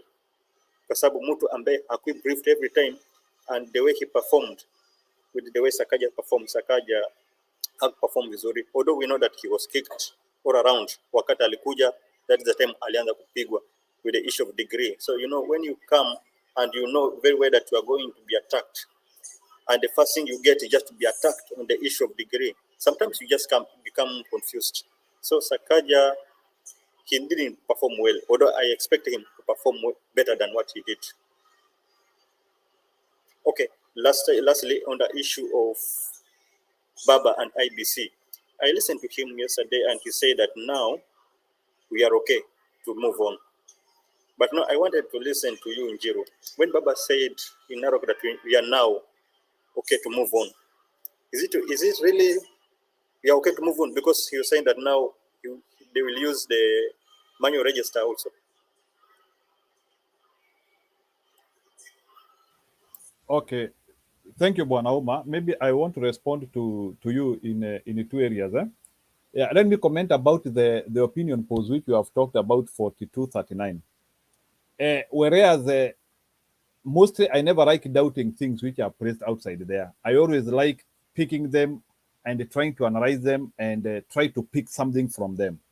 So one thing which we can pick from that opinion poll is that if you say 42 plus 39, that one is around 81. Assuming the other guys, the majority they can get is 5%, that one, first of all, tells us that we have close to 15% of the undecided votes. So what does that one tell you? That one tells me two things. Number one, we still have too much or a lot of undecided people. And if I try to transpose where can those people be, the likelihood is that the undecided people, they are in the places where there are no presidential candidates. So if I'm asked, there is a likelihood that 15%, there is a possibility 10% is from Mount Kenya. Hypothesis, I'm just trying to hypothesize. I'm not saying that is the reality. So in other words, what that research is trying to tell me is that the vote which will decide this election is still from the people from the large blocks which do not have a presidential candidate. And that one is trying to tell me that probably Mr. Ruto support in Mount Kenya region is withering. That is one thing which I'm getting from there. I'm trying to read from that. So that one is very key. So it's trying to tell us that some of the places which some people thought they are their strongholds, they no longer hold. That's why, and for somebody to be scoring at 39, with those two strongholds which he was having, Central and Rift Valley, a very bad performance when the election is less than 30 days. Very bad performance to me. So, and that thing which we also need to learn, I think when opinion polls started sometime in February, I think Baba started at 23. I don't know if people remember when we started with the first opinion poll, when Baba had been positioned at around 23. And we are now seeing that that climbing, actually, which has been very sharp. So I can promise you in the next 2 weeks, because there are so many events which are going to happen, Baba is going to hit a comfortable 50. And then from there, now we might now depending with how now the race is now starting, will now start to precipitate, there might be a possibility now of even now some infiltration of now some votes from even Ruto going to Baba, if that's if the issue is going to continue the way it is going, especially like when Baba will be having his campaigns in serious places, like the way you saw people in Narok. I can promise you, Ruto, even in Uasin Gishu, he cannot do what has happened in Narok. He cannot do. Even in Bomet, he cannot do what happened in Narok. And I'm sure when we will now start now going to other areas, it will be that way. Even in the center, it will be that way. Let me now answer your question, the one which you asked me about Baba. And so what happened? It's simple. Experimentally, you are more comfortable when you have two ways, especially in this digital age, which can be subject to manipulation. So it is not that Baba was extremely against the digital way, but he was against the digital way because of the mistrust we have. So what there is if we have the digital way and the manual way, and that manual way we don't use it, there is no problem. But the problem is if you only have the digital way and that digital way in functions on the D-Day. Remember, if you have the manual way will always work. It's only that it is slow. But digital way is subject to sabotage. So to be safe, have the two ways. And Baba is comfortable because IEBC has committed. Because you know, even in 2017, some of the issues which made the election become a bit shaky, it was because of these digital issues. So that is why we need two ways which can individually work without the other. But we don't need a system which want to block the other. We want, if you don't get your name digitally, we can get your name manually. It is that simple. And I think Baba is comfortable with that.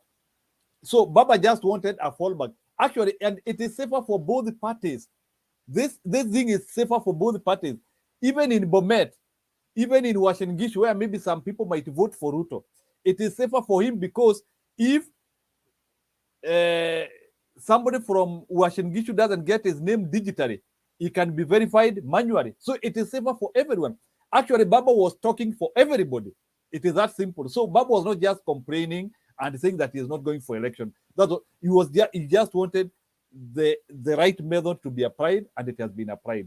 That's what I can say, Omar. Okay, Mora, I want to add something. You can add. Okay, just a minute.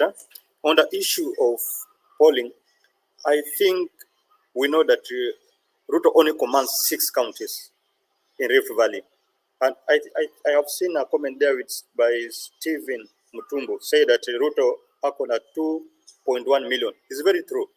The guy only commands 6 counties. And these counties are Bomet, Kericho, Uasin Gishu, Nandi, Elgeyo Marakwet, and Baringo. When we come to Rift Valley, there's a number of people who will vote for Raila. So we should not tusitetemeshwe na hiyo polling ambazo zinawekwa, hata tukikuwa 42-39, that thing is too stray. We know where we are. Now, I wanted to talk about something on the IBC. As you said, it's very true that Raila is fighting for.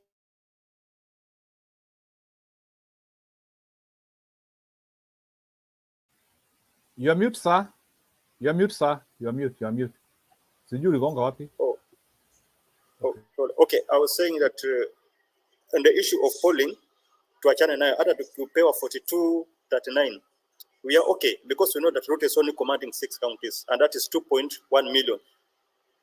Hapo baba tuko sure naye. I wanted to talk about the IBC issue. On the IBC issue, I still have a challenge. Even if we will use the manual register, there's this issue on the KIMS kit, whereby we are told that the KIMS kit, they are not geo-locked. And we are told that any gadget that is not geo-locked, it's very easy for it to be manipulated. I don't know how IBC will handle the issue, because when we talk of the KIMS kit, we are told that they will be issuing around 6 to every polling station. And what issue, and then maybe we say all of them failed, and they fail. And yet IBC walikuwa nasema they will only go for digital ones. Na tunaambiwa kuwa the gadget unaweza toa kale kapin na ukeka kwa nyingine na anything ikaendelea, kazi ikaendelea vizuri. But we are told that the thing you can also, it is very easy to be manipulated. Now here we have somebody called Njoroge, and we have another guy called Chirchir. Sijaelewa kabisa the role of Njoroge here ni role gani. Temba, I think you can explain to us if you understand the role of Njoroge in all these issues. Okay. I still have issue with this KIMS kit. Okay, Bwana Uma ni sawa. Kabla ya Themba akuje, wacha tu tupe tu Mora dakika moja. I think alikuwa anataka kuchangia kitu. Then Themba will come and respond to you. Yeah, I was just gonna talk about the opinion polls, more especially the undecided voters. Most of the time, the undecided voters tend to at the end, like at the end, or maybe like on election day, they tend to vote for the person that is actually the winner. So that's why they're undecided. They want to see where they want their vote to go. So is it dangerous to assume that the undecided voters are for our candidate if he's the one who is going to win? So that's what I was going to ask. Okay, others will respond to you. Themba, come on board. I think you heard what Uma said. Anataka umwambie story ya Njoroge ni this guy from East African Data Cables, East African Data. Is this guy who was nominated by Raila team as their chief, I think ni mtu wa mitambo pande ya Azimio. And then we have Chirchir kwa ile pande ingine ya Mr. Ruto. Na Chirchir anajulikana ile mambo alifanya 2017. So can you try to do a pro and con if there is anything you know about it before maybe another person comes? Yeah, the role of Njoroge.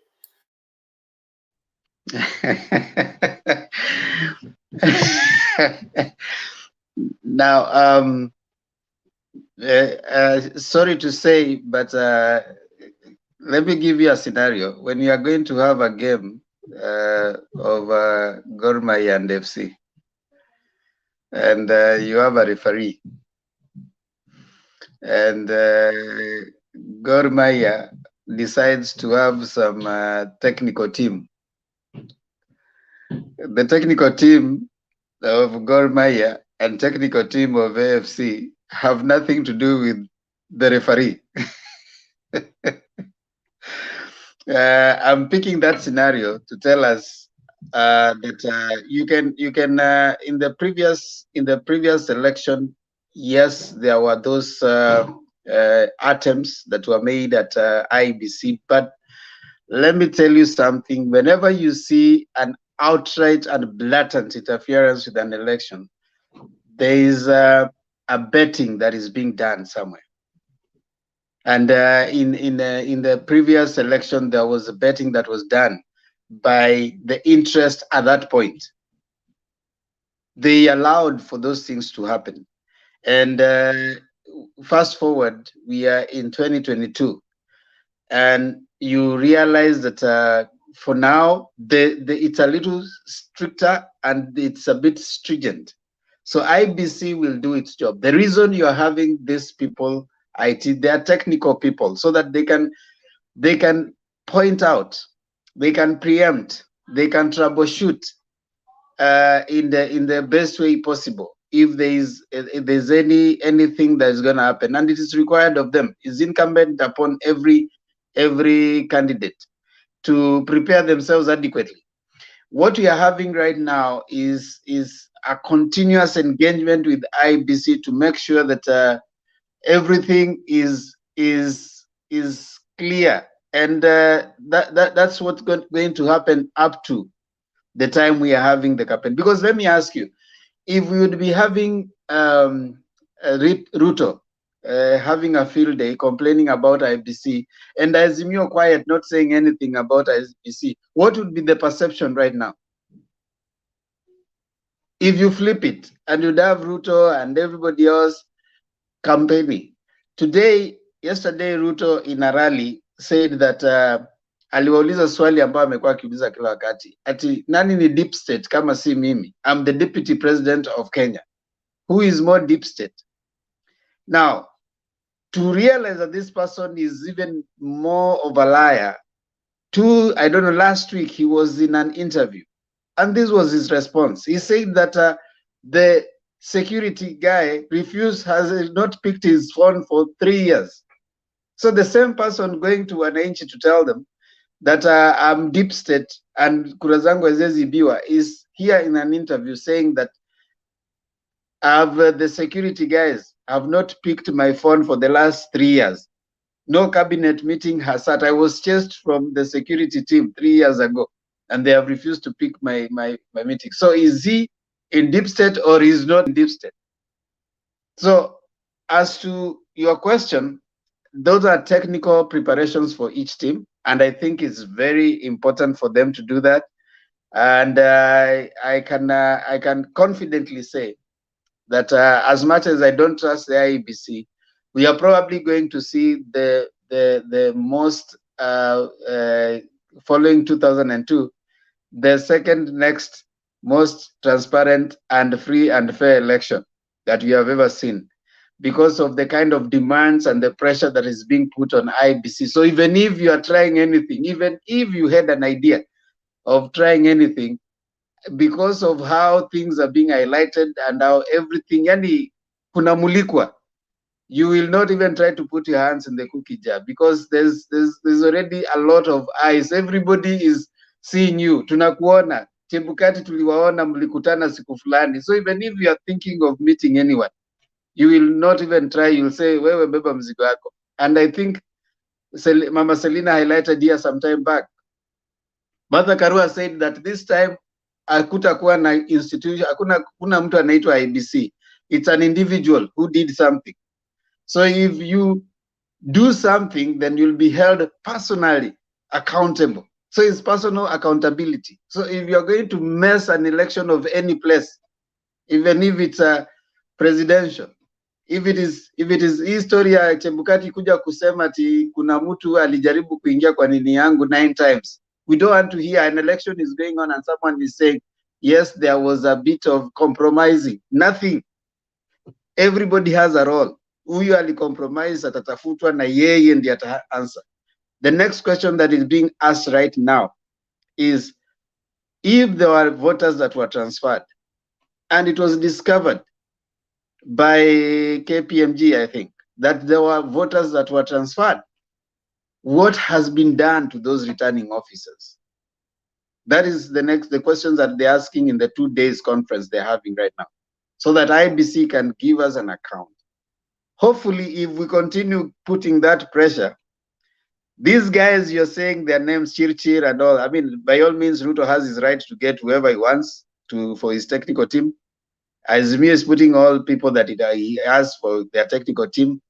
They are troubleshooting. if there's anything, any interference, these are the people that are going to raise that out.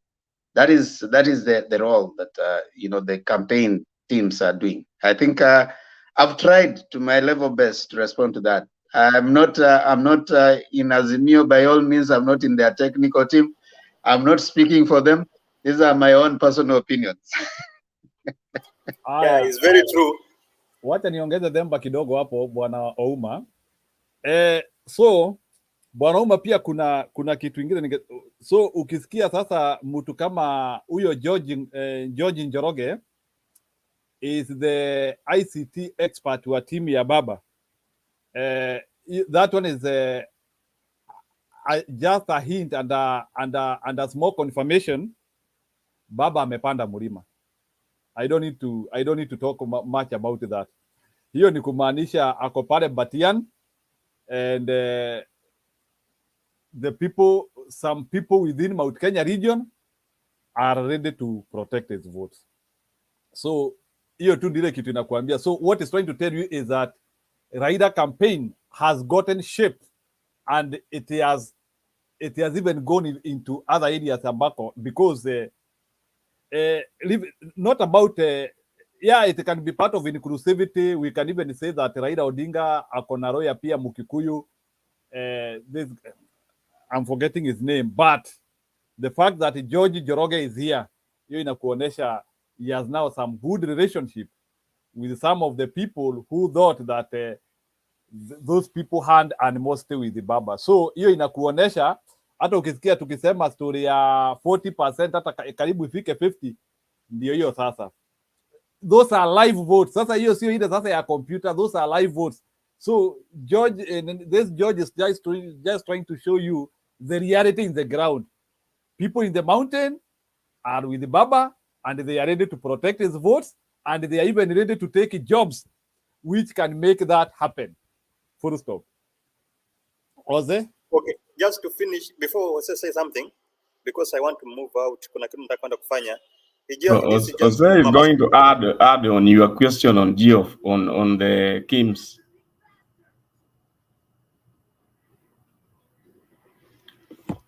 The issue you have raised regarding the KIMS kit, IEBC is using the term geofence. They are going to be protected. It means that the polling stations, if a KIMS kit is allocated to a particular polling station, you cannot use it in another polling station. So in other words, if you are, for example, in Lodwar, the KIMS kit allocated to Lodwar is the one which will do that transmission to the National Tallying Center using their GPRS. No, Hosea. That's what I wanted to add. Hosea, this thing, what you are saying, I told you, KIMS kit, it is not geolocked. When you are, maybe me, I'm in Mombasa now. When I'm voting in Mikindani, and they take the gadget, like a small thing, wapeleke Nakuru, and they put the gadget, see that something will work. So what we are trying to say, it should be geolocked. When hiki tunafanyika Mikindani, iwe ni Mikindani, ikipelekwa kwingine iwezi fanya, but at right now, as we speak, ikitolewa Mikindani, ikapelekwa Nakuru, it will still work because it's not geolocked. You see, this is a new security protection which they are bringing on board. They had a press conference where they actually indicated that they will be geofenced. We had a session. The IEBC had a session earlier where all those issues were answered. Maybe now, but you see, like now, I don't think they've even done it, but they will be, at least by the voting day. Yeah, I think if we trust them, but if they tell us and don't do it, that's another matter. Okay, Jose, don't worry. I think if Baba is not worried, we should not be worried. Si tunasemanga bibi yako akiwa na mimba, Baba anajua. So wacha hiyo. It could. If those things have issues, Baba will say it. I can tell you, trust me. had issues in 2017 and Baba was there. What are you saying now? I'm telling you right now, if there are issues, Baba will raise them. Trust me. Sisi hapa ni kuongea, but if there are those technical and very advanced issues which need to be addressed there, Baba will say it. I trust it.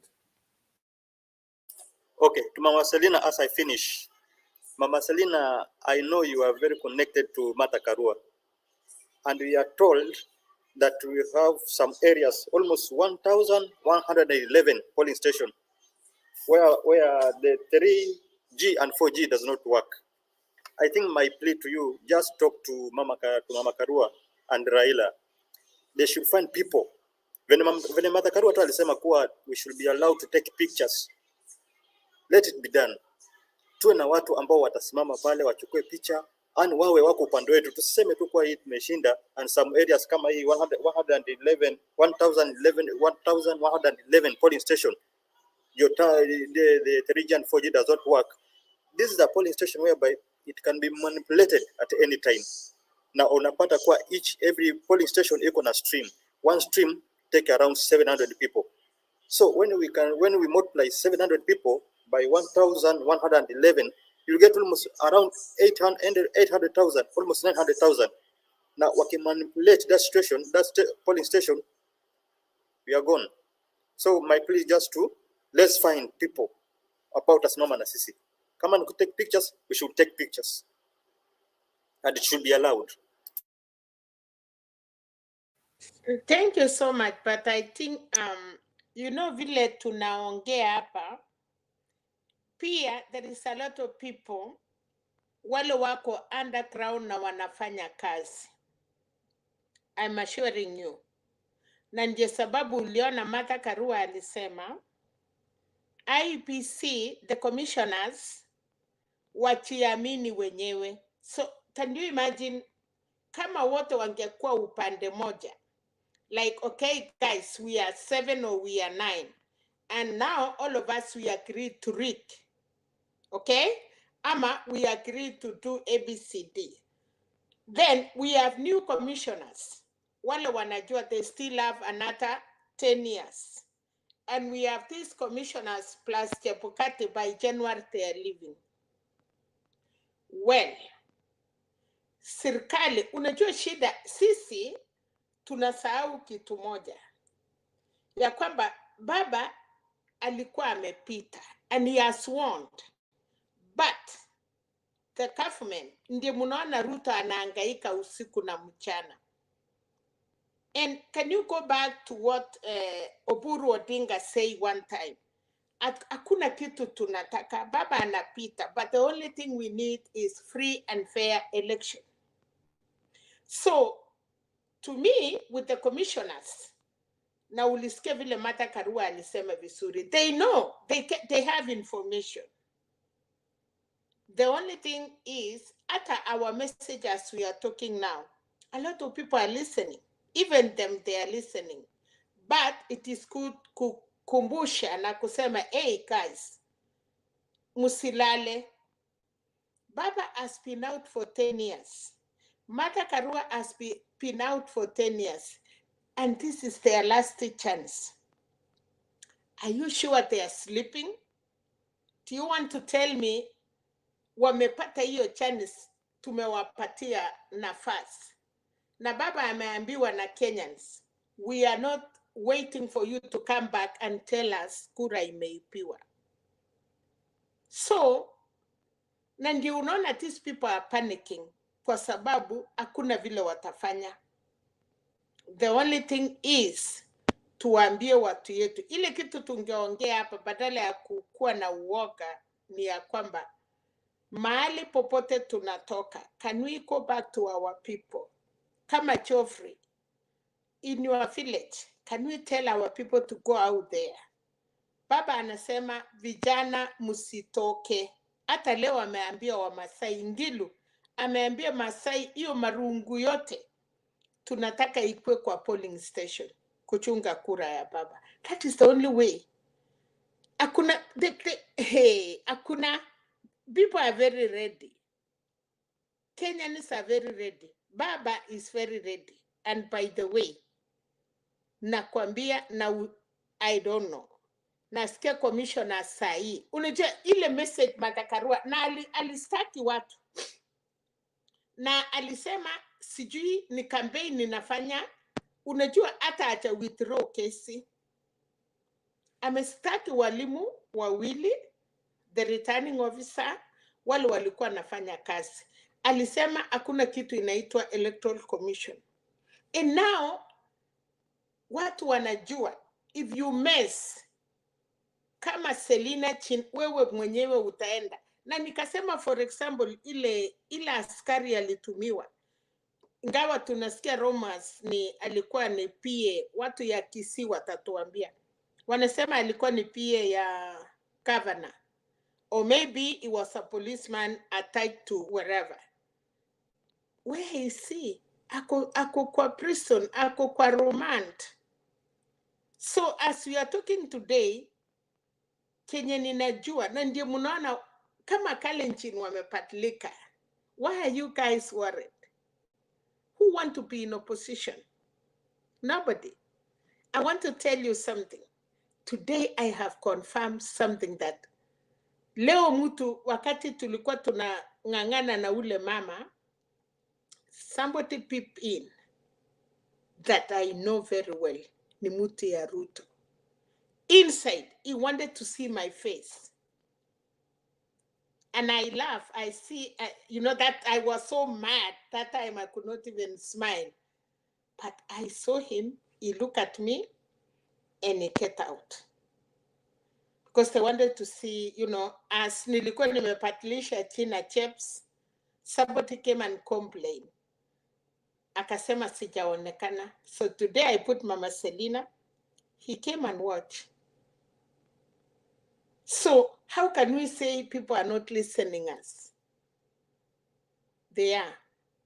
Kitu mzuri Geoffrey, let us have that faith. Pile Ropa amesema. All of us.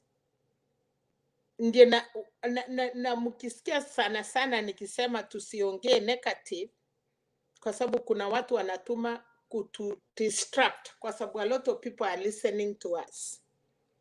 Na imefanya mambo poa sana.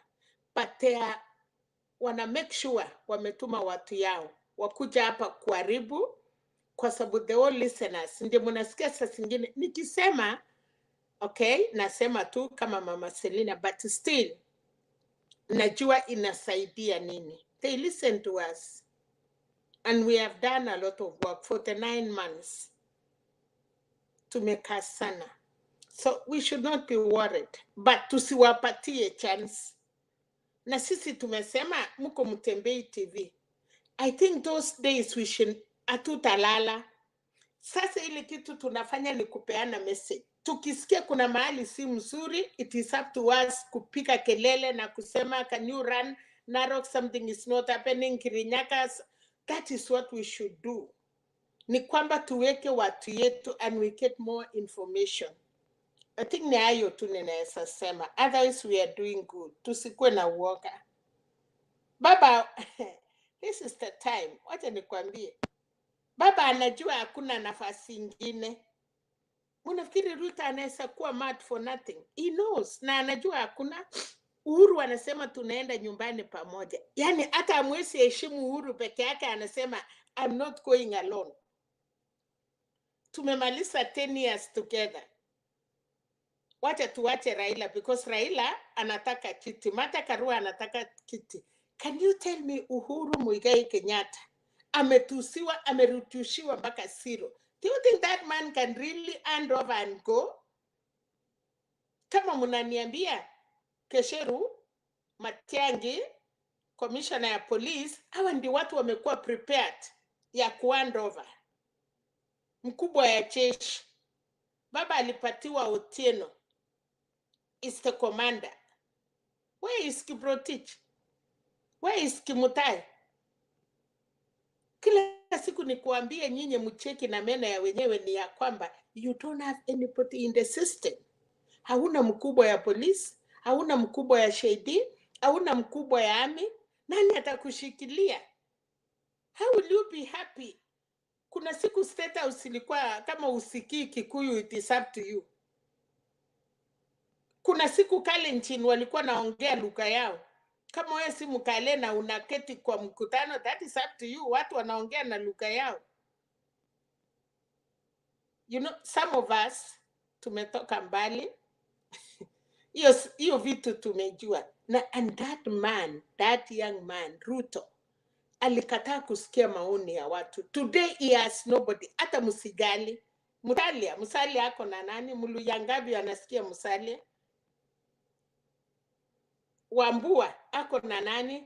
Anaenda kuuliza ile mtu ya Mombasa anaitwa nani ule anachapwangwa na Joe Hassan. Why are we worried? We should not. That is what E27, 15 days is coming. 3 days is coming. We should not. Sisi ndiye tunataka kupatia Kenyans moyo. Thank you. Yeah, watoto wakienda kutahiri, wakienda kuolewa, ujui hiyo nyumba unaenda itakaaje, but unapatiwa moyo na wamama kusema hiyo nyumba, mambo ya nyumba ni mzuri sana. They cannot, wawezi kukustua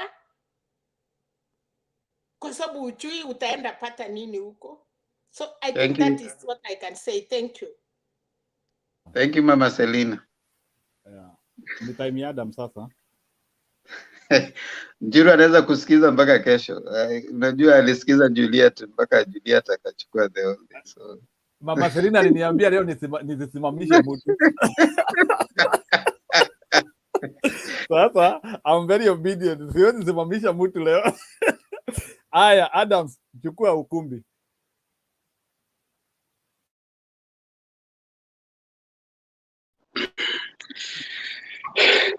Yeah, good evening to all of you in the panel. Yeah, today is a good day. I may say it's a good day. Karibu Adams, karibu. Thank you. Can you hear me? Yeah, we can hear you. Karibu. Well done. Now, today is a good day. I may say so. It was just good. And because the obvious happened, and I may just jump in very fast and let me say something a little bit about the Narok rally today. You know, the last time we used to see, or the last time we saw such kind of rally organized positively in Narok was during the time of William Olentimama. When Olentimama used to work or rather campaign with Raila Odinga, we used to see such kind of enthusiasm, you know, the body language, the way they welcome, you know, that kind of movement that happened in Narok, the Ma community. We only used to see the Maasai, because when we talk about, I'm not being tribalistic, but when we talk about Narok, we are typically talking about the Maasai, period. The last time the Maasai behaved like that was when William Olentimama, may his soul rest in peace, was with Raila Odinga. That is when the Maasai used to be like that. I don't deny that William Ruto do go to the South Rift, and the Maasais always come out to attend these rallies. But there's a huge difference if you look at it and, you know, make a clear observation, you will realize the difference. So from where I sit, I only consider, or rather compare it with the time when William Olentimama was still alive and he had his balls and eyes on the prize. That is when, so it was a good thing. I think it is a show of might. It was a show of the willingness, you know, the decisiveness that the masses have. They have decided. And I think with the few days remaining, 28 days counting down, most of Kenyans, the electorate, the bigger percentage have decided on who they are going to vote for. And just to reiterate, Ms. Mora did ask a question. Mora, you asked a question about the undecided voters according to the polls, and you are asking and wondering whether we can assume that they belong to the winning team. In which case, that is Raila Odinga's side. I don't want to say that because undecided person is undecided. It can go either way. Maybe somebody is undecided because still holding a break, wondering why his candidate or our candidate is lagging behind. So they make a break. They have that reserved opinion, which makes them to be counted as undecided during the polls, when those people are conducting their polls. So I just want to say that with undecided voters, the best way to do it is maybe to take a split, maybe just take 50% of them and add on your side, but leave the remaining 50 to go either way. Today's debate, I saw two finest gentlemen with good brilliance, articulated, debating. That was wonderful. They did it well, but as a gentleman, Honorable SAKAJA did not do one thing as a gentleman that you need to do as a gentleman. When you have a date, a serious public date like it was today, and you happen to run late, the honorable thing you need to do as you come in is to apologize. Simple. You just need to come in and apologize. Just say, you know what? I'm sorry, I was running late due to traffic, or maybe I was engaged in some other thing, or maybe you can come up with some reason. But the bottom line is you need to apologize. But here comes a guy who wants to be the governor of the greatest city in East and Central Africa. You are being asked why you're late, and you're just thumping around, saying that you're just around the premises of the university. You're still watching, and you wanted to see what's going on. You wanted to. Little did you know that he gave SAKAJA a head start, and he gave him a free airtime. SAKAJA got a free 20 minutes free ride airtime. He got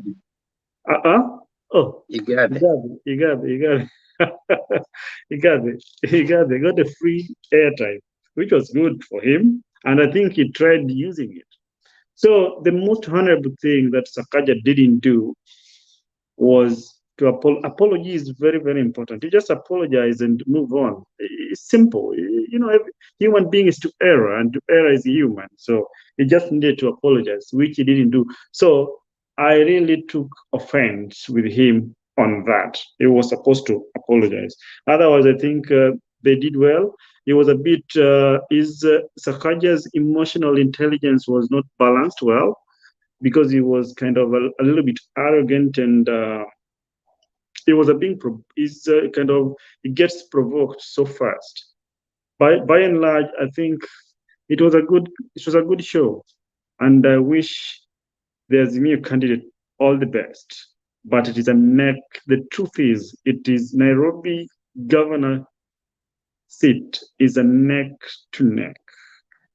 But IGATHE Polycarp has a few points ahead of him, but that guy is below him with a few points. So it's a neck to neck. So it is something very good to be watched. Mr.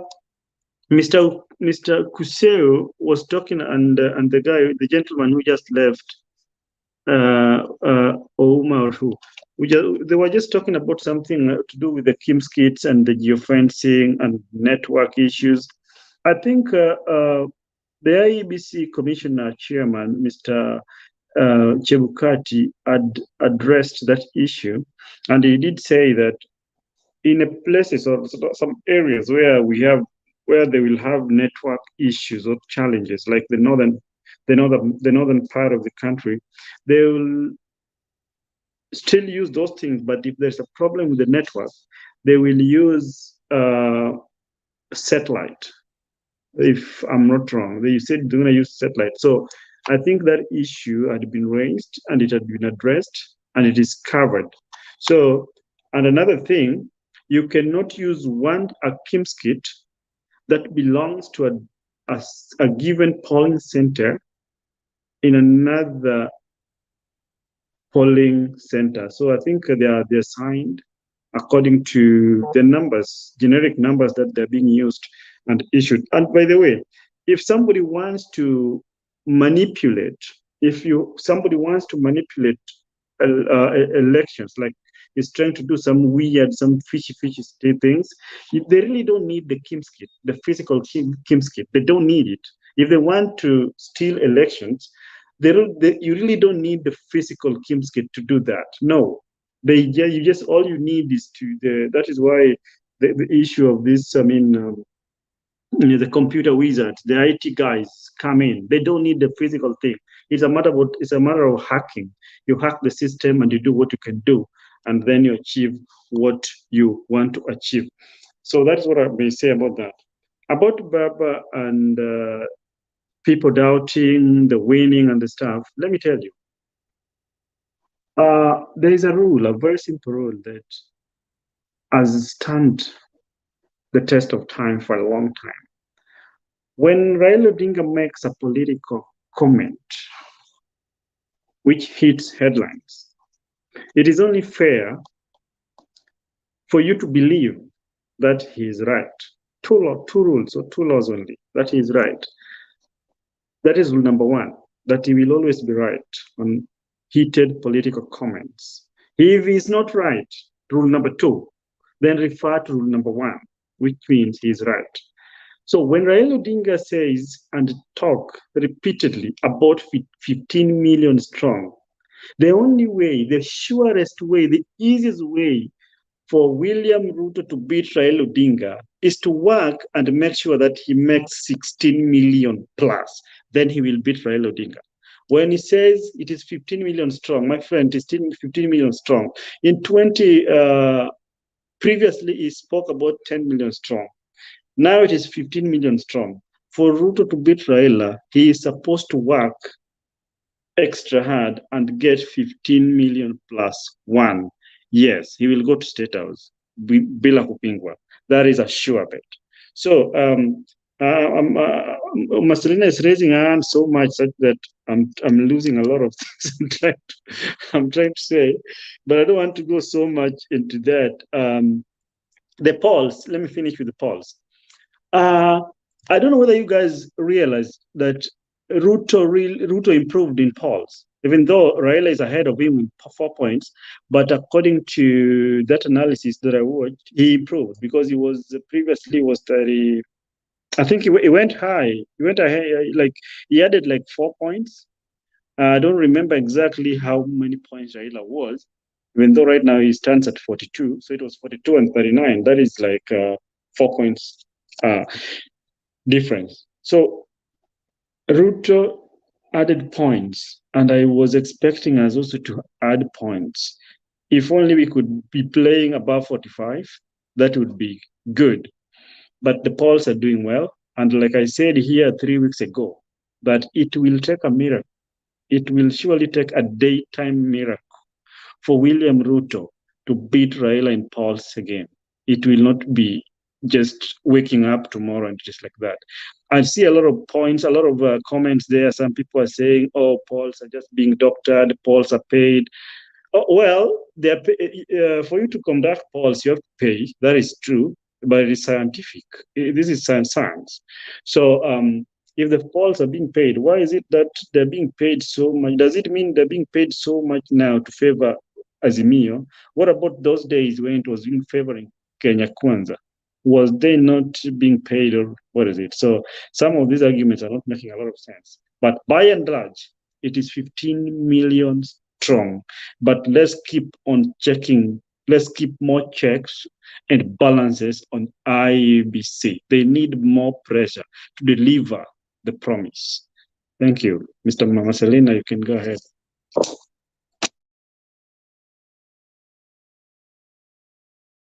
Ngero, unanipatia? nataka kuuliza Adam, kwa sababu hata wewe unachifunga. Baba ako na 15 million plus. Nataka kuuliza simple question. About Nairobi, umesema ni 50-50. Kwa hivyo unapatia SAKAJA. Wacha nikuulize. I said neck to neck. I said we are You're neck to slightly neck. I like that. I like your neck to neck. Because kama baba anapata 15 million plus. Na ako na kiti ya Nairobi. Kwanza wacha niende ukabila, niwache tu. Huyu member of parliament, mkubwa ya ODM, ni Muluya. Anaitwa nani, mtanikumbushia china yake? SAKAJA. Anaitwa? Sifuna. No. Kuna member of parliament is a chairman of Nairobi. Oh. Aladwa. George Aladwa. John Aladwa. Now, huyu member of parliament ya nduku ya anaitwa nani? Huyu anakana, sorry kwa my bad words. Wetangula. Yeah, nduku ya Wetangula. Wanyonyi. Wanasimama na baba. Beatrice Akalachi. Those are Luya forts. And Koskei ni Muluya. Now, twende kura sa Kambas. Twende kura sa Luos. Twende kura sa Kikuyus. For real. Nani atapigia SAKAJA kura? You know, ukisema neck to neck, tunaenda kura ya Wakamba wako na candidate. Kibuti Kavana ni Mkamba. So all Kambas, kura yao itaenda kwa mtu yao. Watu ya baba, there is no way wataenda kupika kura mahali ingine. Watu ya Njeru. Then baba kama angejua Nairobi iko na shida, hapo ndio ungeona baba anasiti kukimbia kila wakati. So hiyo mambo yako ya neck and neck, hiyo kijana ataanguka terribly. SAKAJA, he has no votes in Nairobi. Weka hiyo watu. Wewe ni Muluo, I'm sorry. Tell me, mtu kutoka Kibira anaenda kuangalia atapigia mtu ya baba ama anapigia SAKAJA? And the all strong lawyers in Nairobi, pamoja na ngumu, kaa ngumu kama ngumu, wote wako nyuma ya Raila. So tell me, how many Kalenjins do we have? Wale wako loyal kwa Ruto wanaenda kupigia SAKAJA ndiye akue number 1. Nothing. Hiyo kiti hakuna. Okay, let me answer you, Mama Selina. You know, I understand. I agree with your sentiment, the most part of your sentiment. But this is the thing. Let's agree. You know, let me tell you. The number of votes that a presidential candidate gets in a given county is not proportional or equivalent to the number of votes a governor or a senator gets. It doesn't work like that. You may find kura ngapi wakati alisimama na baba? Who? Kidero, wakati alikuwa governor Nairobi. They didn't get the same number of votes. Raila got more votes. Yes. So hold on. Sufuna alipata kura ngapi ya Waluya? Sufuna wakati alisimama 800. Relax. You're right. Let me articulate something. Adams, kidogo, just for 1 second tu peke yake, ili ni walingi kidogo na Mama Selina. Hata kama kura ya president na kura ya hao wengine haitoshani, haikuangi imeachana sana.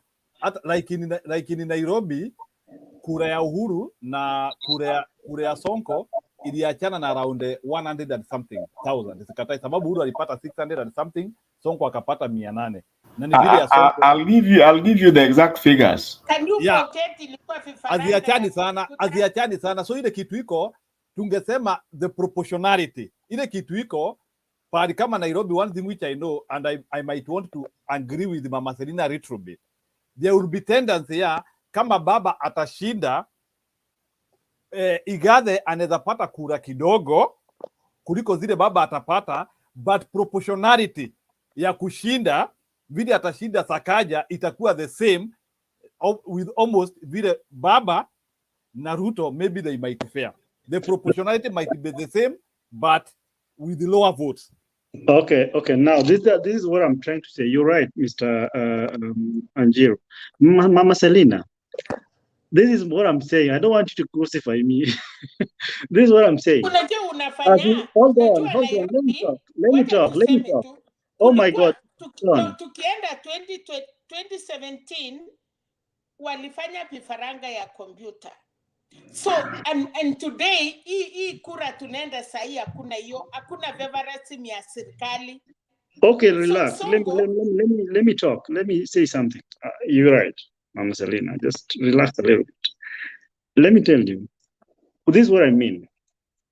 I mean that as we speak right now, most voters have decided. A very few cliques are still wobbling around.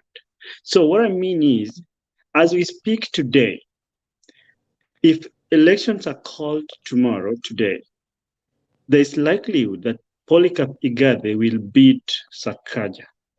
But the difference between my argument and yours is, you are trying to say that IGATHE, Polycarp, will beat SAKAJA so much, like even with over 500,000 votes. And that is where I say no. It is a neck to neck in that maybe the difference in winning, like the difference in their votes, is not so big. But as we speak, this guy will beat SAKAJA, but not so much like pants down like a huge difference. The difference is there. It can be -3, but it is not so huge, like so huge. The gap is not all that big. And lastly, or finally, the voting pattern in Nairobi, we have a generation that I get your tribal arithmetic because it has worked. We are in Kenya. That is how our country is. Your tribal arithmetic is right. But we have something called generational change. A lot of things have changed. We have a generation that most of them or some of them are not affiliated with the tribal blanket. They vote for the person. And some of them do not vote because of what you stand for, what a candidate stands for, or what he believes. No, they just vote for somebody who appeals to them. Today alone, after that debate, we have a group of people across all tribes. They are just saying that they can just vote for SAKAJA because it's cool, it's appealing to them, not because of anything, but that is what they are. So I understand that tribal arithmetic, it has worked. SAKAJA will lose it when with the going with the arithmetic they're talking about, you will lose it. But it's not so much like that. I hope you get So it. are you sympathizer of SAKAJA, or what are you trying to tell us? With a small matching No. or with a huge matching, what is the problem? Because we don't need that. Kama leo baba ako na 43 na Ruto ako na 39, so amemshinda na 4. Are we complaining ati sasa hiyo ni kidogo? Nilisema kuingiza ball, hata kama ni ile ulikuwa umeshika kwa mkono na rivaria kuona na imekuwa goal moja, there is a winner. Ile kitu hatutaki kwa 29 days. Unajua you are confusing other people. Tunasema kwa hii 26 days ama 28 hatutaki elimu mingi, tunajua, but tunatakia baba mema. Tunataka baba akiwa Nairobi atakuwa na governor yenye wakimuita watasaidia na mambo ya Nairobi, because that is the problem Uhuru amekuwa naye kwa Nairobi.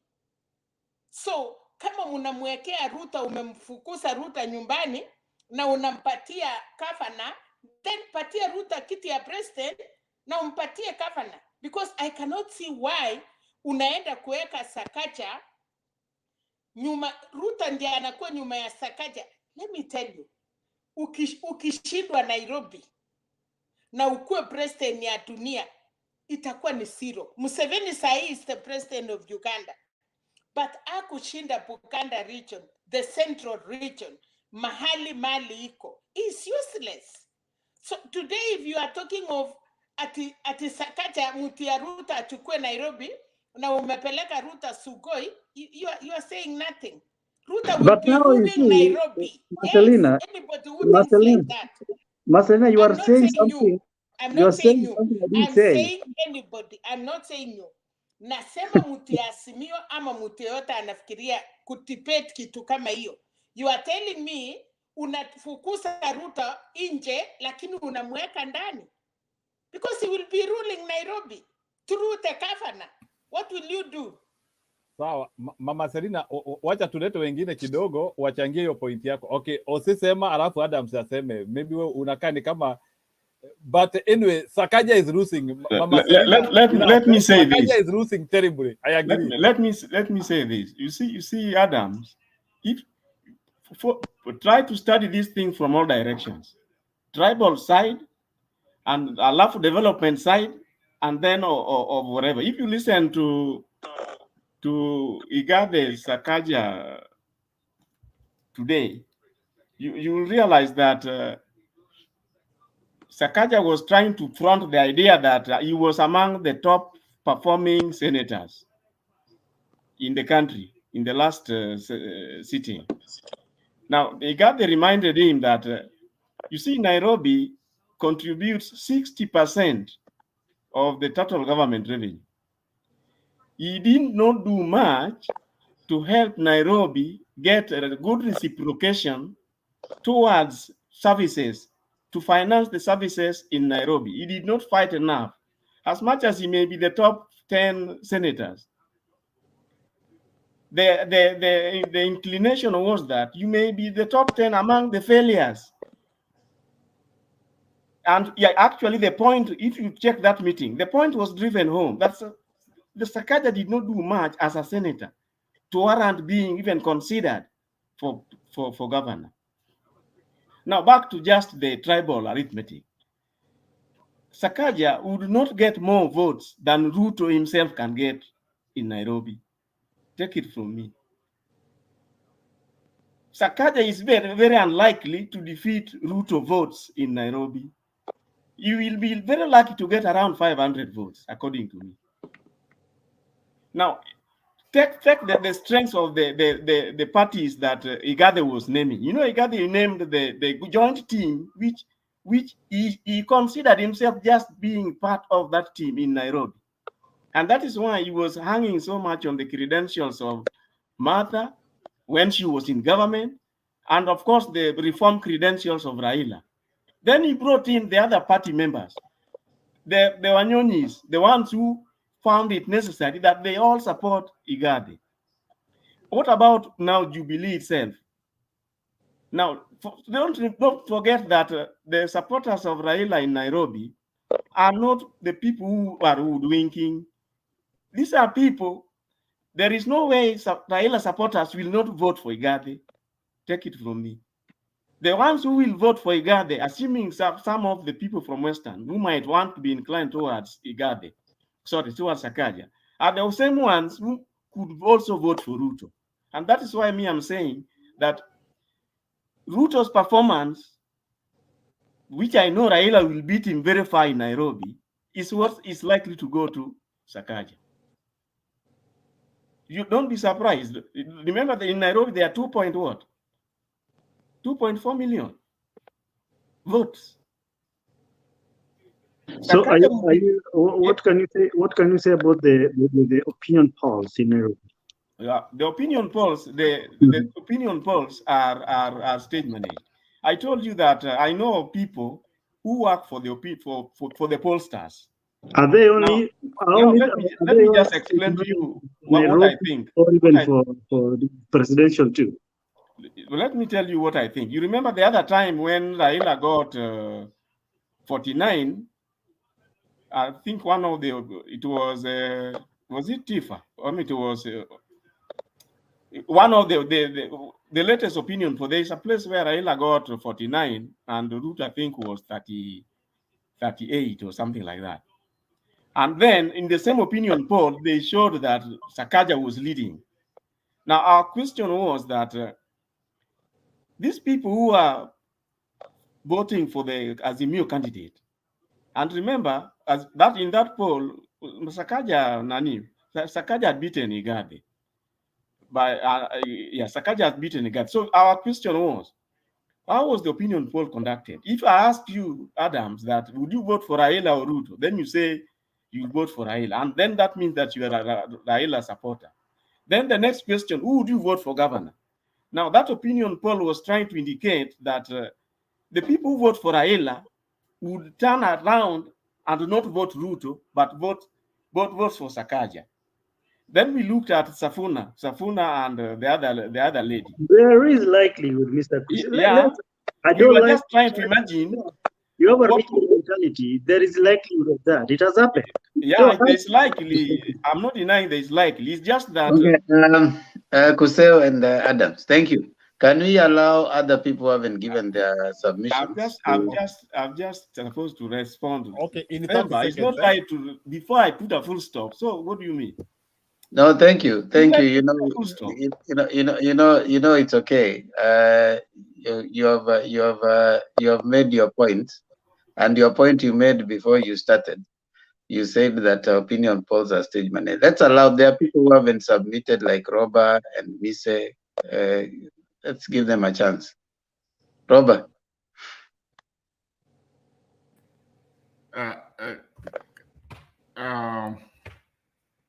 Yeah, I was here before Temper, but I'm not going to submit what's on the topics. I might just go this thing of polling and try to get my perspective.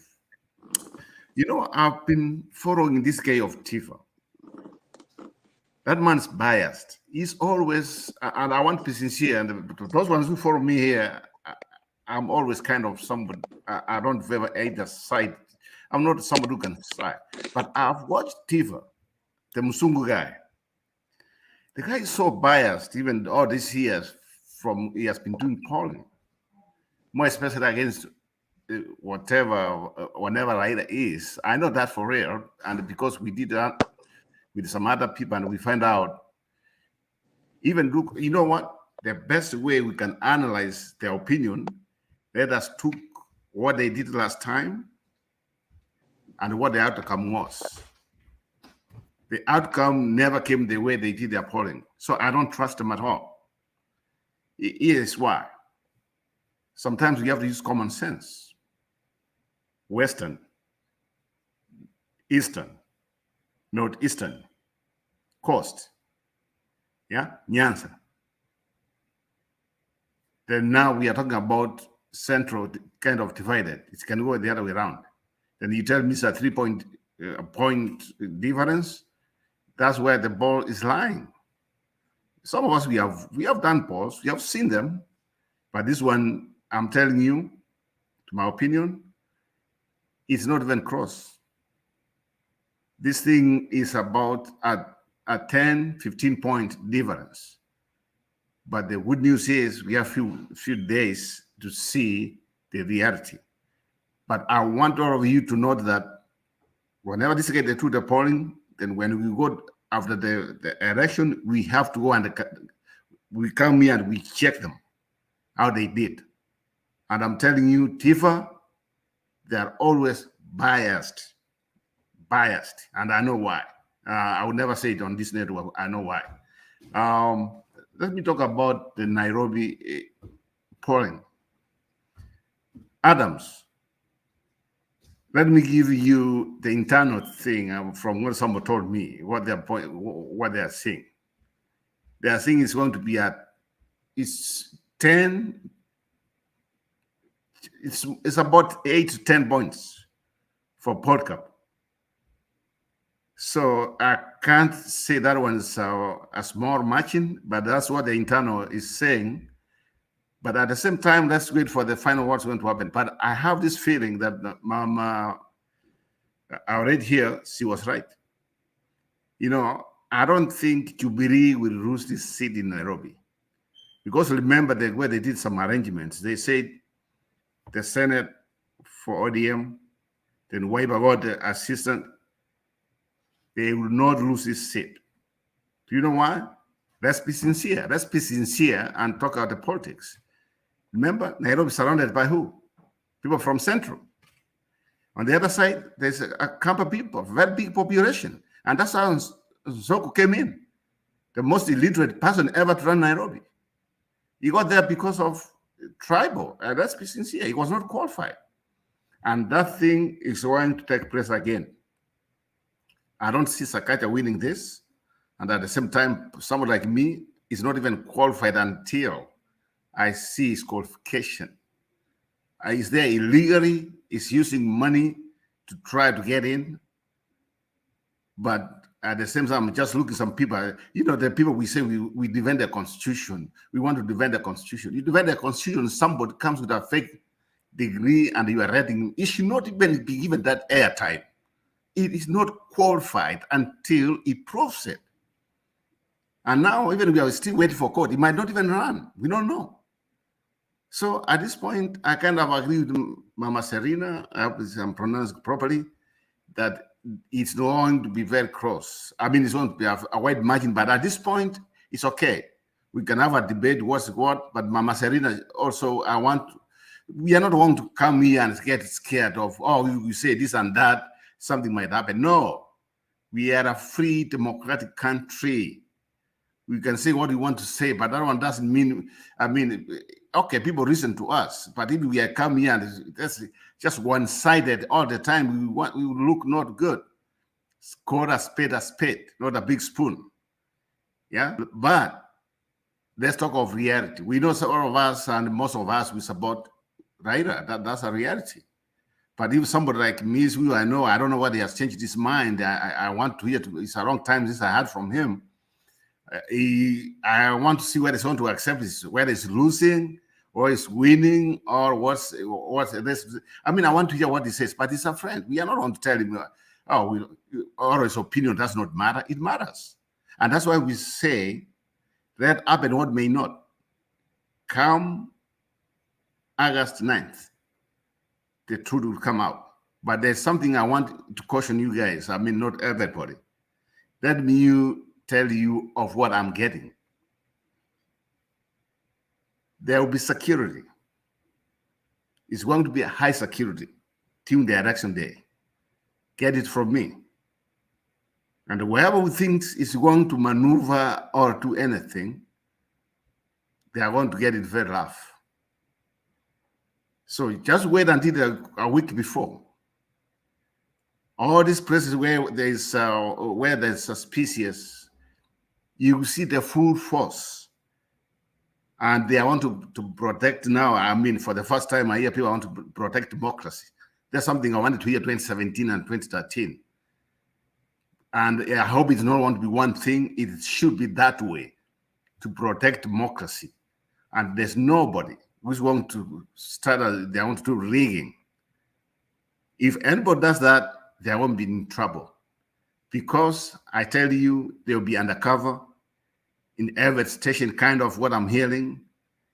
There will be like some places where there's a space team standing by.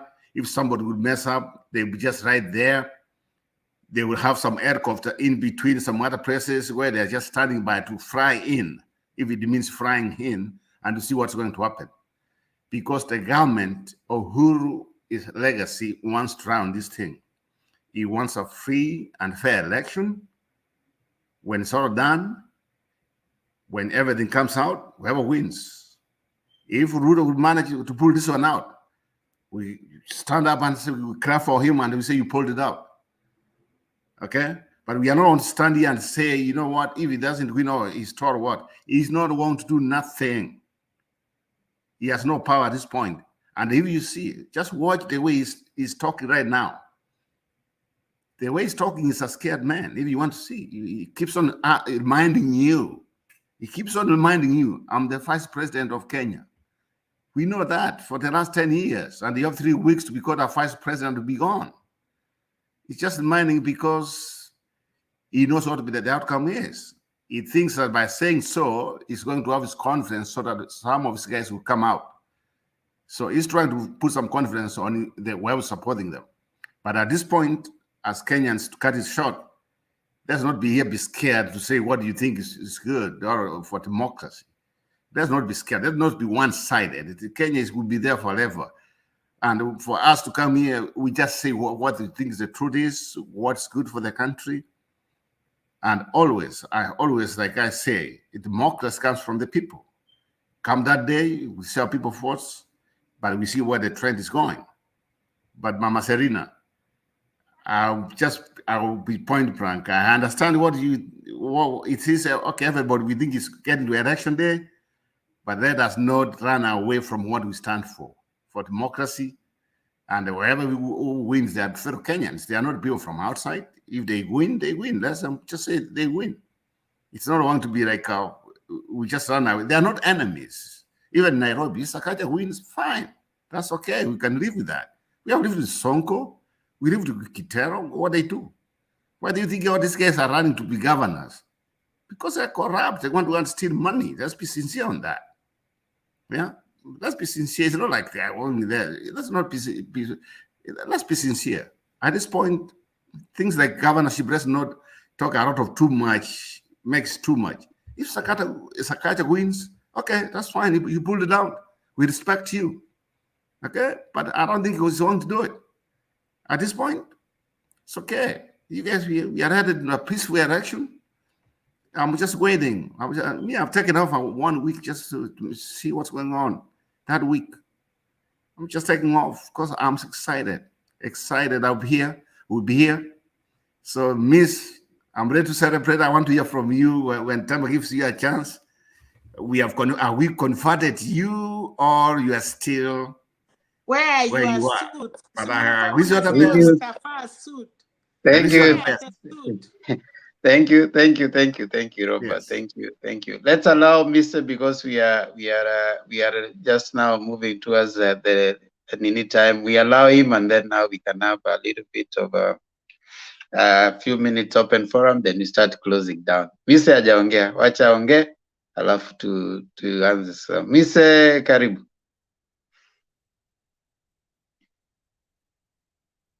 You're muted. Yeah, asante. Thank you. And Robert, good to see you, my friend. It's been a while. And I'm delighted to see you. And the rest of the panelists here, I'm equally delighted to see you. Now, I want to weigh into the issues that have been discussed here. And I'm more interested to what Kuseo actually said, and I kind of agree. And Robert, while you are aware, I've not been, I'm still wavering because the mentor you left me with dumped me along the way. So I'm still wavering. I'm still finding my footing to the right direction. So I hope that she carries on the mantle and delivers me home. But in the meantime, I just want to actually reflect on certain issues that Kuseo has weighed in terms of, in comparison of IGATHE and SAKAJA, and also talk about as well on the issues all of you have been talking about, the polls. I first want to say that and agree with you unreservedly, Robert and Kuseo, that opinion polls are more often biased, and they are not accurate. The criteria, if we were using systems, for example, that the current systems that are being used, that is called predictive index assessment, that kind of system will help us because it's a combination of many criteria that will help to come up with a very close or accurate results. Unfortunately, we don't know the kind of criteria they are using, the kind of questions that you said, and as such, I would have trusted a predictive index assessment system as opposed to what we are seeing now. In terms of IGATHE and Polycarp, in terms of IGATHE and Mr. SAKAJA, I have observed very interesting. It is true that SAKAJA might not have proof of education, but it is very definite that SAKAJA is a well-versed politician, and looking through and listening to the debate that they had, you could see that SAKAJA had very, number one, you could see that he's a very composed and coherent debater, and you could see that he has his facts and numbers at the fingertips. While Polycarp Igathe, I've been having a lot of doubts in the past, but I liked him, and I think going forward, Nairobi, he's in the right direction. And I believe this time, Nairobi is going to have a governor who is going to articulate issues that affect Nairobians as opposed to before. But Bwana Robert, the issue of Sonko, or whoever was saying Sonko was uneducated, I want to remind you that it is Sonko who said Mr. Kenyatta, and he pronounced it more than IGATHE and SAKAJA pronounced. So let's give the man the credit. And he tried to improve himself while he was on work. And contrary to what we have seen, very many governors across the country have done, I think he did very well. On matters of water and matters of housing, I was very impressed with the coherence of the debate from particularly one SAKAJA, but I was also impressed in matters of management from Polycarp Igathe. I think I'm very hopeful, and I think if the two candidates could stop trivializing the matters that are affecting the Nairobians and focus on the matters that will improve the economy, Nairobi being the backbone of the country, I think we will be headed to the right direction. Thank you very much.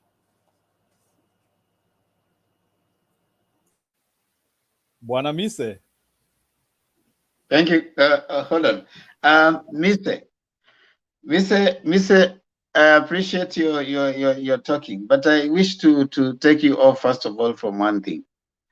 SAKAJA was not answering from his fingertips. He had Amwa Kenya that he was making reference to all the time.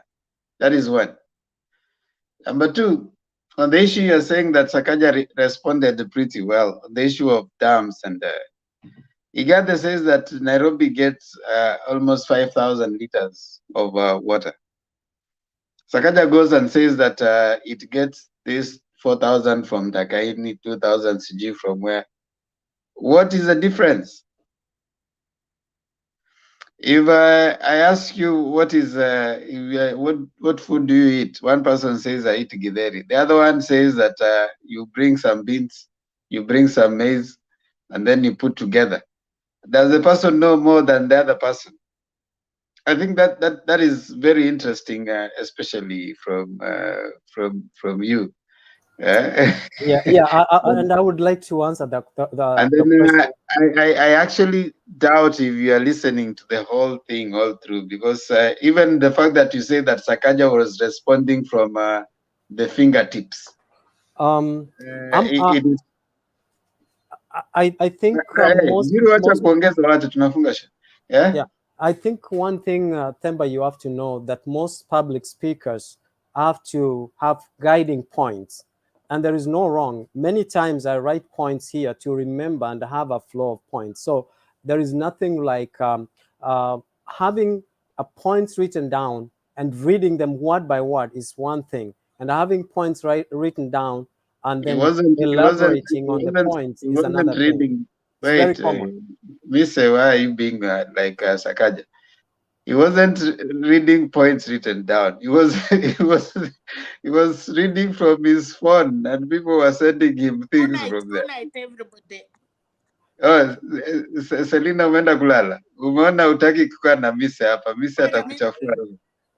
Selina ni mama, unajua akianza kusikia mambo ya vijana anaji-excuse, which is a very good practice. Wewe Mise unataka kuchafua Selina ni. I like SAKAJA. SAKAJA is likable and looks like he's accessible as opposed to Polycarp Igathe. Let us also, he might have his challenges here and there, but it looks like he's accessible. He might lie. Every politician lies. All of them lie. Uhuru lies. Raila lies, but the bottom line is Raila do not lie. Raila do not lie. Point of correction. Mister, I'm surprised you speak like that. Sometimes I wonder what is the future of leadership in our country. If people are going to rely to people like Akina Mise, who are fairly exposed, to determine the trajectory and the value leadership that we expect in the country, Kenya. Mise is a person who is looked upon by his villagers to give direction on decision making. Now, if you are relying on such a person to give you direction, Mr. Number one thing that you have mentioned here severally, that you are a career guider. You guide young people into entry of career. What are you going to tell a young person when you tell them that, you see, when you show up for an interview, come early? Then you tell them an example is SAKAJA, and you come here and say that SAKAJA is the epitome of leadership. You are saying that you talk to them and tell them it is important for you to work hard and get your papers, and then you tell them SAKAJA is your role model. Surely, sometimes let's not say things that are politic and popular. Yeah. That is what Martin Luther King said. He said there are times that you need to choose. You can be different, but you're saying something that is right. SAKAJA, by all means, whatever it is that you're saying, it is not just important and enough to say whatever. You need to create a trajectory of leadership expectation. He has no value. How do you tell someone that come to an interview and you must come to an interview early? And then you as Mise, how do you tell your child that you need to go to school, mom, and finish school because it is important? And you're still supporting SAKAJA. Honestly, and Mise come here, the same Mise says that Governor Sonko has the best pronunciation, and he's trying to copy that. He tried. Let us not water down every opponent. I think Roba understood me. He's going to help me, and I appreciate your argument. Maybe for you, you're arguing for the benefit of a debate, but for me, I think looking at you need to start helping other people, start having a paradigm shift into how we create value in our leadership. It's one thing not to have a degree. I mean, we have had even presidents in the US who never got degrees. But it's another for you to forge a document, to utter false documents. That's a different thing altogether. When someone comes and says that, okay, fine, I do not have it, and I'm offering myself. Moi never had a degree. He led for 24 years. You call him professor of politics. Mulu Motisia never had a degree, never spoke very good Kiswahili like all of us would want to. There were other people, but it's another which now communicates of the value of the person to utter false documents. I mean, whether you are who or who, whether you speak flowery or not, the bottom line is the genetic, the gene, the DNA of you is falsehood. I mean, you can try paint it all you can. Oh, he's likable. Oh, he's saying this. Oh, he's saying that. Definitely, people have not been conned by someone who came and appeared like a thief. They have been conned by people who came and dressed well. Ponzi scheme is something that is known all over the world. And many other con issues that have come, con artists that have come, they have painted and planted themselves so well to convince you. So saying like ability should not be the only reason why you want to elect a leader. Value leadership. Now, you, Mr. You have come here several times. I'm disappointed because you run an organization that guides young people, and you send us to your website. Then one of the things that you want to tell those young people, there's value, and the person you're sending them to is SAKAJA, surely. What will you tell your son or even your daughter?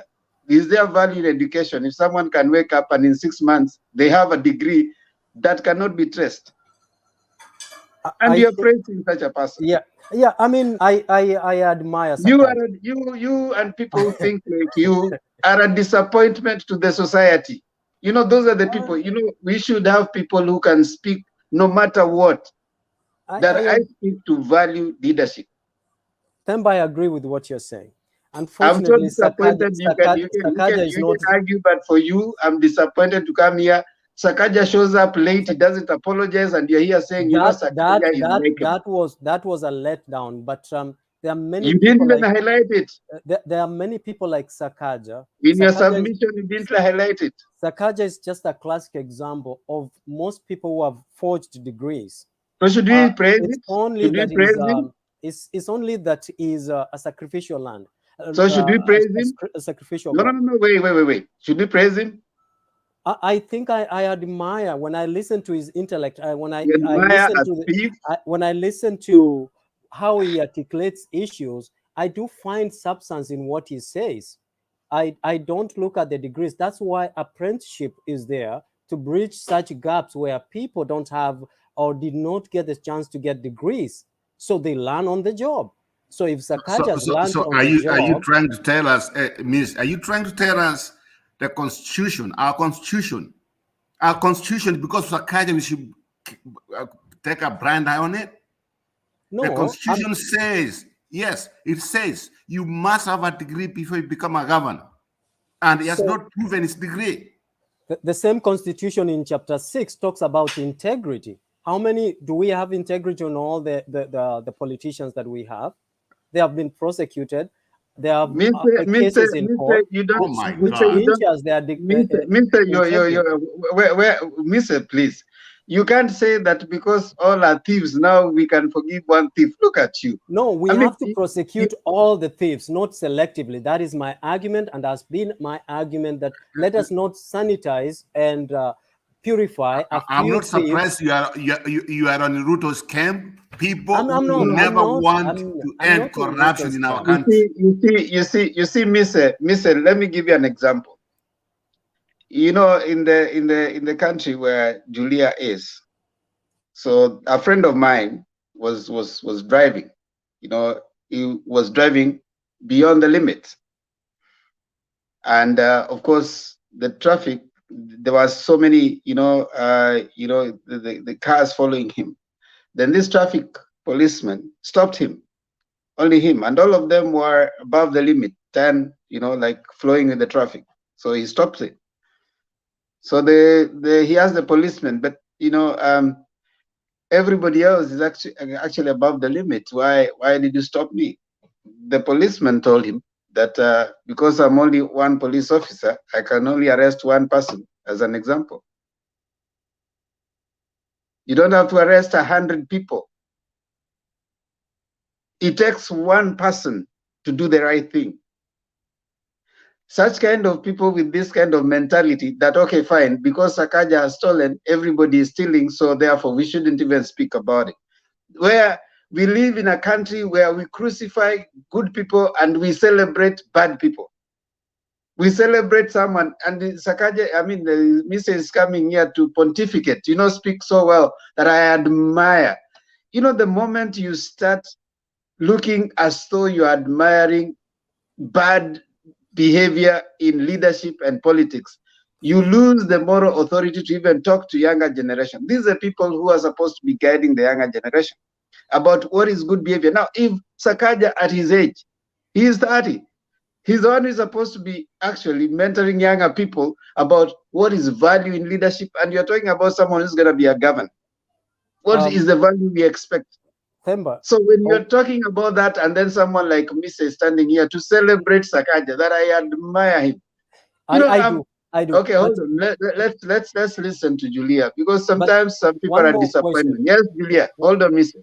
Yes, I just want to tell Mr. When you admire people who don't keep integrity, that tells us about your values, Mr. It seems your values and SAKAJA's values are identical. And the issue is not having a degree. The issue is that he lied about it. And that is what Mr. here admires. Mr. I'm very disappointed with you. I'll say something. Barack Obama is one of the presidents who was very, very admired during his 2 terms. When you look at the history of the people who were deported during Barack Obama's time, there are many people who were deported. When you look at the number of killings that were made during the Obama's time using the drones, there are very many people. But is he the role model of very many people? Yes, they are. Do we admire killing people? Do we admire people who deport other people? No, you are confusing issues here. No. You are confusing issues here. Basics. How did Obama get into leadership? Basics. No, but basic actions. Things. You are talking about. Let me go on the topic. You get into a position. Yeah. Yes. Obama did his job. The people he voted, they broke the law. That's the constitution. The people killed, that's his duty as the president of the United States. To kill? Okay. Now you have your son there. Your son, you're telling your son that it is you can go rise up, go forge your degree, get anywhere, utter wrong documents, don't finish your degree, show up in interviews late, and you are proudly talking about it there. Mister, you should be ashamed of yourself, my friend. No, I wouldn't be ashamed. Hold on, I stand by what I'm saying. You are giving, Mr. You are giving a wrong example. It's like a teacher teaching mathematics, and then you are giving your students an example in physics. You are lost. Your example. No, physics forms part of mathematics. Now let's start here. Did you like it? Did you like it that SAKAJA was late? Mister, did you like it that SAKAJA was late for an interview? I didn't like it. I didn't admire that attribute. If you are having interviews, you call us, the four of us here down here, and then I show up late for the interview. Will you interview me? No, I wouldn't interview. What will you tell me? I would say that is the first impression that I've gotten. Condescending attitude towards the job. But the you don't have birds. There are no birds in that, my friend. First of all, disrespect. And listen, this is a big job. This is a job of running a county. This is a job of, they keep saying that, they'll be waking up early, they'll be showing up early. These are the people, the system. This is a job that you're running the county, my friend. And you are showing up on the interview day, you're showing up late and you don't care. But SAKAJA has been tried at the Senate and he has demonstrated the ability to lead. He said he did it intentionally. SAKAJA was late intentionally. He was asked. And he said he was around. That was a flimsy excuse. I didn't like it. It wasn't even remorseful. And it wasn't wrong in the start. If it is wrong in the start, how do you expect things to change when he's not in power yet? He's not in power. He's been a senator. SAKAJA is not like IGATHE, who is an entrant. He's not a governor yet. He's not a governor yet, and he's showing such kind of attitude. What do you expect? What do you say? What did you say about Paul Cup? Paul Cup has ran big businesses that SAKAJA have been seated in the Senate, and he never even did nothing for Nairobi. Let's be serious on it. No, on what I said is Polycarp is a new entrant to politics as opposed to SAKAJA. So that is a fact. That is indispensable. What has to do with performance? And you're talking about corporate environment vis-a-vis a political environment. Those are two different environments. What politics has SAKAJA played? Okay, fine. Now that SAKAJA has been in politics for so long, what politics has SAKAJA played? He sponsored bills. They are there. You can. Which ones? Mention three. And no. Mention three give him credit. Mention three bills. Mention three bills. He mentioned them in the debate. No, you mentioned three. I don't have to reiterate what. So you're talking about someone that you don't know nothing about. No, I do. And I said I admire. Do you know his full names? Let me. He said his name is Johnson SAKAJA. Kosgei. What's wrong with that? No, my last name has nothing to do with it. That's what I'm telling you. You see, that's what the problem is. He's lying about it. All of us here have lied at one point. Let us all agree. All of us have lied. And if you look at every application of people who are here in diaspora, they lied. Let us not sacrifice SAKAJA, who lied and was caught. Many of the people is not being sacrificed. We are telling him to go back to school and get his degree. That's what we are telling him to do. There are many issues of identity. If we talk about identity, I have had clients who have 7 No, passports. no, Mr. So, Mr. Are you so in terms suggesting? of lying, that is not. Suggesting because the church has too many sinners, the pastor should stop preaching? The pastor should reevaluate and find a better way of reaching out and helping the So because the pastor is a sinner, should he keep praying for others because he's also a sinner? If a pastor is sacrificing one sinner, then that's wrong. But that's if the Bible pastor principle. is That's the Bible principle. If one person is lost, you get that one person.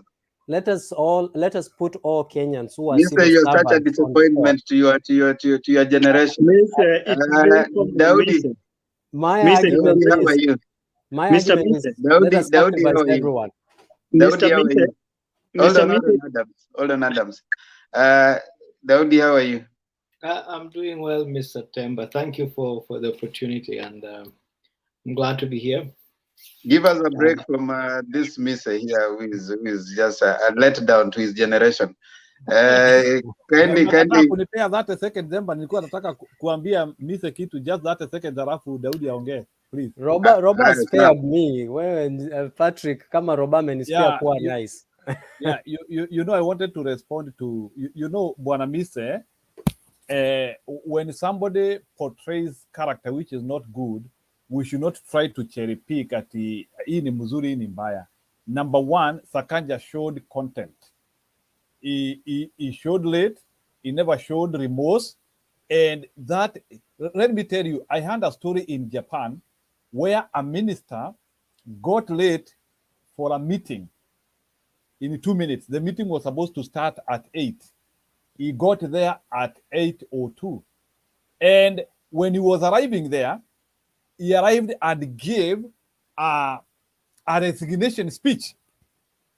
Now, he was going for the meeting, but when he arrived, because I'm not saying that our country has reached that level, but it is very unfair to come here and try to defend the obvious.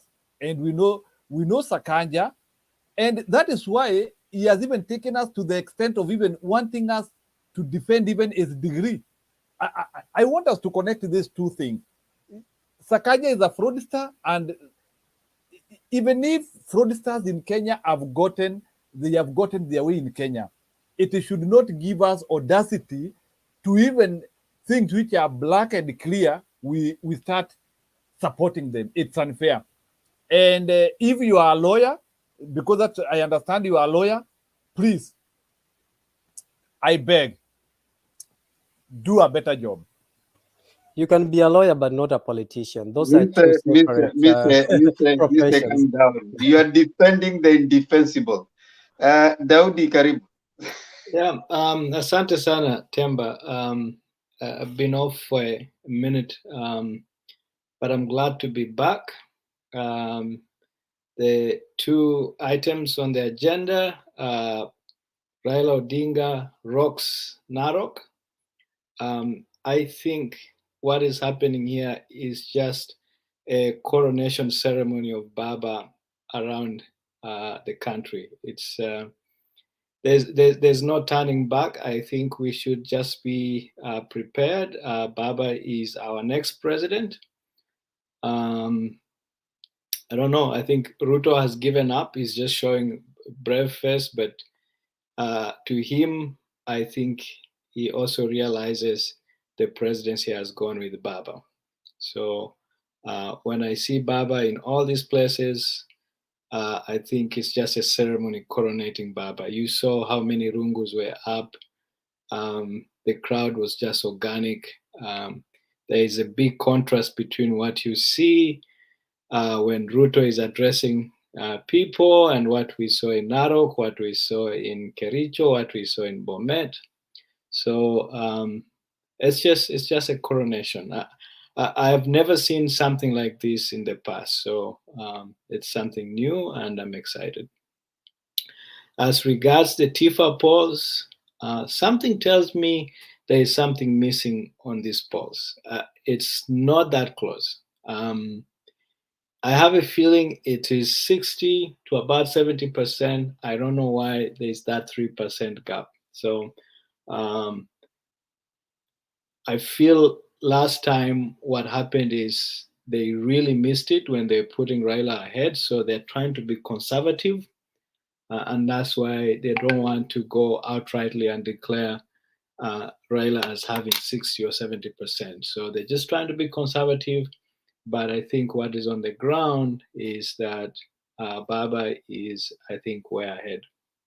So that's my opinion. Coming back to the debate, it was very interesting. First things first, SAKAJA was wrong to come late. He didn't apologize. That was not good.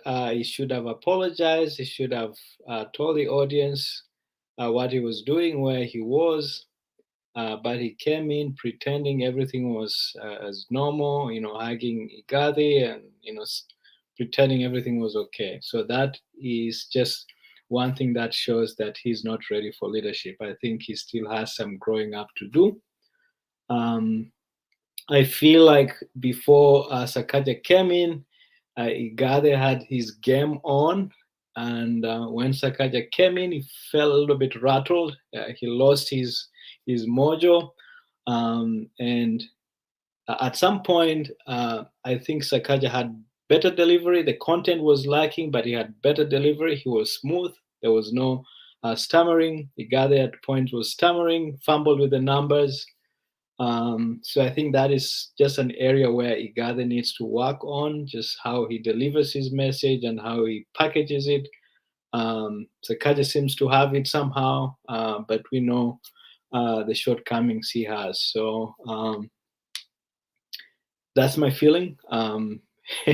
Mise might be smiling, but I think SAKAJA is a better orator than IGATHE is. Thank you very much. In terms of content, I think IGATHE had it. He's a boardroom guy, but I think he needs to work on his delivery and how he approaches politics. So yeah, those are my quick thoughts, and thank you for the opportunity. But I think in Nairobi, thank you. Bob Papa, are you here now or you are here early?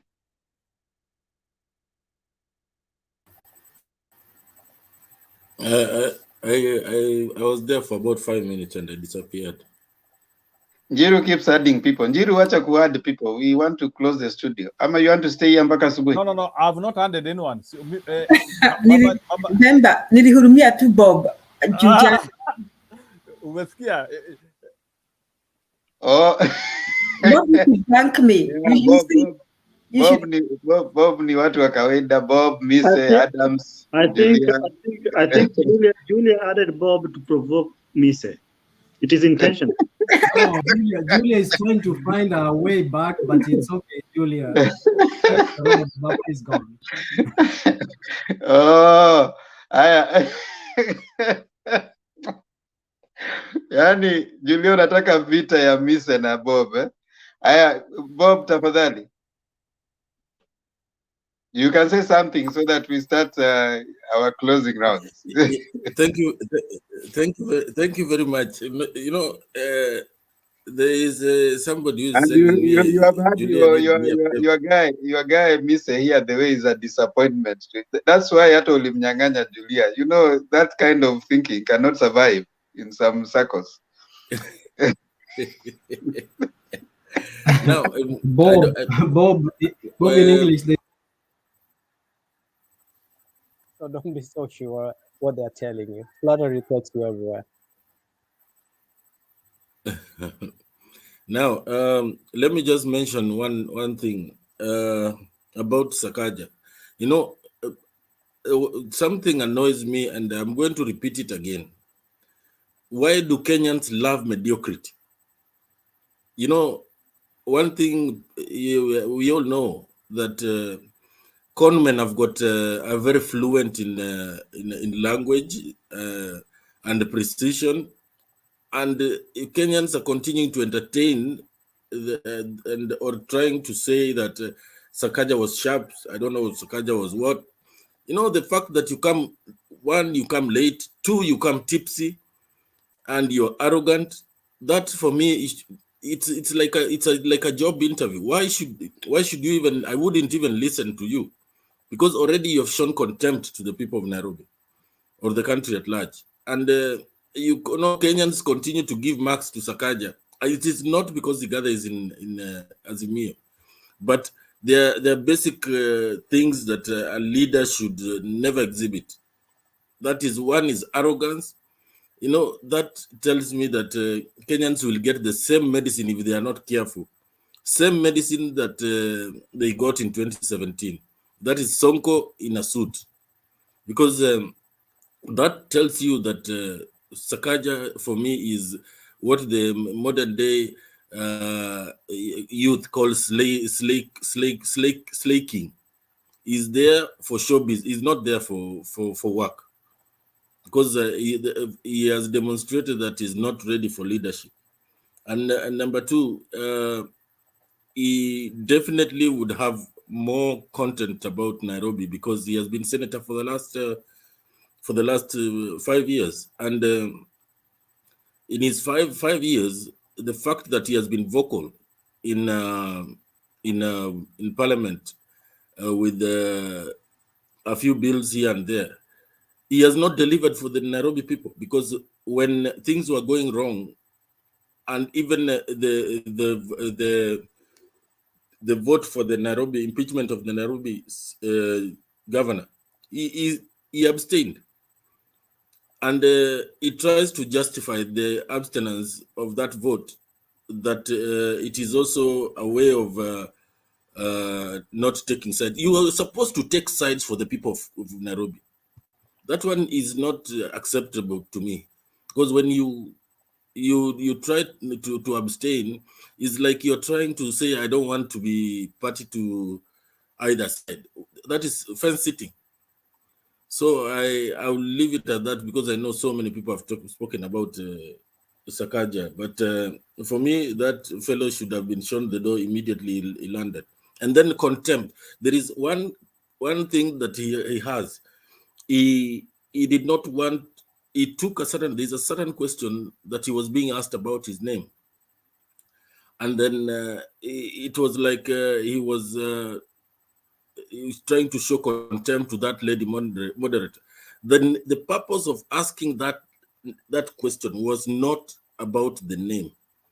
It was directed at him to try and calm him down, number one. Number two, he failed the humility test. And we all know that he has had several names that we don't know, some of them Kosgei. So it is good to test him on that. And it is not all times that you go for an interview that all questions that are going to be directed at you are about the job you're going to do.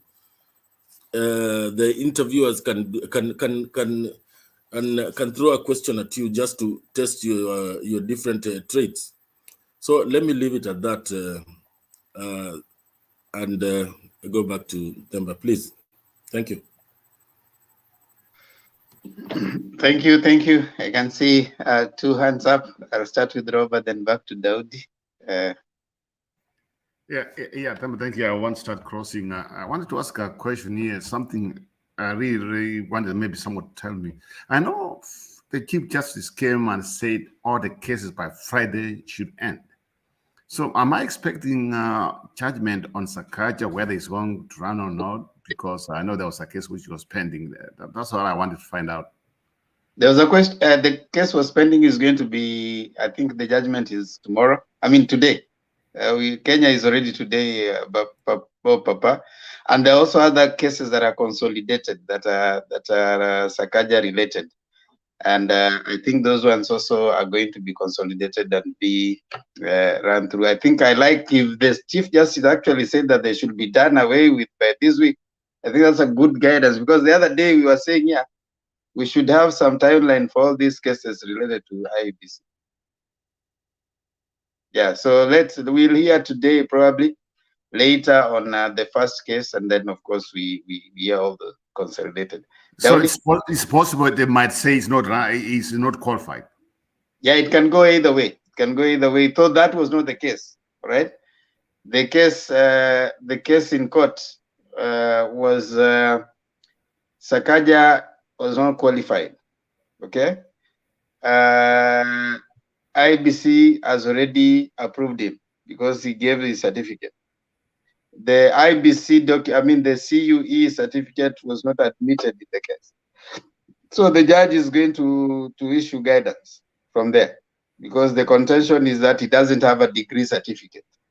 His argument is that he has a degree certificate because he has already been approved by IEBC. Now, CUE did not have time. It was not a friend of the court by the time that matter was going on. When it was mentioned the first time, the letter had not yet arrived. So the letter came in later. So we don't know how the judge is going to rule, and going to wait and hear. Then, of course, the other cases that are related to that are also in court. What is it, Mr.? I just wanted to add to what Robert is asking. There is a principle in law that says he who alleges must prove. And then there is rules and procedures of evidence. For one, or for the judge, or for the court to admit evidence, the evidence must meet a certain threshold for it to be given evidentiary weight. And so that is the process. And once, if they are admitted and are allowed to be used, then they might work. Whether SAKAJA is wrong or right, if the rules and procedures of evidence, under rules and procedures of evidence, the evidence is not admitted to be used against you, then there is a technicality. And that technicality can lead to the court dismissing the case on the basis of lack of evidence. No, the letter was not admitted, of course, because it was way it was way past the time, and the other thing was they were not part of the. There's usually a pre-trial where you come and you submit, you give the defense. You give them all the things that you have, and then the defense will go to prepare submissions towards what you have submitted. So you can't introduce new evidence when the case is continuing. So the letter was coming as new evidence, and that cannot be admitted. Yeah. So let's wait and hear what the court will say. Daudi, what is it? Yeah. So three things. One thing I wanted to just re-echo what Bob Papa Azimio had said. I think we saw a lot of contempt from SAKAJA yesterday, Kenyan time. The first thing that I think should just let anyone know that I think he's not ready for leadership was when he was asked why he came in late, and the answer that he gave about giving IGATHE the I don't know how he put it, but the head start, that was just so contemptuous of the debate setting that we had. So again, I don't think SAKAJA is ready. Leadership requires humility. Leadership requires you to be answerable and some sense of responsibility, which he didn't show. So he may be smooth, as Papa was saying, but I think he still has some growing to do. What the sad part about Nairobi is not most of the people living in Nairobi are educated enough to make these quick decisions. We saw the election of Sonko and so on. So for those of us who have some voice, I think we need to re-echo this and educate the masses that for us to have a leadership that is answerable, we need to have people in government who are humble enough, who will show up when they say they will show up, not people who will show up when they think they need to show up, or at their own whim. So just to re-echo that, I think SAKAJA is still immature and he needs to grow up. And IGATHE showed a lot of leadership, and leadership is about responsibility, about humility. He was there, he answered the questions with a level of humility. However, most of the time he took the questions and it was all about personality attacks against SAKAJA at point. So that was a point where he needs to probably move away. He needs to focus on his policy points. He was strong on policy. SAKAJA was strong on what is happening on the ground.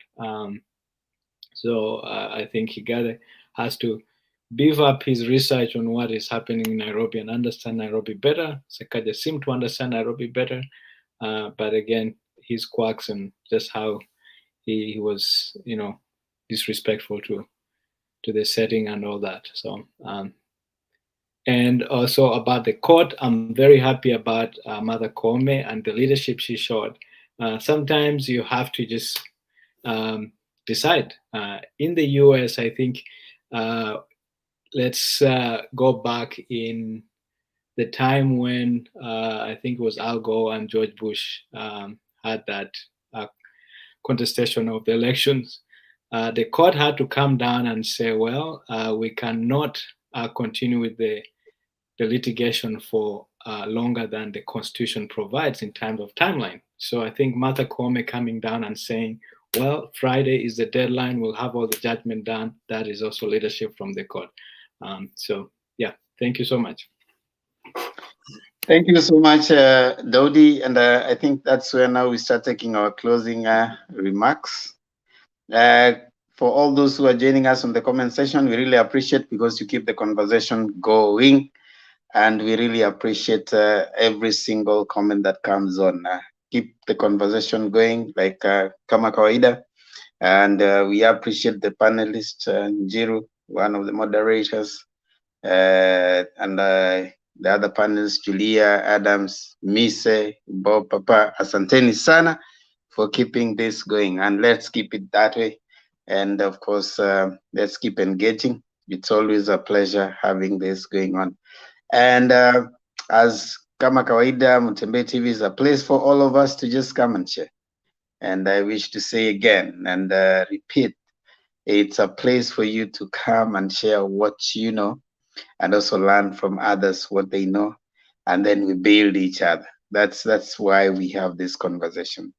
Engage. They say that let's keep talking, because when we stop talking, we start fighting. We don't want to fight, so let's keep talking. That's why we have this discourse.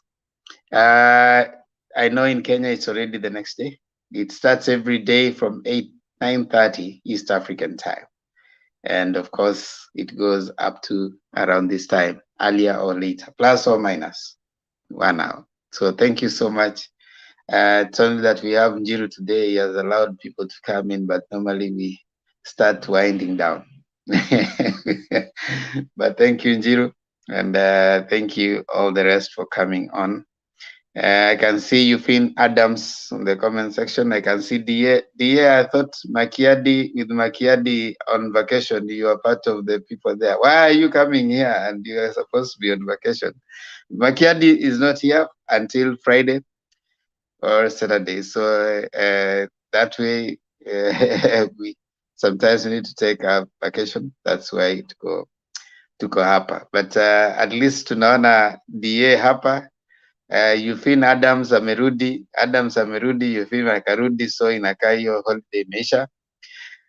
Julia amekuja, Mise na Bob Papa wamekuja hapa, so we imagine that wameamua wacha wakuje, they square it out, lakini Bob moved on. Alipeleka Christine for holiday. Christine hajarudi mpaka leo. So Mise, you have a free ride. Lakini Julia pia alihepa na Njiru, so bahati yako hakuna. It's called karma. It's called karma. What you do here, it's bound to happen. Julia did something to me, and Bob, I thank you, man. I thank you. You are my hero. Mr. Julia alienda na Njiru, my friend. So don't be so happy. So utaona tu akimaliza hapa, they drop off na wanaenda kumaliza nini yao. So now we are going to give our closing. That was a cover up. Cover up. Utaona Julia akienda huko chini atakugonga. Sasa najua amenyamaza tu, anakuangalia tu pale pole pole. Enda pale kwa comment, utasikia. Julia failed to take me home, and now she left me in the wilderness. And I think, Julia, you should reconsider your position to make sure that I've gone to the other side of the river. You don't just carry someone to Ment and leave them in the wilderness. Jiru anakuangalia pale polepole. So wacha tusort hii kitu, tumalize kwanza, tufunge show. Watakusort tuko kwa kombe, tutaona kila rangi. Now I want to allow us to give our final remarks. 2 minutes, everyone. And kindly subscribe to Motembei TV. And as you do that, also subscribe to Themba. Thank you so for those who are subscribing to Themba and Lulu Show. Asanteni sana. Kindly go there if you haven't. Come when we're UDA, when we're Roots Party, when we're Lili, end up all subscribe to Themba and Lulu Show. I want to start with Bob Papa 2 minutes, Daudi 2 minutes, Nikuje Mise dakika mbili, Adams dakika mbili, Julia dakika mbili, alafu Njiru. Thank you very much, Themba. Now, I want to reiterate that Nairobians should not make that mistake again. Sweet tongue can never be a criteria for delivery. So be on the lookout, make the right choice. And the right choice cannot be SAKAJA. With the Azimio Baba and the Azimio team, Narok, it was very organic. And at one time, I remember Baba telling them to tingisa the rungu, or the rungu, not the meeting. So it looks like the Ma community is solely behind Azimio, if not 80%. So that was a good thing, and we hope that we're going to seal this thing in round 1 with a big margin, so that we avoid the shenanigans of the petition. Lastly, let us come out and vote. That should be our sole focus. We have had their manifestos.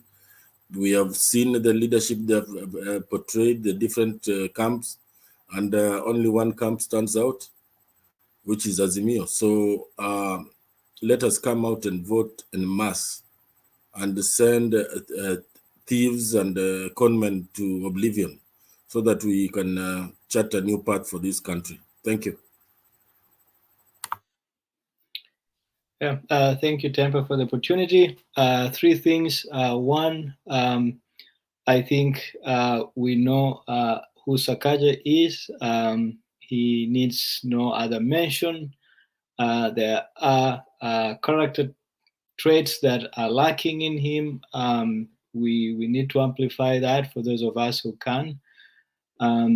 He's not been tested. I think IGATHE's hands have been tested. He's been in the corporate world. He's shown some level of leadership there, and I think he can bring a change in Nairobi. I think what he needs to now focus on is on what he plans to bring to the table. Let him stop just bedeviling SAKAJA. I think the more time he spends on, saying that SAKAJA is that, SAKAJA is this, I think the more people turn away. So I think he needs to refocus on his message and bring the point home. Number 2, I think Baba is continuing on his role. I think he is going to State House. Let's just wait and prepare and keep ironing our suits.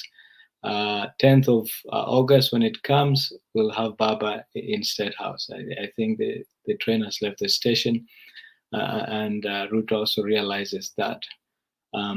Lastly, as we prepare to go to the elections, I think let's espouse peace. Let's be peace-loving for those who support the other side. We all will have a country after the 10th of August.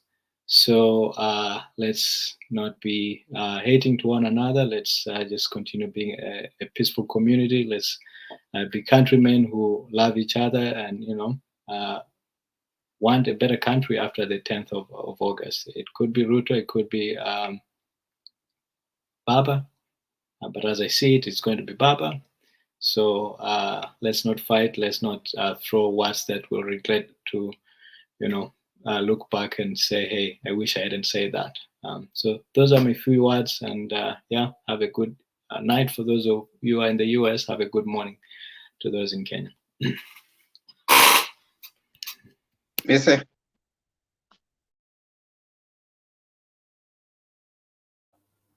Thank you very much. I think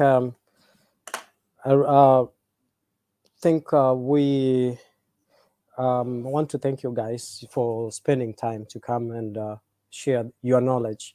Like Themba, you say, an iron sharpens another iron, and I always like the challenges that we get here. There are issues that have been leveled against SAKAJA and his response here. One of the issues, Bob said that when SAKAJA was asked to state his name for the record, I think the manner in which he was asked, microaggression from the moderators prompted his response. And you could clearly see that it was in terms of allocating time, the moderators were very fair to IGATHE. And also the issue of whether or not SAKAJA is ready for leadership. I think SAKAJA is very ready. And I think sometimes back I said that, which my friend here has also affirmed, Dawoodi, sometimes I talked about de facto and de jure, and I got a backlash from one Themba saying de facto, de jure, what it is, but the reality is IGATHE is de facto. He understands politics, governance, one-on-one, the corporate level, but SAKAJA has a blend of the two, which makes him a better leader. And despite the fact of the adults that he has gone through, SAKAJA has come back with a lot of resilience. That whether or not he will be elected is the question that the Nairobi people should make. And now I want to finish with this. I think it was Martin Niemöller who said, he said certain words that that first I was not, because I was not a socialist, because I was not a trade unionist, because I was not a Jew, then they came for me and there was no one left to speak for me. And this is exactly what is happening in the government of Kenya. If you are not on the side that supports whoever candidate they support, they will come for you. They came for SAKAJA, they've come for those people who have questioned the status quo, and I think they will come for others after this election. And lastly, if you are a public speaker, when you come to the audience, you must look for an icebreaker. I think SAKAJA had an icebreaker of what he said, but he forgot to apologize to the people that time is of essence, and you cannot keep the people of Nairobi waiting for you and come in as though nothing happened. And this is a lesson that he should learn, and he should acknowledge that IGATHE did very well on that part, and it shouldn't be very personal. I mean, IGATHE shouldn't be very emotional and personal. That is my remarks tonight. Yeah, thank you. Adams. Thank you. Mr. Mise, before the end of the show, I'd really like to get the name of your purported organization. Okay, let's go on. This is the thing. He who eats and drinks of sacrament is a Christian. He who walks and quacks with the old people is wise. He who supports fraud is fraudulent. It doesn't matter how many words you use to sanitize your mouth. You come here, you support somebody who is fraudulent, you are fraud yourself. You come here and support somebody who is corrupt, you are corrupt, period. We are not here to babysit you. So if you come here and start saying SAKAJA blah blah, SAKAJA ABCD, SAKAJA is fraud, is fake. You are fake as him. We are not here. I'm just going to tell you point blank. And by the way, there is no faculty of law at Teams University. Go to the Google and go to the website, check. So if your law degree is from Teams, because you look as fake like him, you're also fraudulent. Okay, so that is who you are. You people, you flock together, you belong together. That's the thing. So we are not here to say things which are blah, blah, blah, blah. My friend, you're fake, you're fake. You're not fake, you're not fake. He who drinks of sacrament and the body and eats of it is a Christian. If you're not, you're not. So SAKAJA is fake. It doesn't matter how much you talk about him, blah, blah, blah.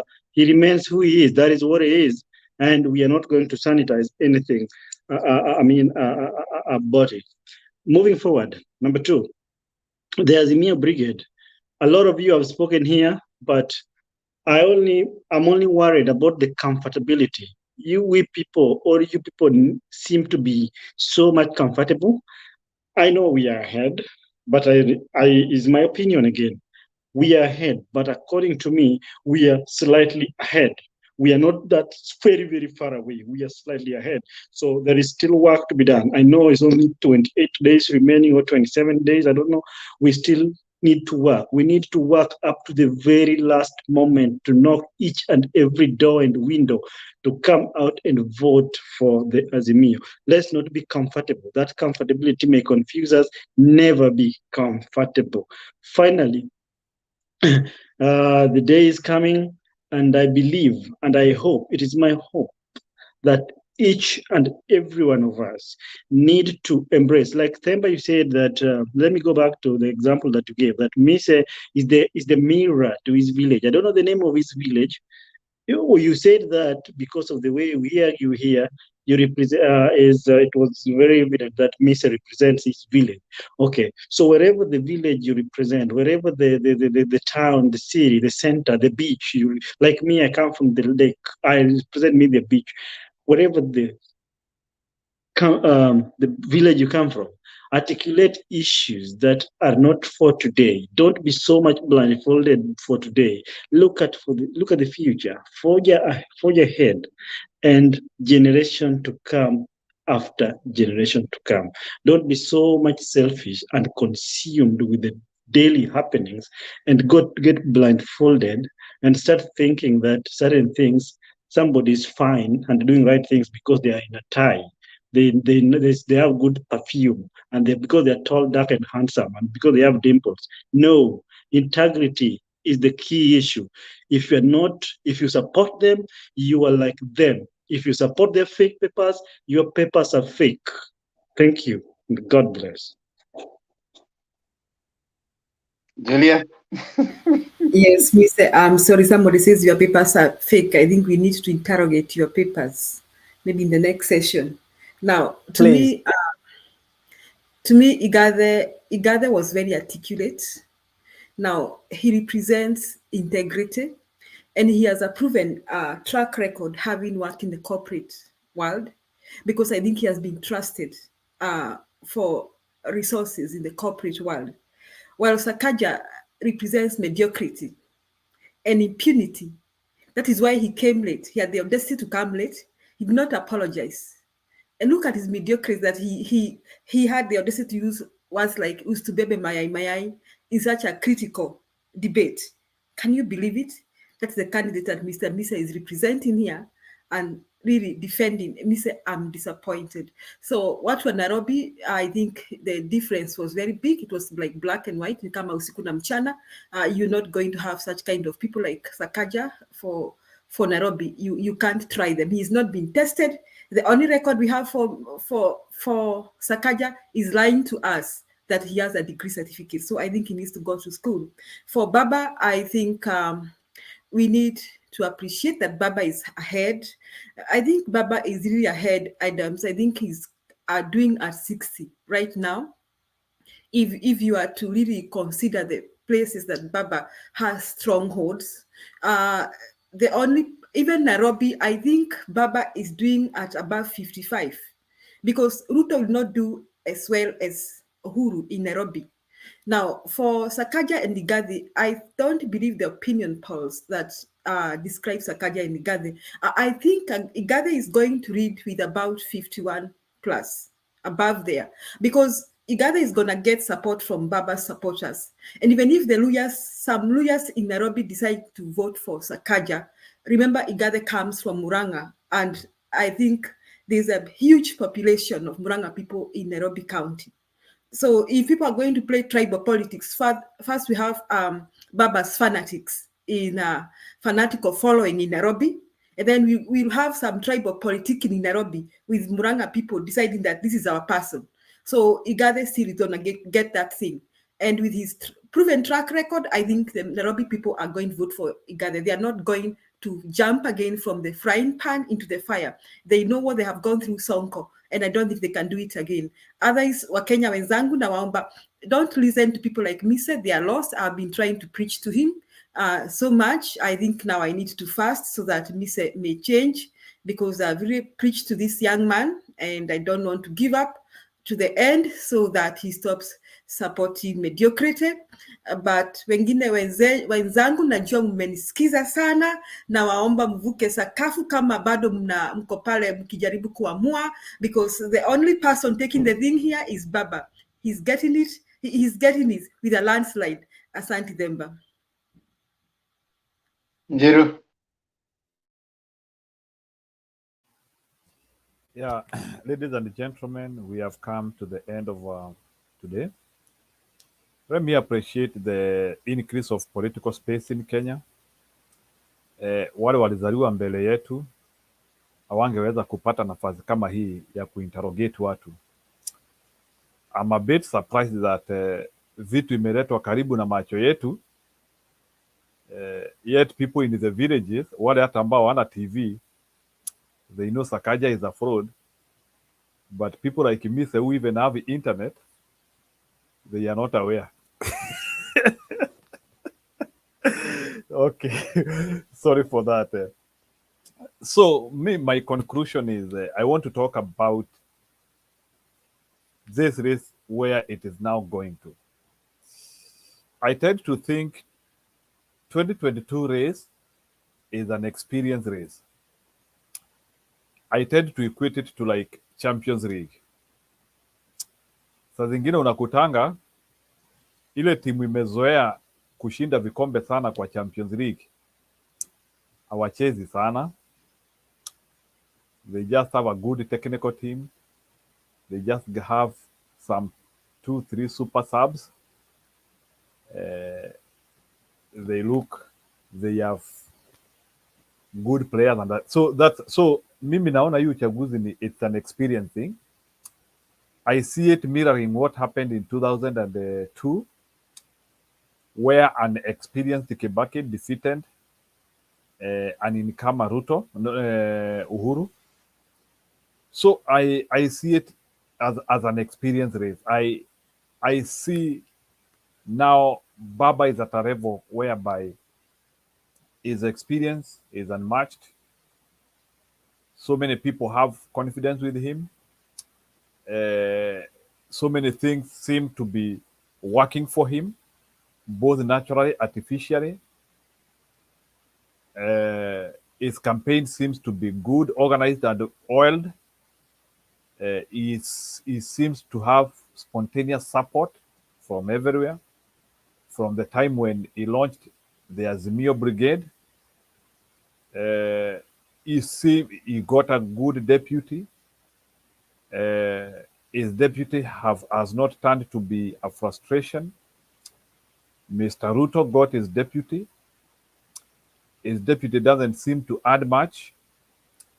There is so much which is going wrong on Ruto's side, which is informing that his campaign is not doing well. And as somebody who looks at elections closely, I would be naive to come and tell people here that Ruto campaign is in the right direction. There are all the necessary indicators which can show that there is too much to correct, but there is no time. There is too much crying. Actually, if Ruto wanted to win this election, and I thank God he didn't do that, he needed to have resigned. If Ruto resigned 1 year ago, his narrative could be very good. But unfortunately, he chose to continue eating. He chose to continue enjoying the government. At the same time, he also chose to continue criticizing the government. Another thing which I've also noted is that he has lost so much that he cannot recover it. He lost the government, he lost the touch, he lost the favor, the free will. So the confidence which I want to give as mere people here is not enough to say we have won kwa mudomo. Let's get out and vote in numbers. In 2013, we had a voter turnout of 85%, a big improvement from 2002 when we had a voter turnout of close to 60%. I'm saying this time round, let's improve that 85% voter turnout to 90%. Let's speak to our people. 2022 is the most consequential election in Kenyan history, where we are kicking out tribalism, where we are recognizing inclusion, and also showing that other tribes can also lead the country. On that, Ruto is not fit for presidency, and I can declare comfortably, this time round, I'm expecting a Baba presidency. I'm not expecting otherwise. And I'm not prepared for any heartbreak. I'm not prepared for any shocks, because I know I will not be shocked. Baba is on the commanding seat. Everything is customized and tailor-made. And Baba is winning. Baba started these things long time ago, so I know Baba is cruising well. Thank you and have a good evening. Asanteni na tuonane kesho. Thank you. Thank you so much, everyone. I would just want to give 2 minutes also on closing remarks. Mise, you quote Numela, but wrong quote. He was talking about people like you who cannot speak out when they see things that are working badly, and they are quiet. So they came for the socialist. I said I'm not a socialist. They came for the whatever, and then finally they came for me, and there was no one to speak for me. Kindly learn to quote things right. It was good quotation, but wrong application. It is people like you when it is time to speak. And I want to remind you, let me read for you at least what Martin Luther says in terms of there comes a time that you need not just say something that is popular and politic, but something that is right. I'm paraphrasing what he says. You don't just have to be politic and popular. There are times that you need to stand for the right thing. And like Adam says, that if it quacks like a duck, swims like a duck, it must be a duck. So if you are supporting a corrupt and a fake person, you must be fake too. You can only, that is the only conclusion you can make. Show me your friend and I'll tell you who you are. Show me the friends of SAKAJA. The friends of SAKAJA includes one William Samoei Arap Ruto. Madharau na kiburi kingi ndiye alituletea. If we can come today to a debate that Nairobians are watching and have taken their time to sit there and watch, and he comes in late and he has the audacity.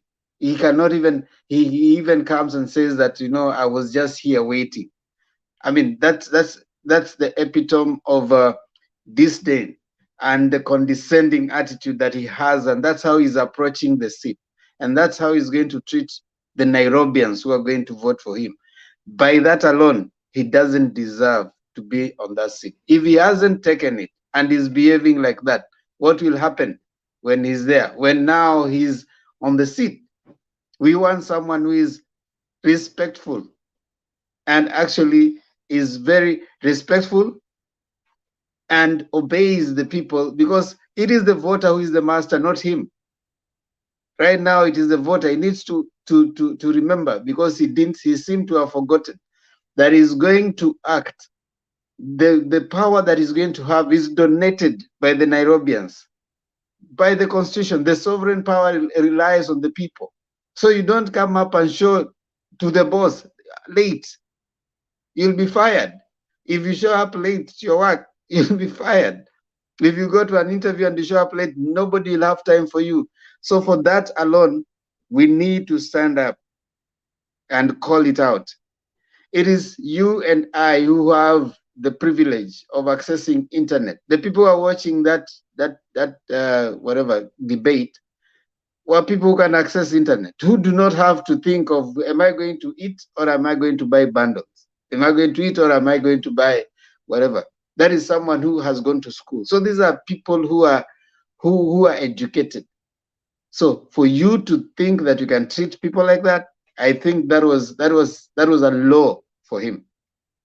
Secondly, Mise, we may have the debating here, but there comes a time that we need to be on the right side of history.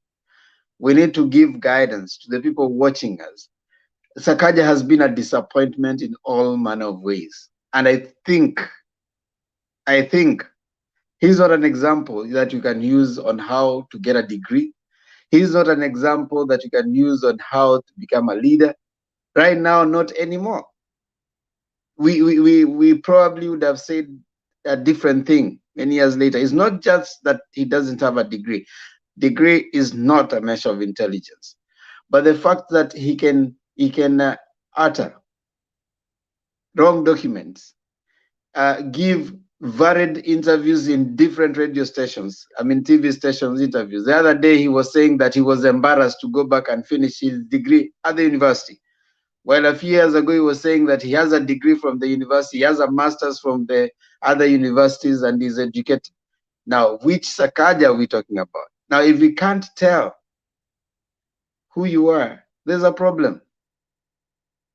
Now, conmen will focus on you listening to what they're saying. And that is what you are coming here saying, that he's so smooth, he's so that. Because a conman will be, what else is he selling? So you're not focusing on what he's saying, you are focusing on how he's saying whatever he's saying, even when he's issuing nothing. So we are here busy, and sometimes I wonder, did you fall for that? Did you fall for the sweet words that because he's speaking so smoothly? You can speak so smoothly, but there's no content. What question did he answer well? Which one could you remember? People are saying that he knew the guy was reading from his phone and you're saying he knew his things. He had his figures. He didn't have his figures. He had none at all. He was being sent for those things for fun. I think probably over time we need to redefine the value that we expect from our leaders. And that is costing us a problem, and it probably will for a few years to come. We need to set the values, then we look for leaders, not set the leaders, then we look for the values. We see SAKAJA, then we start looking for the values. We need to have the values, then we look for the leaders. I think that's where we need to go. I want to stop there for today, but this is a debate that is going to continue. Let us keep talking. Let us keep demanding the best from our leaders. Let us keep pressure on our leaders. Let us keep demanding from the system, the political system, the best that we can find. Of course, we can only make it better so that we have inherited what we have right now from those who came before us. We have a duty to pass back to those who are coming after us a better Kenya and a better discourse that has values that can actually be pointed out, and values that can set an example like other civilized societies. Now we are there, we can do it. Your interaction with education, your interaction with enlightenment should be showing on how you argue and how you approach leadership. But when you start excusing mediocrity, just like Bob is saying, you are creating a very bad example. And that mediocrity is going to hurt you. When you have those people who are coming be after you, asking you, what did you do when it was your time to speak out? And that is what New Miller is saying. When it was your time to speak out, what did you speak? When they'll come for you, there'll be nobody to speak for you, Mise. Thank you. And now I want us to close. Makiadi is not here because we usually finish with that. I just want to add that. Let me add that. Now everybody else will want to add. Just let it pass. No. Okay, thank you. Yeah, let it pass. So we want to finish there, and kama kawaida, we finish with a national anthem. Makiadi is not here, so hakuna constitution leo, and did not have we are going to read both constitution and the. Themba, kwani Makiadi alibeba katiba? Anakuja Friday. You know, sometimes it's important for us to appreciate. You need to make people feel missed. When you start doing the things you are doing, you don't make them feel missed. We want to know that at least we missed Makiadi. Wewe fanya kitu kingine tukumiss kama vile Julia amemiss Makiadi sana, ako quiet sana leo. Nani Julia? Julia has learned her lessons. Julia ako close na Njiru. I mean, in a few minutes. Julia alichapwa character development, so she has learned to keep her game close to her chest. Let us let us have our national anthem, and we will start with Njiru today, stanza 1. Wacha nipatie hiyo kapo hapo juu, the first nini, stanza 1 Njiru, stanza 2 Julia. Alafu Julia, unataka Bob, Papa ama Mise afanye stanza 3? Mise is too talkative. Sitaki kumsikia tena Bob. Okay, sawa. Haya, stanza 1 Njiru. Bob. Hey. Julia, it's okay. Keep embracing him. Atakuchapa character development. Sawa.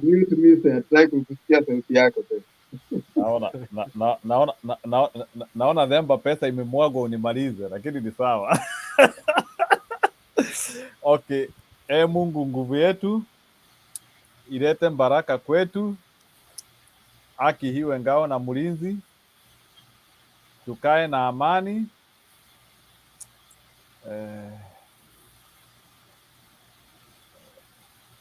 Zaidi hizo statement mbili. Mungu nguvu yetu, ilete baraka kwetu, haki iwe ngao na mlinzi, na tukae na udugu, amani na uhuru, raha tupate na ustawi. Good, thank you. Amkeni ndugu zetu, tufanye sote bidii, nasi tujitoe kwa nguvu, nchi yetu ya Kenya tunayoipenda, tuwe tayari kuilinda.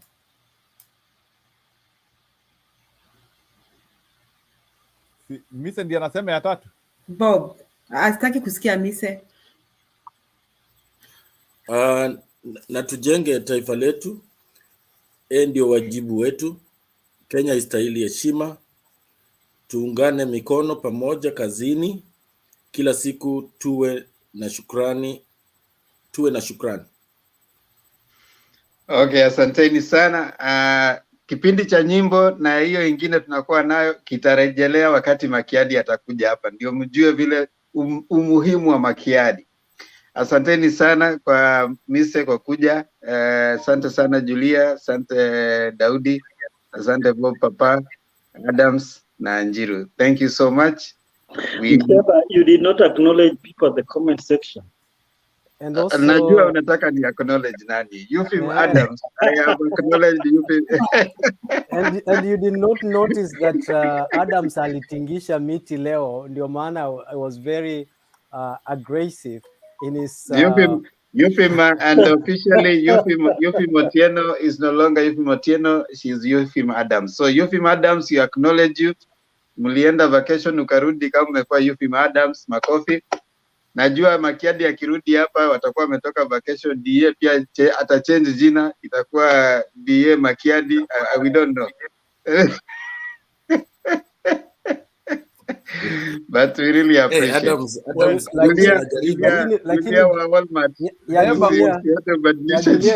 Eba, umekuwa kasisi siku hizi Wewe ndiye kasisi ya Njiru Jiru Julia ameshatoka bwana, si uende na anakuita huko chini. Unajua Julia yake inaitwa Julia Njiru Bob Papa.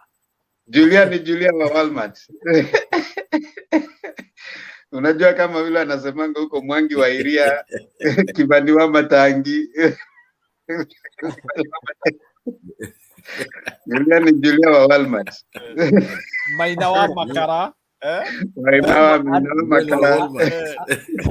Adams Wajakoya. Unajua pale Central wanaweza pigia Wajakoya akifikiria ni wa kutoka huko wa Matangi, Wajakoya.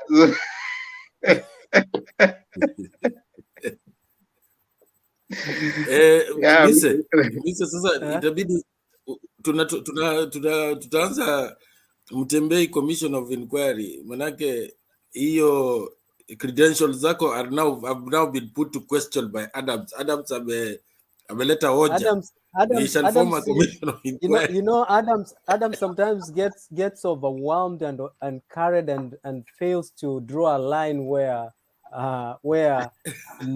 me as a person and my profession. It's not my profession that is here. It is me who came here. I did not come here with a law firm.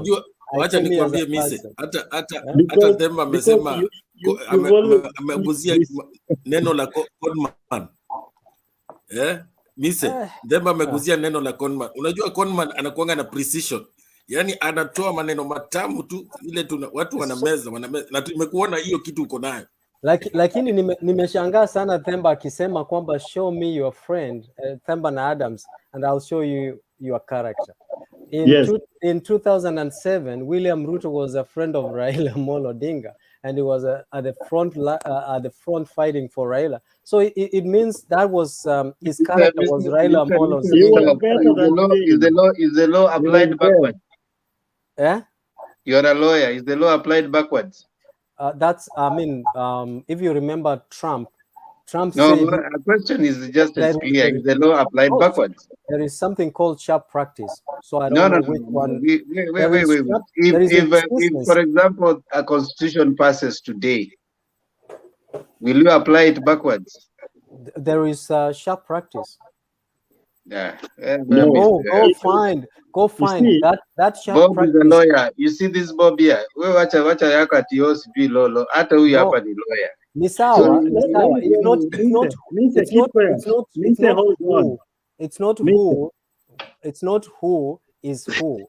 It's the question you asked me. The existence of sharp practice is there and discouraged in the code of conduct of advocates. Why is it there? And why is it mentioned in the code of conduct of advocates across the world? Mr. You have over lamented yourself as a lawyer. You're the law thing more than yourself. That is why we question a lot of things about you, because even simple stuff. Yeah. In law, simple stuff in law. You are pontificating about law, simple stuff that even lawyers themselves don't agree. They have to go to a judge to help them. So that is true. Same thing, Themba, you say in politics as a political science student. But here we are in politics. Of course. Can there be law? Can there be politics without law? What is the work of what's the work of members of parliament? They are there to legislate laws. Okay. Then, but the Amika Cure here. He is just a friend of the. I don't even sometimes, Adams, let me tell you, you lose what is called decency. If I start attacking on your I start attacking your persona, I start attacking who you are, how you talk, and what you say, you wouldn't like it. But I am a very moderate person. I don't attack. I go to, like today, I supported both IGATHE and SAKAJA. You're taking us back to the debate, but we said here, tukishamalizana stories that debate, tunamaliza hiyo. So there is a character of Adam that sometimes I don't like, but maybe I've never said that. I don't like attacking people based on how they look, what they do. because I am so delusional and sycophant of a politician. I've been in the ballot. I know what politics is. Adams, you've not been in the ballot, and I can But challenge you. realize, no, being in the ballot, anybody can be in the ballot, my friend. I've run a successful campaign, and I was number 2 in 2007. No, number 2 is not successful. It is successful out of 21 candidates. No, that's not successful. So Adam, sometimes you speak. You what Adam speaks. No, what Adam speaks is theoretical. Mr. No, you know, you failed. But if I start attacking you, Adams, you wouldn't like me. No, Mister. Let's go there. Yeah, you see, already he's not liking me. He proved my point. No, Mister. Mister, I want to ask you a question. Mister, will you fail? I want to ask you. Mister, I want to ask you a question relevant to your profession. Have you ever been to court or in some kind of litigation where you find that a particular advocate is so fluent and he has a grasp of the law, but and still loses a case? Of course. Many. Yes. Now that is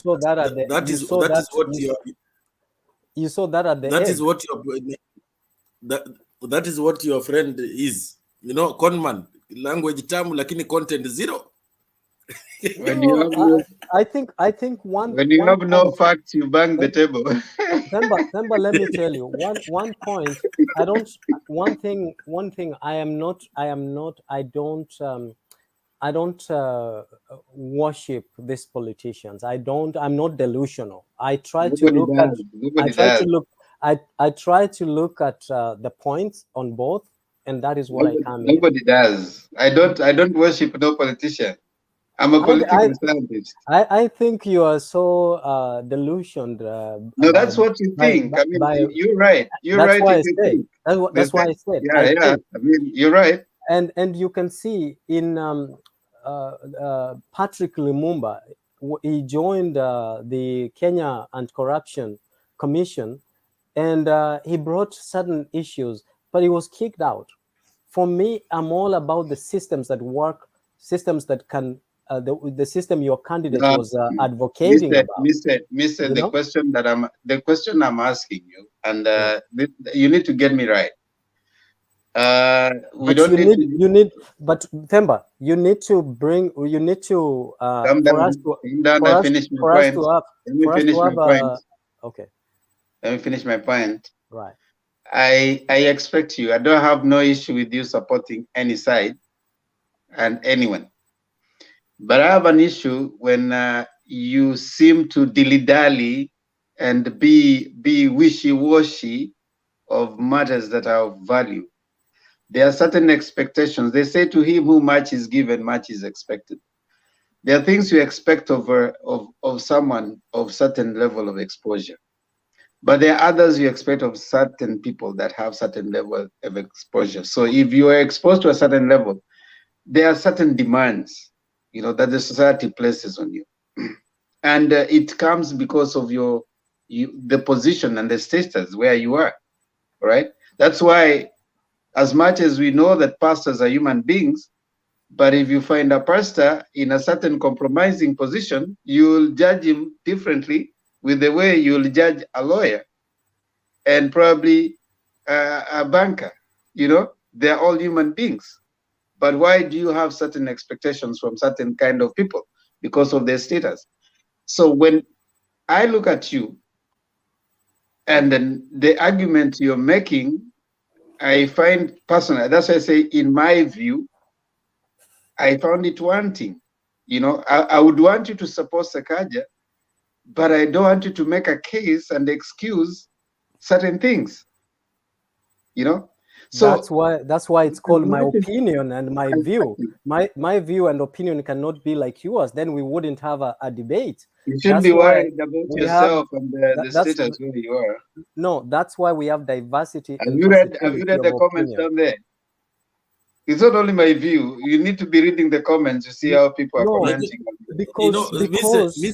Because let me tell you something. Bob, wait. Let me tell you something. I love coming to this show. But you, as Themba, you are a very good man, and sometimes you're fair. Sometimes, I'll tell you, allow the people of divergent opinion to say what they feel they want to say, and disagree. Like you say, defend yours, and I defend mine. At the end of the day, we shouldn't tolerate. As a moderator, you shouldn't tolerate someone going personal attack. Someone who is attacking my profession is gone way out of here.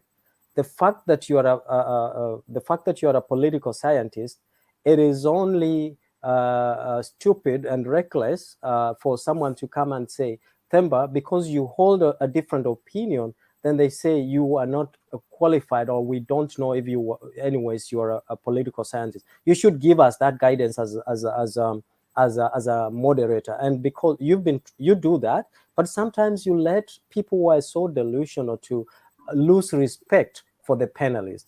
And that is one thing that I tell my young brother here, Adams, that don't sometimes you say certain things. When I look at you, I feel like reacting, but sometimes I understand that it's because of delusion. You are too delusional. Raila Odinga knows nothing about you and cannot help you nothing as a pastor, but you and me can relate. And the way we talk, let us have some respect as panelists. The people in the comment section can say anything they want to say, but as panelists, let us avoid personal attacks. And especially I see that habit from you, Adam. You don't appreciate other people's divergent opinion because you feel that everyone should come here and sing about Baba. It will be monotonous for us to talk about Baba if we don't have divergent opinion. It won't be a debate. It will be monologue. Mr. Let me teach you something. See debate ilisha. I know it's over, but let me just rebut. Mkianza sasa hivi mungesema tusimalize debate ndio mwanze kukarangana. Sasa hivi tunamalizanga na nini? Mr. Adams, wewe unangojewa na Eugene Adams huko chini. Na ngoja wacha tutoke hapo. Nyinyi ni marafiki, so let's not belabor that point. Adams, wewe wachana na Mise is crying because aliachwa na Julia. Ameachwa na Julia. No. Ameachwa na Julia, ameachwa na ngoja kidogo Mise. Ameachwa na Julia, ameachwa na Christine, na Bob is happy. And Adams is happy mpaka jina yabadilishwa. Mise is still character development. That's that's misrepresenting my character. That's misrepresenting my character. But what we are telling Adams here, allow divergent opinion. Don't be personal, man. You've spoken 1,000 words, my friend. First of all, you started in the wrong. And avoid certain words in communication saying, let me teach you, let me do this. You have nothing to teach me because I might not agree with what you're saying. But let us share this conversation is better and better approach. Okay, Misha, let me educate you then. If you want. No, there you go again. There you go again. You can use words like I feel like your opinions are right in your own way, but my opinion is this. You guys are good people. Now listen. I want us to do this. You guys are good people. You can't educate people. Have different. Listen. Listen, You don't have to be labor the point. Umesikia? To you, Na you don't know. Adams amesikia. So can we let it Papa usiturudishe hapo tafadhali. Goja. Miss, I just want to give Miss a message. Miss, there is nothing that Adams can take away from you in terms of your profession. And you are not SAKAJA. Even if somebody makes fun of me or jokes around, that cannot change. So I don't even see why you're getting mad. No. I am saying. No. It's okay. Listen. Let me make this point. You say you have made your point. Yeah. And of course, Adams has gotten it. I have not spoken. Listen. You have no right. You have no right to cancel. You have no right to cancel. There's worried about security certificates. You have no right to cancel. There's no problem. Umesikika mise umeongea kilio cha haki. He's a good man. Adams He's a good man. Skiza Adams. Mise has spoken his heart out. Na wewe umeshasema. And of course now we need to live in peace. And Mise, we will appreciate what you have said and we will remember that. And of course, as it goes by, we come here to educate each other. So, absolutely. Exactly. Yeah. That's why I want to educate you. Yeah, there's a difference. Let me tell you, in communication, you don't need to be labor. You can't say you. That's provocative. You say, it's okay. I understand you. It's okay. I feel you, but in my opinion, is this. Okay, fine. You've made your point. I mean, we can go around that, and of course, we appreciate that. Hata kwa hiyo yote tisa kumi ni kwamba ngoja Adam. I don't know what's wrong with Kenyans. Ngoja Adam. Because they have this mentality of unataka karibu. Yote tisa kumi ni kwamba Adams is a happy man. Ngoja mise. Adams is a happy man. Amebadilisha mpaka mtu jina huko chini. So Father Danny Darius, tafadhali kuna maombi special utafanya hapo chini. Papa Bob amepeleka Christine, amekataa kumrudisha kutoka alipo kuwa handed over officially na Mise. Mise is on a very serious campaign kwa sababu amepata character development, but we can here you go again. Don't remember you are trying my we can revisit we can revisit when Makiadi comes on Friday so that we see if we can get you unaona sasa nani amehepa na nani Njiro amehepa na Julia, so you also missed there. Julia kutaka kusikia, so it goes without saying that you utakuwa na hang up kwa giza for a while, but you are a strong man, so I believe you will go through this. I can feel you. It's a very tough place to be, but let me give me a minute to make an appeal to you, Phil. You, Phil, I know you are listening to me, and I know. Why are you making an appeal to her? What? No, wait. What kind of appeal is that? What kind of appeal is that? What? No, you're wrong. You could not make appeal for 3 women. You could not be able to appeal to 3 women. What makes you appeal to her? I don't want you to wallop the wall. Can I come in with a better terminology to rebut that? Adam, apologize to me. Say, unasikia Julia vile amesema, apologize to me. Me say, you're my friend, but just stop. Me say, you're my best friend. Prepare Adams to apologize, or else I make this. Adams, tunaona Julia na wewe unafaa kuwa na msimamo. Umetoka hapa na Njiru unaenda kutetea Mise na huko unataka kusikia Mise akiongea. Hata wewe pia unaleta watu wagongane. Wacha sasa mimi hata hivi sasa wacha tuende tukalale kwa vilemba. Mise, you're a good man, but just stop this almighty mentality. No, listen. Wait, Adam, you missed the point. See you. God bless you guys. See you tomorrow. Adam, God bless you. See you tomorrow. See you.